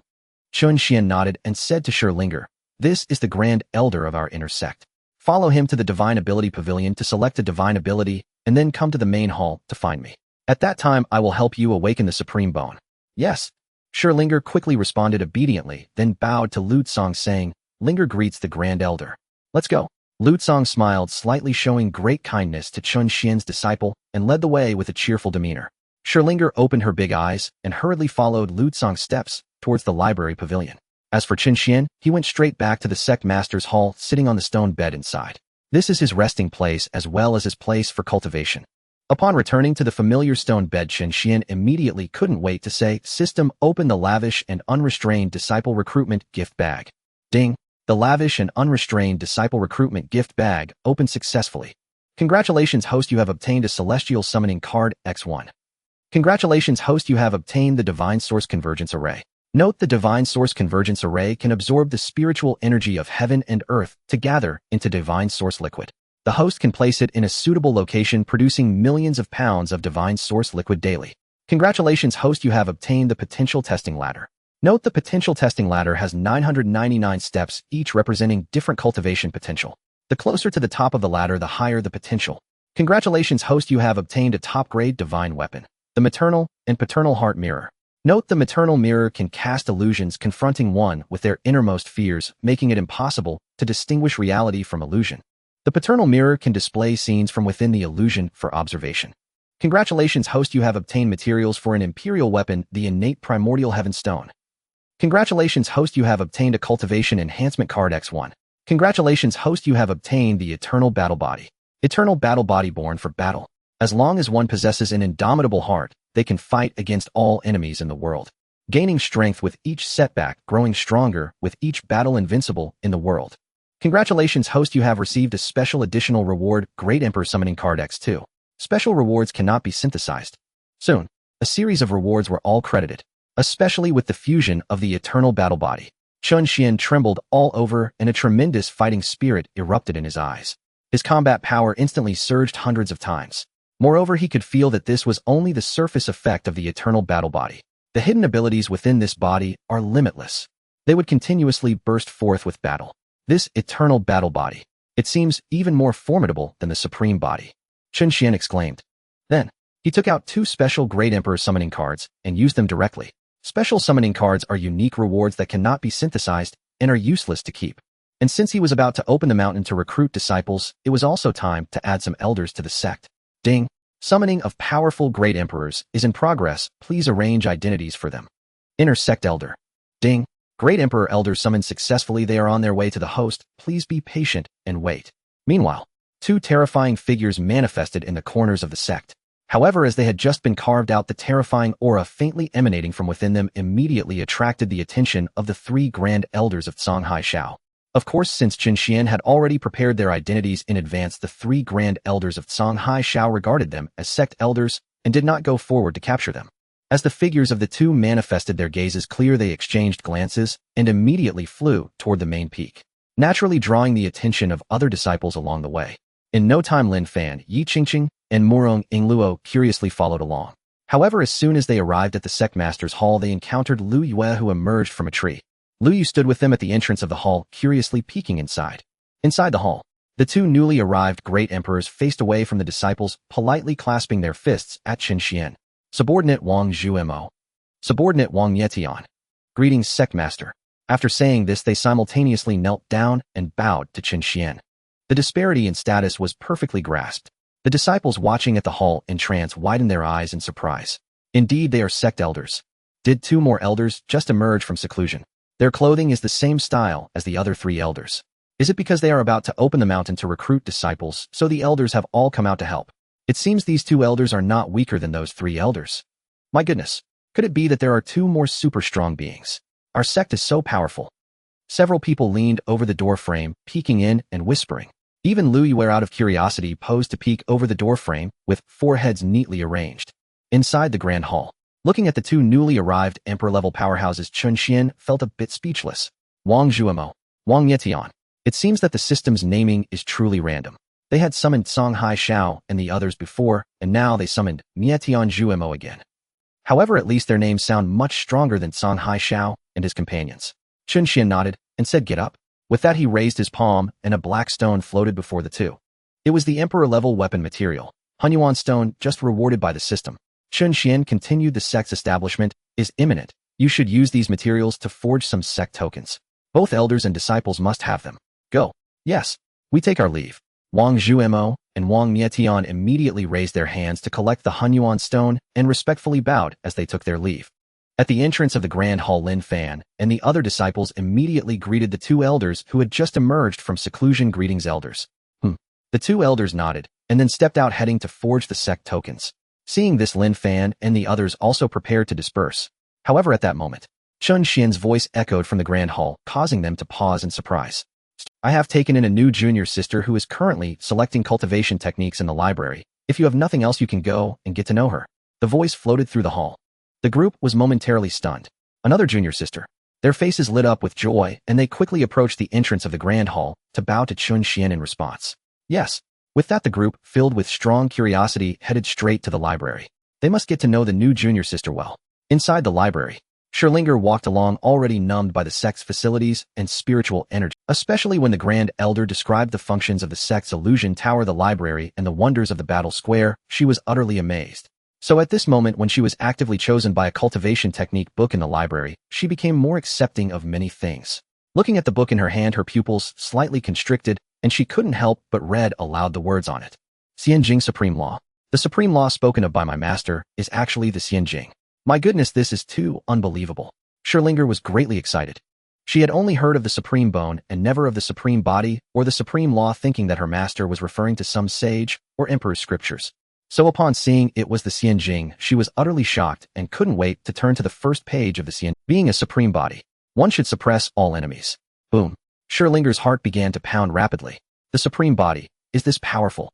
It claims that one should suppress all enemies. Could it be that my cousin's heavy pupils are not as good as my supreme body? Scherlinger excitedly flipped to the next page. Soon she was completely overwhelmed by the content of the Xianjing.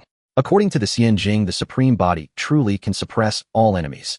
Moreover, it is the strongest within the same realm. The Xianjing records that the founder of this technique was also a supreme body and a fully realized one at that. Once at the level of a sage, he achieved the remarkable feat of fighting alone against 3,000 sages, pushing through 800 states with both hands. Later, after becoming an emperor, he further reached the pinnacle of emperorship, encountering darkness ahead of time. Ultimately, he battled the dark immortal with his emperor's body, achieving a stalemate. He engraved his existence as the first person under the immortal. Thus, this book contains the incredibly proud phrase, being a supreme body. One should suppress all enemies. Of course, The Supreme Law also contains the next phrase which was said by that fully realized Supreme Body at the pinnacle of emperorship. I am invincible below the Immortals, and exchange one for one above the Immortals. Yes, that's how fierce it is. This is the Supreme Body. Seeing this content, Scherlinger's heart trembled with excitement. Her admiration for the sect and her master instantly reached a peak. She excitedly put away the Supreme Law and pushed open the door of the library ready to find her master. However, just as she pushed open the door, 4 figures appeared at the entrance. Among them was also a soul. Suddenly Scherlinger was startled. When she arrived there had been no one but a guarding elder at the door. Now 4 suddenly appeared, all staring at her, making Scherlinger feel a bit uneasy. She reflexively looked towards the elders sitting nearby in the library. The elder smiled and said, "They are all your senior brothers and sisters. Go and get to know them." Hearing the term senior brothers and sisters, Scherlinger finally breathed a sigh of relief and quickly thanked them. "Thank you for your guidance, elder." At this moment Lin Fan and the others also came over to greet her. "You must be the new junior sister." "Hello, my name is Lin Fan." "Hello, senior brother Lin Fan. My name is Scherlinger." Scherlinger immediately responded politely. Then the other 3 girls also introduced themselves one after another. "My name is Yi Qingqing." Yi Qingqing nodded expressionlessly, exuding an aura of a big sister. "My name is Murong Ingluo." Murong Ingluo smiled until her eyes were nearly squinted. "I am Luyu." Luyu also introduced herself gracefully, then smiled softly. "Greetings, senior sisters." Scherlinger quickly replied, then secretly noted their names in her heart. "Junior sister, have you chosen a good cultivation technique yet?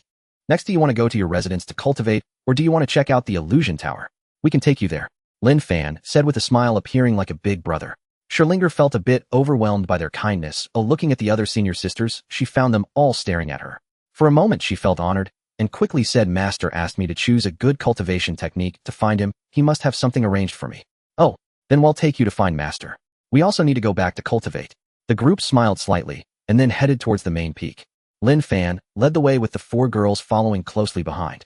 Especially Murong Ingluo, being a warm and lively transmigrator, immediately struck up a conversation with Scherlinger, asking various questions, and in no time, she learned about Scherlinger's experiences. Upon hearing that Scherlinger had her supreme bone extracted and was thrown into the forbidden area to gather herbs, the senior sisters and brothers immediately became indignant. "Luiyue, how can there be such a wicked person? This is simply too cruel." Out of jealousy, they dug out someone else's bones. "If I meet that person, I will definitely help you teach her a lesson." Murong Ingluo, junior sister, don't worry. Losing your cultivation is not a problem. Since Master took you in, he will definitely have a way to help you. Cultivating here will be 1,000 times better than that so-called holy land. Cultivation relies on oneself. That Shi Yao Yao is too greedy and is destined to not go far. Junior sister, don't worry. The next time we encounter her, we will help you take revenge and poke at her heavy pupils. Right from now on, we are all family. If you have any difficulties, come to us. We will work together. Thank you, senior sisters and brothers. Seeing the concern of everyone, Scherlinger felt a wave of emotion. Then she resolutely said, "I will definitely seek revenge myself." We believe in you. Go for it. You have us with you." The group chatted and laughed as they headed towards the main peak. On the other side, in the sect master's grand hall, after dismissing the disciples, Chen Xuan immediately took out the realm enhancement card to use. Currently, he was in the mid-stage of the emperor realm, a mature emperor. The realm enhancement card can help him elevate by 1 small realm each time. This time it would definitely allow him to reach the late stage of the Emperor realm. Thinking of this, Chen Xuan felt quite excited. Latest stage Emperor, that truly is a formidable level of Emperor. Achieving it with just 1 card is incredibly easy. Moreover, with his eternal sword body, eternal battle body, and various ultimate weapons, he believed that once he became a latest stage Emperor, it would be difficult for anyone beneath the Immortals to rival him. Ding! Strength infusion in progress. Boom! The realm enhancement card vanished, and an immense power surged into Chen Xuan's body, further evolving his flesh and blood. The imprint of heaven and earth deepened, and the flow of Tao rhythm increased. The energy contained in every drop of flesh and blood surged, as if each drop had undergone a second creation containing a small universe. In just a moment, the breakthrough finished. A latest stage Emperor, an experienced Emperor, emerged naturally. Chen Xuan slowly opened his eyes, and 2 streams of chaotic rays of light suddenly shone out, seemingly capable of piercing through heaven and earth, crossing past and future. Is this the latest stage Emperor? Indeed powerful compared to the previous mature Emperor. It feels like comparing an adult to a child. If this power were to face that group of ancient beings, a mere glance would suffice. Master, suddenly, Scherlinger, accompanied by other disciples, arrived at the entrance of the grand hall, bowing and waiting for a summons. Seeing Scherlinger enter the hall accompanied by other disciples, Chen Xuan slowly withdrew his gaze and nodded. Come in." "Yes." Scherlinger immediately stepped across the threshold into the grand hall. The other disciples followed closely behind, until Chen Xuan's next words left them utterly speechless. You need not enter. Return to your cultivation. Lin Fan. Yi Qingqing. Murong Ingluo. Lu Yuao. She turned on her heel and strode away, straight toward her original form, the charred tree. The other three exchanged silent glances. Indeed, a tree. Not a single thought crossed their minds. A wave of helplessness washed over them. Though deeply curious about their master's intentions, his command brooked no hesitation. They had no choice but to obey. Thus, each clasped fists in respectful salute, then turned and retreated to their respective chambers to resume cultivation. In an instant, the courtyard outside the hall fell once more into profound silence. Inside the hall, Scherlinger stood nervously at a respectful distance before Chen Xuan and spoke softly, "Master, this disciple has been chosen by the supreme law." Chen Xuan responded with quiet certainty, then flicked his finger toward the great hall's entrance. Instantly, the towering doors sealed shut, and the candles lining the chamber flared a light, bathing the hall in radiant golden illumination. Scherlinger blinked, bewildered. "Master, why close the doors?" "To spare you embarrassment." A faint wry smile touched Chen Xian's lips as he shifted his gaze to the floor beside her. The stone tiles sank inward, forming a shallow basin. Then from his robes he drew forth a violet gold gourd and began pouring chaos sacred water into the pool. In moments the basin brimmed with the luminous liquid, above the ceiling shimmered with celestial portents. The primordial chaos unfurling anew. "Disciple, enter and absorb the sacred water. I shall guard your cultivation. This water is sufficient to nurture a new supreme bone within you." Having completed the ritual, Chen Xuan stowed the gourd and closed his eyes, still and serene like a monk deep in meditation. At that moment, Scherlinger finally understood why he had sealed the doors. It was for a bath. She gazed at the gleaming pool, moistened her lips, and though her master's eyes were shut, a flush rose swiftly to her cheeks. After all, for a cultivator of his caliber, even blindness would not hinder perception. Yet he was her master, her savior, her protector. Not only her mortal form, but even her heart or liver would be surrendered without hesitation. With resolute grace, Scherlinger raised her hands to loosen the sash at her waist, when Chen Xian's voice drifted through the stillness, tinged with quiet confusion. "Why are you undressing?" "Scherlinger." How else could she bathe in sacred water? And why close the doors if not for modesty? Bewildered, she turned toward Chen Xuan, only to find his eyes already open, regarding her with mild, uncomprehending curiosity. "Master, I'm undressing, to bathe in the sacred water." She paused, flustered, then murmured an explanation. Chen Xuan rolled his eyes and clarified. "No one said you must disrobe to bathe in sacred water. Just leap straight in." "What? Leap in directly?" Scherlinger froze, utterly dumbfounded. Yet doubt lingered instinctively. "But, Master, why did you close the doors?" "To spare you embarrassment when you emerged drenched." Scherlinger. In that instant, clarity struck. That was what he meant. Whoosh.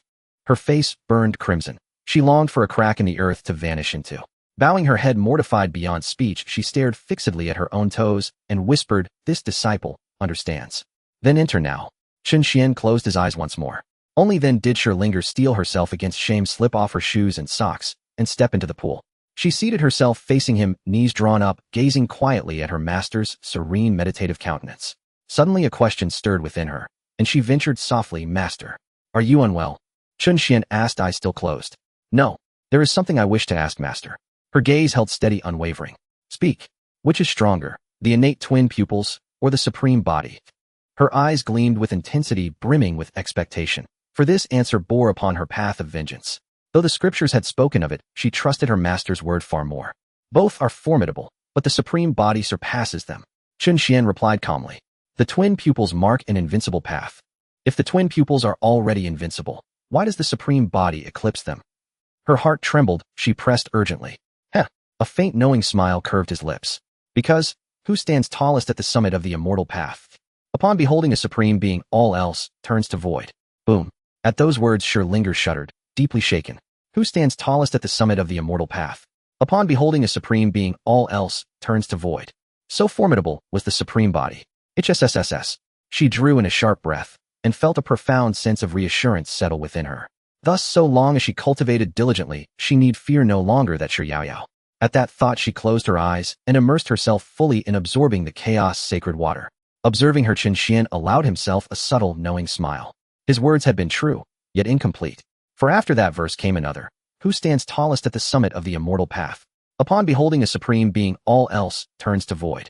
The supreme being lifts his gaze toward the peak, yet eternity still lies beyond. Soon the sacred water's energy seeped steadily into Scherlinger's being. Simultaneously, the Tao resonance at her shoulder, where a bone had once been missing, began to stir anew. Before long, the outline of a fresh bone emerged, crystallizing from pure Tao essence. But this was only the beginning. The Tao resonance surged, ceaselessly flowing into the nascent supreme bone, urging its growth, refining its structure. And yet, this bone carried an unusual aura, gradually awakening from slumber. Chen Xuan's brow furrowed. He focused his full attention. Time passed, and the supreme bone swelled, growing ever larger. It began fusing seamlessly with her skeletal frame. Yet her absorption of the sacred water did not slow. In fact, it accelerated, flooding the supreme bone with unprecedented intensity.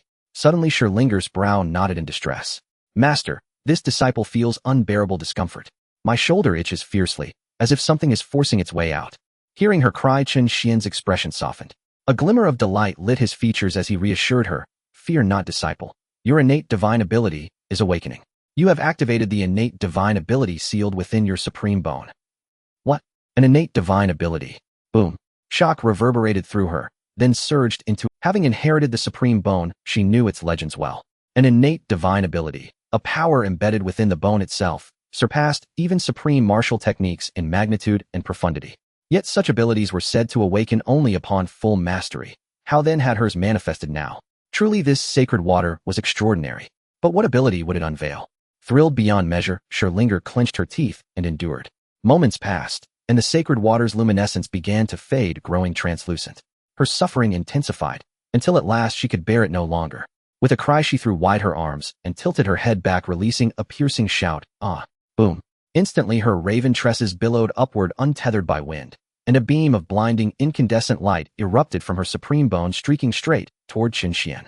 This beam of light seemed to originate from the heavens above, carrying a vast aura of destruction, as if it aimed to annihilate everything in this world, hurtling straight towards Chen Xuan. Chen Xuan's eyes lit up slightly, and he felt a surge of excitement as he gazed at this beam of light. The supreme bone's innate divine ability, the heavenly calamity light, is said to possess the power to destroy all. Indeed, he was worthy of being a disciple with over 10-star potential. Just having reshaped the supreme bone, he had already activated the heavenly calamity light. This is truly against the heavens. Chen Xuan remained calm and leisurely released a hint of his aura, instantly shattering this beam of calamity light. Although he could easily crush this calamity light, it did not imply that the light was weak. The heavenly calamity light is a divine light from the great tribulations above, capable of annihilating all things in the world. The beam of calamity just now was released by the supreme bone without any cultivation. Even so, it could effortlessly pierce through the unprotected body of a King Realm expert. Although there was no defense, a King Realm powerhouse's physical strength alone could rival a low-grade divine weapon, standing still, unable to be budged even by those of the Sky Control Realm. It is easy to imagine that if cultivated, this beam of calamity light could completely destroy everything. Meanwhile, after releasing this beam of calamity light, Scherlinger instantly became weak and began to topple into the water. Chen Xuan waved his hand and brought her to his bed. At this moment, the pool also vanished and the floor of the great hall instantly restored. Master, I feel so tired. She lay weakly on the bed, looking at Chen Xuan with weary eyes. That's normal. The heavenly calamity light is immensely powerful. Try to use it sparingly in the future. You should eat this holy fruit. It will help you recover. After you recover, cultivate the supreme law. Chen Xuan got off the bed and tossed her a holy fruit he had brought back from the forbidden area. Thank you, master. Scherlinger thanked hurriedly, then lay on the stone bed, weakly nibbling on the fruit. Seeing this, Chen Xuan slowly walked towards the exit of the great hall. The great hall's doors opened automatically as he walked out. After leaving the great hall, Chen Xuan began to wander around the sect, searching for suitable locations for producing divine source. Although the sect was rich in spiritual energy, the environment could not be wasted. With more disciples in the future, there would naturally need to be subsidies for them to facilitate the disciples' external cultivation or to speed up their cultivation. He had just obtained a divine source array that could continuously produce divine source liquid, which could be used for the disciples' cultivation as well as serve as currency. After all, the divine source liquid is currently the most precious thing in the ancient wilderness continent, needed by all cultivators. Its value is extraordinary. With the divine source gathering array, the sect essentially had a money printing machine. Moreover, it is the only money printing machine on the entire continent. How exhilarating. Soon, Chen Xuan arrived at a corner of the back mountain. He ultimately decided to place the divine source array here. He took it out and tossed it down. The divine source array landed and took shape. In an instant, spiritual energy began to rise, coalescing into spiritual mist. The spiritual mist gathered to form thick spiritual clouds. The spiritual clouds floated up, some stabilizing at waist height, others soaring above, and some mere mist only reaching ankle height. This was because the divine source liquid produced within the spiritual clouds was too abundant, lowering their height. The higher the spiritual cloud, the less divine source liquid it contained. The lower the spiritual cloud, the more divine source liquid it held. As large masses of spiritual clouds drifted, the entire mountain began to fill with mist. Everywhere was spiritual clouds. Boom. Soon, two clouds of spiritual mist collided, the divine source liquid within pouring out, raining down divine source, silently nourishing the earth. It turned out that the production of divine source liquid occurred in this manner much faster than the slow drops of the ancient times.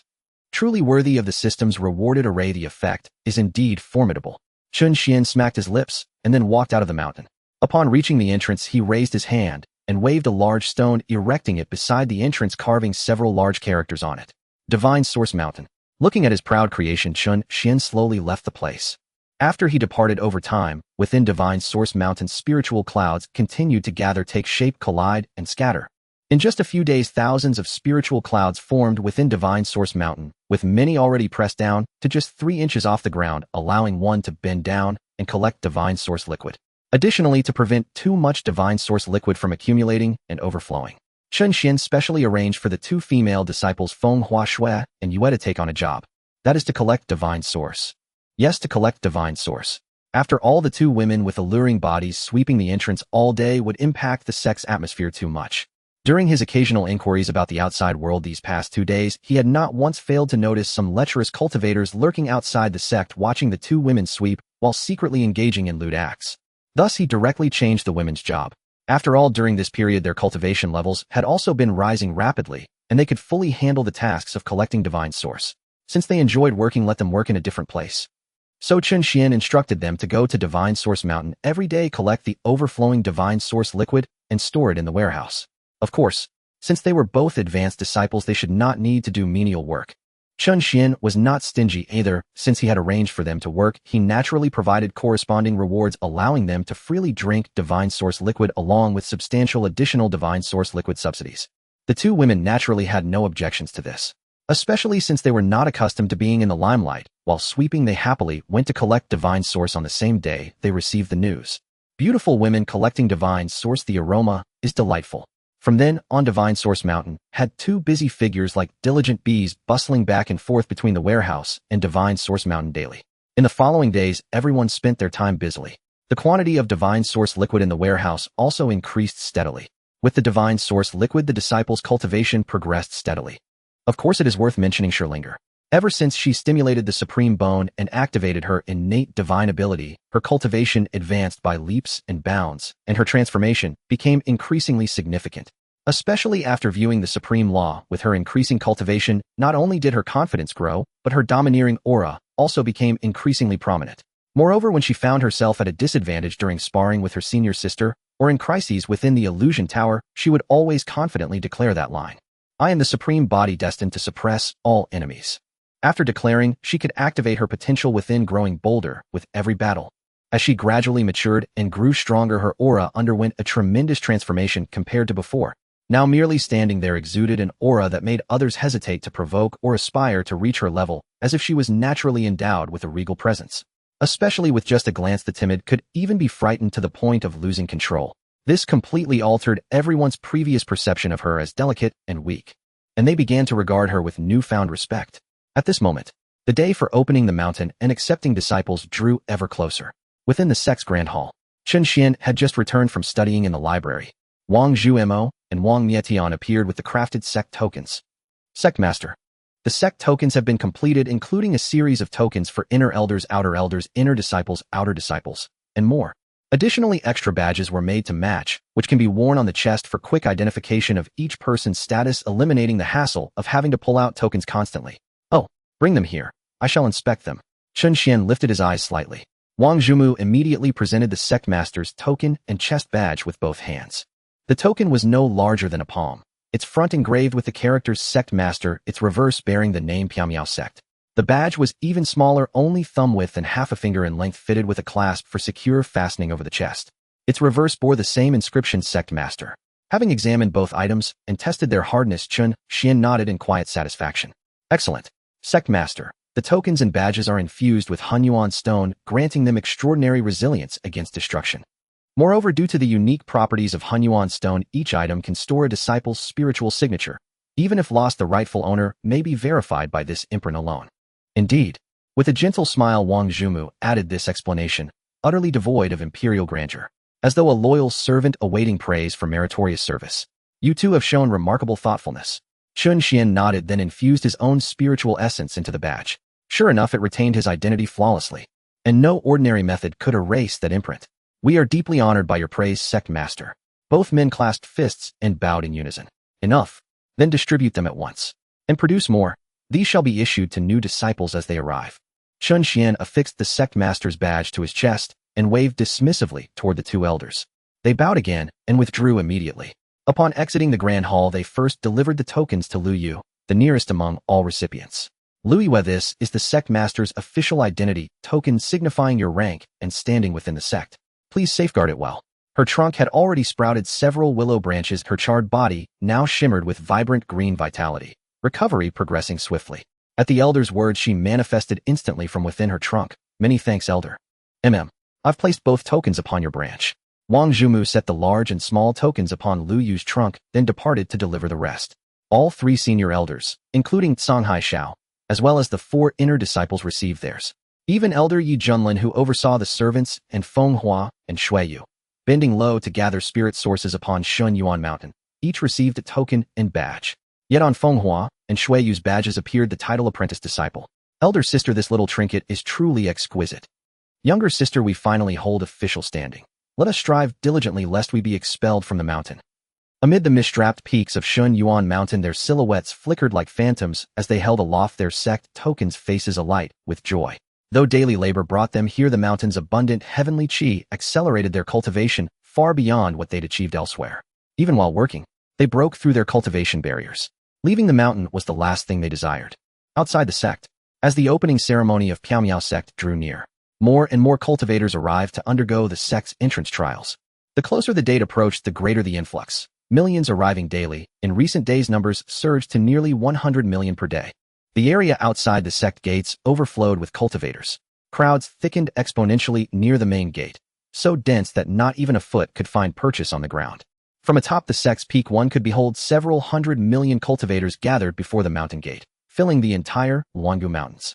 Such a spectacle, vast beyond imagination, was unprecedented in the lifetimes of most cultivators. Heavens, there are simply too many people. Look, another wave descends from the sky. Brother, could you check my position? I must relieve myself 200 li away. Can't you hold it? The trials begin in mere days. I can't. I've endured for half a month already. Hardship drags time into leaden slowness. For hundreds of millions of cultivators, each day was pure agony. Yet time also flows swift and silent. As they endured, the long-awaited day of Piaomiao sect's mountain opening finally dawned. That day, all elders and disciples assembled in the grand hall of the sect master. Their badges worn immaculately, all awaited Chen Xuan's command. Are you prepared? Chen Xuan straightened his chest badge and surveyed the assembly with sovereign authority. Within the hall, each disciple glanced down at their badge, then raised clenched fists in unison. We are prepared. Good, then let us go. Open the mountain. Accept disciples. Chen Xuan nodded and strode forward first. Behind him followed the 5 inner sect elders, and behind them the 5 disciples.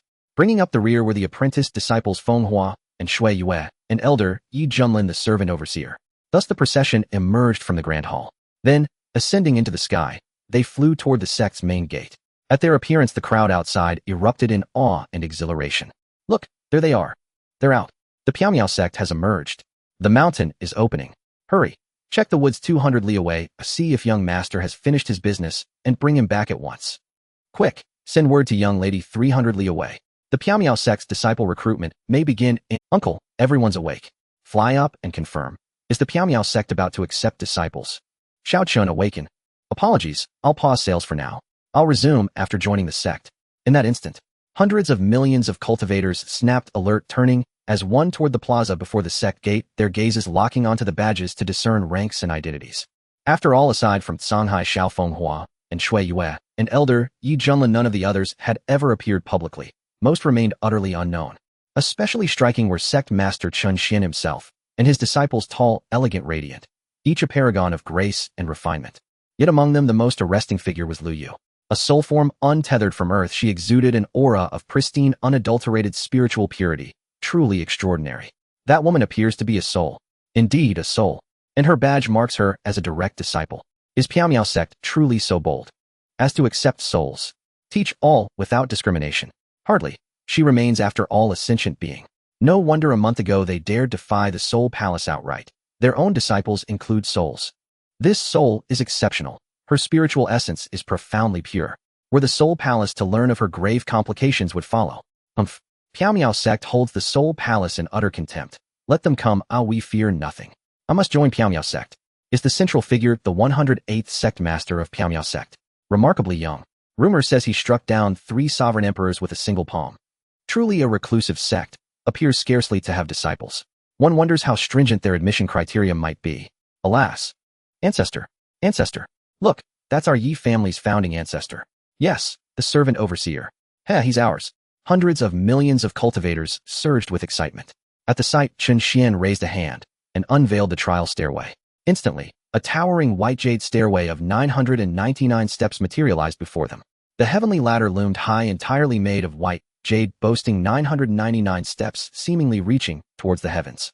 Upon seeing the suddenly appeared heavenly ladder, billions of cultivators fell silent instantaneously, all eyes fixated on it. At this moment, Chen Xuan also spoke. This is the testing heavenly ladder, the first test. It can assess your future potential. Cultivation talent is merely one aspect of a person's potential, yet having low talent does not equate to insufficient potential. As long as you can ascend the heavenly ladder, you may still become a disciple of our sect. Moreover, this heavenly ladder consists of 999 levels corresponding to 10-star potential. Those who reach the top will have 10-star potential and may become a personal disciple of the sect master or choose any inner sect elder as their mentor. Those who ascend between the 900th and 999th levels will possess 9-star potential and can become inner disciples of our sect. Inner sect elders will provide unknown personal guidance, and any inner sect elder aside from the sect master can be chosen as a mentor, of course with the elder's consent. Those who reach between the 600th and 900th levels will have 6 to 8-star potential and can become outer disciples guided by outer sect elders. As long as one can pass the heavenly ladder test, they will automatically enter the second phase, the heart nature test. If there are no issues with their heart nature, they can directly join the sect. Chen Xuan's voice was not loud, but it resonated clearly in the ears of every cultivator like a drum. Originally, he had planned to use other methods to test the disciples' potential during the recruitment. However, he did not expect to establish the potential testing heavenly ladder and the mother-child heart mirror. Thus, he did not prepare other testing methods during this time, opting to directly use these 2 tests. Upon hearing this, billions of cultivators erupted in an uproar. Just one test. It seems a bit simple. What is the potential testing heavenly ladder? I've never heard of it. Is potential more important than cultivation talent? If 10-star potential corresponds to 10-star talent, then the recruitment standards of the Piao sect seem a bit high. After all, 9-star talent is already legendary. Moreover, it seems that 9-star potential is even harder to achieve. 9-star talent can enter the Holy Land and become a saint's disciple, yet here one can only become an inner disciple. Which is more powerful, 9-star talent or 9-star potential? It doesn't matter. Testing heavenly ladder. Nothing can stop my steps. Han Peo run fast. I hope you don't fall behind me later. The crowd debated around the testing heavenly ladder. All had different thoughts and concerns. Seeing this, Chen Xuan immediately announced start. Boom. As soon as the words were spoken, all cultivators went wild. Countless cultivators already prepared took to the air the moment Chen Xuan's words fell, charging towards the kill. Charge, charge, charge, we won't stop until we reach the top. Go, brothers. Push through with all your might. I am a 7-star talent, and I shall forge ahead. Charge. Sister-in-law, you stay here, I'm going. Uncle, be careful and don't act recklessly. In an instant, thousands of cultivators were on the move, rushing towards the testing grounds, fearing that if they flew slower, they would be left behind. Meanwhile, at the sect square, Lu Tsang waved his hand to set up a row of tables and chairs, respectfully inviting Chen Xuan to take a seat. Chen Xuan did not leave the scene, but nodded and sat in the main seat, observing the testing. This testing would last for 7 days, and as the sect master, he must make an appearance. He could skip later days, but on the first day it was best for him to be present. After all, he is the sect master. Soon, after Chen Xuan settled down, others also took their seats in order, quietly watching the event. Countless cultivators simultaneously reached the first step and then jumped with all their might. However, in front of the heavenly ladder, no matter how high their cultivation, they could only jump 1 step at a time, unable to skip any. In the blink of an eye, several 100,000 people had crossed onto dozens of steps. The speed was astonishing. Latecomers could only scramble upwards in a crowded manner. Fortunately, the heavenly ladder was very wide. Each step could accommodate millions of cultivators. Although it was a bit cramped, it would become sparser as they moved further up. Lord, look, the young master has charged to the front. Great, great. We get extra food tonight. Madam, quickly look, the young lady is also at the forefront. Oh my little darling, I am so excited. You must do your best, darling. Your Majesty, the young prince has ascended. Although he hasn't reached the top ranks, he has climbed over 30 steps belonging to the second tier. The young prince will definitely enter the Piao sect. Wonderful. I have an heir now. As long as he can join the Piao sect, I will immediately let him be with his little lover. In an instant, numerous families accompanying their children were excited to see them at the forefront. However, some were overjoyed while others were concerned. Some family members couldn't find their children or watch their children fall far behind, already furious and cursing. Where has my son gone? Why can't I see him? My lord, look down. Useless. Is this my offspring? Others are almost at 100 steps, and he is still on the 10th step. Damn it, he can't even catch up with the heat from the poop. The scene was chaotic. Although some had already reached over 100 steps, there were still countless cultivators rushing towards the first level of the testing heavenly ladder. After all, there were too many people, and some were too far behind. Even the cultivators at the outer edges hadn't covered half the distance yet. Among them was Xin Ping. Watching the young boy charging faster soon to reach the 200 steps, Xin Ping. However, his sister-in-law was just an ordinary person, and being too close made it impossible for him to ensure their safety. After all, that was the last wish of a fellow cultivator. Thus, he could only stand a bit further away out of helplessness. Unexpectedly, standing far away indeed had its drawbacks. So when he rushed to the first step with urgency, someone had already ascended to 600 steps. And 600 steps was the minimum entrance requirement for the Piao sect. Instantly, countless heads were raised to look upwards. Look, isn't that the young man Xiao Chun who was chased by the Soul Temple before? He actually reached the first place. Goodness. Miss, quickly look, it's young Master Xiao Chun, he's in the lead. Princess Xiao Chun is in the first place. Great. The princess truly did not misjudge, he is incredible. Huh. Who is that behind Xiao Chun? He is also incredibly fast. Suddenly another person emerged racing towards Xiao Chun at lightning speed, drawing countless gazes. After all, although Xiao Chun was in first place, he had pulled a considerable distance away from the person behind, leaving a gap. The emergence of the newcomer was particularly eye-catching. He is about to catch up to Xiao Chun. How impressive. Another genius has appeared. Oh, isn't that the one who usually runs the fastest at the first sign of danger? Wow, he has such high potential. How can he run so fast? Han Pao. Isn't he the super unlucky one whose sect was destroyed after joining another? In an instant, everyone was utterly astonished. This is merely the first recruitment of disciples by the Piao sect. The number of attendees is already considerable, and the most outstanding talents have come in droves. It completely exceeded everyone's expectations, especially the two individuals at the forefront who had created a significant gap from the other cultivators behind them. Moreover, that Han Pao has a notorious unlucky constitution. Everywhere he goes, calamity follows. Even several masters have perished because of him. No sect dares to accept him. If he joins the sect, will everyone else suffer misfortune too? I wonder if the three inner elders of the Piao sect, they should be able to handle it. The three elders can effortlessly tear apart the void and obliterate three sects, at the very least, they possess the strength of a sage. I hope so. Sigh, this Han Pao is a harbinger of disaster. I hope the Piao sect can contain his bad luck, or else if my clan's younger generation is chosen, I fear my family will also face misfortune. Some who knew Han Pao were secretly worried and discussing among themselves. Meanwhile, on the heavenly ladder, Han Pao accelerated even faster. In no time at all, he caught up to Xiao Chun. At this moment, Xiao Chun, carrying the Kaitian ruler, was still racing ahead. Suddenly, he seemed to sense someone closing in. On reflex, he turned to look back and immediately spotted the young Han Pao right behind him. Han Pao was about the same age as him, and upon seeing him turn, he immediately flashed a friendly smile. Then he suddenly accelerated, instantly surpassing Xiao Chun to become first. At that moment, Xiao Chun's heart, he thought to himself, this time the Piao sect is indeed gathering talents. But first place has to be mine. With that thought, he immediately quickened his pace, forming a competitive chase, with Han Pao frantically racing upwards, leaving everyone else far behind. In an instant, the entire venue was in shock. Everyone couldn't help but feel their hearts tremble, because at this moment the two had already raced up to over 700 steps. It should be noted that no one had even made it to 600 steps yet, and very few had reached 500. These two geniuses had created a distance of 200 steps, clearly demonstrating their immense potential. It was evident that those who could stand out in this recruitment of the Piao sect were all extraordinary. Miss, Xiao Chun has been caught up to. Oh no, what should we do? Young Master Xiao Chun has become second. Brother Xiao Chun will definitely become first. I believe in it. Don't panic, young Master Xiao is steady and calm, unlike that person who only cares about speed. I believe young Master Xiao will surely become first. Some older female cultivators, or those accompanying family members, stood at the foot of the ladder looking up and praying for the White Knight Xiao Chun. However, while some rejoiced, others were disheartened. On the heavenly ladder, many cultivators found themselves hindered by their potential, unable to advance another step. Am I stuck at 230 steps? I clearly have a 3-star talent, yet I can only make it to 230 steps. Even the discarded child from the neighboring family reached 300 steps. No, I can't give up. I'm so tired.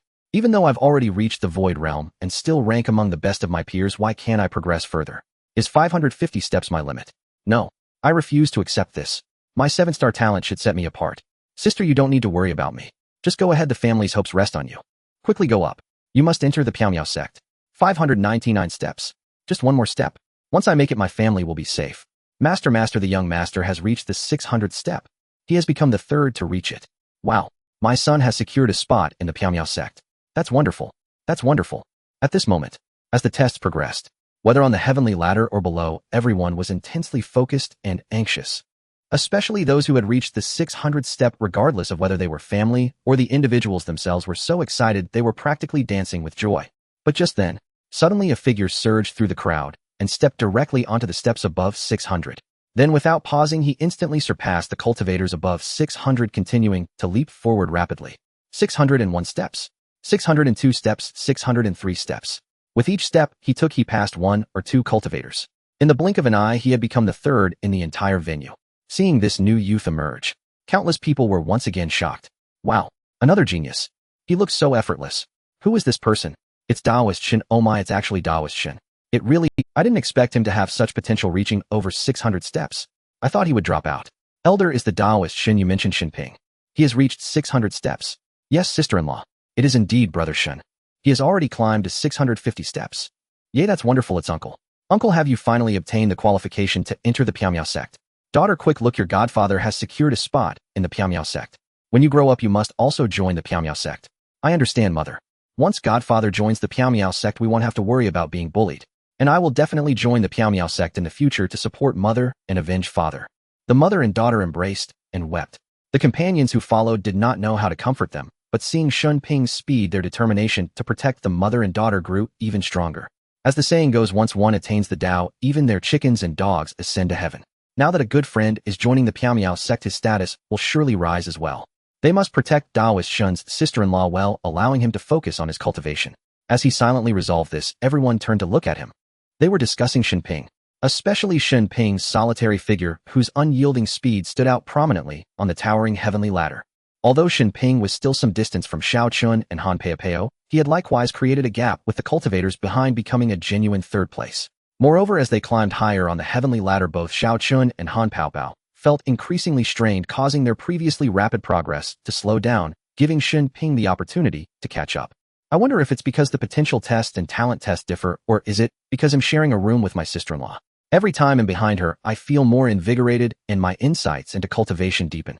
Now I'm almost reaching 700 steps, and I still feel so relaxed. Perhaps this time I can defy the heavens and change my fate completely, turning my life around to become an inner disciple of the Piao sect. Come on, Shinping. Joining the sect means the path to the heavens. However, just as he surged forward a few steps, another figure appeared in the gap that had opened up, becoming the 4th, and once again causing a huge stir. This person was faster than Shinping and was no weaker than the initial Xiao Chun and Han Peipeo. Dressed in simple clothes with a compass hanging at his waist, despite his youth, he exuded a sense of maturity that was difficult to fathom. Yet some still recognized his identity. Hey, isn't that the person who has been selling materials at the stall recently? Oh, he's also this formidable. Damn, it's Wudar, it really is him. What the hell, it's him. I must kill him. How dare he rob my family's ancestors' tomb? He dug up all my ancestors' burial items. In an instant, some who recognized Wu Da began shouting in excitement. Your Majesty, the one who plundered the royal tomb is that person up there. I will capture him right away. An elderly eunuch in the crowd exclaimed excitedly, even forgetting where he was. However, the emperor sitting nearby, who was from an unknown country, appeared much more composed. He frowned and retorted angrily, if you're not afraid of death, then go ahead. Can't you think a little? This is the Qingyun sect's recruitment event. Even if you want to take action, you should wait until he is eliminated. But he has already qualified for entry into the sect, Your Majesty. This is just the first round. There's still a second. If he qualifies for the sect, then let it be. If not, chop him into pieces and feed him to the dogs. Yes, Your Majesty is wise. It's exhausting to have a servant like you. You have no ideas at all. Similar scenes unfolded in various corners of the crowd. Some who didn't know Wu Da just curiously asked a question, which quickly drew complaints from those nearby. From the discussions around it, seems that person up there likes tomb raiding and has offended quite a few people. Yes, he's just a tomb robber. The last time I went to burn paper, he suddenly crawled out of my father's grave, and I was scared to death. It's made me impotent now. You're not just worried about burning paper, are you? It was just burning paper. I happened to bring 2 concubines for camping. Camping in front of a grave. Is the focus on camping? The focus is that he was digging up my father's grave. Bro, can't you distinguish the priorities? I didn't expect he actually qualified to enter the Chen Xuan sect. What to do? The grudge against tomb robbers is something we cannot coexist with. Oh, I really hope a lightning bolt strikes and kills that Wuda. My brother just threatened him a bit, and as a result, 3 ancestral graves were dug up. Damn, it's driving me mad. Me too. I had a little quarrel with him in the tavern, added some drug to make him embarrass himself. But he dug up my great-grandfather's grave. Now my father is still looking for him. I didn't expect he would come here. Some who had also suffered at his hands seemed to have found a group of sympathizers all gritting their teeth and expressing their grievances. However, many others still didn't know Wu Da, only feeling that he had extraordinary talent, speculating about which level he would ultimately reach. On the celestial ladder, Wu Da was bravely climbing the ladder, getting closer and closer to Shen Ping, completely unaware that others below were cursing him. Of course, even if he knew, it wouldn't matter. After all, he had been a tomb robber all his life, so it was already of no consequence. Besides, it wasn't that he wanted to rob others' graves. It was mainly because he was born with an extremely lean constitution. Yes, an extremely lean body. Although it's rare for such a condition to occur in men, he is a special case. Moreover, after the extreme lean occurred in him, it directly caused an invisible influence from the extreme lean power, making him particularly fond of lean energy, wanting to dive into graves whenever he saw them. Although he had thought about resolving conflicts in a proper manner without resorting to tomb raiding for revenge, he simply couldn't restrain himself. The feeling was simply exhilarating. He felt that nothing in the world could bring him more joy than diving into a grave. As for others' grudges, forget it. After all, it was others who sought him out, which led him to dig. Everything has its reasons. No wonder he thought this way. Wu Da also arrived beside Shen Ping. After exchanging glances, Wu Da took the initiative to greet. Hi, fellow Taoist. I am Wu Da. From now on, we are fellow disciples. Please take care of me. I will wait for you up there. After saying that, he accelerated again, instantly surpassing Shen Ping to become the third. Meanwhile, below the celestial ladder, watching the 4 figures in the lead, everyone couldn't help but continue to marvel and admire. These 4 are all gifted individuals. Even the 4th place has entered the 800th layer. It seems they should all become inner disciples. Sister-in-law, look quickly. Fellow Taoist Shen has already entered the 800th layer, just 100 layers away from becoming an inner disciple. That Han Pao Pao has entered the 900th layer. So impressive. Hiss. The first inner disciple has been born. Lady Young Master Xiao has also entered the 900th layer. Young Master Xiao is amazing. Wow, the second inner disciple has also been born. The speed of the other 2 seems to have slowed down. I wonder if they can enter the inner sect. Oh, someone has entered the 700th layer. Alas, my son is clearly exceptionally talented, a highly sought-after presence by countless sects. How come he can only climb to the 600th layer and can't go any further? Sigh. Steward, hasn't the young master returned from the restroom yet? Hurry up. People are already climbing to over 900 layers. Sir, it's bad. The young master was bitten by a demon snake while he was relieving himself in the square in front of the gate. Learning that someone had entered the 900th layer, Chen Xuan also slightly raised his head to look. Although Xiao Chun and Han Pao Pao had both entered the 900th layer, Han Pao Pao's speed had obviously decreased. Only Xiao Chun steadily advanced, quickly surpassing Han Pao Pao to reclaim the first position. And below the 900th layer, only Wu Da and Shen Ping were steadily advancing at the over 800 layer position. They were in 3rd and 4th place respectively. Such a remarkable scene naturally sparked Chen Xuan's curiosity, so he opened the information panels of the 4 individuals right there to take a look. Name Xiao Chun. Physique, no special physique. Purely relying on talent. Realm, 6-fold sky of void walking. Potential testing in progress. Click here to preview. Experience, a young genius mistakenly regarded as waste due to encountering the alchemical spirit within a ring, resulting in his fiancée breaking off the engagement. He was enraged and made a 3-year promise, then followed the alchemical spirit within the ring to cultivate successfully, fulfilling his promise to prove himself. Now that the promise has been fulfilled, he is on the road to help the alchemical spirit restore its physical body, leading to a soul leakage, and pursued by the soul palace, fleeing everywhere. Name Han Pao Pao. Realm, 5-fold sky of void walking. Physique, body of misfortune. Potential testing in progress. Click here to preview. Experience, left home at a young age, entered a sect to cultivate, narrowly escaped after being turned into a human pill by his master, and began his ascent after finding a damaged immortal artifact, the little green bottle.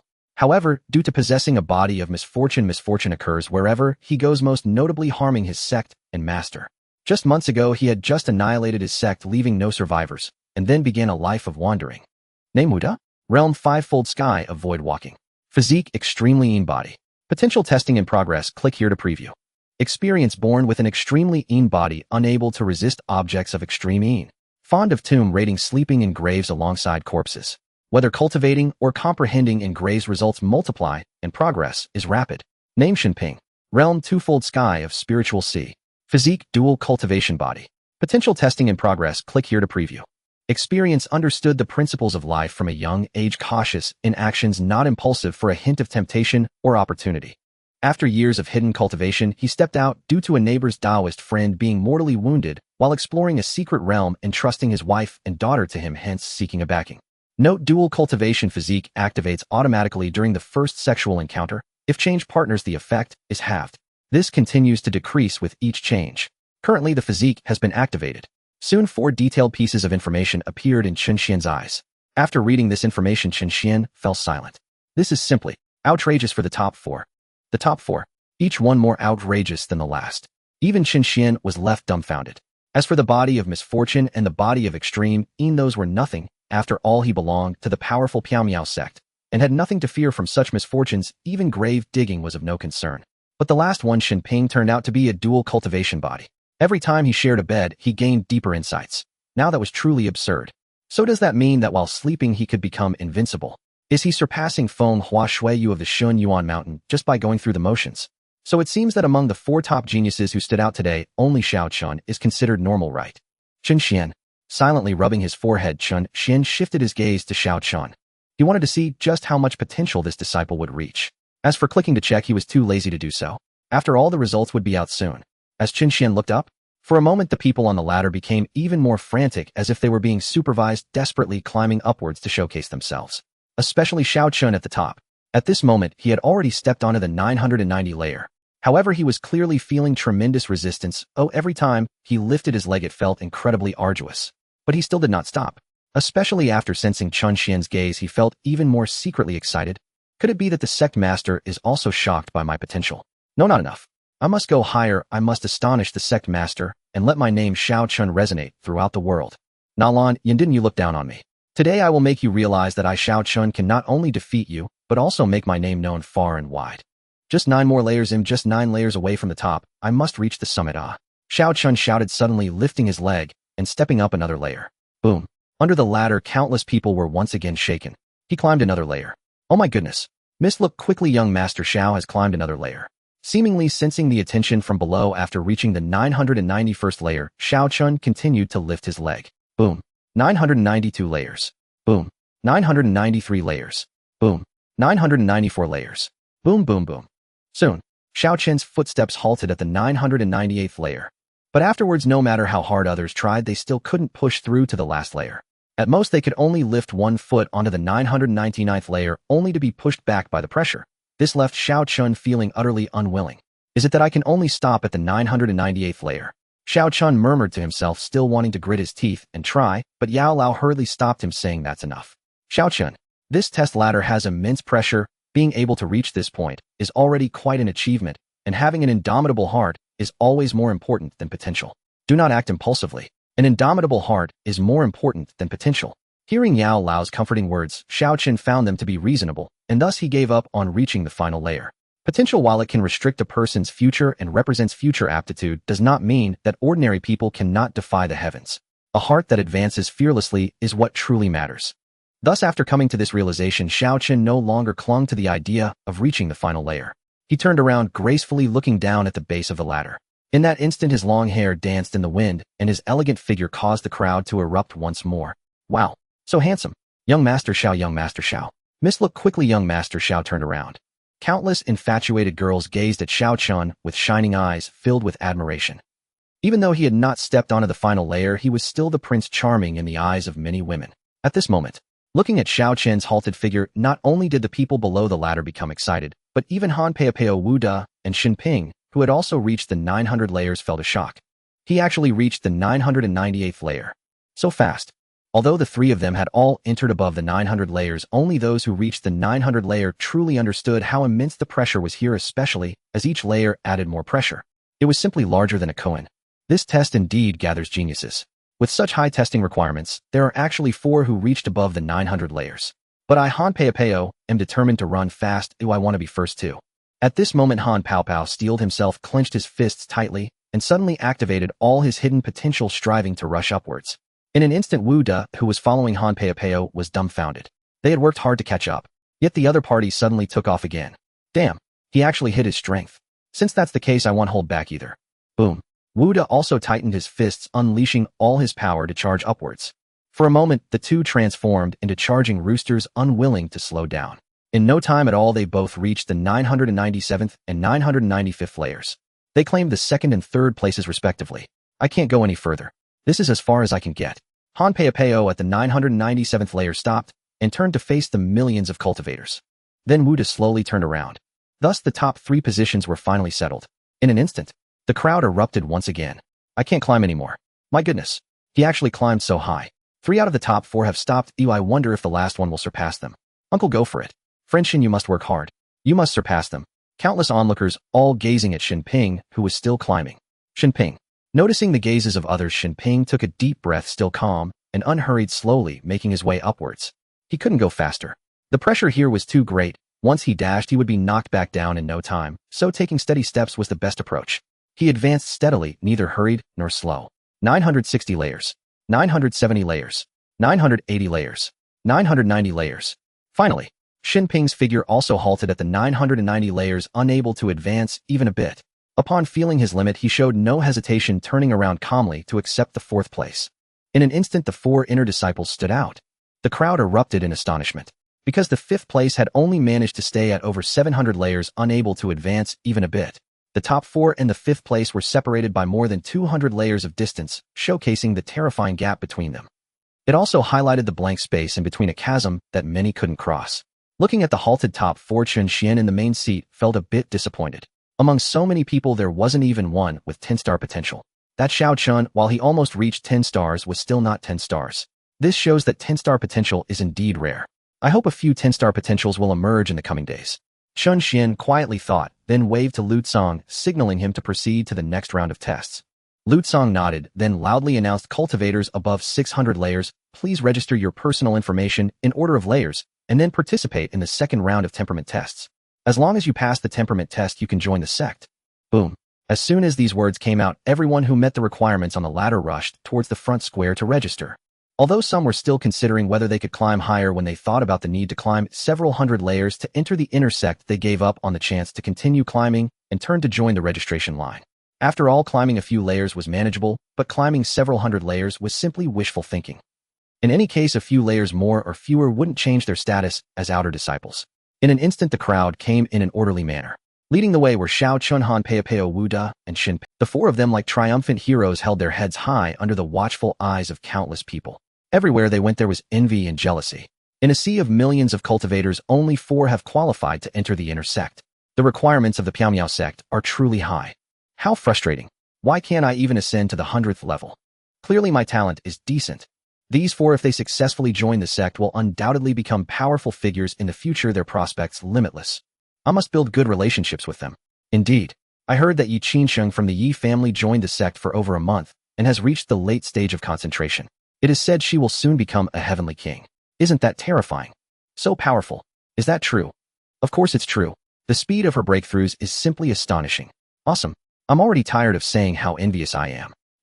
People looked on with envy and jealousy. They then turned to look at those behind who had qualified for the outer sect. Those who had successfully ascended beyond the 600 levels of the heavenly ladder.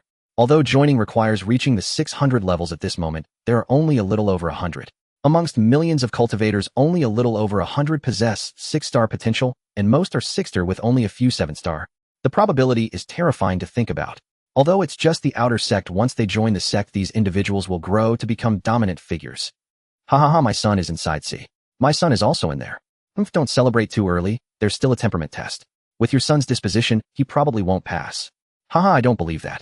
So many talents were selected, will they really not accept my son because of a minor character flaw? It's impossible. Just wait, once my son joins the sect, it'll make you pay.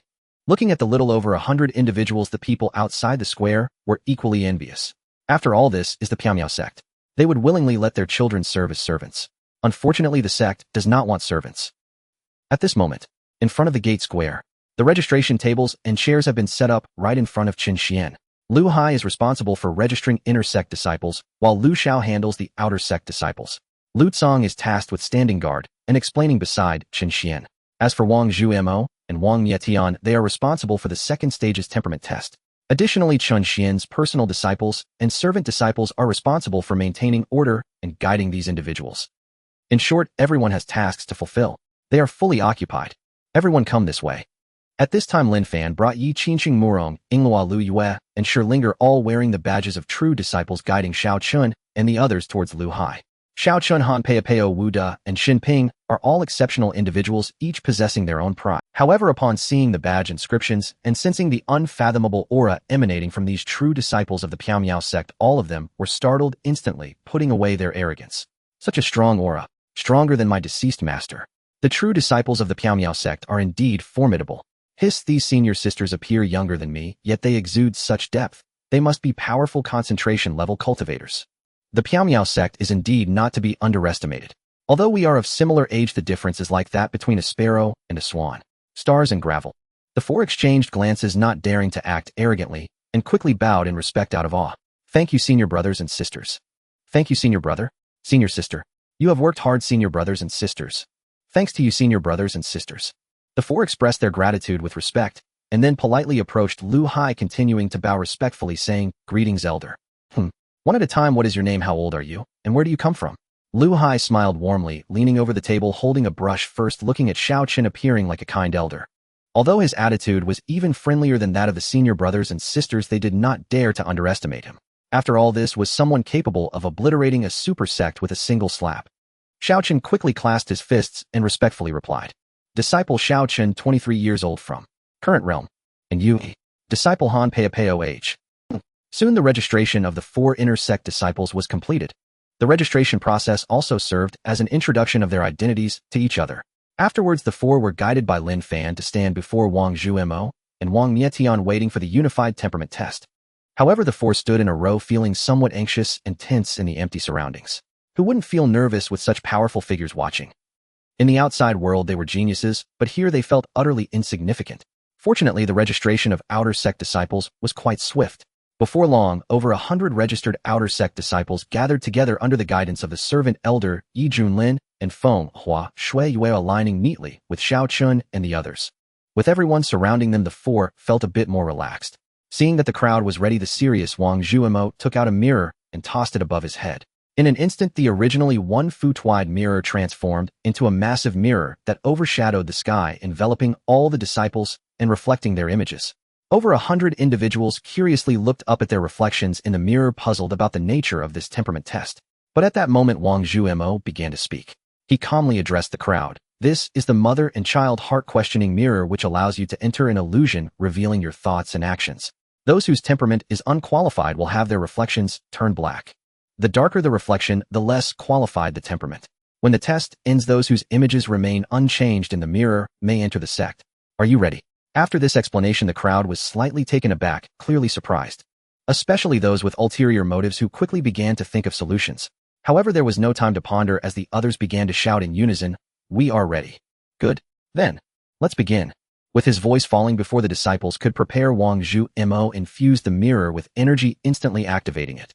In an instant, all the disciples were enveloped in darkness, entering their respective illusions. One of the individuals with impure thoughts found himself directly inside the dilapidated Piao sect. Seeing the crumbling walls, injured disciples, and the corpses of deceased elders, he immediately entertained wicked thoughts. The Piao sect has actually fallen. Excellent. I should see if there are any valuable items to take and make my escape. As his thoughts turned into actions, the mirror's reflection instantly turned black, especially when he reached the Divine Arts Pavilion and encountered a male disciple of lower cultivation blocking him. Without hesitation, he directly bound the disciple and prepared to strip him. At that moment, his reflection in the mirror turned pitch black. His real body seemed possessed with lifeless eyes, wearing a lewd grin as he said, "He was such a beautiful figure. Don't move, it'll be quick, it won't hurt a bit." Upon witnessing this scene, Wang Zhumo's expression darkened. Those who were eliminated or their families were equally speechless. This was just the beginning, and he had already turned out like this. His temperament was truly poor. What figure? What quick? What was he even doing in the illusion? Just as everyone was confused and bewildered, Wang Zhumo could no longer bear to watch, raising his hand to forcibly expel him from the square, calmly saying, "Unqualified." Wow. The crowd was once again in an uproar. They all looked at the person lying on the ground staring in amazement. The disciple looked embarrassed. Because he had woken up at the moment he was expelled from the illusion, realizing everything was an illusion, he felt utterly embarrassed and ran away covering his face. As the disciple ran away covering his face, the surrounding cultivators were filled with curiosity and couldn't help but ask questions. The reflection in the mirror was as black as coal. What did you mean by very quickly just now? I mean no harm, just curious. What happened in the illusion? Fellow Taoist, please don't leave. Under the questioning of many cultivators, that disciple hid in a corner without looking back, not daring to make a... He definitely wouldn't dare. Perhaps the people from the Qiaomiao sect could see what he did in the illusion. If he bullied his fellow sect members, and it was exposed by the Qiaomiao sect, he would truly have no face to see anyone. Even his good friends dared not approach him. As he disappeared, everyone shook their heads and continued to look at the scene. After all, many people on the scene reacted even more bizarrely than the previous disciple. Huh, Great King, I've stolen the Great Void technique. Thank you, Great King, I owe you one. The enemy is coming. No, I must run quickly. Don't kill me, I'm telling the truth, I'm undercover. Oh, I surrender. I'll tell you where the Qiaomiao sect hides its treasures. Please let me go. What's wrong with me liking men? I admit that I shouldn't have peeped at my fellow brothers bathing, but we are all men, what's the big deal? Soon, one by one figures began to turn black. Those who were cowardly undercover from other sects and those with sinister motives were all revealed. Some family members were so angered by their relatives' disgraceful behavior that their teeth began to itch with frustration. Especially Chen Xuan. Although he wasn't angry, he was utterly speechless at what happened in the illusion, because he was different from the others. While others could only analyze what the other party did in the illusion from their words, Chen Xuan could clearly see everything everyone was doing in the illusion. Because he was currently using the child mirror of the Zimu and Exine mirror to observe. The mother mirror reflects everyone, while the child mirror watches the contents of the illusion. At this moment, the child mirror was placed on the table in front of Chen Xuan, showing the scene of a disciple peeping at his fellow disciple bathing. In the mirror, a young man stood in a pool under the moonlight, splashing water onto his chest. The water glided down, leaving droplets on his shoulders, creating an image of an unparalleled beauty bathing. The peeping disciple was hiding under a nearby tree, eyes wide with excitement, but was soon caught by an elder, leading to his defensive remarks. Sect master, let's look at something else. Lu Tsong, standing next to Chen Xuan, couldn't help but turn pale and awkwardly reminded him. After all, compared to those disciples who betrayed the sect, being timid and fearful was far worse. As the disciple who was peeping at the male disciple bathing was kicked out, Chen Xuan immediately switched the content in the mirror to the 4 major inner disciples. As the future inner disciples, their dispositions needed to be understood. Soon the illusion of Xiao Chen appeared in the mirrored world. In the scene, a woman was leading a group of strong cultivators attacking the Qiaomiao sect. Xiao Chen had also become a core disciple of the Qiaomiao sect, surrounded by the corpses of fellow sect members, yet he stood firm with his sword at the mountain gate. Nailin Yan, if you want to break the Qiaomiao sect, step over my corpse first. Kill. In the illusion, Xiao Chen resolutely defended the mountain gate, charging forward. Seeing this, Chen Xuan nodded in satisfaction, murmuring, "This child has a righteous disposition. He is a talent worth cultivating." After that, he slowly turned to Han Pao Pao. As the scene shifted, Han Pao Pao's environment appeared. In the illusion, Han Pao Pao was severely injured, carrying an elder of the Qiaomiao sect and fleeing with a group of cultivators chasing behind. Han Pao Pao, the Qiaomiao sect has been destroyed. Quickly surrender. You can't escape. Hand over the Qiaomiao sect elder, and I will spare your life. Disciple, let go of me. I will hold them off for you. You must run. One day you must revive the Qiaomiao sect. The disciple has already lost several masters. This time, he will not abandon anyone. Oh, little green bottle, assist me. Boom. A small green bottle flew out from his waist, instantly enlarging into a shape resembling a large gourd, lifting the 2 of them and flying far away. What kind of weapon is this? Lu Tsong frowned, staring at the small green bottle in the mirror. It looks similar to a supreme weapon. It must be the legendary broken immortal artifact. However, its aura has completely dissipated, rendering it utterly useless. Chen Xuan also stared at the small green bottle for a moment before arriving at this conclusion. Regardless of whether it is an immortal artifact or not, the small green bottle is useless, and even its material effects have basically faded, so Chen Xuan showed no interest and continued to shift the scene. The scene soon shifted to Wu De. In the illusion, Wu De was in a large grave, opening a coffin to steal. Why is my sect's elder buried here? He looked confused, eyeing the treasures in the coffin with envy, but still did not dare to touch them. He closed the coffin lid again, muttering, "Sorry, elder, I didn't mean to. Although I, the disciple, like to dig graves, I would never dig my own family's grave. Rest well, I will seal the entrance for you later." Looking at Wu De's performance, Chen Xuan nodded in satisfaction and then shifted the scene to the last disciple, Shinping. Shinping was in a valley filled with the sounds of birds and fragrant flowers. In the valley, there was a prominent badge indicating to those in the illusion that this was the Qiaomiao sect. In the illusion, Shen Ping was cuddled up with a woman of stunning figure and natural beauty. Uncle, if you bully me like this, what will I do if my husband finds out? Sister-in-law, he has already passed away. He entrusted me to take care of you. I have not failed his last wishes. I have raised his daughter to adulthood. I believe he will understand in the after. Yes, without you, our mother-daughter fate would surely be as tragic as other women. For the sake of our daughter, I believe my husband wouldn't mind. Saying this, the two began to flirt with each other again. But at this moment, a strange figure suddenly appeared, pointing at Shen Ping and shouting, "Stop! Shen Ping, you dare to insult my wife. I considered you a brother, but today I will kill you and destroy everyone in the Qiamiao sect." Fellow Taoist, please let me explain. Wait, how did you get into the Qiamiao sect? Shen Ping was stunned, confused. The sister-in-law also excitedly stood in front of Shen Ping, saying, "Husband, if you wish to kill someone, kill me. I voluntarily offered myself to your uncle to find a protector. Over the years, he has raised our daughter. Without him, we don't know what kind of inhumane treatment we would have suffered." Fellow Taoist, I'm sorry. You trespassed into the Qiamiao sect, and I must capture you and hand you over to the elders for punishment. But I will plead for you. A bizarre scene unfolded in the illusion. However, regardless of the situation, Shen Ping's disposition was not bad. He knew how to uphold the sect. As for his affair with his sister-in-law, Chen Xuan couldn't care less. After all, everyone has their own choices. However, Chen Xuan's personal disciples were left bewildered. Although Shen Ping in the mirror didn't turn black, it still led them to misunderstand. Especially the female disciples, who increasingly perceived Shen Ping as a pervert. Sister-in-law, fellow Taoist, my heavens, what kind of relationship is this? At that moment, Yi Qingqing, Murong, Yingluo, and Shilinger couldn't bear to look. Only Lu Yue, confused, asked, "What on earth did he do? Why does his sister-in-law's husband want to kill him?" Yi Qingqing, Murong, Yingluo, Shilinger, Feng Waxwai. Everyone was speechless. Ultimately, it was the more easygoing Murong Yingluo who whispered something. But Lu Yu became even more confused and continued to ask, "What is a compromising matter?" Everyone. The crowd fell silent, rolling their eyes in unison. This time, even Murong Yingluo felt embarrassed to explain to Lu Yu. After all, she couldn't possibly reveal the method for solving trigonometric functions to her. If that were the case, Lu Yu might even ask what a trigonometric function is. Seeing that no one was answering, Lu Yu grew more confused, but didn't dare to ask, burying the question in her heart, preparing to consult her master later. Soon, as the temperament test continued, another darkened cultivator was kicked out. Only 105 people remained on the scene. Yes, that's 105 people. From the billions of cultivators, only a little over 100 were selected, and there were still 4 inner sect members among them. Looking at the crowd, who showed no further changes, the supervisor, Wang Zhuma, raised his hand and retracted the main mirror. In an instant, the remaining people woke up from the illusion. Seeing the empty spots beside them, the crowd felt a chill in their hearts. After all, they had all come to formally apprentice, but it turned out that there were indeed a few with impure intentions among them. Everyone, you have passed the temperament test. Congratulations on officially becoming disciples of the sect.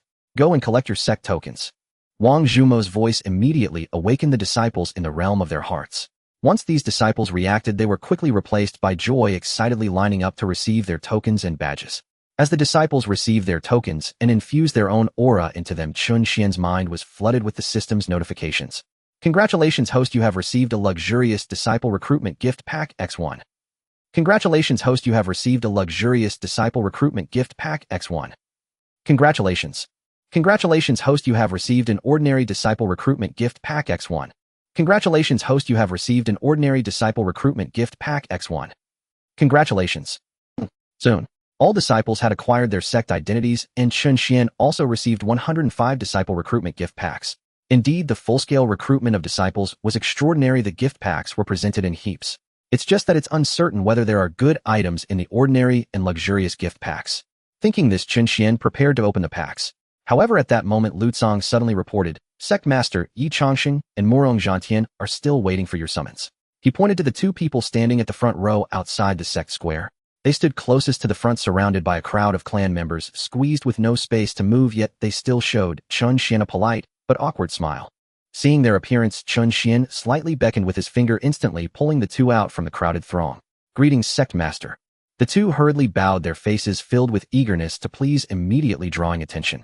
Although the second round of tests had concluded, at this moment many newcomers or latecomers were still climbing the heavenly ladder, and there was still a little time before the day ended.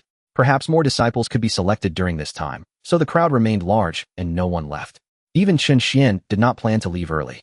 Moreover, Chen Xuan had previously promised Yi Changxing and Murong Zhantian that when the sect opened for recruitment, they could have their clan's disciples join the sect for cultivation, but the tests still needed to be conducted.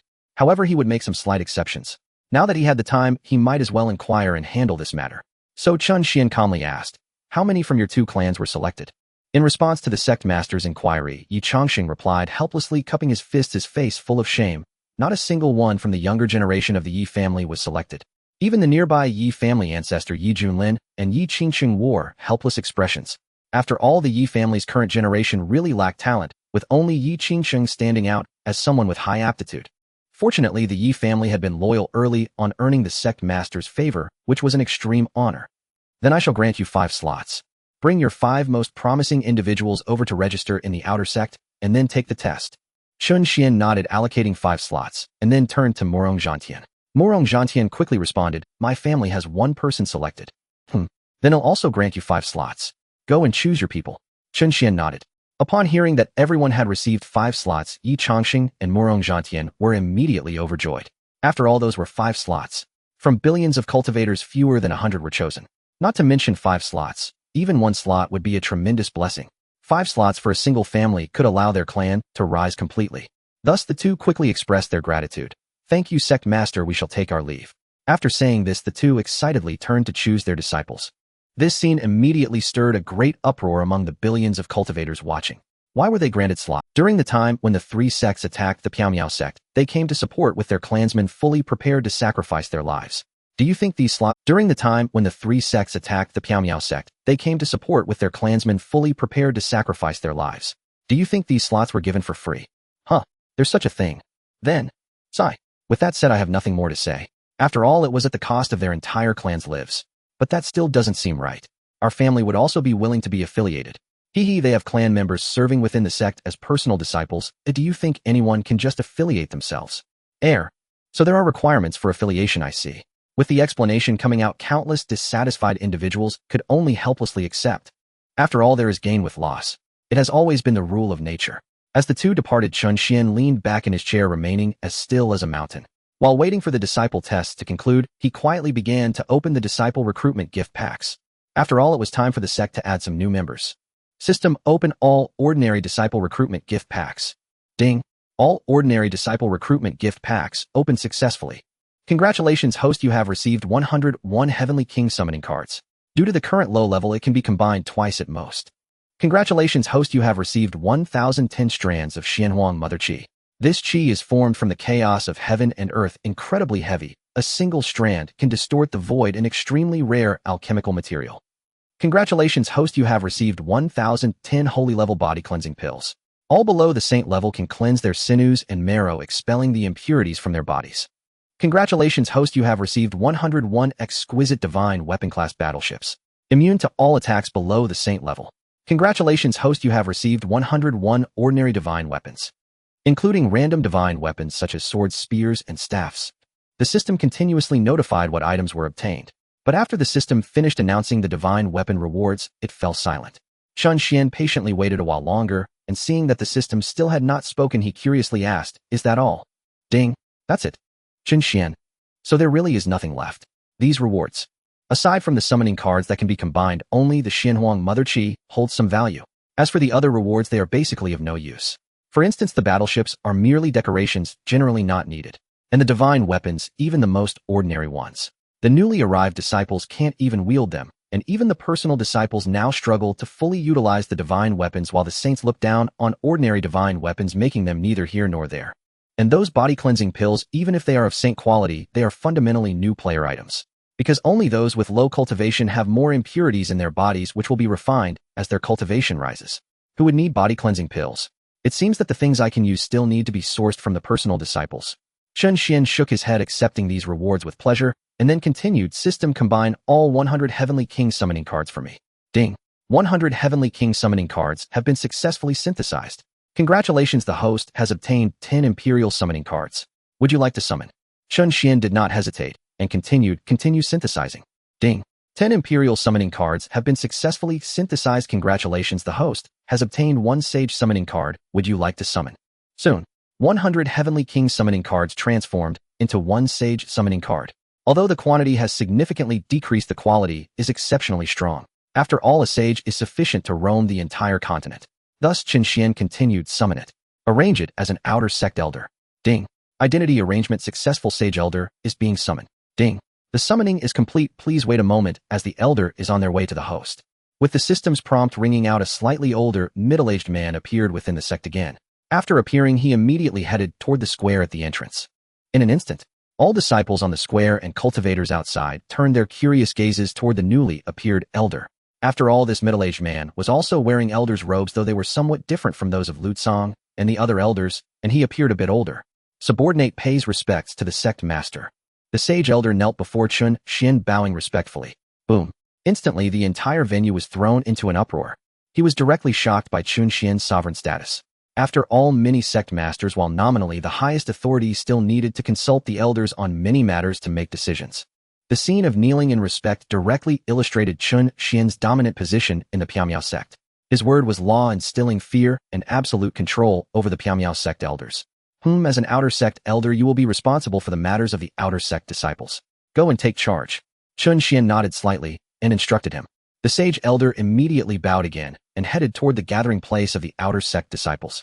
Instantly, the outer sect disciples became tense, quickly straightening their postures. Although this elder was extremely respectful to the sect master, he was still an outer sect elder, and his status was naturally different from that of the disciples. No one dared to underestimate him. When the sage elder arrived, all the disciples immediately clasped their fists in unison and saluted. We greet the elder.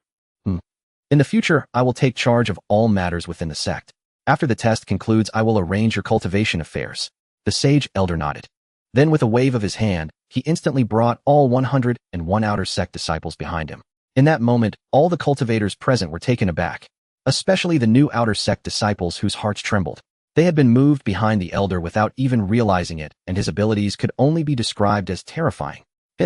So strong. What kind of technique is this? Turning the world upside down. No, this seems to be a technique only a sage can use. Spatial shift. Wait, could he be a sage? Impossible. What the heck, a sage at the outer sect? Is the Piamiao sect really? Then what about the 3 inner sect members who previously wiped out 3 sects? They should be stronger than the outer sect elders, right? Those inner sect members can't be at the sage king level, right? That shouldn't be the case. A sage king is a being who may not even possess a holy land. Even if they do, they are likely half dead and sealed away. How could they show themselves? Heavens! The sage elder kneels before the sect master. The power of this sect master is too formidable. No wonder only those who reach the peak can serve under him.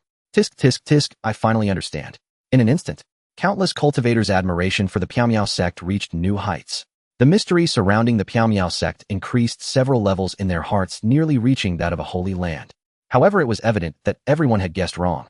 The inner sect elders were not sage kings at all, but emperors, and they were all fully matured emperors. It's true that the outer sect elders are sages, but they are half-step sage kings, just half a step away from being a sage king. Yet that half-step was still sufficient. After all, an ordinary sage can roam the continent. A half-step sage king can easily traverse the starry sky. However, this summoning of sages allowed Chen Xuan to understand the specific realm of the summoned beings. Simply put, the stronger the summoned beings from the summoning cards, the younger they are, and the lower their realm, the older they appear. The Emperor summoning card summons fully grown emperors resembling middle-aged individuals. The Sage summoning card summons seasoned sages, those who are incredibly close to the Sage King, and while they also appear mid-aged, they seem a bit older. If this pattern continues, the future summoned immortals will definitely be in the appearance of youth or young adults. However, regardless of their age, Chen Xuan did not care, as they would all be used as subordinates. Youth or age does not matter.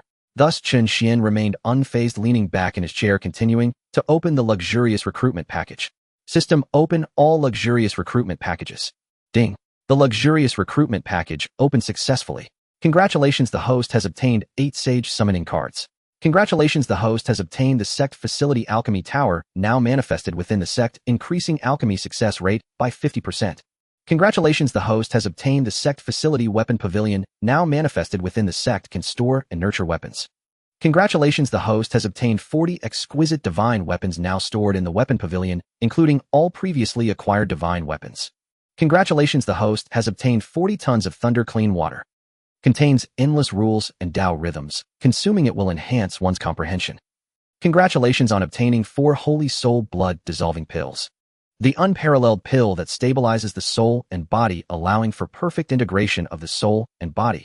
Continuous rewards entered Chen Xuan's system space. Chen Xuan took a glance and felt a lack of interest. There was still nothing particularly good, but at least it was slightly better than the ordinary package. As for the Sage summoning cards, he did not continue to use them.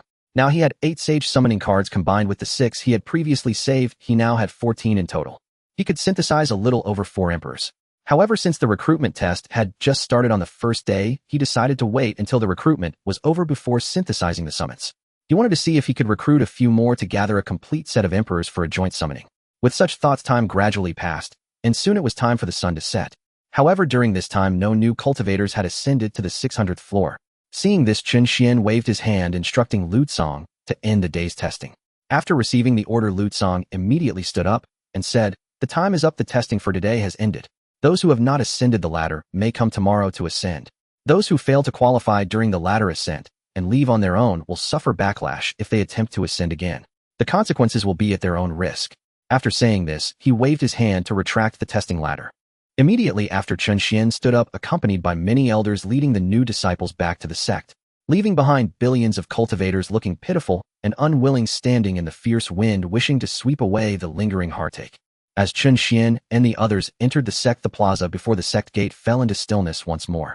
Hundreds of millions of cultivators stood, their hearts heavy with despair, some beating their chests, others pounding their feet in anguish.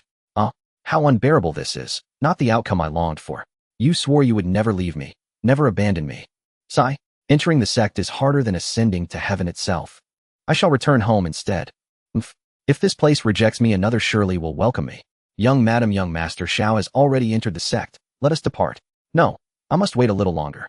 He has yet to accept my transmission talisman.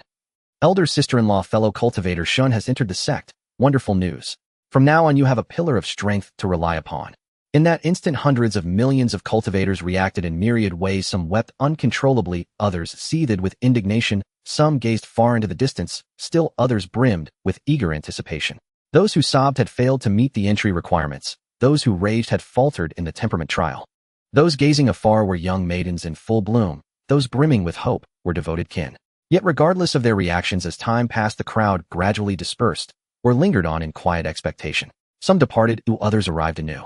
The 7-day initiation trial had only just begun its first day, and those who left were swiftly replaced by fresh faces. Though 4 extraordinary youths, once the center of all attention, had vanished from the throng, unfamiliar visages now stepped forward, heralding the dawn of a new tale.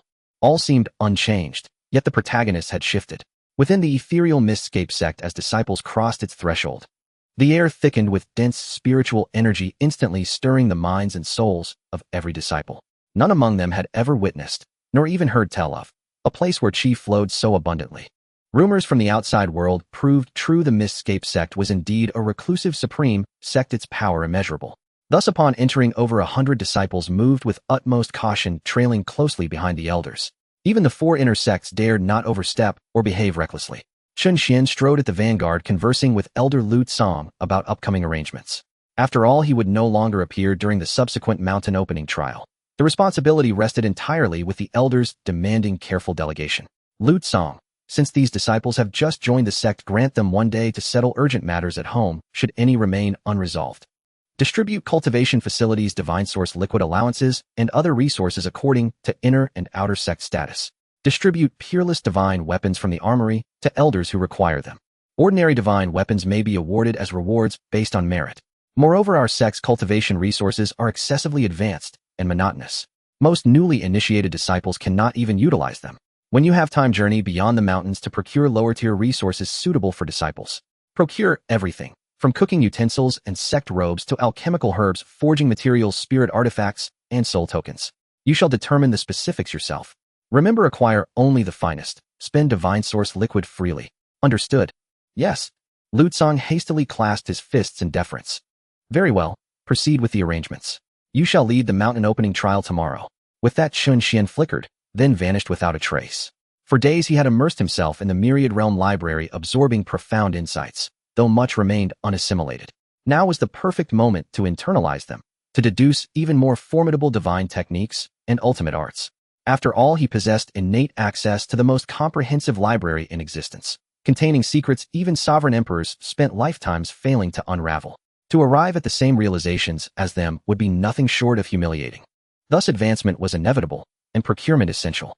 Though the treasures from his blessing packages held little value, even the most mundane items proved beyond the reach of ordinary disciples. Take divine weapons, for instance. Even the most basic required a heavenly king's strength to fully wield. Moreover, while elders could readily refine common pills using formulas from the library, raw materials remained scarce, necessitating procurement. Surely he could not use immortality grass or peaches of immortality for such purposes. They would likely kill these fledgling cultivators outright. Watching Chen Xuan vanish, Lu Tsang paused thoughtfully, then turned and halted the procession. The sect master has entrusted me with certain instructions. I shall now relay them to you. Listen carefully. Seeing the senior elder of the inner sect about to speak, the disciples snapped upright, ears pricked with nervous anticipation. Lu Tsang, perceiving their demeanor, spoke plainly and without delay.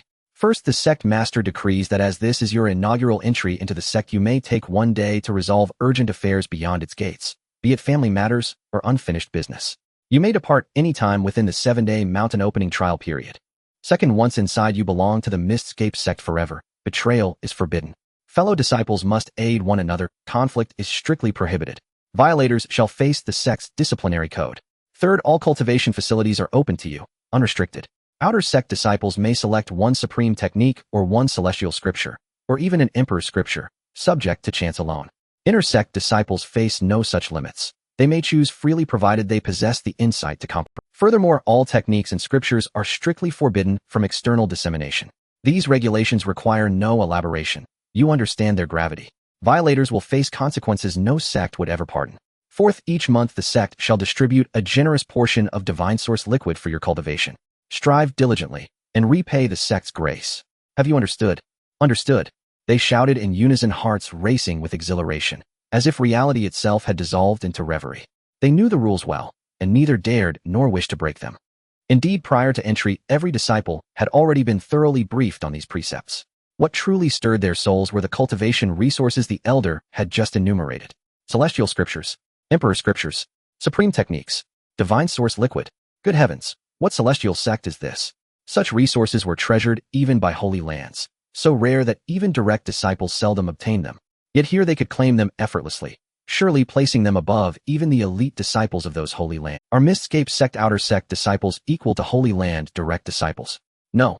Even Holy Land direct disciples rarely enjoy full access. Only the most exceptional might receive partial benefits. Only the holy heir could possibly experience them all. Thus, Mistscape sect outer sect disciples stand on par with Holy Land holy heirs, or perhaps surpass them, enjoying resources even holy heirs seldom attain.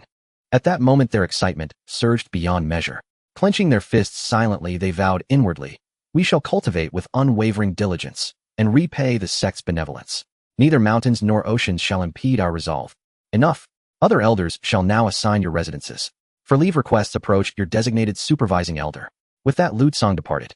He bore dual responsibilities, overseeing the mountain opening trial by day and managing procurement, leaving him perpetually occupied. After his departure, the inner and outer sect elders began assigning lodgings, separating inner and outer sect disciples. Inner sect disciples resided along the mid-slopes of adjacent peaks.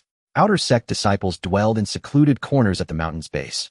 Yet even there their joy was unbounded, for the spiritual energy remained equally abundant. Indeed, several disciples broke through their cultivation barriers merely while walking to their assigned quarters, the sheer awe resonating deeply within every disciple's heart. Their faces glowed with anticipation for what lay ahead. Some, upon reaching their rooms, immediately sat cross-legged, plunging straight into cultivation. Many even abandoned plans to bid farewell to loved ones. Upon hearing of someone departing, they rushed forth, begging them to deliver messages on their behalf. Though born of necessity, their reluctance was genuine. They simply could not bear to leave this celestial realm. After all, their families had witnessed their entry firsthand. If they did not emerge soon, they would naturally return home. And should they themselves step outside, even briefly, they risked forfeiting an entire cultivation breakthrough. Thus, many entrusted messages to those compelled to leave, offering precious spirit pills and rare treasures as tokens of gratitude, solely for the chance to extend their cultivation time. Those obliged to depart accepted willingly, refusing even gifts, before bidding farewell to the elders at dusk and exiting the sect gates. Among them was Xin Ping. "Elder sister-in-law, I've emerged."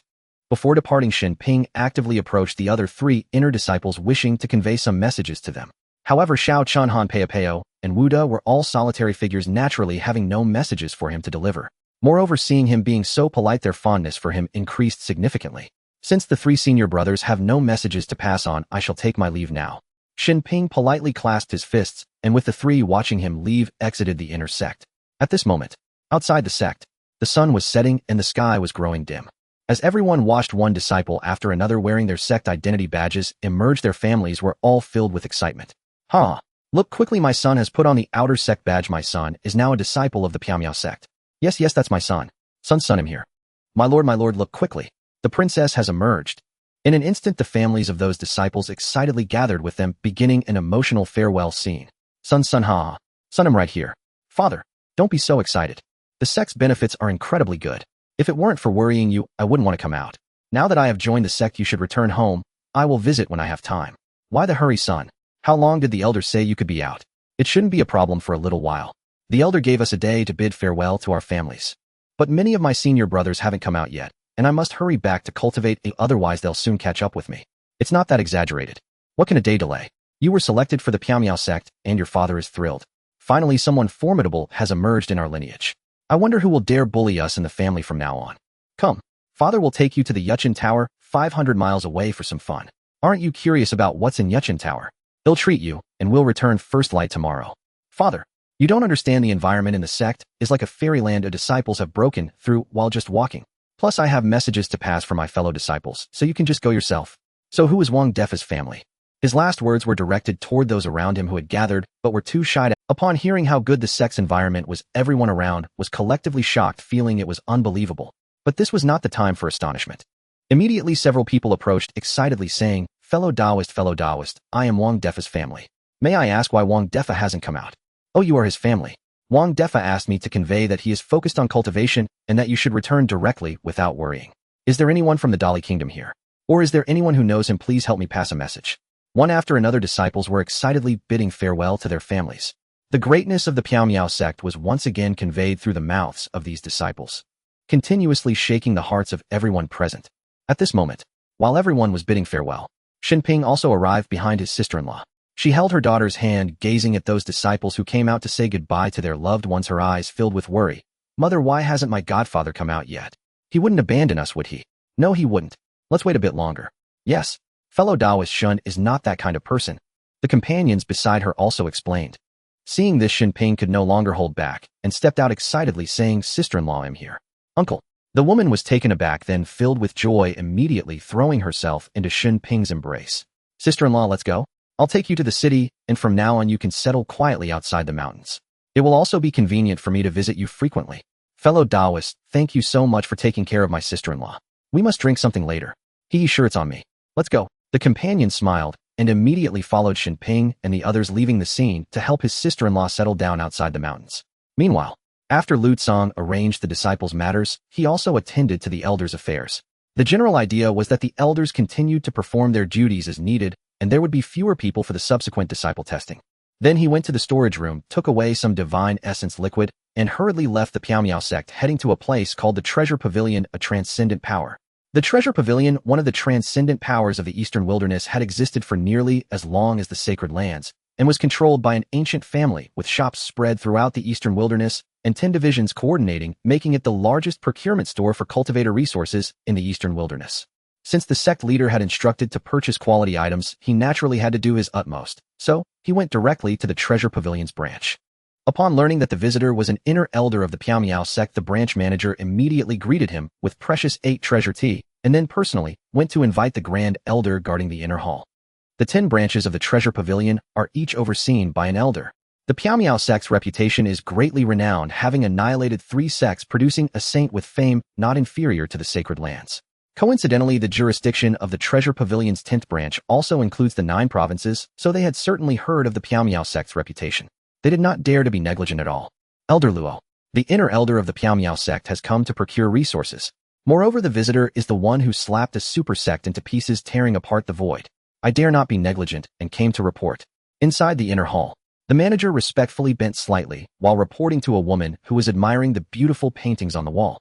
The painting of the beautiful woman on the wall was vividly done, wearing a long dress with an elegant figure and a frosty face. Though stunningly beautiful, her eyes were filled with haughtiness. The woman known as Elder Luo looked intently, but upon hearing that the saint elder of the Piao sect was arriving, she immediately stopped admiring and slowly turned around. As she turned, a face that bore a striking resemblance to the one in the painting suddenly appeared. Though not entirely identical, they looked quite similar. However, she had a bit less of the aloofness compared to the proud woman in the painting, looking at her own portrait, and it was specifically drawn not to resemble her too closely. Narcissistic. The manager thought secretly, but outwardly did not dare to show it. When Elder Luo Feishuan turned around, his already bent waist became even more bowed, and the politeness in his demeanor fully reflected on his face. Although this manager was from an ancient family, Elder Luo Feishuan was merely an external elder. However, the fact that she could become a branch elder showed her extraordinary strength, which could not be underestimated. Even though he was from an ancient family, he could not compare to Luo Feishuan in terms of strength and status, thus, he had to show respect. The saint of the Piaomiao sect has arrived. Yes. Their sect has just opened its doors to receive disciples, claiming that the resources left from before were too good, and the new disciples' strength was insufficient to utilize them. Hence, they are here to procure cultivation resources for the disciples. The manager quickly responded earnestly. But upon hearing this, not only was Luo Feishuan stunned, but the manager was also in a daze. They knew the Piaomiao sect had recently opened its doors to receive disciples. But the resources within the sect are too good. Scarce low-level resources. How does this sound like boasting? Or is it that the Piaomiao sect is filled with treasures? No sacred land would dare to say such a thing. Which family only has treasures with no ordinary items? Perhaps they have been recluse for too long, their cultivation resources depleted, and they are too embarrassed to admit it. So after a moment of surprise, Luo Feishuan prepared to personally receive them. After all, the identity of the other party is significant, she must make an appearance. Moreover, it is a major business for a reclusive super sect to procure, and she must treat them well for both emotional and rational reasons. Thus she nodded and said, "Lead me there." Yes. The manager immediately led the way, taking Luo Feishuan toward the front hall. The main hall. Seeing Lu Tsong seated calmly as a mountain, his cup of tea untouched, Luo Feishuan offered a slight smile and saluted with clasped fists. This junior Luo Feishuan serves as elder of the 10th branch pavilion. Welcome, senior master. Though he had reached the late emperor realm, just a hair's breadth from half-sagehood, he still addressed the sage before him. "I am Lu Tsong." "Elder Luo, no formalities are necessary," Lu Tsong replied, without pretense, waving a hand dismissively, his expression unreadable, his gaze not lingering for even a moment upon her beauty. Yet both were cultivators of supreme attainment. A worldly allure held no weight for them. Luo Feishuan remained unperturbed. With polite deference, she glanced at the untouched tea and, assuming he had failed to recognize its origin, gently explained, "Senior master, this is the 3-leaf sage tea grown only on the sacred isle of the Eastern Sea. Harvested once every 3 millennia, it greatly aids cultivation towards sagehood. Would you care to partake?" "Heh, mere dross. Drinking it would disgrace my stomach," Lu Tsong retorted bluntly, without restraint. But those words struck Luo Feishuan like thunder, leaving her momentarily stunned. The attendant beside her scoffed inwardly, "Dross. This tea is rarer than starlight among sages themselves, and we only brought it out because you're a sage of the Piaomiao sect. Perhaps you simply didn't recognize it earlier, and now feel too embarrassed to drink it." Indeed, Luo Feishuan harbored the very same thought, yet Lu Tsong seemed to pierce through their unspoken assumptions. To ensure his procurement would not be underestimated, he flicked his finger, drawing forth the 3-leaf sage tea, then calmly plucked 2 leaves of enlightenment tea and declared, "Apologies. I drink only this." With that, he placed the 2 leaves into his cup and sealed it for steeping. Instantly, Luo Feishuan and the attendant recoiled in shock, their eyes locking onto those slender leaves as they cried aloud in disbelief, "Enlightenment tea. I drink only enlightenment tea. Any other brew makes me cough." Lu Tsong slowly lifted his head, face impassive, though inside he was already elated. No wonder everyone relished the art of grandeur. It truly carried a quiet, intoxicating thrill. Of course, he could hardly be blamed for indulging. His procurement list was vast. Without demonstrating formidable strength, the other party would never readily unveil their rarest treasures. Though these were classified as low-tier cultivation resources, that designation applied only within the Piaomiao sect's hierarchy. In the wider world, such items remained extravagantly rare. Thus, this subtle display of his sect's immense wealth was indispensable. "Your esteemed sect truly commands extraordinary power. May I ask which materials senior master intends to procure?" Luo Feishuan murmured, awestruck, and began to believe fully what her attendant had reported earlier. After all, enlightenment tea was an artifact of legendary scarcity, accessible only to forces of transcendent might. Even sages outside such lineages rarely laid hands upon it. Unlike the 3-leaf sage tea, useful solely to sages and inert to all others, its application knew no such narrow bounds. And the fact that Lu Tsong casually produced enlightenment tea leaves to brew his own cup spoke volumes about his sect's profound reserves. "Elder Luo, your courtesy is appreciated. My procurement is simple, though these are modest resources. Mediocrity will not suffice. Please prepare them according to the standards employed by sacred realms." Lu Tsong took a sip of his enlightenment tea and answered coolly. Yet the moment those words left his lips, Luo Feishuan and her attendant froze anew in astonishment. According to the standards of a sacred realm, heavens above, does he have any idea how exquisitely refined those resources truly are? Each disciple of a sacred realm consumes staggering quantities monthly, Every item from robes to weapons from pills to spirit herbs is peerless in quality and exorbitant in price. Senior Master, the range of resources used by Sacred Realm disciples is vast and astronomically costly. They include soul tokens, ceremonial attire, spirit weapons, alchemical pills, rare herbs, cultivation tools, talismans, and more. Moreover, even pills and weapons alone are priceless artifacts. Surely you don't intend to procure all of them? Luo Feishuan asked, incredulous. Before she'd even finished speaking, Lu Tsang's next words left her utterly bewildered. Who said anything about matching the scale of Sacred Realm disciples? He raised an eyebrow, voice edged with mild skepticism. Luo Feishuan stiffened, utterly dumbfounded. She hadn't misheard. So why the sudden reversal? She ventured politely. Did you not just say you wish to procure resources matching those used by Sacred Realms? I never said disciples, he corrected. I said sacred sons. And this is merely the minimum standard. All outer sect disciples shall receive what a sacred son uses. Inner sect disciples shall receive what a Sacred Realm elder uses. Boom. Those words detonated like a celestial thunderclap, leaving Luo Feishuan and the pavilion's overseer speechless. Outer sect disciples, equipped to Sacred Son standards. Inner sect disciples, to elder standards. Has the Piao sect lost its mind, or has this elder gone mad? Sacred sons wield cultivation resources of incalculable rarity. Even their robes are spirit artifacts, their accessories divine relics. Their weapons are peerless spirit arms, so precious even Sacred Realms cannot outfit every disciple thus. Yet the Piao sect claims such wealth. Could this be some elaborate jest? Both fell into stunned silence, until Lu Tsang spoke again, calm and measured. Is there difficulty? Funds are no concern. I shall pay in divine source fluid. With a casual wave of his hand, he summoned a pool of shimmering divine source fluid. Instantly Luo Feishuan and the overseer sprang upright, forever altering their perception of the Piao sect's true depth. This was divine source fluid, a substance not only vital for cultivation but also capable of sealing and preserving ancestral legacies, scarcer than phoenix feathers across the entire Huanggu continent. Even Sacred Realms coveted it fiercely, yet the Piao sect wielded it as mere currency. Truly their wealth defied imagination. Without hesitation, Luo Feishuan swept the divine source fluid into her spatial ring and pressed forward with courteous urgency. Senior Master, how much precisely do you intend to procure? Given the rarity of Sacred Sun-grade resources, we may need to requisition stock directly from our central headquarters. When payment came in divine source fluid, even for supreme spirit arms, the pavilion would accept any request without reservation. Thus, regardless of what he purchased the moment divine source fluid appeared, she held full authority. Begin with 5,000 sets of spirit artifact robes, then 3,000 sets of peerless spirit arms. As for herbs, tools, and other essentials, bring as much as possible. Having secured the divine source fluid, Lu Tsang finally revealed his procurement quantities. But upon hearing those numbers, Luo Feishuan and the overseer were once again flabbergasted. 5,000 sets of spirit artifact robes, 3,000 sets of peerless spirit arms. They sounded modest, until one recalled they were all to match Sacred Sun standards. Then came the inner sect requirements, aligned with Sacred Realm elders. Many items would inevitably fall short of such colossal demand. For a fleeting moment, Luo Feishuan even considered returning the divine source fluid. Noticing her hesitation, Lu Tsang smiled faintly and added, these are merely the advance payments. Final settlement will occur upon delivery at the Piao sect. I understand full fulfillment may prove impossible, so bring whatever you can manage. Also, please include diverse robe designs with clear prominent rank insignia. Whatever you can manage. At those words, Luo Feishuan instantly agreed, brimming with excitement. Yes. This order, we accept it wholeheartedly. Immediately I'll contact our headquarters and all regional branches to mobilize resources. Very well, then I take my leave. Here is my communication talisman. Should any issue arise, contact me directly. Nodding, Lu Tsang tossed her a transmission talisman, then stepped forward, once vanishing instantly from sight. Watching him recede into the distance, Luo Feishuan suppressed her exhilaration and swiftly instructed her attendant, contact headquarters and all branch pavilions, immediately. Yes, Elder.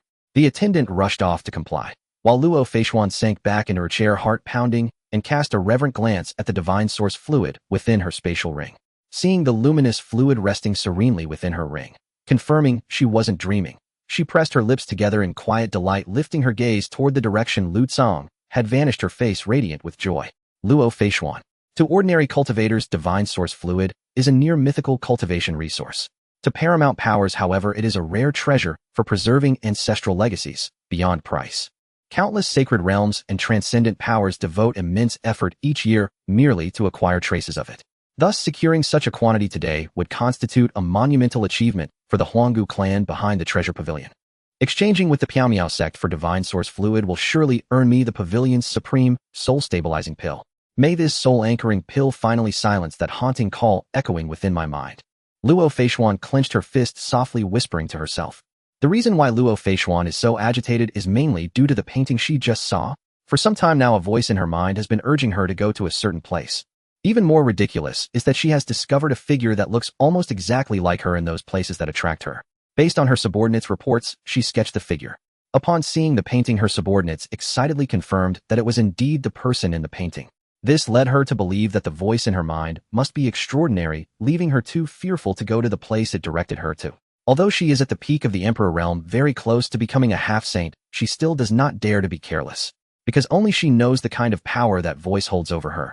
She cannot even dispel the voice that has been coming to her, let alone go to the place it guides her to. However, despite her not following the guidance, the voice in her mind grows increasingly powerful, often making her unable to resist its pull, unconsciously leading her away from the division pavilion. This fills her with immense fear. The sacred mind-setting pill possessed by the ancient clan behind the treasure pavilion has the effect of severing external spiritual connections, so she has been contemplating obtaining the sacred mind-setting pill from the treasure pavilion to cut off her link to that voice.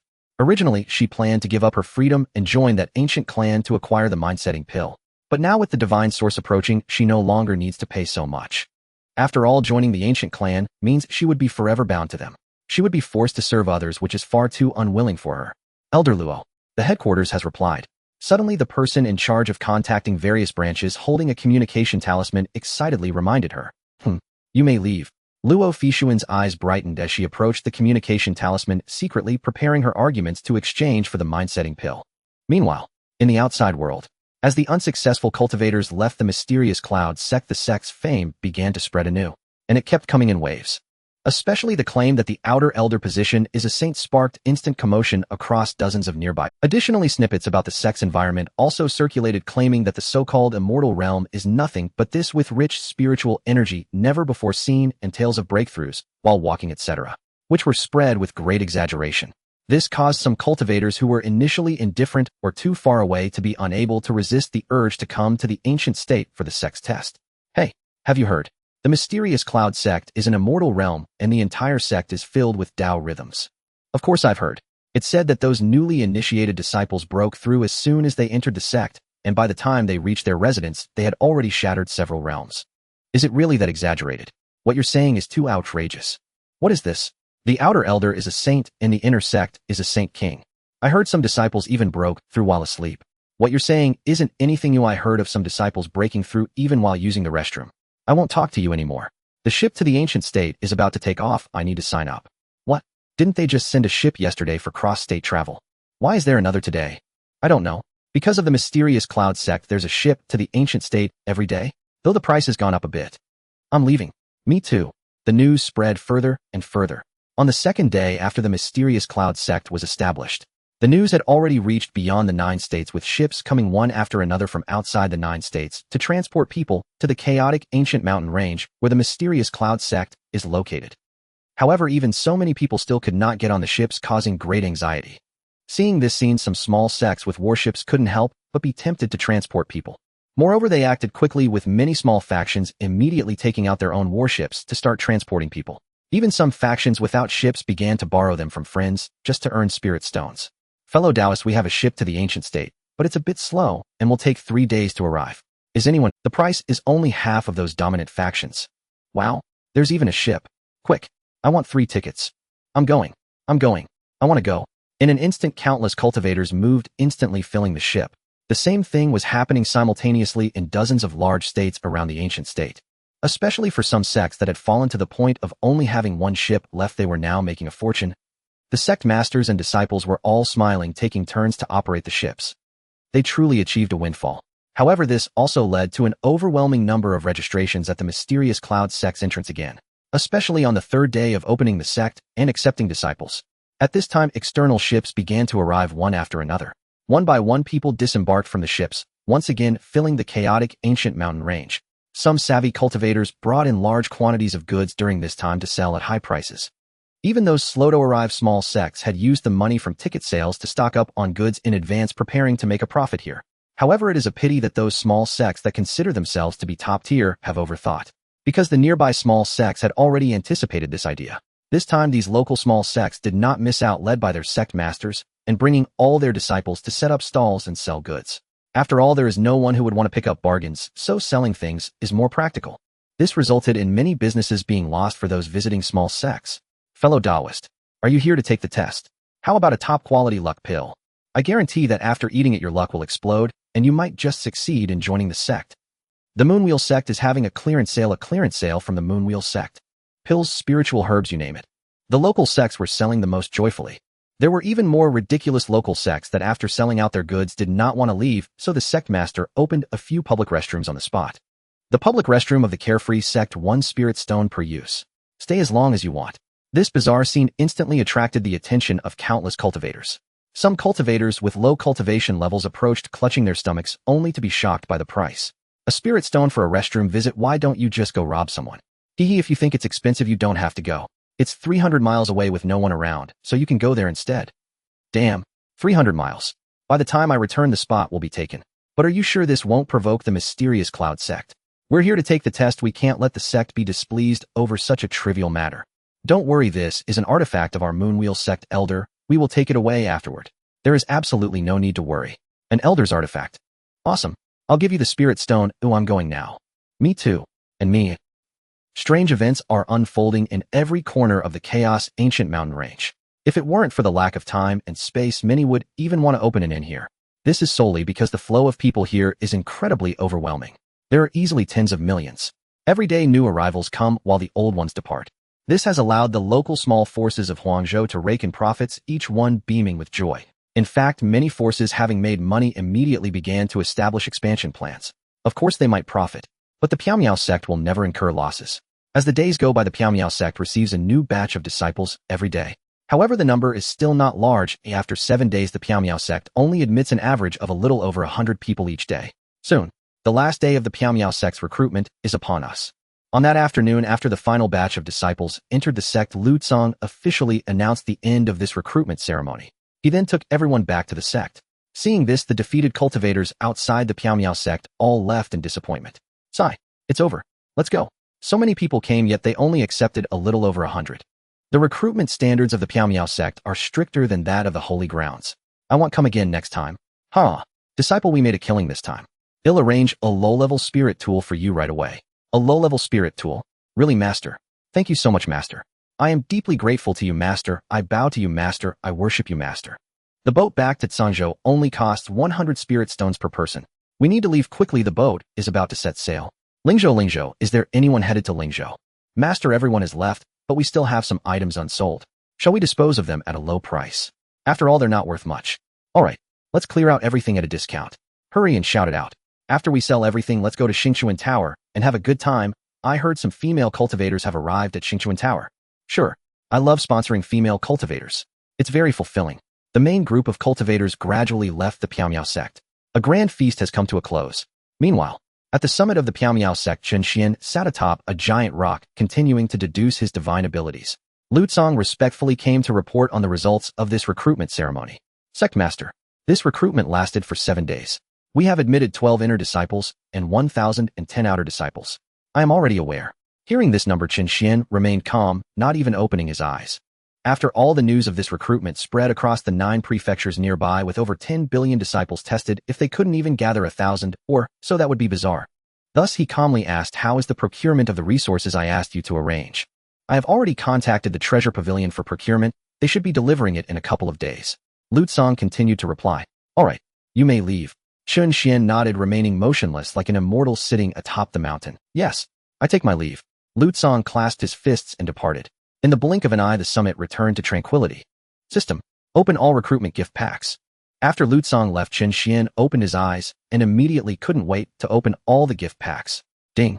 899 ordinary recruitment gift packs, 8 luxurious recruitment gift packs. All opened successfully. Please check host. Congratulations, host, you have received 899 Heavenly King summon cards. Congratulations, host, you have received 16 Sage summon cards. Congratulations, host, you have received 8 Ancient Divine Weapons. Congratulations, host, you have received 1,000 Ordinary Divine Weapons. Congratulations, host, you have received 1,000 High-Level Divine Weapons. Soon, a series of substantial rewards arrived. Although the types were few, the quantity was quite impressive. Moreover, there were also some ancient divine weapons. These were even more powerful than top-grade divine weapons, mighty weapons that only a Saint King could possess. Regarding this, Chen Xuan was somewhat satisfied, especially the summon cards.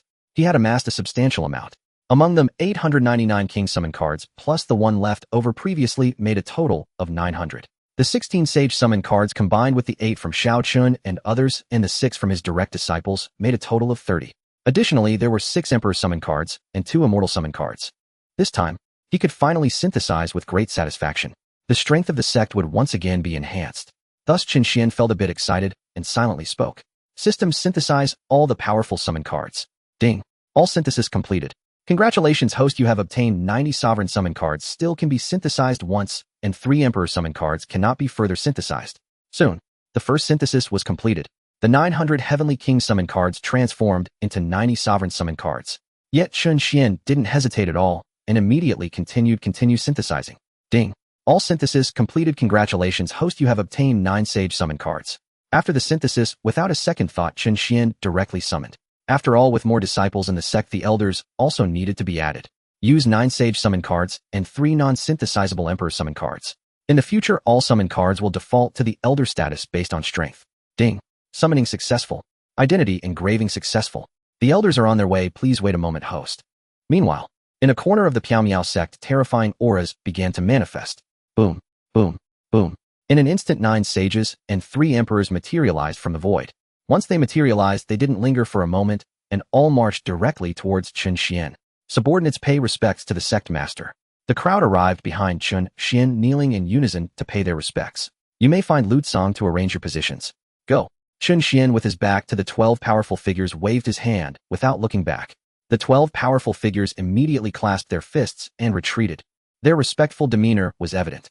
If this scene were to be known to the outside world, it would undoubtedly cause a stir across the entire continent. Emperors gathered sages in groups.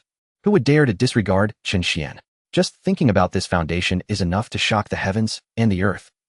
Chen Xuan sat on the giant rock, remaining unperturbed, continuing to deduce his divine abilities.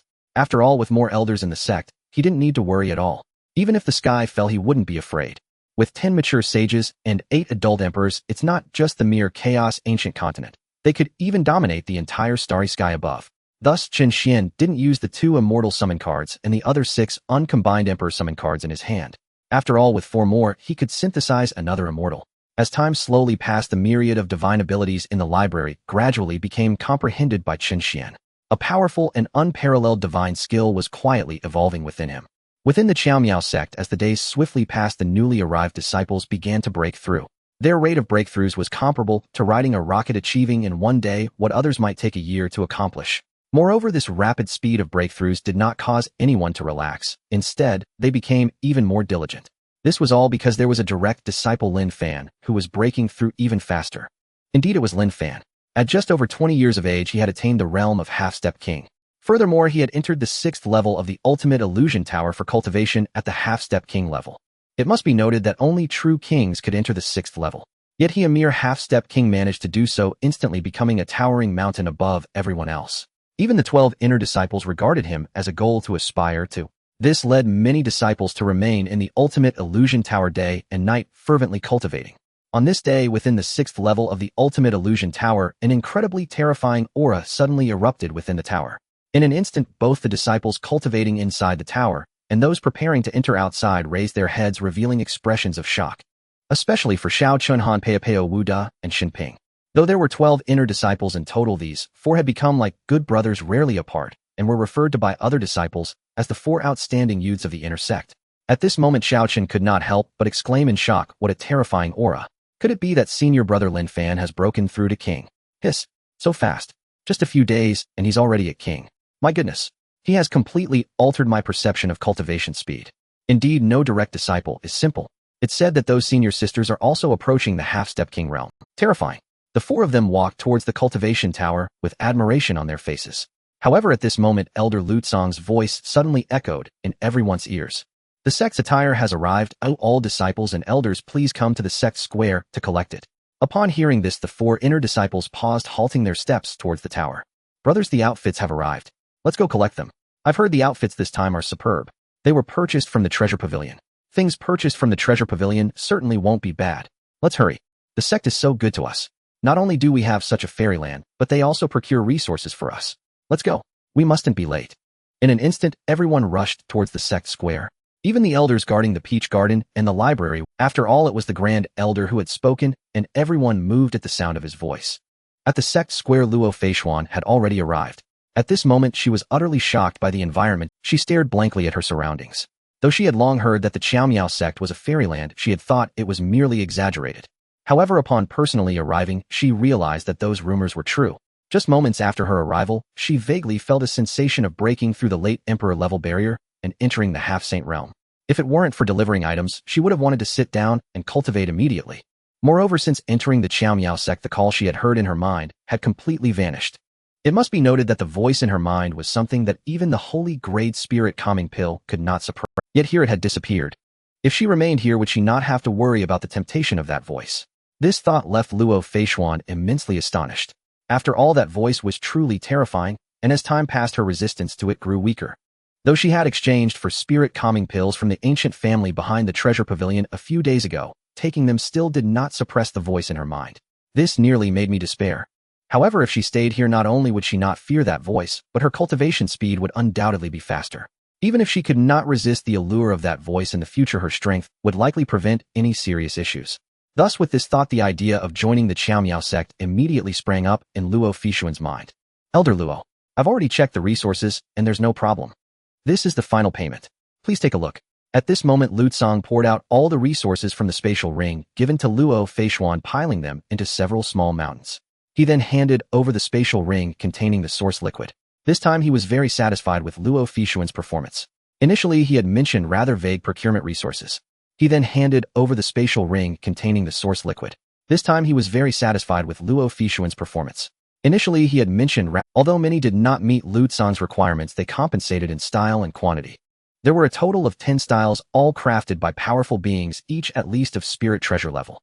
The materials used were resistant to water and fire, providing warmth in winter and coolness in summer, with built-in formations for defense and automatic gathering of spiritual energy to heal the body. Moreover, even if damaged, it was not an issue, as it had a self-repair feature. Additionally, there were many high-level spiritual tools, top-quality spiritual tools, and so on. Everyone could easily be allocated several pieces. Thus, Lu Tsang was very pleased. He directly took out the amount of source liquid that Luo Feishuan requested. However, this time Luo Feishuan did not accept, but instead looked at Lu Tsang, lowering her voice and adopting a flattering demeanor, saying, "Senior, this amount of source liquid is enough for me if I only take half." Wasn't this quantity what you agreed upon? Why only half now? Lu Tsang was taken aback, but quickly understood her intentions, saying lightly, "Are you asking for a favor? However, this amount of source liquid is nothing to our sect. You need not exchange it for that." Hearing this, Luo Feishuan's heart trembled, realizing that he did not wish to haggle, and she politely declined. She never expected that he would regard such a large amount of source liquid with such indifference, considering it was worth dozens of units. With that in mind, she became even more humble, biting her lip, and said humbly, "Senior, I do not dare to make any demands. I only wish to take on a task in your esteemed sect, even if it is as a handyman." A task? Trading dozens of units of source liquid for a handyman's job. Hearing this, Lu Tsang was also slightly taken aback. Although the source liquid was of no consequence to him as a great emperor, it was extremely precious in the eyes of other forces. To exchange such a valuable item for a mere handyman position. Although she had not yet become a servant, this was indeed a rare opportunity to showcase her abilities. The elders coming to collect resources had gradually arrived, greeting Lu Tsang one by one. Upon noticing the gathering crowd, Luo Feishuan also curiously looked up. However, upon seeing Luo Feishuan, the elders all expressed their confusion, asking, "Elder, isn't this person not one of our sect's disciples? I've never seen her before." "Oh, no. She is an elder from the treasure pavilion here to deliver resources.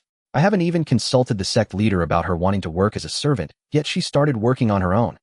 So that's how it is. She seems quite diligent. All right, the disciples will be arriving soon. You all should distribute the resources to them, and anything extra should go to the warehouse." "All right, yes." Luo Feishuan. Hearing Lu Tsang's words and seeing the gazes of the elders made her blush slightly, feeling a bit awkward. However, she dared not say anything, instead smiling at the elders looking her way, and then continued to work although a group of older men stood around, with only her being a woman squatting under the sun to organize things, her strength and status made her feel no discomfort. Yet it felt a bit strange. Soon waves of disciples began to arrive one after another. The crowd in the square grew larger. Upon seeing the piled-up resources, the disciples could not help but stare at them, whispering among themselves. Except for Yi Qingqing, Murong Yingluo, and Sherlinger, who appeared unfazed. The others were all quite excited, because among these piled resources, just taking one would be a treasure to them. High-grade materials made into spirit treasure clothing. High-grade spiritual instruments. Spirit treasure shoes. Spirit treasure belts. My goodness. If they wore these, they would definitely be on par with the Holy Sons.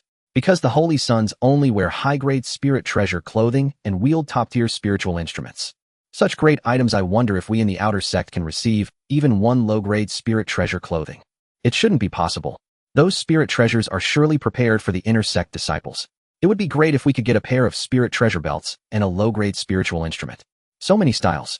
Especially the skirts for female cultivators, so beautiful. There are long skirts and short skirts. Yeah, each inner sect disciple could probably get several sets. I don't think I've seen any ordinary clothing. Were we not provided for? Or are the outer sect's clothes still not brought out? I'm so envious of the inner sect disciples. The outer sect disciples whispered among themselves, their eyes filled with envy. They had no idea that all those spirit treasures were prepared for them. Direct disciples come to collect. Each person gets 10 sets of top-tier spirit treasure clothing, and each can choose a divine weapon from the weapon pavilion. Soon the elders began to distribute the resources. The first group to receive were the direct disciples. Moreover, all the clothing distributed was the best. This made both inner and outer sect disciples envious of the direct disciples. Even the well-informed Xiao Chun and his companions could not help but feel envy. Yet Yi Qingqing, Murong Yingluo, and Sherlinger remained expressionless, showing no surprise.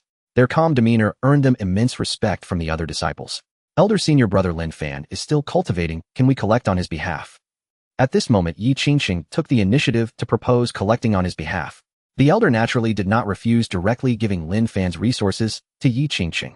After distributing resources to the direct disciples, the elder continued, inner sect disciples, come to collect.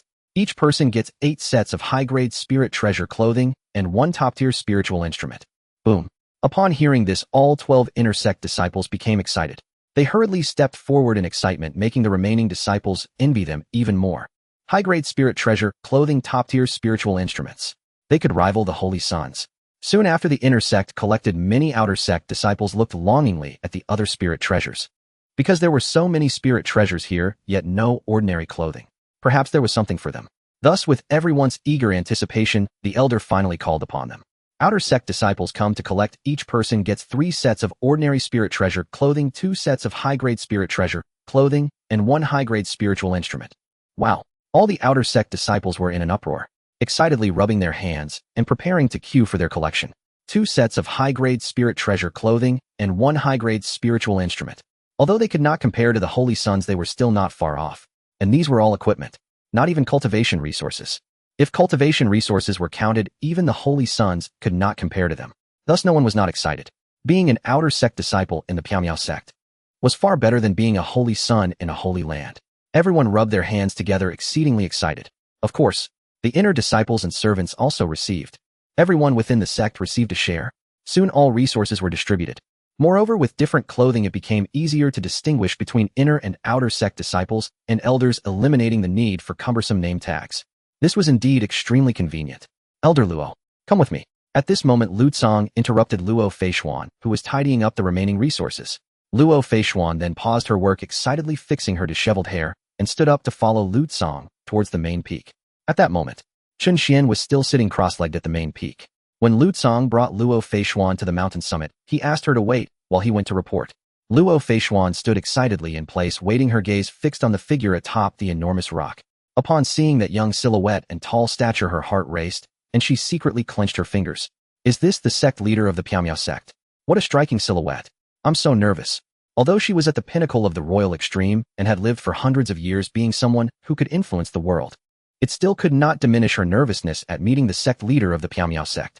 This was the invisible pressure brought by the fame of the Piamiao sect. However, at that moment, Lu Tsang stood behind Chen Xuan, having not yet had the chance to bow and report. Chen Xuan abruptly opened his eyes, pointing one hand to the sky, instantly capturing Luo Feishuan's attention. She could not help but follow Chen Xuan's finger, looking up at the sky. Boom! A powerful aura erupted from Chen Xuan's hand. Immediately, the clouds in the sky were violently dispersed. The azure sky was shattered, revealing a bottomless, gigantic black hole. The black hole emitted an ancient and heavy aura. For a moment, day turned to night, and all who were within a radius of thousands of miles could not help but lift their heads to the sky gasping in shock. Is this the heavens breaking? As countless people were shocked, a gigantic hand appeared slowly in the shattered void. And as the hand extended, an aura capable of annihilating all things in the world began to spread. The shattered void accelerated its breaking apart in response to the emergence of the gigantic hand, making it seem as if that enormous black hole was wildly expanding, devouring everything.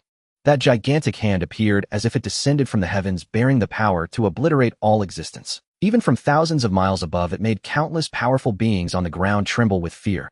They felt that if that hand merely brushed against the earth, it would turn the ground to nothingness. Even some ancient beings deep within distant holy lands began to tremble with their very souls at this hiss.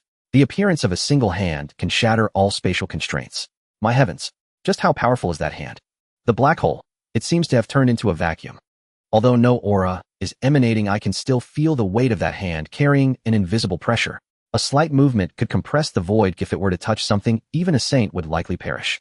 What on earth is this thing? Countless ancient powerhouses trembled as if they were witnessing the arrival of the apocalypse. At the same time, within the Chen Xuan sect, all the elders and disciples turned their gazes towards the main peak in unison.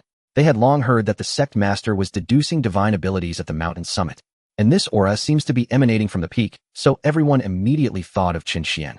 Could this great hand be the sect master's doings? How terrifying. Master mentioned some time ago that he would be deducing divine abilities. Could this be the divine ability he has conjured? Such an incredible divine ability. Master is truly formidable. The hand he manifested has collapsed the void. If it were to move even slightly, we would surely vanish along with the earth. Indeed, the sect master is no ordinary emperor. The mere appearance of a hand can crush all auras, rendering the sky into utter void. Though I too am an emperor, I cannot compare to the sect master. In an instant, whether it was the disciples or the elders of the sect, they were all utterly awed by Chen Xuan's display. Especially Luo Fei Xian, who was standing there in a daze. She initially thought the Chen Xuan sect was already impressive, never imagining that the sect master would be this powerful. At this moment, Luo Fei Xian was astonished, her mouth agape, her eyes vacant, unable to believe what she was seeing, her heart trembling, her limbs shaking, utterly lost. She was so shocked by Chen Xuan's display that she was left in prostration, worshipping him, filled with admiration, utterly humbled, filled with awe, speechless, and struck dumb. The divine ability formed by the amalgamation of countless ultimate techniques is indeed formidable. Just condensing a single hand can shatter the vast expanse of the sky. Moreover, I have only infused 1/1000th of my power. If I were to fully concentrate, just the mass of this hand alone could annihilate countless stars around. On top of the giant rock, Chen Xuan murmured to himself. He hadn't anticipated that the body he had deduced over several days would be this powerful. What heavenly tribulations, what sword intent, all pale in comparison to absolute mass. Wherever the hand passed, the void shattered, everything returned to vacuum. What should I name it? This hand appears to come from the heavens above. Why not call it the hand of the heavens? Yes, let's call it the hand of the heavens. Soon Chen Xuan named the divine ability he had deduced. Then he slowly retracted his fingers. The giant hand in the sky dissipated. The shattered void began to mend. However, the repair speed was exceedingly slow, nearly imperceptible to the naked eye. It looked as if the sky had been marred by a massive hole over 10,000 miles wide. If left to repair slowly, it would likely take ages. Thus, Chen Xuan raised his hand once more and instantly patched the hole in the sky. In a moment, daylight returned. Everything was as it should be. Seeing this, everyone in the Chen Xuan sect breathed a sigh of relief, returning to their previous activities. Yet they held even more speculation about Chen Xuan's strength. At this moment, the ever-silent Lu Tsong, seeing that the sect master had returned to normal, finally dared to clasp his fists and speak. Sect master, Elder Luo Fei Xian from the Treasure Pavilion, with latest stage Huangji cultivation, wishes to join our sect as a servant. I have come to seek your permission. Hearing Lu Tsong's report, Chen Xuan slowly turned around and saw Luo Fei Xian in the distance, looking uneasy and nervous as she gazed over. Upon meeting Chen Xuan's gaze, Luo Fei Xian quickly lowered her eyes and bowed, saying, I am Luo Fei Xian, I greet the sect master. Seeing Luo Fei Xian's anxious demeanor, Chen Xuan scrutinized her for a moment. Mature. Has a certain grace. Seems obedient too. Not bad at all. Moreover, the sect indeed lacks female elders. Lu Tsong had mentioned this to him from a one-sided perspective. The female disciples had encountered issues during their cultivation, and when they had questions, they were often too shy to approach the elders. Because all the elders are male, it's a bit embarrassing for them. And despite having summoned numerous cards, not a single female elder was summoned, which left Chen Xuan feeling quite helpless. So upon seeing Luo Fei Xian, and given her cultivation level, Chen Xuan did not directly refuse, but rather asked lightly, why do you wish to join our sect as a servant? Junior. Luo Fei Xian's heart tightened, feeling as if she was being questioned by an elder from her childhood. However, after a moment's hesitation, she decided to speak the truth. Your sect's environment is like a fairyland. Oh, I have long been troubled by inexplicable voices in my mind and feel a crisis approaching. I wish to join the sect to hone myself. As long as I can join, I am willing to work hard without complaint. Luo Feixian directly expressed her troubles and pledged her loyalty. Since she wanted to join the sect, she naturally could not hold back. Moreover, considering the sect master's strength and demeanor, he surely wouldn't harm a mere Huangji for no reason. Thus, when sharing her secret, she was prepared to be completely open. The voice in your mind. Upon hearing her words, Chen Xuan was slightly taken aback, then immediately opened Luo Feixian's personal information. In an instant, a panel appeared. Name Luo Feixian, the remnant soul split from the late Emperor Ningyue. Realm latest stage Huangji. Physique none. Potential 9 stars.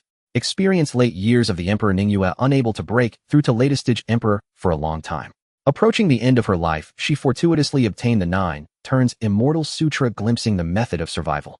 In order to live a second life, she performed a ritualistic disintegration, and her soul split into 9 remnant souls for reincarnation and recultivation. This is one of the 9 remnant souls, Luo Feixian. Note, when the main soul awakens and devours the other 8 avatars, she can defy fate to live a second life, not only restoring her cultivation, but also regaining thousands of years of lifespan to strive for the path of immortality. This avatar has accidentally devoured a fruit of the soul, replenishing the missing parts of the remnant soul, thus forming a brand new and complete divine soul. Soon, after reading Luo Feixian's information, Chen Xuan understood. Simply put, there was a latest stage female emperor named Ningyue whose lifespan was nearing its end. Unable to glimpse the immortal path for a long time, she fortuitously acquired an immortal scripture, and in order to live a second life, performed a ritualistic disintegration according to the scripture, splitting her soul into 9 for reincarnation and recultivation. Living a second life is a challenge many emperors face, so it's not unusual. And Luo Feixian is one of the 9 reincarnated souls. That voice must surely be the main soul manipulating her, urging her to seek out the main soul, only to be devoured by it. Chen Xuan had seen such examples before in the all-world library. He never imagined that one day he would encounter it himself. But it doesn't matter. Even if it were an emperor in the process of recultivation, he wouldn't take them seriously. Thus, Chen Xuan immediately revealed Luo Feixian's identity as one of the reincarnated souls. You were originally an emperor, and in order to live a second life, you performed a ritualistic disintegration and became 9 remnant souls for reincarnation and recultivation. And you are one of the 9 remnant souls. The voice in your mind should be your main soul awakening, wanting to call you over to devour you, absorbing your soul to complete itself and live a second life. Boom. Upon hearing this, Luo Feixian trembled all over, thoroughly shocked. The reincarnation of the great emperor, one of the 9 remnants of the soul. Call her over and devour her. Oh heavens! How can such terrifying things still exist? Once devoured, what will she become? A mere fragment of memory? Or will she completely vanish? In that moment, Luo Feixian's heart raced with anxiety. She had painstakingly cultivated for many years. Her talent was considerable. Although she hadn't experienced various fortuitous encounters, she had steadily progressed. Now discovering that she was actually one of someone's remnants of the soul to be devoured left her stunned. After all, she was still young, having never experienced much, spending her entire life in arduous cultivation. Now that she had finally become a supreme powerhouse and entered the upper echelon, how could she accept becoming someone else's nourishment? Fortunately, she encountered the Qingyun sect's procurement and had the fortune to visit the sect, where she discovered a place to avoid being manipulated by that voice. If she couldn't hide in the Qingyun sect this time, it wouldn't be long before she would completely lose herself to the voice of the main soul in her mind, leading to her death and disappearance. Thinking of this, Luo Feixian was filled with extreme fear. Faced with a choice between life and death, no ordinary person could remain calm. In a panic, she fell to her knees with a thud, terrified, and said, "Senior, please accept me. If I do not stay within the sect, I fear it won't be long before I am completely bewitched by the voice in my mind. I will surely fulfill my duties and serve the sect." As she spoke, Luo Feixian deeply bowed, adopting a prostrate position, humbled like a desperate child. Seeing this, Chen Xuan smiled faintly and said, "Entering my sect means you are one of us, never to betray us. Are you sure you want to join?" "I am willing. I vow to the Tao never to betray the Qingyun sect." Luo Feixian immediately raised her finger, making the gesture to communicate with the Tao, and swore a solemn oath. Without even thinking, she showed sincerity in her attitude. Chen Xuan nodded and said, "Since you join my sect, I shall lend you a helping hand. I will sever the connection between you and the main soul." With that, Chen Xuan raised his hand and made a gesture towards Luo Feixian. In an instant, a wave of imperial breath surged into Luo Feixian's soul. Feeling the immense power of this aura, Luo Feixian dared not move, allowing the energy to penetrate her soul. She tensed up, letting out a soft grunt. Immediately after, the imperial breath completely severed all connections between her soul and the outside world. All karmic ties of her soul were thoroughly erased. The passage in the void was instantaneously blocked, and she could no longer receive the alluring voice from the main soul. At the same time, in a certain mountain range of the eastern domain, a woman who bore a striking resemblance to Luo Feishuan suddenly opened her eyes and then spat out a mouthful of blood. Uff, so strong. You've actually severed the connection between me and my avatar. Humph. So what if you've cut it? My true self can still merge with other avatars. Once my strength is restored, I will merge with you. As for the one who dared to sever the connection with my avatar, I will ensure you face 1,000 tortures. The goddess resembling Luo Feishuan wore a cold expression full of arrogance. After muttering to herself, her gaze shifted to the corner of the cave. In that corner lay 2 women who looked just like her. However, they were all unconscious and discarded on the ground. Let's devour the 2 of you first. Ningyue slowly stood up, approached one of the figures, and pounced directly. In an instant, the 2 began to merge, ultimately transforming into one person. Following that, a pure aura of a saint instantly spread throughout the cave. Wherever the aura passed, all things surrendered, and all beasts worshipped. Within the Qingyun sect, feeling as if her soul was missing something, Luo Feishuan grew even more excited. That innate connection she had sensed before. She had once consulted a saint in the treasure pavilion about it. Yet that was an existence even the saints couldn't comprehend. And Chen Xuan not only recognized her as one of the remnants of the great emperor at a glance, but he also easily severed that connection with a single move. One can only imagine how terrifying his methods are. He is undoubtedly an existence of extreme power. Thank you, Sect Master. Luo Feishuan exclaimed excitedly, sitting on her legs and continuing to bow in gratitude. As she bent over, her bottom unintentionally stuck up, creating a striking scene. However, no one was there to admire it. Chen Xuan remained impassive, his expression unchanged, and slightly raised his hand to lift her from the ground. Get up. Just in time, our sect's female elder is in seclusion. Though your cultivation is slightly lacking, you don't need to serve as a menial worker. Stay in the outer sect as a temporary vice elder. Help the proper elders resolve the issues of female disciples' cultivation. If you break through to become a saint, I will promote you to a proper elder. With a boom. Upon hearing this, Luo Feishuan trembled once more. To directly become a vice elder of the outer sect. Becoming a formal elder upon reaching sainthood. Indeed, the outer sect elders of the Qingyun sect are all saints. The rumors from the outside world were indeed not false. She might have truly joined a force far more terrifying than the ancient aristocratic families. Thus Luo Feishuan became excited again, hurriedly bowing. Thank you, Sect Master. I will not disappoint your expectations. However, she paused for a moment and cautiously said, Sect Master, since I have temporarily joined the sect, I still have items to hand over to the treasure pavilion. I would like to return for a while. She looked at Chen Xuan with some trepidation. After all, it was a bit strange to want to leave right after joining the sect, and it might raise suspicion. However, Chen Xuan did not care at all, casually saying, go ahead. A trivial matter does not need to be reported to me. Just find Elder Lutsong. Yes, I will take my leave. Luo Feishuan secretly breathed a sigh of relief and bowed as she took her leave. I will take my leave too. Lutsong also clasped his fists and left at that moment. After leaving the peak of the main mountain, Luo Feishuan did not forget to thank Lutsong, and she also remembered their previous agreement. She immediately took out the spatial ring containing the spiritual liquid, respectfully offering it with both hands, saying, thank you, Elder, for your recommendation. I only need to take half of the source liquid to the treasure pavilion. Please take the rest back, Elder. It's just a few dozen portions of source liquid. Consider it your salary for the past few months. Keep it for yourself. Also, here is your token. Take good care of it. Lutsong smiled faintly, raised his hand to produce 2 identity tokens, one large and one small, and then vanished without a trace, leaving Luo Feishuan dumbfounded. She stared blankly at the tokens, looking at the words Outer Sect Vice Elder on them, filled with excitement. Indeed, a powerful sect. A few dozen portions of source liquid serving as her salary for several months. She had thought these portions were treasures of the Qingyun sect. No wonder they are so affluent. It turns out it's just a few months' salary for an outer sect vice elder. Looking in the direction Lutsong had disappeared, Luo Feishuan clutched the identity token, her admiration for the sect instantly reaching its peak. This filled her with fantasies about her life in the Qingyun sect. She even felt an urgent desire to step into the role of vice elder. Of course, the most pressing matter now was to hand over the source liquid to the treasure pavilion and then sever ties with it.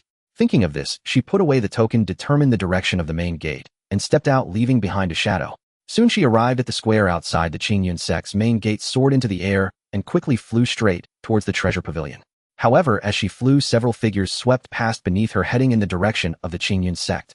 Initially, Luo Feishuan did not pay much attention, but soon several small groups brushed past her, discussing matters about the Qingyun sect, causing her brow to furrow and forcing her to stop in her tracks. Hurry up, hurry up. If we are late, the Qingyun sect might be destroyed.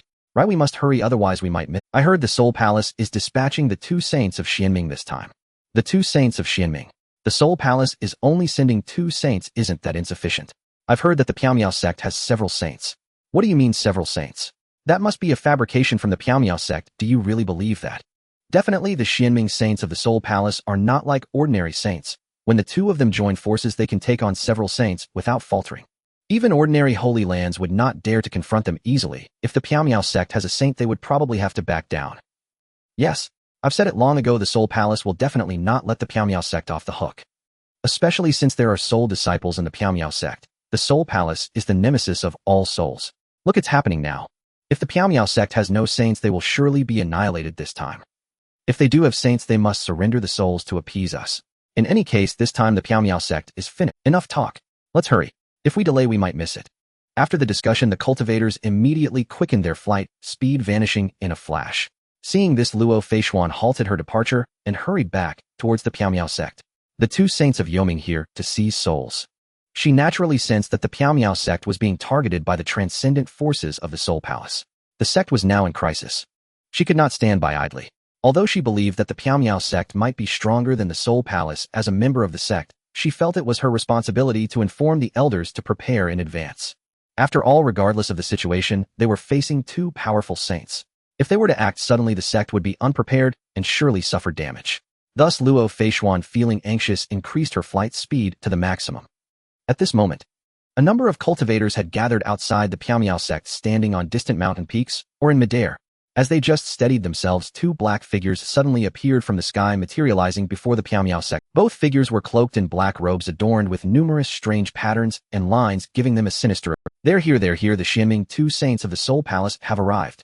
At this moment, the crowd on the mountaintop became excited, murmuring as they fixed their gaze on the 2 saints of Xianming. With true saints stepping in, we will finally know whether the Piaomiao sect has any saints. Is this the legendary saint? Why does it feel so sinister? People from the Soul Palace are always like this, both righteous and wicked, and they have long been in contact with souls, so they are not quite normal. Should stop talking. Look, someone from the Piaomiao sect is coming out. Under everyone's gaze, before the Xianming 2 saints could make a move, an elder wearing an outer sect elder badge emerged from the Piaomiao sect. The elder held a broom and casually asked the Xianming 2 saints, "What brings you 2 here?" So it's just a sweeping outer sect elder. Listen well, we are the Xianming 2 saints of the Soul Palace.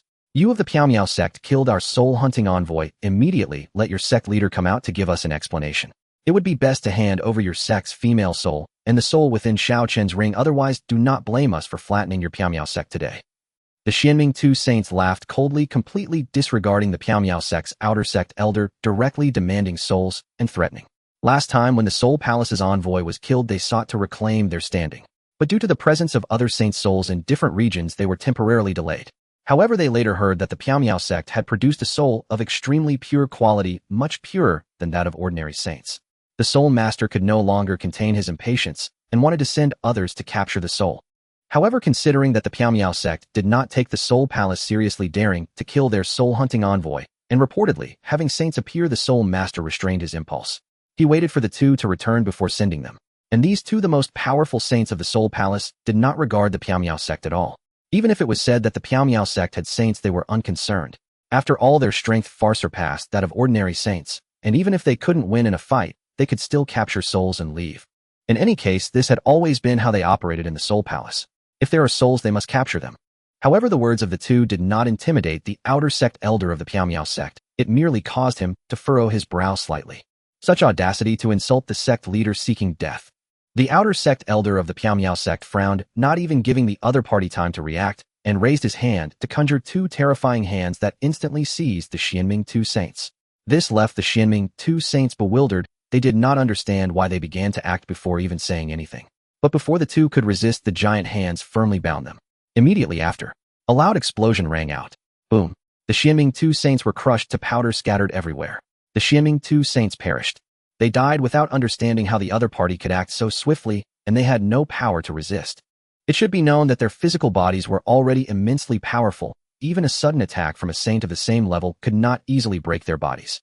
Unfortunately, they had already perished with no opportunity to ponder these matters.